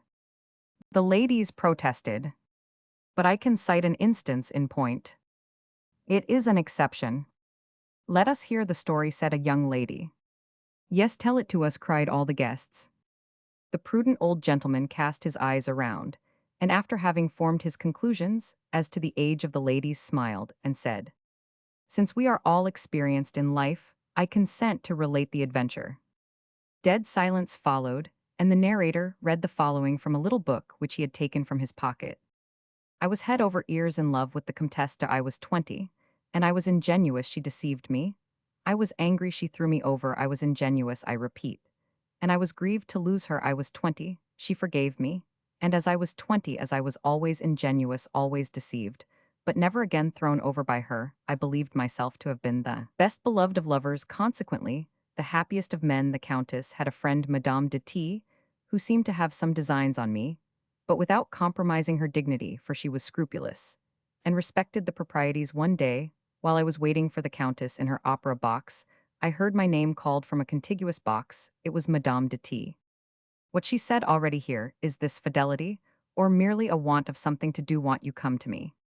Her voice and her manner had a meaning in them, but I was far from inclined at that moment to indulge in a romance. "Have you any plans for this evening?" she said to me. "Don't make any. If I cheer your tedious solitude, you ought to be devoted to me. Don't ask any questions, but obey. Call my servants." I answered with a bow, and on being requested to leave the opera box, I obeyed. "Go to this gentleman's house," she said to the lackey. "Say he will not be home till tomorrow." She made a sign to him. He went to her. She whispered in his ear, and he left us. The opera began. I tried to venture on a few words, but she silenced me. Someone might be listening. The first act ended. The lackey brought back a note and told her that everything was ready. Then she smiled, asked for my hand, took me off, put me in her carriage, and I started on my journey, quite ignorant of my destination. Every inquiry I made was answered by a peal of laughter. If I had not been aware that this was a woman of great passion, that she had long loved the Marquis de V, that she must have known I was aware of it, I should have believed myself in good luck. But she knew the condition of my heart, and the Comtesse de I therefore rejected all presumptuous ideas and bided my time at the first stop. A change of horses was supplied with the swiftness of lightning, and we started afresh. The matter was becoming serious. I asked with some insistency where this joke was to end. "Where," she said, laughing, "in the pleasantest place in the world. But can't you guess? I'll give you 1,000 chances. Give it up for you. Will never guess. We are going to my husband's house. Do you know him?" "Not in the least." "So much the better. I thought you didn't, but I hope you will like him. We have lately become reconciled. Negotiations went on for 6 months, and we have been writing to one another for a month. I think it is very kind of me to go and look him up. It certainly is, but what am I going to do there? What good will I be in this reconciliation? Ah, that is my business. You are young, amiable, unconventional, you suit me, and will save me from the tediousness of a tete-a-tete. But it seems odd to me to choose the day, or the night of a reconciliation, to make us acquainted. The awkwardness of the first interview, the figure all three of us will cut. I don't see anything particularly pleasant in that. I have taken possession of you for my own amusement, she said, with an imperious air, so please don't preach. I saw she was decided, so surrendered myself to circumstances. I began to laugh at my predicament, and we became exceedingly merry. We again changed horses. The mysterious torch of night lit up a sky of extreme clearness and shed, around a delightful twilight, we were approaching the spot where our tete-a-tete must end. She pointed out to me at intervals the beauty of the landscape, the tranquility of the night, the all-pervading silence of nature. In order to admire these things in company, as it was natural, we turn to the same window, and our faces touched for a moment. In a sudden shock, she seized my hand, and by a chance which seemed to me extraordinary, for the stone, over which our carriage had bounded, could not have been very large, I found Madame de T in my arms. I do not know what we were trying to see. What I am sure of is that the objects before our eyes began, in spite of the full moon, to grow misty, when suddenly I was released from her weight, and she sank into the back cushions of the carriage. Your object, she said, rousing herself from a deep reverie, is possibly to convince me of the imprudence of this proceeding. Judge, therefore, of my embarrassment. My object, I replied. What object can I have with regard to you? What a delusion! You look very far ahead. But of course, the sudden surprise or turn of chance may excuse anything. You have counted, then, upon that chance, it seems to me. We had reached our destination, and before we were aware of it, we had entered the court of the chateau. The whole place was brightly lit up, everything wore a festal air, excepting the face of its master, who at the sight of me seemed anything but delighted. He came forward and expressed in somewhat hesitating terms the tenderness proper to the occasion of a reconciliation. I understood later on that this reconciliation was absolutely necessary from family reasons. I was presented to him and was coldly greeted. He extended his hand to his wife, and I followed the two, thinking of my part in the past, in the present, and in the future. I passed through apartments decorated with exquisite taste. The master, in this respect, had gone beyond all the ordinary refinement of luxury in the hope of reanimating, by the influence of voluptuous imagery, a physical nature that was dead. Not knowing what to say, I took refuge in expressions of admiration. The goddess of the temple, who was quite ready to do the honors, accepted my compliments. You have not seen anything, she said. I must take you to the apartments of my husband. Madame, 5 years ago, I caused them to be pulled down. Oh, indeed, said she. At the dinner, what must she do but offer the master some fish, on which he said to her, Madame, I have been living on milk for the last 3 years. Oh, indeed, she said again. Can anyone imagine three human beings as astonished as we were to find ourselves gathered together? The husband looked at me with a supercilious air, and I paid him back with a look of audacity. Madame de T smiled at me, and was charming to me. Monsieur de T accepted me as a necessary evil. Never in all my life have I taken part in a dinner which was so odd as that. The dinner ended, I thought that we would go to bed early. That is, I thought that Monsieur de T would, as we entered the drawing-room. I appreciate, Madame, said he, your precaution in bringing this gentleman with you. You judged rightly that I should be but poor company for the evening, and you have done well, for I am going to retire. Then turning to me, he added in a tone of profound sarcasm, you will please to pardon me, and obtain also pardon from Madame. He left us. My reflections, well, the reflections of a 12-month, were then comprised in those of a minute. When we were left alone, Madame de T and I, we looked at each other so curiously that in order to break through the awkwardness, she proposed that we should take a turn on the terrace while we waited, as she said, until the servants had supped. It was a superb night. It was scarcely possible to discern surrounding objects. They seemed to be covered with a veil that imagination might be permitted to take a loftier flight. The gardens terraced on the side of a mountain, sloped down platform after platform to the banks of the Seine, and the eye took in the many windings of the stream, covered with islets, green and picturesque. These variations in the landscape made up 1,000 pictures, which gave to the spot, naturally charming, 1,000 novel features. We walked along the most extensive of these terraces, which was covered with a thick umbrage of trees, she had recovered from the effects of her husband's persiflage, and as we walked along, she gave me her confidence. Confidence begets confidence. And as I told her mine, all she said to me became more intimate and more interesting. Madame de T at first gave me her arm, but soon this arm became interlaced in mine. I know not how, but in some way almost lifted her up and prevented her from touching the ground. The position was agreeable, but became at last fatiguing. We had been walking for a long time, and we still had much to say to each other. A bank of turf appeared, and she sat down without withdrawing her arm, and in this position, we began to sound the praises of mutual confidence, its charms, and its delights. Ah, she said to me, who can enjoy it more than we, and with less cause of fear? I know well the tie that binds you to another, and therefore have nothing to fear. Perhaps she wished to be contradicted, but I answered not a word. We were then mutually persuaded that it was possible for us to be friends without fear of going further. But I was afraid, however, I said, that that sudden jolt in the carriage and the surprising consequences may have frightened you. Oh, I am not so easily alarmed. I fear it has left a little cloud on your mind. What must I do to reassure you? Give me the kiss here which chance. I will gladly do so, for if I do not, your vanity will lead you to think that I fear you. I took the kiss. It is with kisses as with confidences, the first leads to another, they are multiplied, they interrupt conversation, they take its place, they scarce leave time for a sigh to escape silence. Followed, we could hear it, for silence may be heard. We rose without a word, and began to walk again.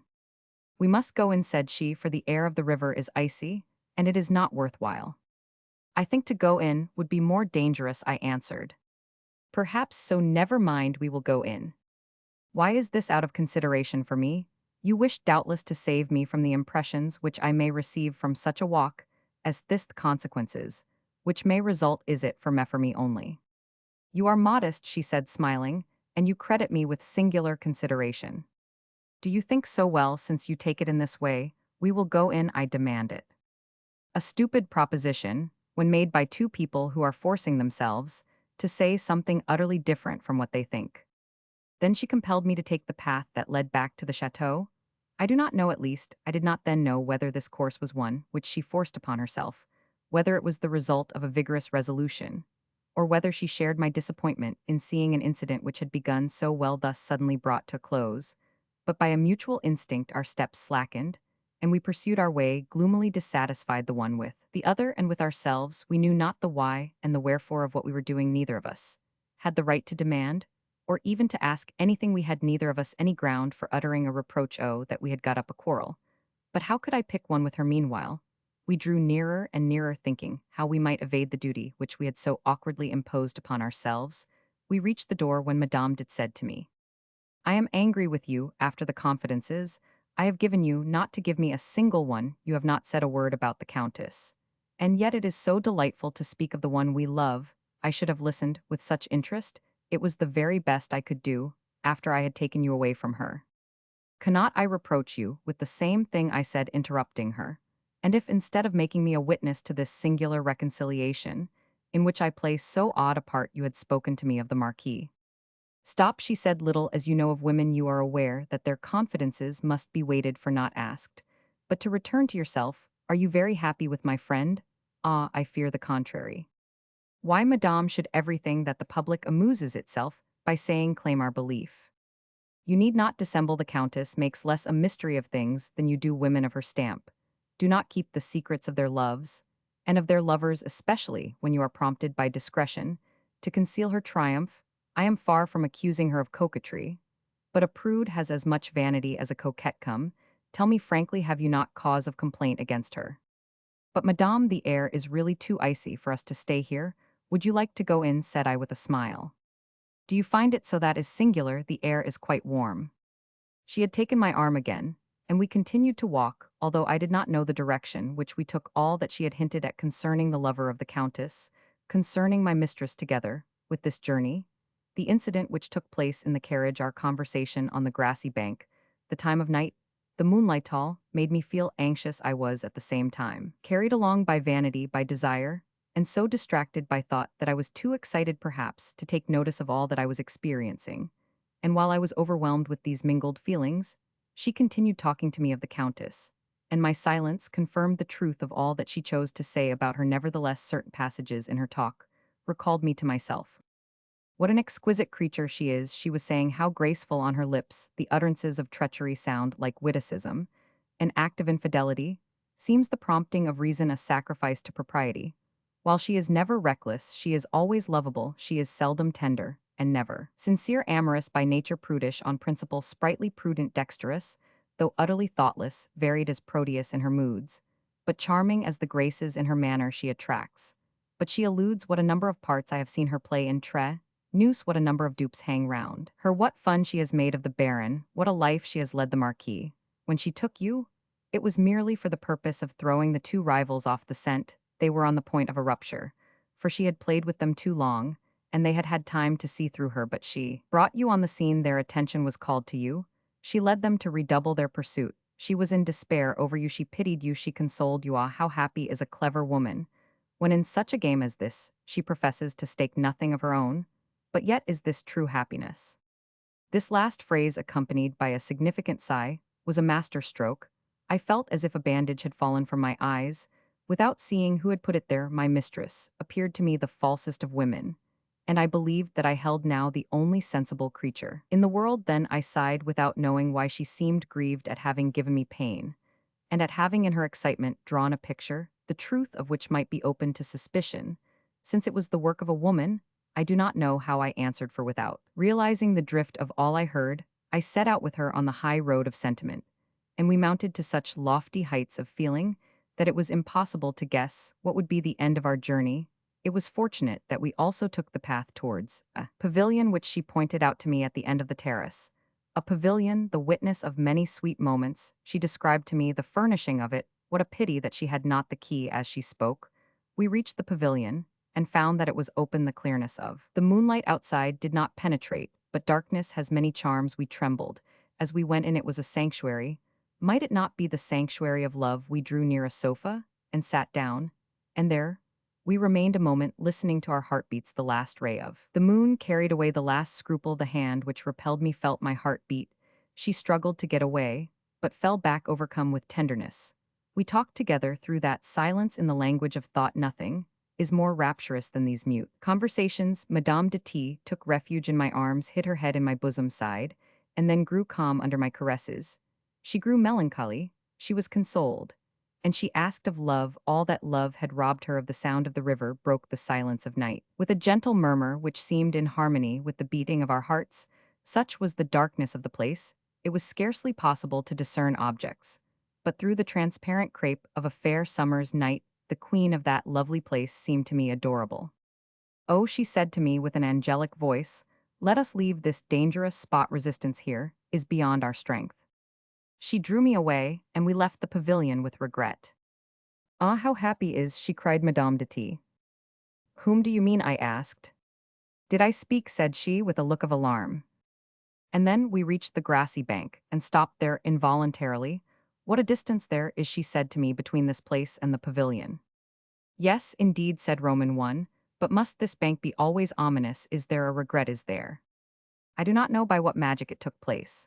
But at this point the conversation changed, and became less serious. She ventured even to speak playfully of the pleasures of love, to eliminate from them all moral considerations, to reduce them to their simplest elements, and to prove that the favors of lovers were mere pleasure, that there were no pledges, philosophically speaking, excepting those which were given to the world, when we allowed it to penetrate our secrets, and joined it in the acts of indiscretion. How mild is the night, she said, which we have by chance picked out well. If there are reasons, as I suppose, there are which compel us to part tomorrow, our happiness ignored, as it is by all nature will not leave us any ties to dissolve, there will perhaps be some regrets, the pleasant memory of which will give us reparation. And then there will be a mutual understanding, without all the delays, the fuss, and the tyranny of legal proceedings. We are such machines, and I blush to avow it, that, in place of all the shrinkings that tormented me before this scene took place, I was half inclined to embrace the boldness of these principles, and I felt already disposed to indulge in the love of liberty. This beautiful night, she continued, this lovely scenery at this moment have taken on fresh charms. Oh, let us never forget this pavilion. The chateau, she added smilingly, contains a still more charming place. But I dare not show you anything. You are like a child who wishes to touch everything and breaks everything that he touches. Moved by a sentiment of curiosity, I protested that I was a very good child. She changed the subject. This night, she said, would be for me, without a regret, if I were not vexed with myself, for what I said to you about the Countess, not that I wish to find fault with you. Novelty attracts me. You have found me amiable. I should like to believe in your good faith. But the dominion of habit takes a long time to break through, and I have not learned the secret of doing this. By the by, what do you think of my husband? Well, he is rather cross, but I suppose he could not be otherwise to me. Oh, that is true, but his way of life isn't pleasant, and he could not see you here with indifference. He might be suspicious, even of our friendship. Oh, he is so already. Confess that he has cause, therefore you must not prolong this visit. He might take it amiss as soon as anyone arrives. And she added with a smile, someone is going to arrive. You must go. You have to keep up appearance. You know, remember his manner when he left us tonight. I was tempted to interpret this adventure as a trap, but as she noticed the impression made by her words, she added, oh, he was very much gayer. When he was superintending the arrangement of the cabinet, I told you about that was before my marriage. This passage leads to my apartment, alas. It testifies to the cunning artifices to which Monsieur de T has resorted in protecting his love for me. How pleasant it would be, I said to her, keenly excited by the curiosity she had roused in me, to take vengeance in this spot for the insults which your charms have suffered, and to seek to make restitution for the pleasures of which you have been robbed. She doubtless thought this remark in good taste, but she said, you promised to be good. I threw a veil over the follies which every age will pardon to youth, on the ground of so many balked desires, and bitter memories in the morning, scarcely raising her liquid eyes, Madame de T fairer than ever said to me, now will you ever love the Countess as much as you do me? I was about to answer when her maid, her confidant, appeared, saying, you must go, it is broad daylight, 11 o'clock, and the chateau is already awake. All had vanished like a dream. I found myself wandering through the corridors. Before I had recovered my senses, how could I regain my apartment, not knowing where it was any mistake might bring about an exposure? I resolved on a morning walk. The coolness of the fresh air gradually tranquilized my imagination and brought me back to the world of reality. And now, instead of a world of enchantment, I saw myself in my soul, and my thoughts were no longer disturbed, but followed each other in connected order. In fact, I breathed once more. I was above all things anxious to learn what I was to her so lately left. I, who knew that she had been desperately in love with the Marquis de V. Could she have broken with him? Had she taken me to be his successor? Or only to punish him? What a night, what an adventure, yes. And what a delightful woman. While I floated on the waves of these thoughts, I heard a sound near at hand. I raised my eyes, I rubbed them. I could not believe my senses. Can you guess who it was? The Marquis de V. You did not expect to see me so early, did you? He said. How has it all gone off? Did you know that I was here? I asked in utter amazement. Oh yes, I received word just as you left Paris. Have you played your part well? Did not the husband think your visit ridiculous? Was he put out? When are you going to take leave? You had better go. I have made every provision for you. I have brought you a good carriage. It is at your service. This is the way I requite you, my dear friend. You may rely on me in the future, for a man is grateful for such services as yours. These last words gave me the key to the whole mystery, and I saw how I stood. But why should you have come so soon? I asked him. It would have been more prudent to have waited a few days. I foresaw that, and it is only chance that has brought me here. I am supposed to be on my way back from a neighboring country house. But has not Madame de T taken you into her secret? I am surprised at her want of confidence after all you have done for us. My dear friend, I replied, she doubtless had her reasons. Perhaps I did not play my part very well. Has everything been very pleasant? Tell me, the particulars, come tell me. Now wait a moment, I did not know that this was to be a comedy, and although Madame de T gave me a part in the play, it wasn't a very nice one. Do not worry yourself, there are no bad parts for good actors. I understand you acquitted yourself well. Admirably. And Madame de T is adorable. To think of being able to win such a woman, said he, stopping short in our walk, and looking triumphantly at me. Oh, what pains I have taken with her. And I have at last brought her to a point where she is perhaps the only woman in Paris on whose fidelity a man may infallibly count. You have succeeded. Yes, in that lies my special talent. Her inconstancy was mere frivolity, unrestrained imagination. It was necessary to change that disposition of hers, but you have no idea of her attachment to me, but really is she not charming? I quite agree with you. And yet in Trenus I recognize one fault in her nature. In giving her everything has denied her that flame divine, which puts the crown on all other endowments. While she rouses in others the ardor of passion, she feels none herself, she is a thing of marble. I am compelled to believe you, for I have had no opportunity of judging. But do you think that you know that woman, as well as if you were her husband? It is possible to be deceived. If I had not dined yesterday with the veritable, I should take you. By the way, has he been good? Oh, I was received like a dog. I understand, let us go in, let us look for Madame de T. She must be up by this time. But should we not, out of decency, begin with the husband? I said to him. You are right, let us go to your room. I wish to put on a little powder. But tell me, did he really take you for her lover? You may judge by the way he receives me, but let us go at once to his apartment. I wished to avoid having to lead him to an apartment whose whereabouts I did not know, but by chance we found it, the door was open, and there I saw my valet de chambre asleep on an armchair. A candle was going out on a table beside him. He drowsily offered a night robe to the Marquis. I was on pins and needles, but the Marquis was in a mood to be easily deceived, took the man for a mere sleepyhead, and made a joke of the matter. We passed on to the apartment of Monsieur de T.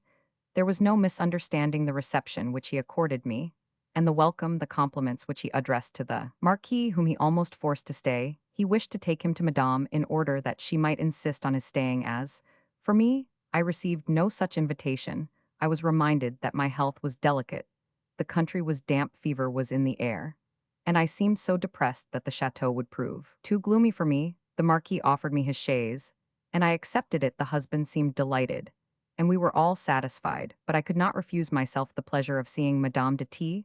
Once more, my impatience was wonderful. My friend conceived no suspicions from the late sleep of his mistress.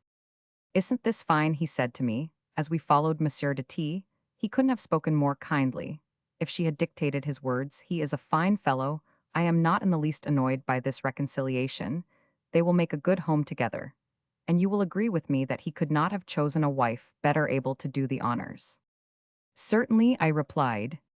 However pleasant the adventure has been, he went on with an air of mystery, you must be off. I will let Madame de T. understand that her secret will be well kept. On that point, my friend, she perhaps counts more on me than on you, for you see, her sleep is not disturbed by the matter. Oh, I quite agree that there is no one like you for putting a woman to sleep. Yes, and a husband too, and if necessary, a lover, my dear friend. At last Monsieur de T. was admitted to his wife's apartment, and there we were all summoned. I trembled, said Madame de T. to me, for fear you would go before I awoke, and I thank you for saving me the annoyance which that would have caused me. Madame, I said, and she must have perceived the feeling that was in my tones, I come to say goodbye. She looked at me, and at the Marquis with an air of disquietude, but the self-satisfied knowing look of her lover reassured her. She laughed in her sleeve with me, as if she would console me as well as she could without lowering herself in my eyes. He has played his part, well, the Marquis said to her in a low voice, pointing to me and my gratitude. Let us drop the subject, interrupted Madame de T. You may be sure that I am well aware of all I owe him. At last Monsieur de T, with a sarcastic remark, dismissed me. My friend threw the dust in his eyes by making fun of me, and I paid back both of them by expressing my admiration for Madame de T, who made fools of us all without forfeiting her dignity. I took myself off, but Madame de T followed me, pretending to have a commission to give me. Adieu, monsieur, she said, I am indebted to you for the very great pleasure you have given me, but I have paid you back with a beautiful dream. And she looked at me with an expression of subtle meaning. But adieu and forever, you have plucked a solitary flower, blossoming in its loveliness which no man. She stopped, and her thought evaporated in a sigh, but she checked the rising flood of sensibility and smiled significantly. The Countess loves you, she said. If I have robbed her of some transports, I give you back to her less ignorant than before. Adieu, do not make mischief between my friend and me. She wrung my hand and left me. More than once the ladies who had mislaid their fans blushed as they listened to the old gentleman, whose brilliant elocution won their indulgence for certain details, which we have suppressed as too erotic for the present age. Nevertheless, we may believe that each lady complimented him in private for some time afterwards. he gave to each of them as also to the masculine. Guests a copy of this charming story, 25 copies of which were printed by Pierre Didat. It is from copy no 24 that the author has transcribed this tale, hitherto unpublished and strange to say attributed to Dorrit. It has the merit of yielding important lessons for husbands, while at the same time it gives the celibates a delightful picture of morals in the last century. Meditation, Roman 25 of Allies. Of all the miseries that civil war can bring upon a country, the greatest lies in the appeal, which one of the contestants always ends by making to some foreign government. Unhappily, we are compelled to confess that all women make this great mistake, for the lover is only the first of their soldiers. It may be a member of their family, or at least a distant cousin. This meditation, then, is intended to answer the inquiry, what assistance can each of the different powers, which influence human life, give to your wife, or better than that, what artifices will she resort to arm them against you? Two beings united by marriage are subject to the laws of religion and society, to those of private life, and from considerations of health to those of medicine. We will therefore divide this important meditation into 6 paragraphs. Of religions and of confession considered in their connection with marriage, of the mother-in-law, of boarding school friends and intimate friends, of the lover's allies, of the maid, of the doctor, of religions and of confession considered in their connection with marriage. La Bruyere has very wittily said it is too much for a husband to have ranged against him both devotion and gallantry. A woman ought to choose, but one of them for her ally. The author thinks that La Bruyere is mistaken. Of the mother-in-law. Up to the age of 30, the face of a woman is a book written in a foreign tongue, which one may still translate in spite of all the feminisms of the idiom. But on passing her 40th year, a woman becomes an insoluble riddle, and if anyone can see through an old woman, it is another old woman. Some diplomats have attempted on more than one occasion the diabolical task of gaining over the dowagers who opposed their machinations, but if they have ever succeeded, it was only after making enormous concessions to them, for diplomats are practiced people, and we do not think that you can employ their recipe in dealing with your mother-in-law. She will be the first aide-de-camp of her daughter, for if the mother did not take her daughter's side, it would be one of those monstrous and unnatural exceptions, which unhappily for husbands are extremely rare. When a man is so happy as to possess a mother-in-law who is well preserved, he may easily keep her in check for a certain time, although he may not know any young celibate brave enough to assail her, but generally husbands who have the slightest conjugal genius will find a way of pitting their own mother against that of their wife, and in that case, they will naturally neutralize each other's power. To be able to keep a mother-in-law in the country, while he lives in Paris and vice versa, is a piece of good fortune which a husband too rarely meets with. What of making mischief between the mother and the daughter? That may be possible, but in order to accomplish such an enterprise, he must have the metallic heart of Richelieu, who made a son and a mother deadly enemies to each other. However, the jealousy of a husband who forbids his wife to pray to male saints and wishes her to address only female saints would allow her liberty to see her mother.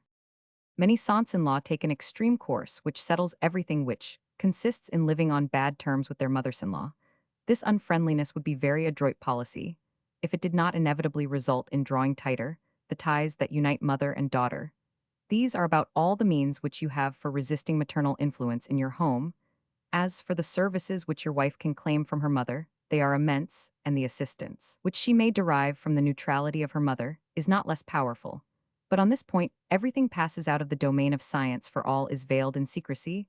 The reinforcements which a mother brings up in support of a daughter are so varied in nature, they depend so much on circumstances, that it would be folly to attempt even a nomenclature for them. Yet you may write out among the most valuable precepts of this conjugal gospel the following maxims. A husband should never let his wife visit her mother unattended. A husband ought to study all the reasons why all the celibates under 40, who form her habitual society, are so closely united by ties of friendship to his mother-in-law. For if a daughter rarely falls in love with the lover of her mother has always a weak spot for her daughter's lover. Of boarding school friends and intimate friends. Louise de L., daughter of an officer killed at Wagram, had been the object of Napoleon's special protection. She left Ecouen to marry a commissary general, the Baron de V., who is very rich. Louise was 18, and the Baron 40. She was ordinary in face, and her complexion could not be called white, but she had a charming figure, good eyes, a small foot, a pretty hand, good taste, and abundant intelligence. The Baron, worn out by the fatigues of war, and still more by the excesses of a stormy youth, had one of those faces upon which the Republic, the Directory, the Consulate, and the Empire seemed to have set their impress. He became so deeply in love with his wife that he asked, and obtained from the Emperor, a post at Paris, in order that he might be enabled to watch over his treasure. He was as jealous as Count Almaviva, still more from vanity than from love. The young orphan had married her husband from necessity, and flattered by the ascendancy she wielded over a man much older than herself, waited upon his wishes and his needs, but her delicacy was offended from the first days of their marriage by the habits and ideas of a man whose manners were tinged with republican license. He was a Protestant. I do not know exactly how long the Baron made his honeymoon last, nor when war was declared in his household, but I believe it happened in 1816, at a very brilliant ball given by Monsieur D, a commissariat officer, that the commissary general, who had been promoted head of the department, admired the beautiful Madame B, the wife of a banker, and looked at her much more amorously than a married man should have allowed himself to do. At 2 o'clock in the morning, it happened that the banker, tired of waiting any longer, went home, leaving his wife at the ball. "We are going to take you home to your house," said the Baroness to Madame B. "Monsieur de V, offer your arm to Emily." And now the Baron is seated in his carriage, next to a woman who during the whole evening had been offered, and had refused 1,000 attentions, and from whom he had hoped in vain to win a single look. There she was in all the luster of her youth and beauty, displaying the whitest shoulders and the most ravishing lines of beauty. Her face, which still reflected the pleasures of the evening, seemed to vie with the brilliancy of her satin gown, her eyes to rival the blaze of her diamonds, and her skin to cope with the soft whiteness of the marabouts, which tied in her hair set off the ebon tresses, and the ringlets dangling from her headdress. Her tender voice would stir the chords of the most insensible hearts. In a word, so powerfully did she wake up love in the human breast that Robert D. a Bristle himself would perhaps have yielded to her. The Baron glanced at his wife, who, overcome with fatigue, had sunk to sleep in a corner of the carriage. He compared, in spite of himself, the toilette of Louise and that of Emily. Now, on occasions of this kind, the presence of a wife is singularly calculated to sharpen the unquenchable desires of a forbidden love. Moreover, the glances of the Baron, directed alternately to his wife and to her friend, were easy to interpret, and Madame B interpreted them. "Poor Louise," she said, "she is overtired going out, does not suit her, her tastes are so simple. At Equine she was always reading." "And you, what used you to do?" "I, sir, oh, I thought about nothing, but acting comely, it was my passion." "But why do you so rarely visit Madame de V? We have a country house at Saint Prix, where we could have a comedy acted in a little theatre which I have built there." "If I have not visited Madame de V, whose fault is it?" she replied. "You are so jealous that you will not allow her either to visit her friends or to receive them." "I jealous," cried Monsieur de V, after 4 years of marriage, and after having had 3 children. "Hush," said Emily, striking the fingers of the Baron with her fan. "Louise is not asleep." The carriage stopped, and the Baron offered his hand to his wife's fair friend, and helped her to get out. "I hope," said Madame B, "that you will not prevent Louise from coming to the ball, which I am giving this week." The Baron made her a respectful bow. This ball was a triumph of Madame B.'s, and the ruin of the husband of Louise, for he became desperately enamored of Emily, to whom he would have sacrificed 100 lawful wives. Some months after that evening, on which the Baron gained some hopes of succeeding with his wife's friend, he found himself one morning at the house of Madame B, when the maid came to announce the Baroness de V. "Ah," cried Emily, "if Louise were to see you with me at such an hour as this, she would be capable of compromising me. Go into that closet, and don't make the least noise." The husband, caught like a mouse in a trap, concealed himself in the closet. "Good day, my dear," said the 2 women, kissing each other. "Why are you come so early?" asked Emily. "Oh, my dear, cannot you guess? I came to have an understanding with you." "What, a duel?" "Precisely, my dear. I am not like you, not I. I love my husband, and am jealous of him. You are beautiful, charming, you have the right to be a coquette, you can very well make fun of B, to whom your virtue seems to be of little importance. But as you have plenty of lovers in society, I beg you that you will leave me my husband. He is always at your house, and he certainly would not come unless you were the attraction." What a very pretty jacket you have on. Do you think so? My maid made it. Then I shall get Anastasia to take a lesson from Fleur. So then, my dear, I count on your friendship to refrain from bringing trouble in my house. But my child, I do not know how you can conceive that I should fall in love with your husband. He is coarse and fat as a deputy of the center. He is short and ugly. I will allow that he is generous. But that is all you can say for him, and this is a quality which is all in all only to opera girls, so that you can understand, my dear, that if I were choosing a lover as you seem to suppose I am, I wouldn't choose an old man like your baron. If I have given him any hopes, if I have received him, it was certainly for the purpose of amusing myself and of giving you liberty, for I believed you had a weakness for young Rostanges. I exclaimed, Louise, God preserve me from it, my dear. He is the most intolerable coxcomb in the world. No, I assure you, I love my husband. You may laugh as you choose. It is true, I know. It may seem ridiculous. But consider, he has made my fortune. He is no miser. And he is everything to me, for it has been my unhappy lot to be left an orphan now. Even if I did not love him, I ought to try to preserve his esteem. Have I a family who will some day give me shelter? Come, my darling, let us speak no more about it, said Emily, interrupting her friend, for it tires me to death. After a few trifling remarks, the Baroness left. How is this, monsieur? Cried Madame B, opening the door of the closet, where the Baron was frozen with cold, for this incident took place in winter. How is this, aren't you ashamed of yourself for not adoring a little wife who is so interesting? Don't speak to me of love. You may idolize me, as you say you do, for a certain time, but you will never love me as you love Louise. I can see that in your heart. I shall never outweigh the interest inspired by a virtuous wife, children, and a family circle. I should one day be deserted and become the object of your bitter reflections. You would coldly say of me, I have had that woman. That phrase I have heard pronounced by men with the most insulting indifference. You see, monsieur, that I reason in cold blood, and that I do not love you because you never would be able to love me. What must I do then to convince you of my love? Cried the Baron, fixing his gaze on the young woman.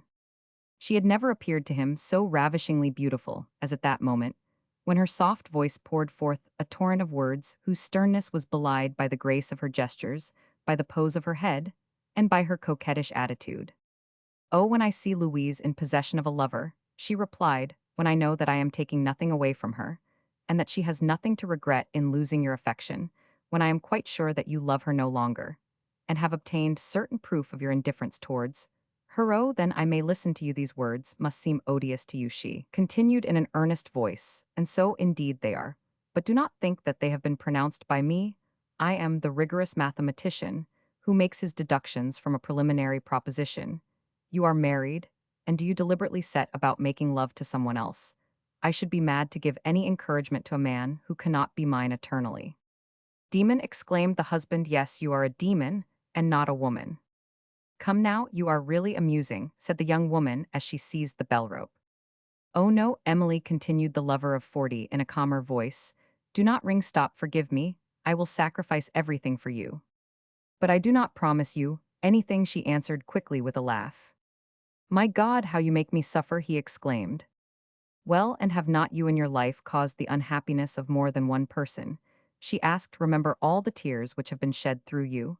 And for you, oh, your passion does not inspire me with the least pity. If you do not wish to make me laugh, make me share your feelings. Adieu, madame, there is a certain clemency in your sternness. I appreciate the lesson you have taught me. Yes, I have many faults to expiate. Well, then go and repent of them, she said with a mocking smile. In making Louise happy, you will perform the rudest penance in your power. They parted, but the love of the Baron was too violent to allow of Madame B.'s harshness, failing to accomplish her end, namely the separation of the married couple. At the end of some months, the Baron de V and his wife lived apart, though they lived in the same mansion. The Baroness was the object of universal pity, for in public, she always did justice to her husband, and her resignation seemed wonderful. The most prudish women of society found nothing to blame in the friendship which united Louise to the young Rostanges, and all was laid to the charge of Monsieur de V's folly. When this last had made all the sacrifices that a man could make for Madame B, his perfidious mistress started for the waters of Mount Dore, for Switzerland, and for Italy on the pretext of seeking the restoration of her health. The Baron died of inflammation of the liver, being attended during his sickness by the most touching ministrations which his wife could lavish upon him, and judging from the grief which he manifested at having deserted her, he seemed never to have suspected her participation in the plan which had been his ruin. This anecdote, which we have chosen from 1,000 others, exemplifies the services which two women can render each other. From the words "let me have the pleasure of bringing my husband up to the conception of the drama, whose denouement was inflammation of the liver, every female perfidy was assembled to work out the end.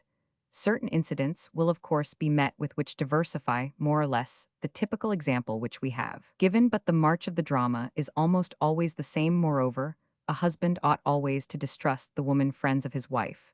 The subtle artifices of these lying creatures rarely fail of their effect, for they are seconded by two enemies who always keep close to a man end.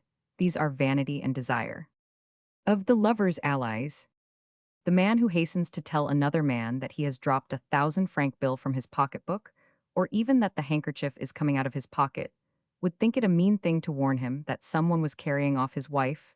There is certainly something extremely odd in this moral inconsistency. But after all, it admits of explanation, since the law cannot exercise any interference with matrimonial rights. The citizens have even less right to constitute themselves a conjugal police. And when one restores 1,000 franc bill to him who has lost it, he acts under a certain kind of obligation, founded on the principle which says, "Do unto others as you would they should do unto you." But by what reasoning can justification be found for the help which one celibate never asks in vain, but always receives from another celibate, in deceiving a husband? And how shall we qualify the rendering of such help a man who is incapable of assisting a gendarme in discovering an assassin, has no scruple in taking a husband to a theater, to a concert, or even to a questionable house, in order to help a comrade whom he would not hesitate to kill in a duel tomorrow, in keeping an assignation, the result of which is to introduce into a family a spurious child, and to rob two brothers of a portion of their fortune, by giving them a co-heir whom they never perhaps would otherwise have had, or to effect the misery of three human beings?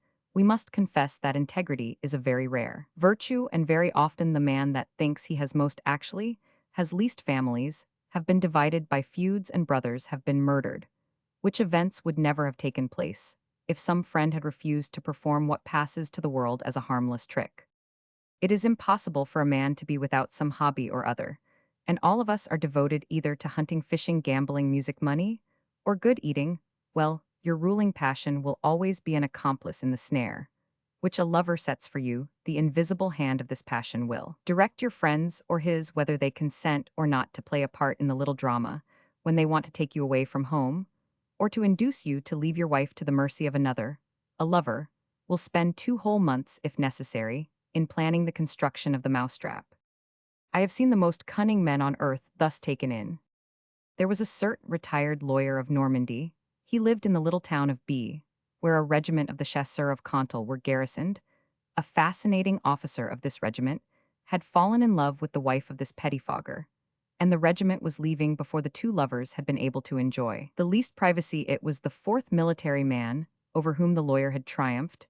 As he left the dinner table one evening, about 6 o'clock, the husband took a walk on the terrace of his garden, from which he could see the whole countryside. The officers arrived at this moment to take leave of him. Suddenly, the flame of a conflagration burst forth on the horizon. Heavens, la Dodiniere is on fire, exclaimed the major. He was an old, simple-minded soldier who had dined at home, every one mounted horse. The young wife smiled as she found herself alone, for her lover, hidden in the coppice, had said to her, "It is a straw stack on fire." The flank of the husband was turned with all the more facility in that a fine courser was provided for him by the captain, and with a delicacy very rare in the cavalry, the lover actually sacrificed a few moments of his happiness in order to catch up with the cavalcade and return in company with the husband. Marriage is a veritable duel in which persistent watchfulness is required in order to triumph over an adversary, for, if you are unlucky enough to turn your head, the sword of the celibate will pierce you through and through. 5 of the maid. The prettiest waiting maid I have ever seen is that of Madame Vi, a lady who today plays at Paris a brilliant part among the most fashionable women, and passes for a wife who keeps on excellent terms with her husband. Mademoiselle Celestine is a person whose points of beauty are so numerous that, in order to describe her, it would be necessary to translate the 30 verses which we are told form an inscription in the seraglio of the Grand Turk, and contain each of them an excellent description of one of the 30 beauties of women. You show a great deal of vanity in keeping near you such an accomplished creature, said a lady to the mistress of the house. Ah, my dear, some day perhaps you will find yourself jealous of me in possessing Celestine. She must be endowed with very rare qualities, I suppose. She perhaps dresses you well. Oh, no, very badly. She sews well. She never touches her needle. She is faithful. She is one of those whose fidelity costs more than the most cunning dishonesty. You astonish me, my dear. She is then your foster sister. Not at all, she is positively good for nothing. But she is more useful to me than any other member of my household. If she remains with me 10 years, I have promised her 20,000 francs. It will be money well earned.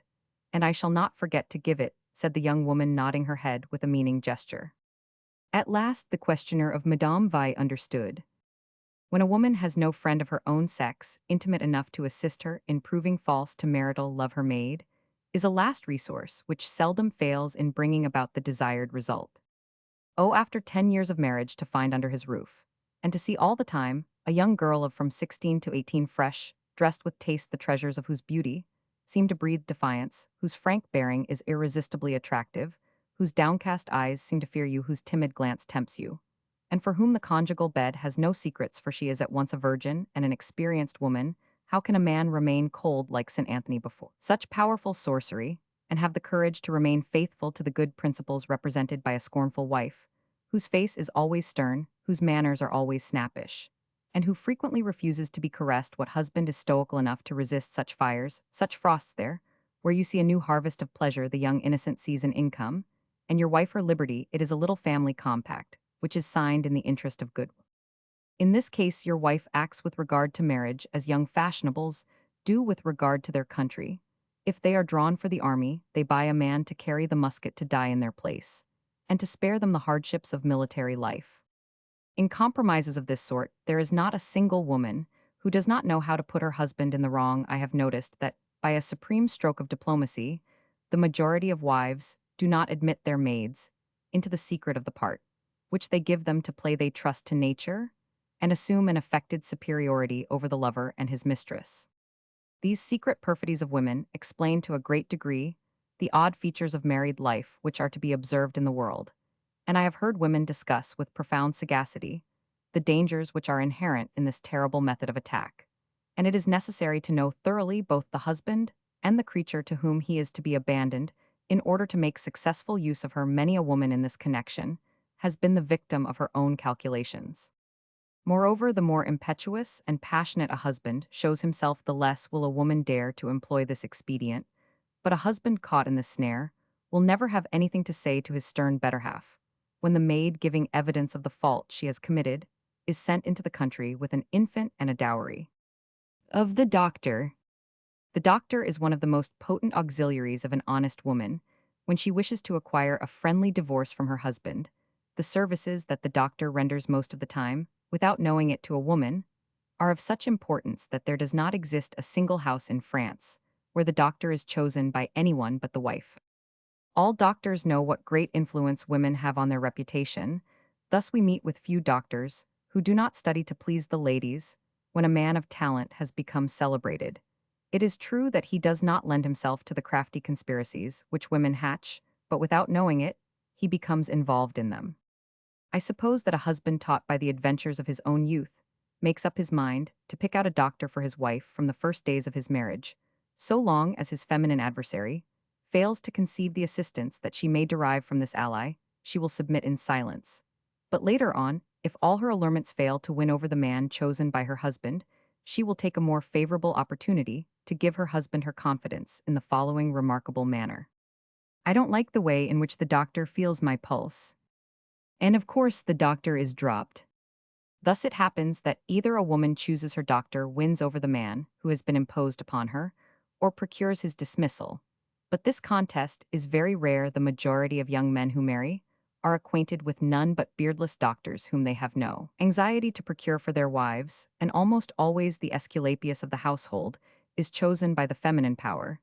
Thus it happens that some fine morning the doctor, when he leaves the chamber of Madame, who has been in bed for a fortnight, is induced by her to say to you, I do not say that the condition of Madame presents any serious symptoms, but this constant drowsiness, this general listlessness, and her natural tendency to a spinal affection demand great care. Her lymph is inspissated.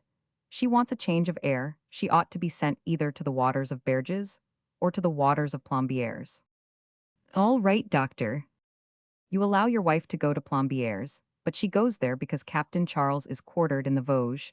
She returns in capital health, and the waters of Plombières have done wonders for her. She has written to you every day. She has lavished upon you from a distance every possible caress. The danger of a spinal affection has utterly disappeared.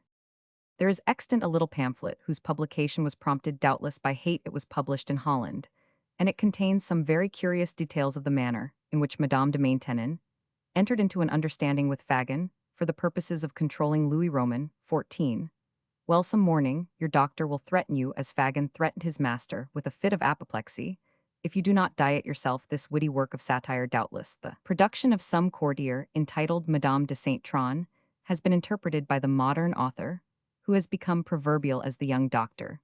But his delightful sketch is very much superior to the work, whose title I cite for the benefit of the book lovers, and we have great pleasure in acknowledging that the work of our clever contemporary has prevented us out of regard for the glory of the 17th century from publishing the fragment of the old pamphlet.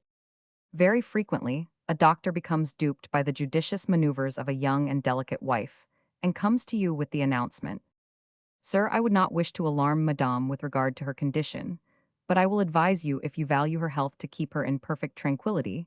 The irritation at this moment seems to threaten the chest, and we must gain control of it. There is need of rest for her perfect rest. The least agitation might change the seat of the malady at this crisis. The prospect of bearing a child would be fatal to her." But, doctor— "Ah, yes, I know that." He laughs and leaves the house. Like the rod of Moses, the doctor's mandate makes and unmakes generations. The doctor will restore you to your marriage bed with the same arguments that he used in debarring you. He treats your wife for complaints which she has not in order to cure her of those which she has. And all the while you have no idea of it, for the scientific jargon of doctors can only be compared to the layers in which they envelop their pills. An honest woman in her chamber with the doctor is like a minister sure of a majority. She has it in her power to make a horse or a carriage, according to her good pleasure, and her taste. She will send you away or receive you as she likes. Sometimes she will pretend to be ill in order to have a chamber separate from yours. Sometimes she will surround herself with all the paraphernalia of an invalid. She will have an old woman for a nurse, regiments of vials and of bottles, and, environed by these ramparts, will defy you by her invalid airs. She will talk to you in such a depressing way of the electuaries, and of the soothing draughts which she has taken, of the agues which she has had, of her plasters and cataplasms, that she will fill you with disgust at these sickly details. If all the time these sham sufferings are not intended to serve as engines, by means of which eventually a successful attack may be made on that singular abstraction known as your honor. In this way, your wife will be able to fortify herself at every point of contact, which you possess with the world, with society, and with life. Thus everything will take arms against you, and you will be alone among all these enemies. But suppose that it is your unprecedented privilege to possess a wife who is without religious connections, without parents or intimate friends, that you have penetration enough to see through all the tricks by which your wife's lover tries to entrap you, that you still have sufficient love for your fair enemy to resist all the martins of the earth, that in fact you have for your doctor a man who is so celebrated that he has no time to listen to the maunderings of your wife, or that if your Aesculapius is Madame's vassal, you demand a consultation, and an incorruptible doctor intervenes every time the favorite doctor prescribes a remedy that disquiets you. Even in that case, your prospects will scarcely be more brilliant. In fact, even if you do not succumb to this invasion of allies, you must not forget that so far your adversary has not, so to speak, struck the decisive blow. If you hold out still longer, your wife, having flung round you thread upon thread, as a spider spins his web, an invisible net, will resort to the arms which nature has given her, which civilization has perfected, and which will be treated of in the next meditation. Meditation Roman 26 of different weapons. A weapon is anything which is used for the purpose of wounding. From this point of view, some sentiments prove to be the most cruel weapons which man can employ against his fellow man. The genius of Schiller, lucid as it was comprehensive, seems to have revealed all the phenomena which certain ideas bring to light in the human organization by their keen and penetrating action. A man may be put to death by a thought. Such is the moral of those heartrending scenes, when in The Brigands the poet shows a young man, with the aid of certain ideas, making such powerful assaults on the heart of an old man, that he ends by causing the latter's death. The time is not far distant when science will be able to observe the complicated mechanism of our thoughts, and to apprehend the transmission of our feelings. Some developer of the occult sciences will prove that our intellectual organization constitutes nothing more than a kind of interior man who projects himself with less violence than the exterior man, and that the struggle which may take place between two such powers as these, although invisible to our feeble eyes, is not a less mortal struggle than that in which our external man compels us to engage. But these considerations belong to a different department of study from that in which we are now engaged. These subjects we intend to deal with in a future publication.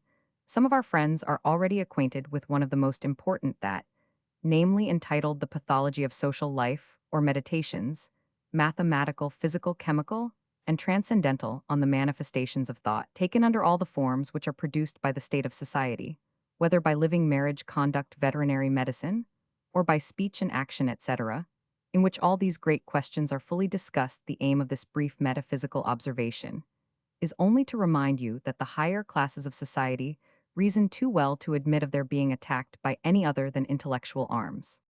Although it is true that tender and delicate souls are found enveloped in a body of metallic hardness at the same time, there are souls of bronze enveloped in bodies so supple and capricious that their grace attracts the friendship of others, and their beauty calls for a caress. But if you flatter the exterior man with your hand, the homo duplex, the interior man, to use an expression of Buffon, immediately rouses himself and rends you with his keen points of contact. This description of a special class of human creatures, which we hope you will not run up against during your earthly journey, presents a picture of what your wife may be to you. Every one of the sentiments which nature has endowed your heart with in their gentlest form will become a dagger in the hand of your wife. You will be stabbed every moment, and you will necessarily succumb, for your love will flow like blood from every wound. This is the last struggle, but for her it also means victory. In order to carry out the distinction which we think we have established among three sorts of feminine temperament, we will divide this meditation into three parts under the following titles: of headaches, of nervous affectations, of modesty in its connection with marriage. Of headaches, women are constantly the dupes or the victims of excessive sensibility, but we have already demonstrated that, with the greater number of them, this delicacy of soul must needs, almost without their knowing it, receive many rude blows from the very fact of their marriage. See Meditations, entitled The Predestined, and of the honeymoon. Most of the means of defense instinctively employed by husbands are nothing but traps set for the liveliness of feminine affections. Now the moment comes when the wife during the Civil War traces by a single act of thought the history of her moral life, and is irritated on perceiving the prodigious way in which you have taken advantage of her sensibility. It is very rarely that women, moved either by an innate feeling for revenge which they themselves can never explain, or by their instinct of domination, fail to discover that this quality in their natural machinery, when brought into play against the man, is inferior to no other instrument for obtaining ascendancy over him. With admirable cleverness, they proceed to find out what chords in the hearts of their husbands are most easily touched, and when once they discover this secret, they eagerly proceed to put it into practice. Then, like a child with a mechanical toy whose spring excites their curiosity, they go on employing it, carelessly calling into play the movements of the instrument, and satisfied simply with their success. In doing so, if they kill you, they will mourn over you with the best grace in the world, as the most virtuous, the most excellent, the most sensible of men. In this way, your wife will first arm herself with that generous sentiment which leads us to respect those who are in pain. The man most disposed to quarrel with a woman, full of life and health, becomes helpless before a woman who is weak and feeble if your wife has not attained the end of her secret designs by means of those various methods already described. She will quickly seize this all-powerful weapon. In virtue of this new strategic method, you will see the young girl so strong in life and beauty, whom you had wedded in her flower, metamorphosing herself into a pale and sickly woman. Now headache is an affection which affords infinite resources to a woman. This malady, which is the easiest of all to feign, for it is destitute of any apparent symptom. Merely obliges her to say, I have a headache, a woman trifles with you, and there is no one in the world who can contradict her skull, whose impenetrable bones defy touch or ocular test. Moreover, headache is in our opinion the queen of maladies, the pleasantest, and the most terrible weapon employed by wives. Against their husbands, there are some coarse and violent men who have been taught the tricks of women by their mistresses in the happy hours of their celibacy, and so flatter themselves that they are never to be caught by this vulgar trap. But all their efforts, all their arguments end by being vanquished before the magic of these words. I have a headache. If a husband complains or ventures on a reproach, if he tries to resist the power of this il buono canny of marriage, he is lost. Imagine a young woman voluptuously lying on a divan, her head softly supported by a cushion, one hand hanging down on a small table close at hand. Is her glass of lime water now placed by her side? A burly husband, he has made 5 or 6 turns round the room, but each time he has turned on his heels to begin his walk all over again. The little invalid has made a slight movement of her eyebrows, in a vain attempt to remind him that the slightest noise fatigues her at last. He musters all his courage, and utters a protest against her pretended malady in the bold phrase, And have you really a headache? At these words, the young woman slightly raises her languid head, lifts an arm, which feebly falls back again upon her. Divan raises her eyes to the ceiling, raises all that she has power to raise, then darting at you a leaden glance, she says, in a voice of remarkable feebleness, Oh, what can be the matter with me? I suffer the agonies of death. And this is all the comfort you give me, ah, you men? It is plainly seen that nature has not given you the task of bringing children into the world. What egoists and tyrants you are, you take us, in all the beauty of our youth, fresh rosy, with tapering waist, and then all is well when your pleasures have ruined the blooming gifts which we received from nature. You never forgive us for having forfeited them to you. That was all understood. You will allow us to have neither the virtues nor the sufferings of our condition. You must needs have children, and we pass many nights in taking care of them, but childbearing has ruined our health, and left behind the germs of serious maladies. Oh, what pain I suffer! There are few women who are not subject to headaches, but your wife must be an exception. You even laugh at our sufferings. That is generosity. Please don't walk about. I should not have expected this of you. Stop the clock. The click of the pendulum rings in my head. Thanks. Oh, what an unfortunate creature I am. Have you a scent bottle with you? Yes. Oh, for pity's sake, allow me to suffer in peace, and go away, for this scent splits my head. What can you say in reply? Do you not hear within you a voice which cries, And what if she is actually suffering? Moreover, almost all husbands evacuate the field of battle very quietly, while their wives watch them from the corner of their eyes, marching off on tiptoe, and closing the door quietly on the chamber henceforth to be considered sacred by them. Such is the headache, true or false, which is patronized at your home. Then the headache begins to play a regular role in the bosom of your family. It is a theme on which a woman can play many admirable variations. She sets it forth in every key. With the aid of the headache alone, a wife can make a husband desperate. A headache seizes Madame when she chooses, where she chooses. And as much as she chooses, there are headaches of 5 days, of 10 minutes, periodic or intermittent headaches. You sometimes find your wife in bed in pain, helpless, and the blinds of her room are closed. The headache has imposed silence on everyone, from the regions of the porter's lodge, where he is cutting wood, even to the garret of your groom, from which he is throwing down innocent bundles of straw. Believing in this headache, you leave the house. But on your return, you find that Madame has decamped. Soon, Madame returns fresh and ruddy. The doctor came, she says, and advised me to take exercise, and I find myself much better. Another day, you wish to enter Madame's room. Oh, sir, says the maid, showing the most profound astonishment, Madame has her usual headache, and I have never seen her in such pain. The doctor has been sent for. You are a happy man, said Marshal Augereau to General R, to have such a pretty wife. To have, replied the other, if I have my wife 10 days in the year, that is about all. These confounded women have always either the headache or some other thing. The headache in France takes the place of the sandals, which in Spain the confessor leaves at the door of the chamber in which he is with his penitent. If your wife, foreseeing some hostile intentions on your part, wishes to make herself as inviolable as the charter, she immediately gets up a little headache performance. She goes to bed in a most deliberate fashion. She utters shrieks which rend the heart of the hearer. She goes gracefully through a series of gesticulations, so cleverly executed that you might think her a professional contortionist, Now, what man is there so inconsiderate as to dare to speak to a suffering woman about desires which in him prove the most perfect health politeness, alone demands of him perfect silence? A woman knows under these circumstances that by means of this all-powerful headache, she can at her will paste on her bed the placard, which sends back home the amateurs who have been allured by the announcement of the Comédie Francaise, when they read the words closed through the sudden indisposition of Mademoiselle Mars. O headache, protectress of love, tariff of married life, buckler, against which all married desires expire, O mighty headache, can it be possible that lovers have never sung thy praises, personified thee, or raised thee to the skies, O magic headache, O delusive headache? Blessed be the brain that first invented thee, shame on the doctor, who shall find out thy preventive. Yes, thou art the only ill that women bless, doubtless through gratitude for the good things thou dispensest to them, O deceitful headache, O magic headache. Of nervous affectations, there is, however, a power which is superior even to that of the headache, and we must avow to the glory of France that this power is one of the most recent which has been won by Parisian genius.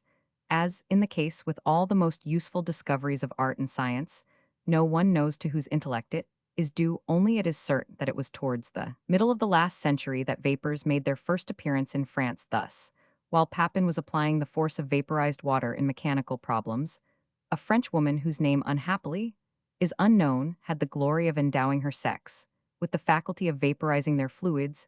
Very soon the prodigious influence obtained by vapors was extended to the nerves. It was thus in passing from fiber to fiber that the science of neurology was born.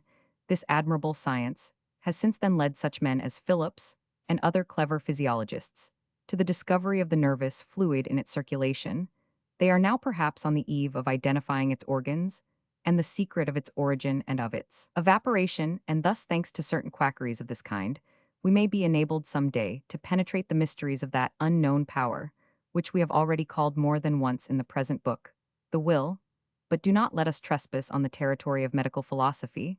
Let us consider the nerves and the vapors solely in their connection with marriage. Victims of neurosis, a pathological term under which are comprised all affections of the nervous system, suffer in two ways as far as married women are concerned, for our physiology has the loftiest disdain for medical classifications. Thus we recognize only classic neurosis, romantic neurosis. The classic affection has something bellicose and excitable on it. Those who thus suffer are as violent in their antics as pythonesses, as frantic as monads, as excited as bacchantes. It is a revival of antiquity, pure and simple. The romantic sufferers are mild and plaintive, as the ballads sung amid the mists of Scotland. They are pallid as young girls carried to their bier by the dance, or by love. They are eminently elegiac, and they breathe all the melancholy of the north. That woman with black hair, with piercing eye, with high color, with dry lips, and a powerful hand will become excited and convulsive. She represents the genius of classic neurosis, while a young blonde woman with white skin is the genius of romantic neurosis. To one belongs the empire gained by nerves, to the other the empire gained by vapors. Very frequently a husband, when he comes home, finds his wife in tears. "What is the matter, my darling?" "It is nothing." "But you are in tears." "I weep without knowing why. I am quite sad. I saw faces in the clouds, and those faces never appear to me, except on the eve of some disaster. I think I must be going to die." Then she talks to you in a low voice of her dead father, of her dead uncle, of her dead grandfather, of her dead cousin. She invokes all these mournful shades. She feels as if she had all their sicknesses. She is attacked with all the pains they felt. She feels her heart palpitate with excessive violence. She feels her spleen swelling. You say to yourself, with a self-satisfied air, "I know exactly what this is all about." And then you try to soothe her, but you find her a woman who yawns like an open box, who complains of her chest, who begins to weep anew, who implores you to leave her to her melancholy and her mournful memories. She talks to you about her last wishes. Follows her own funeral is buried plants over her tomb, the green canopy of a weeping willow. And at the very time when you would like to raise a joyful epithalamium, you find an epitaph to greet you all in black. Your wish to console her melts away in the cloud of Ixion. There are women of undoubted fidelity, who in this way extort from their feeling husbands cashmere shawls, diamonds, the payment of their debts, or the rent of a box at the theater. But almost always vapors are employed as decisive weapons in civil war. On the plea of her spinal affection, or of her weak chest, A woman takes pains to seek out some distraction, or other you see her dressing herself in soft fabrics, like an invalid with all the symptoms of spleen. She never goes out because an intimate friend, her mother, or her sister, has tried to tear her away from that divan which monopolizes her, and on which she spends her life in improvising elegies. Madame is going to spend a fortnight in the country, because the doctor orders it. In short, she goes where she likes, and does what she likes. Is it possible that there can be a husband so brutal as to oppose such desires, by hindering a wife from going to seek a cure for her cruel sufferings? For it has been established, after many long discussions, that in the nerves originate the most fearful torture. But it is especially in bed that vapors play their part there. When a woman has not a headache, she has her vapors. And when she has neither vapors nor headache, she is under the protection of the girdle of Venus, which, as you know, is a myth. Among the women who fight with you the battle of vapors, are some more blonde, more delicate, more full of feeling than others, and who possess the gift of tears. How admirably do they know how to weep! They weep when they like as they like, and as much as they like, they organize a system of offensive warfare, which consists of manifesting sublime resignation, and they gain victories, which are all the more brilliant inasmuch as they remain all the time in excellent health. Does a husband irritated beyond all measure at last express his wishes to them? They regard him with an air of submission, bow their heads, and keep silence. This pantomime almost always puts a husband to rout in conjugal struggles of this kind. A man prefers a woman should speak and defend herself, for then he may show elation or annoyance. But as for these women, not a word. Their silence distresses you, and you experience a sort of remorse, like the murderer, who, when he finds his victim, offers no resistance, trembles with redoubled fear. He would prefer to slay him in self-defense. You return to the subject. As you draw near, your wife wipes away her tears and hides her handkerchief, so as to let you see that she has been weeping. You are melted. You implore your little Caroline to speak. Your sensibility has been touched, and you forget everything. Then she sobs while she speaks, and speaks while she sobs. This is a sort of machine eloquence. She deafens you with her tears, with her words, which come jerked out in confusion. It is the clapper and torrent of a Roman 1099. French women, and especially Parisians, possess in a marvelous degree the secret by which such scenes are enacted, and to these scenes their voices, their sex, their toilet, their manner give a wonderful charm. How often do the tears upon the cheeks of these adorable actresses give way to a piquant smile, when they see their husbands hasten to break the silk, lace the weak fastening of their corsets, or to restore the comb which holds together the tresses of their hair, and the bunch of golden ringlets always on the point of falling down. But how all these tricks of modernity pale before the genius of antiquity, before nervous attacks, which are violent before the Pyrrhic dance of married life. Oh, how many hopes for a lover are there, in the vivacity of those convulsive movements, in the fire of those glances, in the strength of those limbs, beautiful even in contortion. It is then that a woman is carried away like an impetuous wind, darts forth like the flames of a conflagration, exhibits a movement like a billow which glides over the white pebbles. She is overcome with excessive love. She sees the future. She is the seer who prophesies, but above all, she sees the present moment and tramples on her husband, and impresses him with a sort of terror. The sight of his wife flinging off vigorous men, as if they were so many feathers, is often enough to deter a man from ever striving to wrong her. He will be like the child who, having pulled the trigger of some terrific engine, has ever afterwards an incredible respect for the smallest spring. I have known a man gentle and amiable in his ways, whose eyes were fixed upon those of his wife, exactly as if he had been put into a lion's cage, and someone had said to him that he must not irritate the beast if he would escape with his life. Nervous attacks of this kind are very fatiguing, and become every day more rare. Romanticism, however, has maintained its ground. Sometimes we meet with phlegmatic husbands, those men whose love is long enduring, because they store up their emotions, whose genius gets the upper hand of these headaches and nervous attacks. But these sublime creatures are rare, faithful disciples of the blessed St. Thomas, who wished to put his finger into the wound. They are endowed with an incredulity worthy of an atheist imperturbable. In the midst of all these fraudulent headaches, and all these traps set by neurosis, they concentrate their attention on the comedy which is being played before them. They examine the actress, they search for one of the springs that sets her going. And when they have discovered the mechanism of this display, they arm themselves by giving a slight impulse to the puppet valve, and thus easily assure themselves either of the reality of the disease or the artifices of these conjugal mummeries. But if by study which is almost superhuman in its intensity, A husband escapes all the artifices which lawless and untamable love suggests to women he will beyond doubt be overcome by the employment of a terrible weapon, the last which a woman would resort to, for she never destroys with her own hands her empire over her husband without some sort of repugnance. But this is a poisoned weapon as powerful as the fatal knife of the executioner.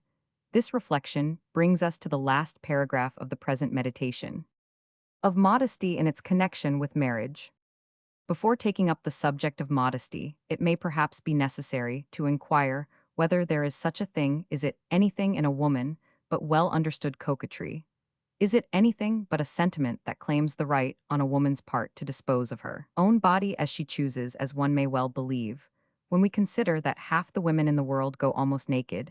Is it anything but a social chimera, as Diderot supposed, reminding us that this sentiment always gives way before sickness and before misery? Justice may be done to all these questions. An ingenious author has recently put forth the view that men are much more modest than women. He supports this contention by a great mass of surgical experiences. But in order that his conclusions merit our attention, it would be necessary that for a certain time men were subjected to treatment by women surgeons. The opinion of Diderot is of still less weight. To deny the existence of modesty, because it disappears during those crises in which almost all human sentiments are annihilated, is as unreasonable as to deny that life exists, because death sooner or later comes. Let us grant, then, that one sex has as much modesty as the other, and let us inquire in what modesty consists. Rousseau makes modesty the outcome of all those coquetries which females display before males. This opinion appears to us equally mistaken. The writers of the 18th century have doubtless rendered immense services to society, but their philosophy, based as it is upon sensualism, has never penetrated any deeper than the human epidermis. They have only considered the exterior universe, and so they have retarded for some time the moral development of man and the progress of science, which will always draw its first principles from the gospel principles hereafter, to be best understood by the fervent disciples of the Son of Man. The study of thoughts mysteries, the discovery of those organs which belong to the human soul, the geometry of its forces, the phenomena of its active power, the appreciation of the faculty, by which we seem to have an independent power of bodily movement, so as to transport ourselves whither we will, and to see without the aid of bodily organs in word the laws of thought's dynamic, and those of its physical influence. At these things will fall to the lot of the next century, as their portion in the treasury of human sciences, and perhaps we of the present time are merely occupied in quarrying the enormous blocks which later on some mighty genius will employ in the building of a glorious edifice. Thus the error of Rousseau is simply the error of his age. He explains modesty by the relations of different human beings to each other instead of explaining it by the moral relations of each one with himself. Modesty is no more susceptible of analysis than conscience, and this perhaps is another way of saying that modesty is the conscience of the body, for while conscience directs our sentiments, and the least movement of our thoughts towards the good, modesty presides over external movements, the actions, which clash with our interests and thus disobey the laws of conscience, wound us more than any other, and if they are repeated call forth our hatred. It is the same with acts which violate modesty in their relations to love, which is nothing but the expression of our whole sensibility. If extreme modesty is one of the conditions on which the reality of marriage is based, as we have tried to prove, see Conjugal Catechism Meditation, Roman 4, it is evident that immodesty will destroy it, but this position, which would require long deductions for the acceptance of the physiologist, women generally apply, as it were mechanically, for society, which exaggerates everything for the benefit of the exterior man, develops this sentiment of women from childhood, and around it are grouped almost every other sentiment. Moreover, the moment that this boundless veil, which takes away the natural brutality from the least gesture, is dragged down, woman disappears, heart, mind, love, grace, all are in ruins. In a situation where the virginal innocence of a daughter of Tahiti is most brilliant, the European becomes detestable. In this lies the last weapon, which a wife seizes in order to escape from the sentiment which her husband still fosters towards her. She is powerful because she had made herself loathsome, and this woman, who would count it as the greatest misfortune that her lover should be permitted to see the slightest mystery of her toilette, is delighted to exhibit herself to her husband in the most disadvantageous situation that can possibly be imagined. It is by means of this rigorous system that she will try to banish you from the conjugal bed. Mrs. Shandy may be taken to mean us harm in bidding the father of Tristram wind up the clock, so long as your wife is not blamed for the pleasure she takes in interrupting you by the most imperative questions, where there formerly was movement. And life is now lethargy and death. An act of love becomes a transaction long discussed, and almost as it were settled by notarial seal. But we have in another place shown that we never refuse to seize upon the comic element in a matrimonial crisis, although here we may be permitted to disdain the diversion which the muse of Verville and of Martial have found in the treachery of feminine maneuvers, the insulting audacity of their talk, amid the cold-blooded cynicism, which they exhibit in certain situations. It is too sad to laugh at, and too funny to mourn over, when a woman resorts to such extreme measures worlds at once separate her from her husband. Nevertheless, there are some women to whom heaven has given the gift of being charming under all circumstances, who know how to put a certain witty and comic grace into these performances, and who have such smooth tongues, to use the expression of Sully, that they obtain forgiveness for their caprices and their mockeries, and never estrange the hearts of their husbands. What soul is so robust, what man so violently in love as to persist in his passion after 10 years of marriage, in presence of a wife who loves him no longer, who gives him proofs of this every moment, who repulses him, who deliberately shows herself bitter, caustic, sickly, and capricious, and who will abjure her vows of elegance and cleanliness, rather than not see her husband turn away from her, in presence of a wife who will stake the success of her schemes upon the horror caused by her indecency. All this, my dear sir, is so much more horrible because Roman 92, lovers ignore modesty. We have now arrived at the last infernal circle in the divine comedy of marriage. We are at the very bottom of hell. There is something inexpressibly terrible in the situation of a married woman at the moment when unlawful love turns her away from her duties. As mother and wife, as Diderot has very well put it, infidelity in a woman is like unbelief in a priest, the last extreme of human failure. For her, it is the greatest of social crimes, since it implies in her every other crime besides.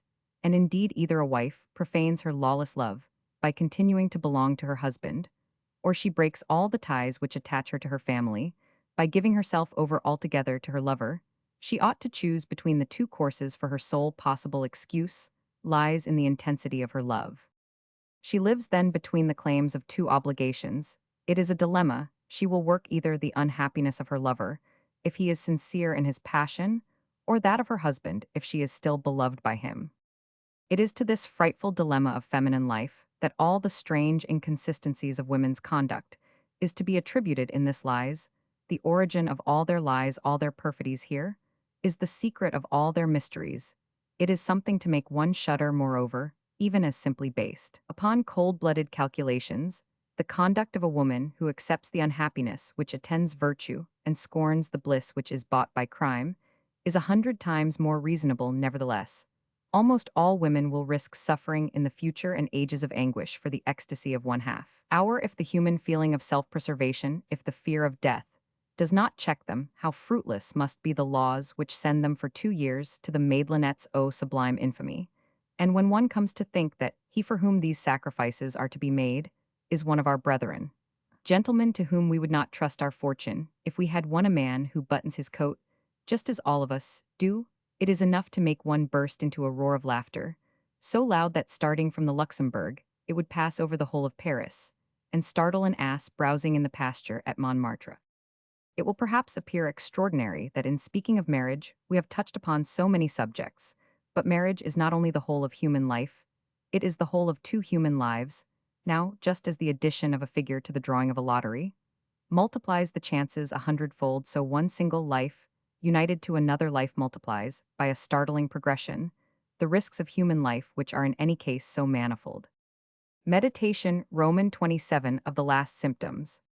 The author of this book has met in the world so many people possessed by a fanatic passion for a knowledge of the meantime, for watches with a second hand, and for exactness in the details of their existence, that he has considered this meditation too necessary for the tranquility of a great number of husbands to be omitted.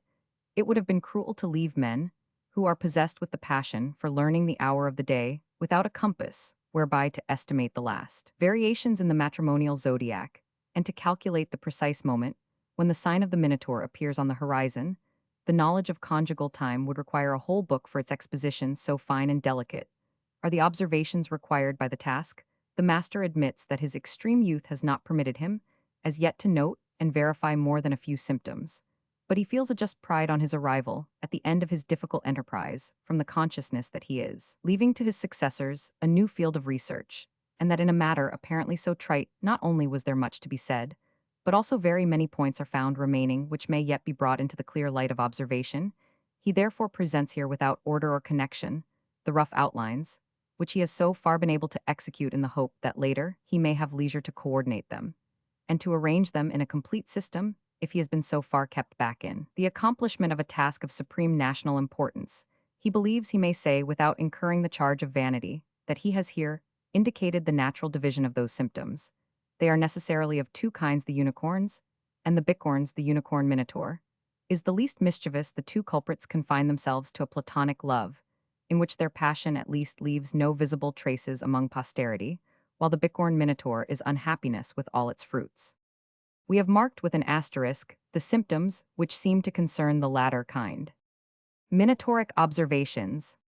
Roman 1, when after remaining a long time aloof from her husband, a woman makes overtures of a very marked character.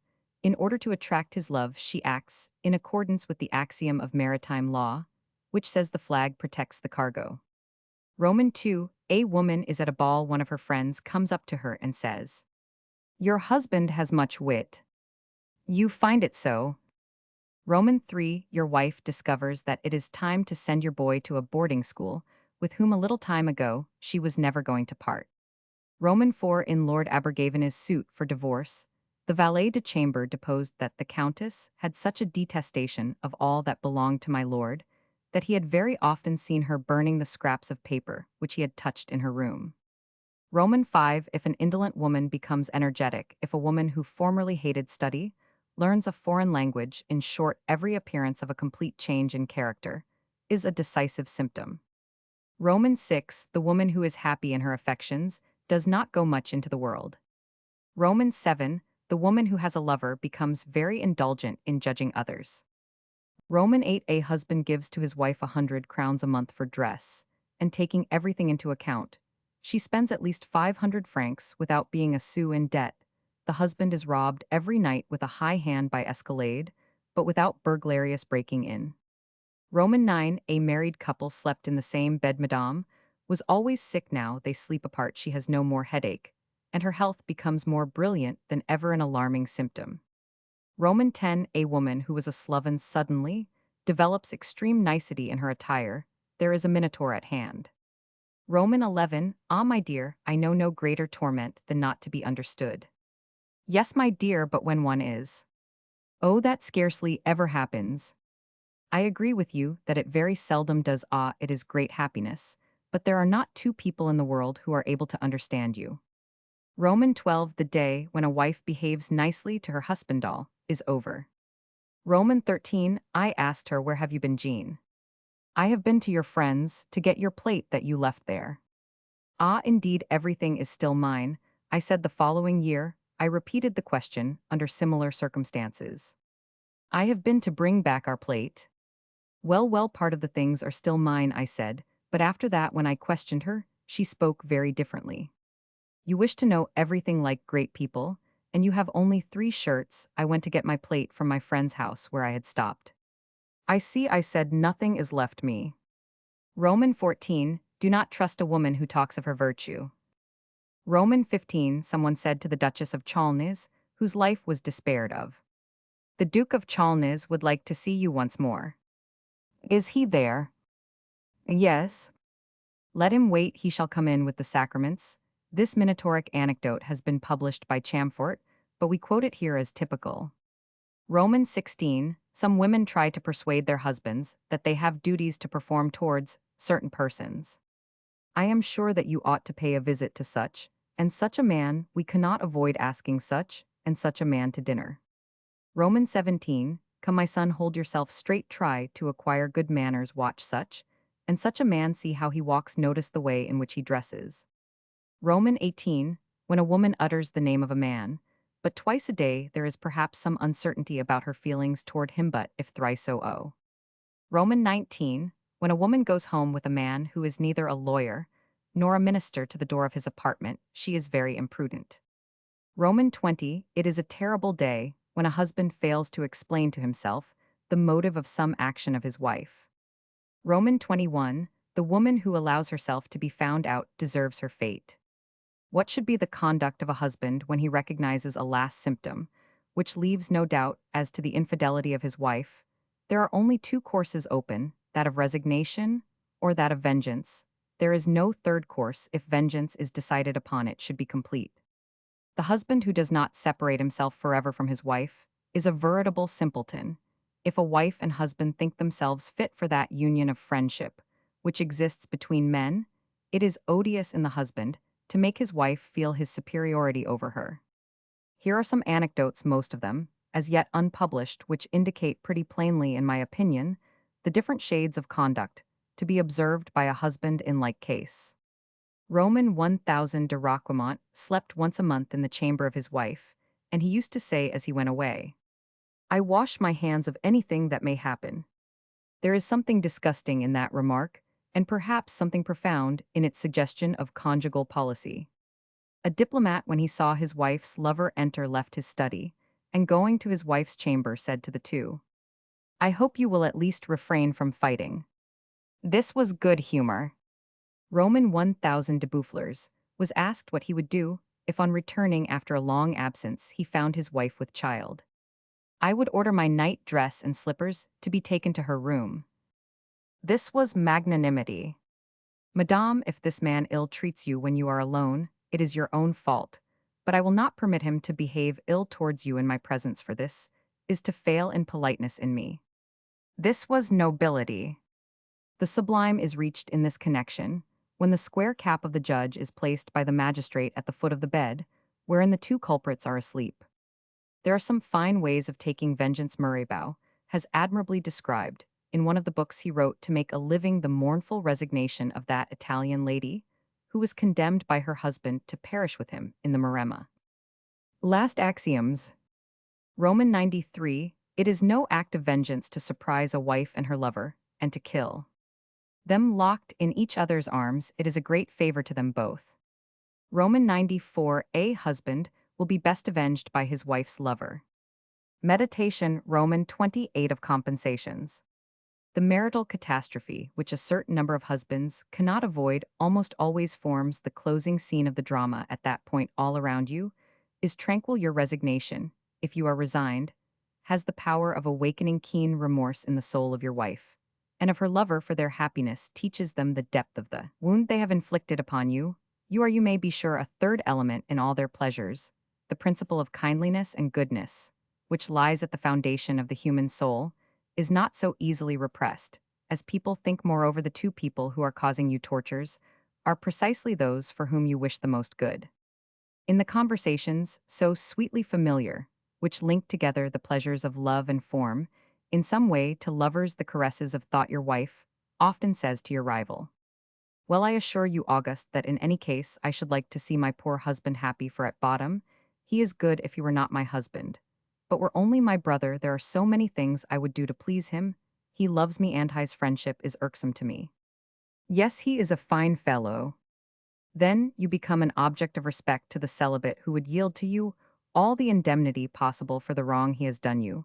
But he is repelled by the disdainful pride, which gives a tone to your whole conversation, and is stamped upon your face. So that actually during the first moments of the Minotaur's arrival, a man is like an actor who feels awkward in a theater where he is not accustomed to appear. It is very difficult to bear the affront with dignity. But though generosity is rare, a model husband is sometimes found to possess it. Eventually, you are little by little won over by the charming way in which your wife makes herself agreeable to you. Madame assumes a tone of friendship, which she never henceforth abandons. The pleasant atmosphere of your home is one of the chief compensations which renders the Minotaur less odious to a husband, but as it is natural to man to habituate himself to the hardest conditions, in spite of the sentiment of outraged nobility, which nothing can change, you are gradually induced by a fascination, whose power is constantly around you, to accept the little amenities of your position. Suppose that conjugal misfortune has fallen upon an epicure, He naturally demands the consolations, which suit his taste. His sense of pleasure takes refuge in other gratifications and forms, other habits. You shape your life in accordance with the enjoyment of other sensations. One day, returning from your government office, after lingering for a long time before the rich and tasteful bookshop of Chevet, hovering in suspense between the 100 francs of expense and the joys of a Strasbourg pate de foie gras, you are struck dumb on finding this pate proudly installed on the sideboard of your dining room. Is this the vision offered by some gastronomic mirage? In this doubting mood you approach with firm step, for a pate is a living creature, and seem to neigh as you scent afar off the truffles whose perfumes escape through the gilded enclosure. You stoop over it 2 distinct times. All the nerve centers of your palate have a soul. You taste the delights of a genuine feast, etc. And during this ecstasy, a feeling of remorse seizes upon you, and you go to your wife's room. Really, my dear girl, we have not means which warrant our buying pates. But it costs us nothing. No ho. Yes, it is Roman 1000 Achilles' brother who sent it to him. You catch sight of Roman 1000 Achilles in a corner. The celibate greets you. He is radiant. On seeing that you have accepted the pate, you look at your wife, who blushes. You stroke your beard a few times. And as you express no, thanks, the two lovers divine your acceptance of the compensation. A sudden change in the ministry takes place. A husband who is counselor of state trembles for fear of being wiped from the roll when the night before he had been made director general. All the ministers are opposed to him, and he has turned constitutionalist, foreseeing his disgrace. He has betaken himself to Auteuil in search of consolation from an old friend who quotes Horace and Tibullus to him. On returning home, he sees the table laid as if to receive the most influential men of the assembly. In truth, madame, he says with acrimony, as he enters his wife's room, where she is finishing her toilette, you seem to have lost your habitual tact. This is a nice time to be giving dinner parties. 20 persons will soon learn that you are Director General, she cries, showing him a royal dispatch. He is thunderstruck. He takes the letter, he turns it, now one way, now another. He opens it, he sits down and spreads it out. I well know, he says, that justice would be rendered me under whatever ministers I served.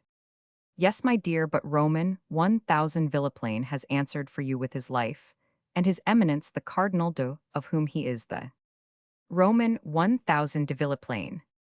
This is such a munificent recompense that the husband adds with the smile of a director general.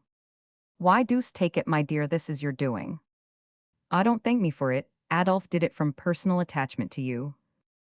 On a certain evening, a poor husband was kept at home by a pouring rain, or tired perhaps of going to spend his evening in play at the cafe, or in the world, and sick of all this. He felt himself carried away by an impulse to follow his wife to the conjugal chamber.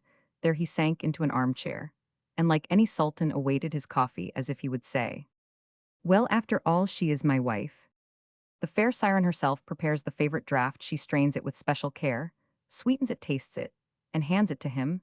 Then with a smile she ventures, like a submissive odalisque, to make a joke with a view to smoothing the wrinkles on the brow of her lord and master. Up to that moment, he had thought his wife stupid, but on hearing a sally as witty as that which even you would cajole with madame, he raises his head in the way peculiar to dogs who are hunting the hare. Where the devil did she get that? But it's a random shot, he says to himself. From the pinnacle of his own greatness, he makes a piquant repartee. Madame retorts. The conversation becomes as lively as it is interesting, and this husband, a very superior man, is quite astonished to discover the wit of his wife in other respects. An accomplished woman, the right word occurs to her with wonderful readiness. Her tact and keenness enable her to meet an innuendo with charming originality. She is no longer the same woman. She notices the effect she produces upon her husband, and both to avenge herself for his neglect, and to win his admiration for the lover from whom she has received, so to speak, the treasures of her intellect, she exerts herself, and becomes actually dazzling. The husband, better able than anyone else to appreciate a species of compensation, which may have some influence on his future, is led to think that the passions of women are really necessary to their mental culture. But how shall we treat those compensations which are most pleasing to husbands? Between the moment when the last symptoms appear and the epoch of conjugal peace, which we will not stop to discuss, almost a dozen years have elapsed during this interval, and before the married couple sign the treaty, which by means of a sincere reconciliation of the feminine subject with her lawful lord, consecrates their little matrimonial restoration, in order to close in, as Louis Roman 18 said the Gulf of Revolutions, it is seldom that the honest woman has but one lover. Anarchy has its inevitable phases. The stormy domination of tribunes is supplanted by that of the sword, and the pen for few loves are met with whose constancy outlives 10 years. Therefore, since our calculations prove that an honest woman has merely paid strictly her physiological or diabolical dues by rendering but 3 men happy, it is probable that she has set foot in more than one region of love. Sometimes it may happen that, in an interregnum of love too long protracted, the wife, whether from whim temptation or the desire of novelty, undertakes to seduce her own husband. Imagine charming Mme de T, the heroine of our meditation of strategy, saying with a fascinating smile, "I never before found you so agreeable." By flattery after flattery, she tempts, she rouses curiosity, she soothes, she rouses in you the faintest spark of desire, she carries you away with her, and makes you proud of yourself. Then the right of indemnifications for her husband comes on this occasion. The wife confounds the imagination of her husband like cosmopolitan travelers. She tells tales of all the countries which she had traversed. She intersperses her conversation with words borrowed from several languages, the passionate imagery of the Orient, the unique emphasis of Spanish phraseology, all meet and jostle one another. She opens out the treasures of her notebook with all the mysteries of coquetry. She is delightful. You never saw her thus before, with that remarkable art, which women alone possess, of making their own everything that has been told them. She blends all shades and variations of character, so as to create a manner peculiarly her own. You received from the hands of Hymen only one woman, awkward and innocent. The celibate returns you a dozen of them. A joyful and rapturous husband sees his bed invaded by the giddy and wanton courtesans of whom we spoke in the meditation on the first symptoms. These goddesses come in groups, they smile and sport under the graceful muslin curtains of the nuptial bed. The Phoenician girl flings to you her garlands, gently sways herself to and fro. The Chalcidian woman overcomes you by the witchery of her fine and snowy feet. The Unelming comes, and speaking the dialect of fair Ionia, reveals the treasures of happiness unknown before, and in the study of which she makes you experience but a single sensation. Filled with regret at having disdained so many charms, and frequently tired of finding too often as much perfidiousness in priestesses of Venus as in honest women, the husband sometimes hurries on by his gallantry the hour of reconciliation. Desired of worthy people, the aftermath of bliss is gathered even with greater pleasure perhaps than the first crop. The Minotaur took your gold, he makes restoration in diamonds, and really now seems the time to state a fact of the utmost importance. A man may have a wife without possessing her. Like most husbands, you had hitherto received nothing from yours, and the powerful intervention of the celibate was needed to make your union complete. How shall we give a name to this miracle, perhaps the only one wrought upon a patient during his absence? Alas, my brothers, we did not make nature. But how many other compensations not less precious are there, by which the noble and generous soul of the young celibate may many a time purchase his pardon? I recollect witnessing one of the most magnificent acts of reparation which a lover should perform toward the husband he is minotaurizing. One warm evening in the summer of 1817, I saw entering one of the rooms of Tortoni one of the 200 young men whom we confidently style our friends. He was in the full bloom of his modesty, a lovely woman dressed in perfect taste, and who had consented to enter one of the cool parlors devoted to people of fashion, had stepped from an elegant carriage which had stopped on the boulevard, and was approaching on foot along the sidewalk. My young friend, the celibate, then appeared and offered his arm to his queen, while the husband followed holding by the hand 2 little boys, beautiful as Cupids. The 2 lovers, more nimble than the father of the family, reached in advance of him one of the small rooms pointed out by the attendant. In crossing the vestibule, the husband knocked up against some dandy, who claimed that he had been jostled. Then arose a quarrel, whose seriousness was betrayed by the sharp tones of the altercation. The moment the dandy was about to make a gesture unworthy of a self-respecting man, the celibate intervened, seized the dandy by the arm, caught him off his guard, overcame, and threw him to the ground. It was magnificent. He had done the very thing the aggressor was meditating, as he exclaimed, "Monsieur!" This monsieur was one of the finest things I have ever heard. It was as if the young celibate had said, "This father of a family belongs to me, as I have carried off his honor. It is mine to defend him. I know my duty. I am his substitute, and will fight for him." The young woman behaved superbly. Pale and bewildered, she took the arm of her husband, who continued his objurgations without a word. She led him away to the carriage together with her children. She was one of those women of the aristocracy who also know how to retain their dignity and self-control in the midst of violent emotions. "Oh, Monsieur Adolphe," cried the young lady, as she saw her friend with an air of gaiety take his seat in the carriage. "It is nothing, madame, he is one of my friends, we have shaken hands." Nevertheless, the next morning, the courageous celibate received a sword thrust, which nearly proved fatal, and confined him 6 months to his bed. The attentions of the married couple were lavished upon him. What numerous compensations do we see here some years afterwards? An old uncle of the husband, whose opinions did not fit in with those of the young friend of the house, and who nursed a grudge against him, on account of some political discussion, undertook to have him driven from the house. The old fellow went so far as to tell his nephew to choose between being his heir and sending away the presumptuous celibate. It was then that the worthy stockbroker said to his uncle, "Ah, you must never think, uncle, that you will succeed in making me ungrateful. But if I tell him to do so, this young man will let himself be killed for you. He has saved my credit. He would go through fire and water for me. He has relieved me of my wife. He has brought me clients. He has procured for me almost all the business in the villa loans. I owe my life to him. He is the father of my children. I can never forget all this." In this case, the compensations may be looked upon as complete. But unfortunately, there are compensations of all kinds. There are those which must be considered negative deluding, and those which are both in one. I knew a husband of advanced years who was possessed by the demon of gambling. Almost every evening his wife's lover came and played with him. The celibate gave him a liberal share of the pleasures which come from games of hazard, and knew how to lose to him a certain number of francs every month, but Madame used to give them to him, and the compensation was a deluding one.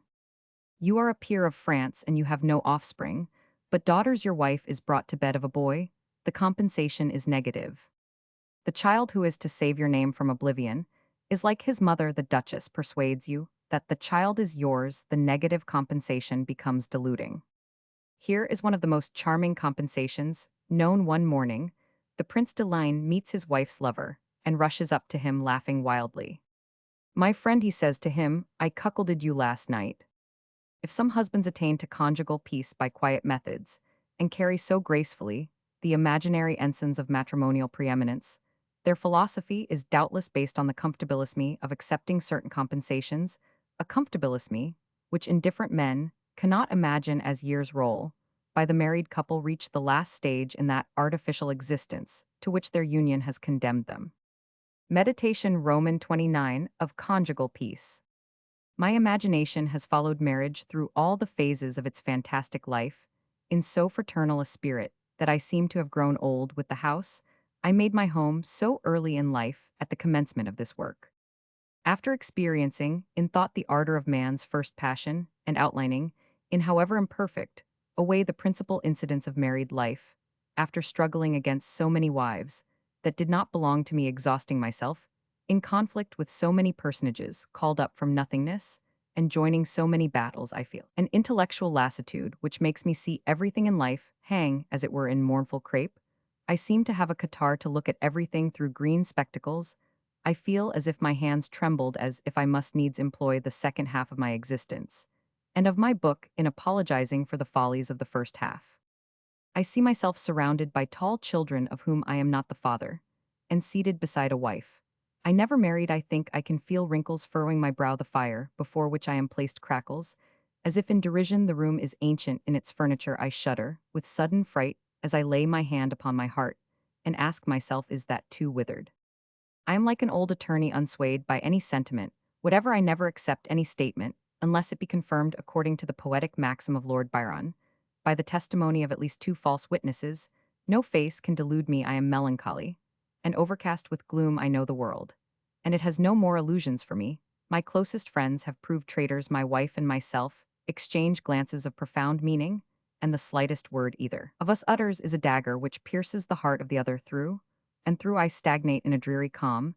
This then is the tranquility of old age. The old man possesses in himself the cemetery which shall soon possess him. He is growing accustomed to the chill of the tomb. Man, according to philosophers, dies in detail at the same time. He may be said even to cheat death for that which his withered hand has laid hold upon. Can it be called life? Oh, to die young and throbbing with life tease, a destiny enviable, indeed. For is not this as a delightful poet has said to take away with one all one's illusions to be buried like an Eastern king, with all one's jewels and treasures, with all that makes the fortune of humanity? How many thank offerings ought we to make to the kind and beneficent spirit that breathes in all things here below indeed the care, which nature takes to strip us piece by piece of our raiment to unclothe the soul, by enfeebling gradually our hearing, sight, and sense, of touch in making slower the circulation of our blood, and congealing our humors, so as to make us as insensible to the approach of death, as we were to the beginnings of life this maternal care, which she lavishes on our frail tabernacle of clay, she also exhibits, in regard to the emotions of man, and to the double existence which is created by conjugal love. She first sends us confidence, which with extended hand and open heart says to us, Behold, I am. Thine forever lukewarmness follows, walking with languid tread, turning aside her blonde face with a yawn like a young widow, obliged to listen to the minister of state, who is ready to sign for her a pension warrant. Then indifference comes. She stretches herself on the divan, taking no care to draw down the skirts of her robe, which desire, but now lifted so chastely, and so eagerly, she casts a glance upon the nuptial bed with modesty and without shamelessness. And if she longs for anything, it is for the green fruit that calls up again to life the dulled papillae with which her blasé palate is bestrewn. Finally, the philosophical experience of life presents herself with careworn and disdainful brow, pointing with her finger to the results, and not the causes of life's incidents to the tranquil victory, not to the tempestuous combat. She reckons up the arrearages with farmers and calculates the dowry of a child. She materializes everything. By a touch of her wand, life becomes solid. And springless of yore all was fluid now. It is crystallized into rock delight. No longer exists for our hearts. It has received its sentence. 'Twas but mere sensation, a passing paroxysm. What the soul desires today is a condition of fixity, and happiness alone is permanent, and consists in absolute tranquility, in the regularity with which eating and sleeping succeed each other, and the sluggish organs perform their functions. This is horrible, I cried. I am young, and full of life. Perish all the books in the world, rather than my illusions should perish. I left my laboratory and plunged into the whirl of Paris. As I saw the fairest faces glide by before me, I felt that I was not old. The first young woman who appeared before me, lovely in face and form, and dressed to perfection with one glance of fire, made all the sorcery whose spells I had voluntarily submitted to vanish into thin air. Scarcely had I walked 3 steps in the Tuileries Gardens, the place which I had chosen as my destination, before I saw the prototype of the matrimonial situation which has last been described in this book. Had I desired to characterize, to idealize, to personify marriage, as I conceived it to be, it would have been impossible for the Creator himself to have produced so complete a symbol of it as I then saw before me. Imagine a woman of 50 dressed in a jacket of reddish-brown merino, holding in her left hand a green cord which was tied to the collar of an English terrier, and with her right arm linked with that of a man in knee breeches and silk stockings, whose hat had its brim whimsically turned up, while snow-white tufts of hair like pigeon plumes rose at its sides. A slender queue, thin as a quill, tossed about on the back of his sallow neck, which was thick as far as it could be seen above the turned-down collar of a threadbare coat. This couple assumed the stately tread of an ambassador, and the husband, who was at least 70, stopped complacently. Every time the terrier began to gambol, I hastened to pass this living impersonation of my meditation, and was surprised to the last degree to recognize the Marquis de T, friend of the Comte de Nos, who had owed me for a long time the end of the interrupted story, which I related in the theory of the bed. See meditation, Romans 17. I have the honor to present to you the Marquis de T, he said to me. I made a low bow to a lady whose face was pale, and wrinkled. Her forehead was surmounted by a toupee, whose flattened ringlets ranged around it, deceived no one, but only emphasized instead of concealing the wrinkles, by which it was deeply furrowed. The lady was slightly ruffed, and had the appearance of an old country actress. I do not see, sir, what you can say against a marriage such as ours, said the old man to me. The laws of Rome forfend, I cried, laughing. The Marchioness gave me a look filled with inquietude as well as disapprobation, which seemed to say, is it possible that at my age I have become but a concubine? We sat down upon a bench in the gloomy clump of trees, planted at the corner of the high terrace, which commands La Place Louis Roman 15 on the side of the Gard. Nubile autumn had already begun to strip the trees of their foliage, and was scattering before our eyes the yellow leaves of his garland, but the sun nevertheless filled the air with grateful warmth. Well, is your work finished? Asked the old man in the unctuous tones peculiar to men of the ancient aristocracy. And with these words, he gave a sardonic smile as if for commentary. Very nearly, sir, I replied. I have come to the philosophically situation which you appear to have reached, but I confess that You are searching for ideas, he added, finishing for me a sentence which I confess I did not know how to end. Well, he continued, you may boldly assume that on arriving at the winter of his life, among a man who thinks I meanings by denying that love has any existence in the wild form with which our illusions invested it. What would you deny the existence of love on the day after that of marriage? In the first place, the day after would be the very reason, but my marriage was a commercial speculation, replied he, stooping to speak into my ear. I have thereby purchased the care, the attention, the services which I need, and I am certain to obtain all the consideration my age demands, for I have willed all my property to my nephew. And as my wife will be rich only during my life, you can imagine how. I turned on the old marquis, a look so piercing that he wrung my hand, and said, you seem to have a good heart, for nothing is certain in this life. Well, you may be sure that I have arranged a pleasant surprise for her in my will, he replied gaily. Come here, Joseph, cried the Marchioness, approaching a servant who carried an overcoat lined with silk. The Marquis is probably feeling the cold. The old Marquis put on his overcoat, buttoned it up, and taking my arm led me to the sunny side of the terrace. In your work, he continued, you have doubtless spoken of the love of a young man. Well, if you wish to act up to the scope which you give to your work in the word eclectic, I said, smiling, seeing he could not remember this philosophically term. I know the word well, he replied. If then you wish to keep your vow of eclecticism, you should be willing to express certain virile ideas on the subject of love which I will communicate to you, and I will not grudge you the benefit of them. If benefit there be, I wish to bequeath my property to you, but this will be all that you will get of it. There is no money fortune which is worth as much as a fortune of ideas. If they be valuable ideas, I shall therefore listen to you with a grateful mind. There is no such thing as love, pursued the old man, fixing his gaze upon me. It is not even a sentiment, it is an unhappy necessity, which is midway between the needs of the body and those of the soul. But siding for a moment with your youthful thoughts, let us try to reason upon this social malady. I suppose that you can only conceive of love as either a need or a sentiment. I made a sign of assent. Considered as a need, said the old man, love makes itself felt last of all our needs, and is the first to cease. We are inclined to love in our 20th year, to speak in round numbers, and we cease to do so at 50 during these 30 years. How often would the need be felt if it were not for the provocation of city manners and the modern custom of living in the presence of not one woman, but of women in general? What is our debt to the perpetuation of the race? It probably consists in producing as many children as we have breasts, so that if one dies the other may live. If these two children were always faithfully produced, what would become of nations? 30 millions of people would constitute a population too great for France, for the soil is not sufficient to guarantee more than 10 millions against misery and hunger. Remember that China is reduced to the expedient of throwing its children into the water, according to the accounts of travelers. Now this production of 2 children is really the whole of marriage. The superfluous pleasures of marriage are not only profligate, but involve an immense loss to the man, as I will now demonstrate. Compare then with this poverty of result and shortness of duration the daily and perpetual urgency of other needs of our existence. Nature reminds us every hour of our real needs, and on the other hand refuses absolutely to grant the excess which our imagination sometimes craves in love. It is therefore the last of our needs, and the only one which may be forgotten without causing any disturbance in the economy of the body. Love is a social luxury like lace and diamonds.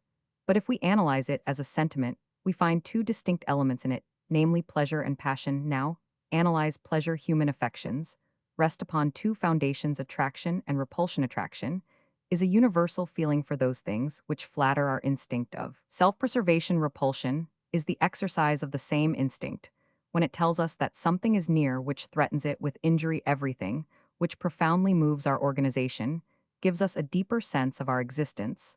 Such a thing is pleasure. It is contracted of desire, of effort, and the joy of possessing something or other. Pleasure is a unique element in life, and our passions are nothing but modifications more or less keen of pleasure. Moreover, familiarity with one pleasure almost always precludes the enjoyment of all others. Now love is the least keen, and the least durable of our pleasures, in what would you say the pleasure of love, consists does it lie in the beauty of the beloved in one evening? You may obtain for money the loveliest odalisques, but at the end of a month, you will in this way have burnt out all your sentiment for all time would you love a woman, because she is well-dressed, elegant, rich, keeps a carriage, has commercial credit. Do not call this love for it. Is vanity, avarice, egotism, do you love her? Because she is intellectual you are in that case merely obeying the dictates of literary sentiment. But I said love only reveals its pleasures to those who mingle in one their thoughts, their fortunes, their sentiments, their souls, their lives. Oh dear, dear, cried the old man in a jeering tone. Can you show me 5 men in any nation who have sacrificed anything for a woman? I do not say their life, for that is a slight thing. The price of a human life under Napoleon was never more than 20,000 francs, and there are in France today 250,000 brave men who would give theirs for 2 inches of red ribbon, while 7 men have sacrificed for a woman 10 millions, on which they might have slept in solitude for a whole night. Dubruil and P.H. Medja are still rarer than is the love of Dupuis and Bolingbroke. These sentiments proceed from an unknown cause, but you have brought me thus to consider love as a passion. Yes, indeed, it is the last of them. All and the most contemptible, it promises everything, and fulfills nothing. It comes like love as a need the last, and dies away the first. Ah, talk to me of revenge, hatred, avarice, of gaming, of ambition, of fanaticism. These passions have something virile in them. These sentiments are imperishable, they make sacrifices every day such as love only makes by fits and starts. But he went on, suppose you abjure love at first, there will be no disquietudes, no anxieties, no worry, none of those little vexations that waste human life. A man lives happy and tranquil in his social relations. He becomes infinitely more powerful and influential. This divorce from the thing called love is the primary secret of power in all men who control large bodies of men, but this is a mere trifle. Ah, if you knew with what magic influence a man is endowed, what wealth of intellectual force, what longevity in physical strength he enjoys when detaching himself from every species of human passion.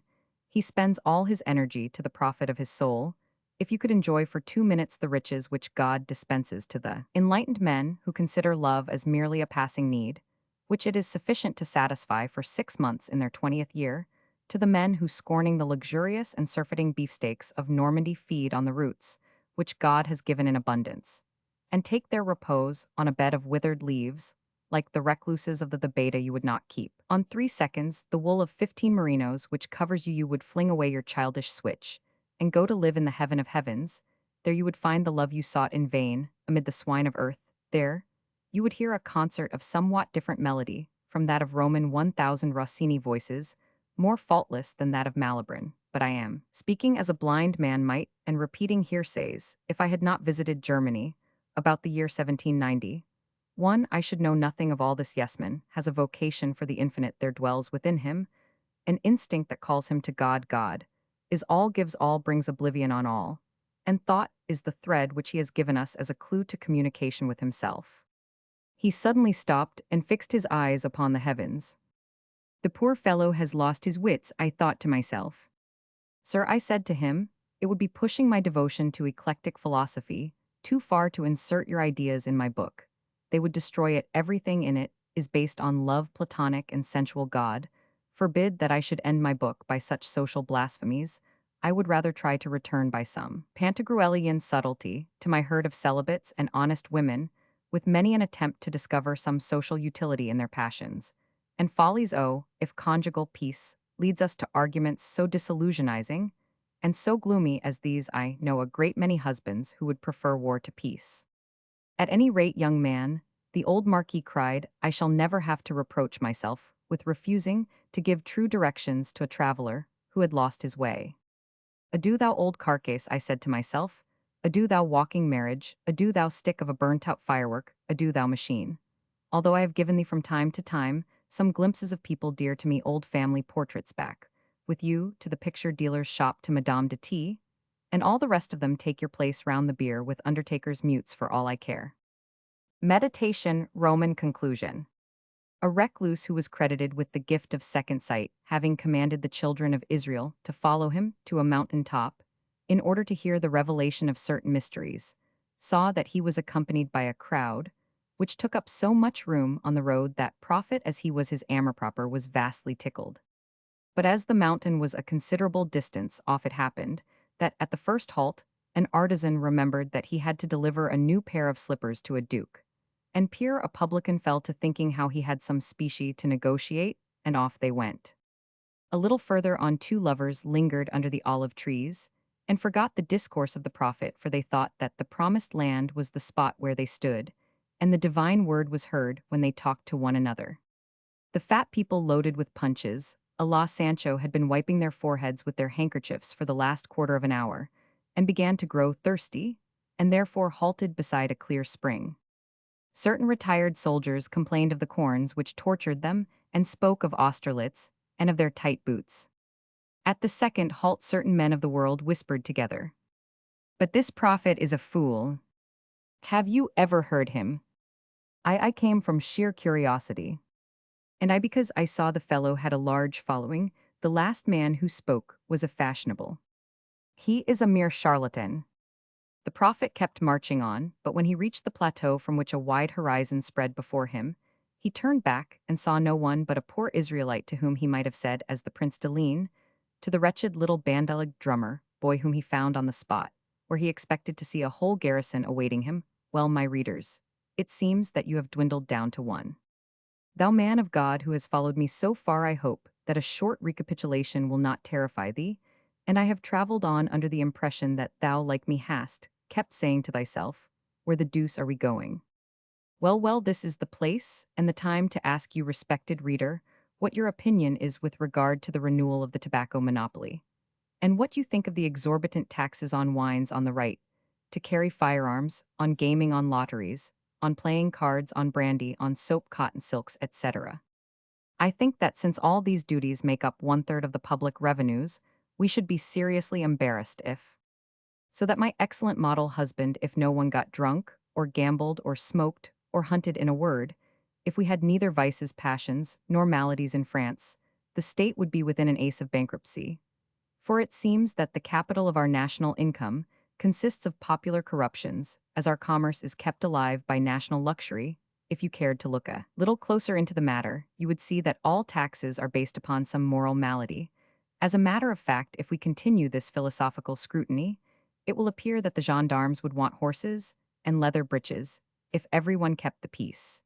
And if there were neither foes nor idle people in the world, therefore, impose virtue on mankind. Well, I consider that there are more parallels than people think between my honest woman and the budget, and I will undertake to prove this by a short essay on statistics, if you will permit me to finish my book on the same lines as those on which I have begun it. Will you grant that a lover must put on more clean shirts than are worn by either a husband or a celibate? Unattached, this to me seems beyond doubt. The difference between a husband and a lover is seen even in the appearance of their toilette. The one is careless, he is unshaved, and the other never appears excepting in full dress. Sterne has pleasantly remarked that the account book of the laundress was the most authentic record he knew as to the life of Tristram Shandy, and that it was easy to guess from the number of shirts he wore what passages of his book had cost him most. Well, with regard to lovers, the account book of their laundresses is the most faithful historic record, as well as the most impartial account of their various amours, and really a prodigious quantity of tippets, cravats, dresses, which are absolutely necessary to coquetry, is consumed in the course of an amour. A wonderful prestige is gained by white stockings, the luster of a collar, or a shirtwaist, the artistically arranged folds of a man's shirt, or the taste of his necktie or his collar.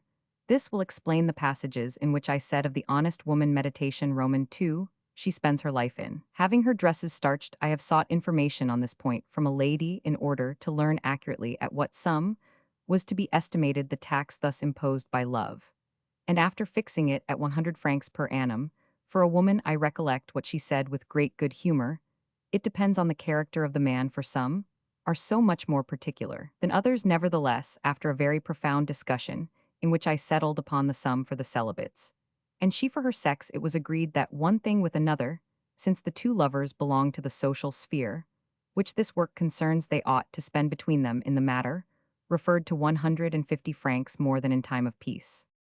By a like treaty, friendly in character and long discussed, we arranged that there should be a collective difference of 400 francs between the expenditure for all parts of the dress on a war footing, and for that on a peace footing this provision was considered very paltry by all the powers masculine or feminine, whom we consulted the light thrown upon these delicate matters, by the contributions of certain persons, suggested to us the idea of gathering together certain savants at a dinner party, and taking their wise counsels. For our guidance in these important investigations, the gathering took place, it was with glass in hand, and after listening to many brilliant speeches that I received for the following chapters on the budget of love, a sort of legislative sanction, the sum of 100 francs was allowed for porters and carriages.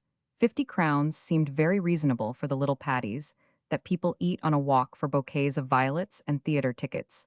The sum of 200 francs was considered necessary for the extra expense of dainties and dinners at restaurants. It was during this discussion that a young cavalryman, who had been made almost tipsy by the champagne, was called to order for comparing lovers to distilling machines, but the chapter that gave occasion for the most violent discussion, and the consideration of which was adjourned for several weeks when a report was made, was that concerning presents at the last session, the refined Madame de D was the first speaker, and in a graceful address which testified to the nobility of her sentiments, she set out to demonstrate that most of the time the gifts of love had no intrinsic value.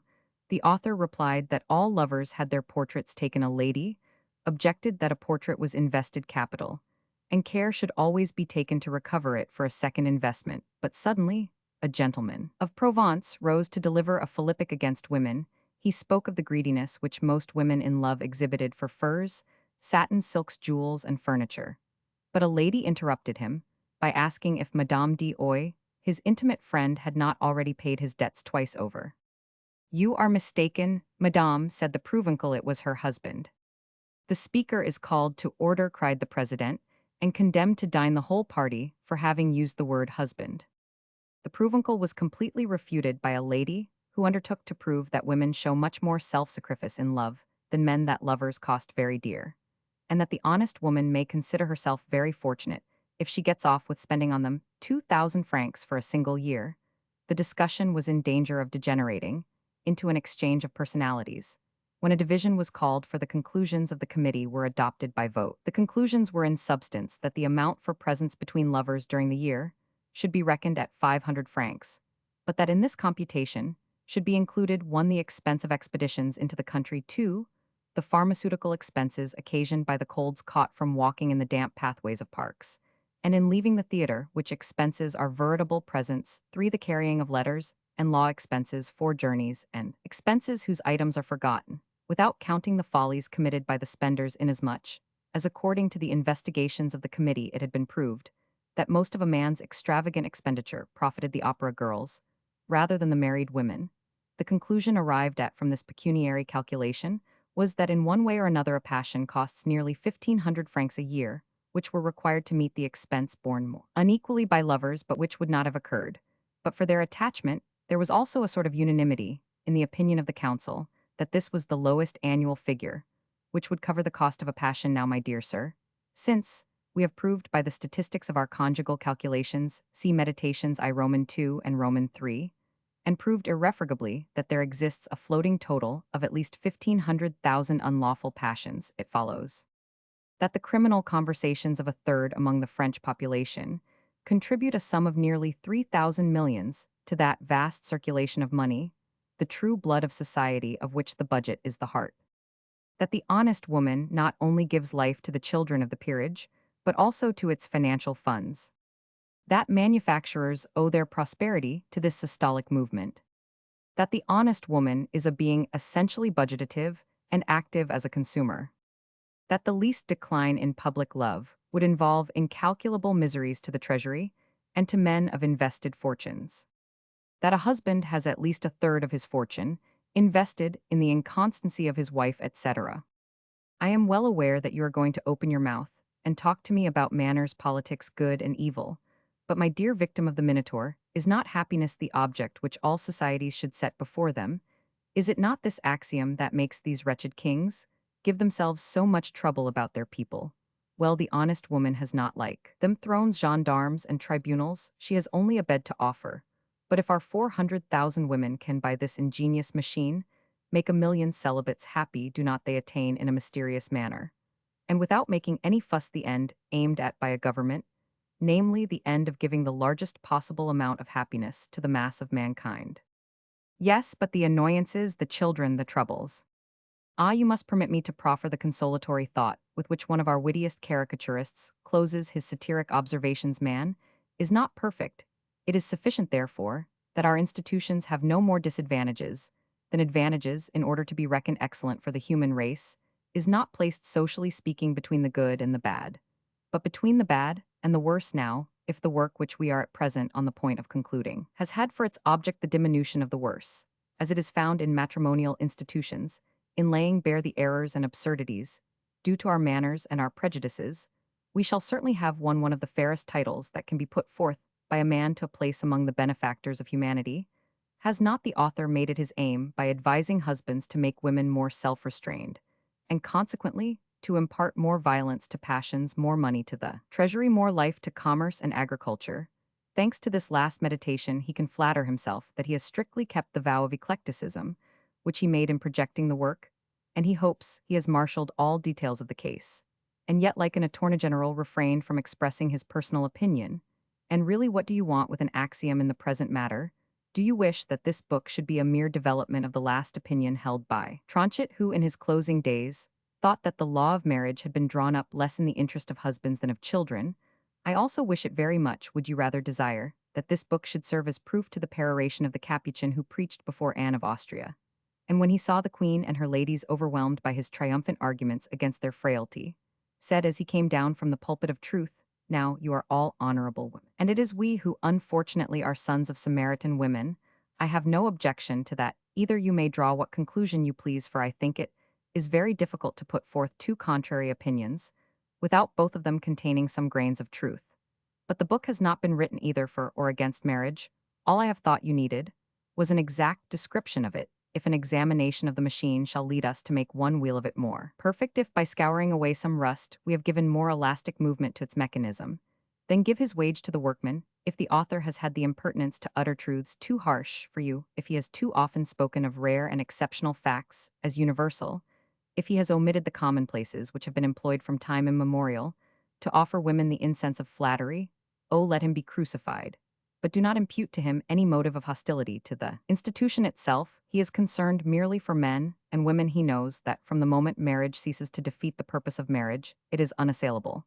And after all, if there do arise serious complaints against this institution, it is perhaps because man has no memory, excepting for his disasters, that he accuses his wife, as he accuses his life, for marriage is but a life within a life. Yet people whose habit it is to take their opinions from newspapers would perhaps despise a book in which they see the mania of eclecticism pushed too far, for then they absolutely demand something in the shape of a peroration. It is not hard to find one for them. And since the words of Napoleon served to start this book, why should it not end as it began before the whole Council of State? The first consul pronounced the following startling phrase, in which he at the same time eulogized and satirized marriage, and summed up the contents of this book: "If a man never grew old, I would never wish him to have a wife." Postscript. "And so you are going to be married?" asked the Duchess of the author, who had read his manuscript to her. She was one of those ladies to whom the author has already paid his respects in the introduction of this work. "Certainly, madame," I replied. "To meet a woman who has courage enough to become mine would satisfy the wildest of my hopes." Is this resignation or infatuation? That is my affair. Well, sir, as you are Doctor of Conjugal Arts and Sciences, allow me to tell you a little Oriental fable that I read in a certain sheet, which is published annually, in the form of an almanac. At the beginning of the empire, ladies used to play at a game in which no one accepted a present from his or her partner in the game, without saying the word diadest. A game lasted, as you may well suppose, during a week. And the point was to catch some one receiving some trifle or other, without pronouncing the sacramental word. Even a kiss. "Oh, I have won the diadest 20 times in that way," she laughingly replied. It was, I believe, from the playing of this game, whose origin is Arabian or Chinese, that my apologue takes its point. But if I tell you, she went on, putting her finger to her nose with a charming air of coquetry, let me contribute it as a finale to your work. This would indeed enrich me. You have done me so many favors already that I cannot repay. She smiled slyly and replied as follows: A philosopher had compiled a full account of all the tricks that women could possibly play, and in order to verify it, he always carried it about with him. One day, he found himself in the course of his travels, near an encampment of Arabs. A young woman who had seated herself under the shade of a palm tree rose on his approach. She kindly asked him to rest himself in her tent, and he could not refuse. Her husband was then absent scarcely, had the traveler seated himself on a soft rug, when the graceful hostess offered him fresh dates and a cup of milk. He could not help observing the rare beauty of her hands as she did so. But in order to distract his mind from the sensations roused in him by the fair young Arabian girl, whose charms were most formidable, the sage took his book and began to read. The seductive creature, piqued by this slight, said to him in a melodious voice, "That book must be very interesting, since it seems to be the sole object worthy of your attention. Would it be taking a liberty to ask what science it treats of?" The philosopher kept his eyes lowered as he replied, "The subject of this book is beyond the comprehension of ladies." This rebuff excited more than ever the curiosity of the young Arabian woman. She put out the prettiest little foot that had ever left its fleeting imprint on the shifting sands of the desert. The philosopher was perturbed, and his eyes were too powerfully tempted to resist wandering from these feet which betokened so much up to the bosom which was still more ravishingly fair. And soon the flame of his admiring glance was mingled with the fire that sparkled in the pupils of the young Asiatic. She asked again the name of the book in tones so sweet that the philosopher yielded to the fascination and replied, "I am the author of the book, but the substance of it is not mine. It contains an account of all the ruses and stratagems of women." "What, absolutely all?" said the daughter of the desert. "Yes, all, and it has been only by a constant study of womankind that I have come to regard them without fear." "Ah," said the young Arabian girl, lowering the long lashes of her white eyelids. Then, suddenly darting the keenest of her glances at the pretended sage, she made him in one instant forget the book and all its contents, and now our philosopher was changed to the most passionate of men, thinking he saw in the bearing of the young woman a faint trace of coquetry. The stranger was emboldened to make an avowal. How could he resist doing so? The sky was blue, the sand blazed in the distance like a scimitar of gold, the wind of the desert breathed love, and the woman of Arabia seemed to reflect all the fire with which she was surrounded. Her piercing eyes were suffused with a mist, and by a slight nod of the head, she seemed to make the luminous atmosphere undulate, as she consented to listen to the stranger's words of love. The sage was intoxicated with delirious hopes, when the young woman, hearing in the distance the gallop of a horse, which seemed to fly, exclaimed, "We are lost, my husband is sure to catch us. He is jealous as a tiger, and more pitiless than one. In the name of the prophet, if you love your life, conceal yourself in this chest." The author, frightened out of his wits, seeing no other way of getting out of a terrible fix, jumped into the box and crouched down there. The woman closed down the lid, locked it, and took the key. She ran to meet her husband, and after some caresses which put him into a good humor, she said, "I must relate to you a very singular adventure I have just had." "I am listening, my gazelle," replied the Arab, who sat down on a rug and crossed his feet after the Oriental manner. "There arrived here today a kind of philosopher," she began. "He professes to have compiled a book which describes all the wiles of which my sex is capable, and then this sham sage made love to me." "Well, go on," cried the Arabs. "I listened to his avowal. He was young, ardent, and you came just in time to save my tottering virtue." The Arab leaped to his feet like a lion and drew his scimitar with a shout of fury. The philosopher heard all from the depths of the chest and consigned to Hades his book and all the men and women of Arabia Petrea. "Fatima," cried the husband, "if you would save your life, answer me, where is the traitor?" Terrified at the tempest which she had roused, Fatima threw herself at her husband's feet, and trembling beneath the point of his sword, she pointed out the chest with a prompt though timid glance of her eye. Then she rose to her feet as if in shame, and taking the key from her girdle, presented it to the jealous Arab. But just as he was about to open the chest, the sly creature burst into a peal of laughter. Pharaoh stopped with a puzzled expression and looked at his wife in amazement. "So I shall have my fine chain of gold after all," she cried, dancing for joy. "You have lost the diadem. Be more mindful next time."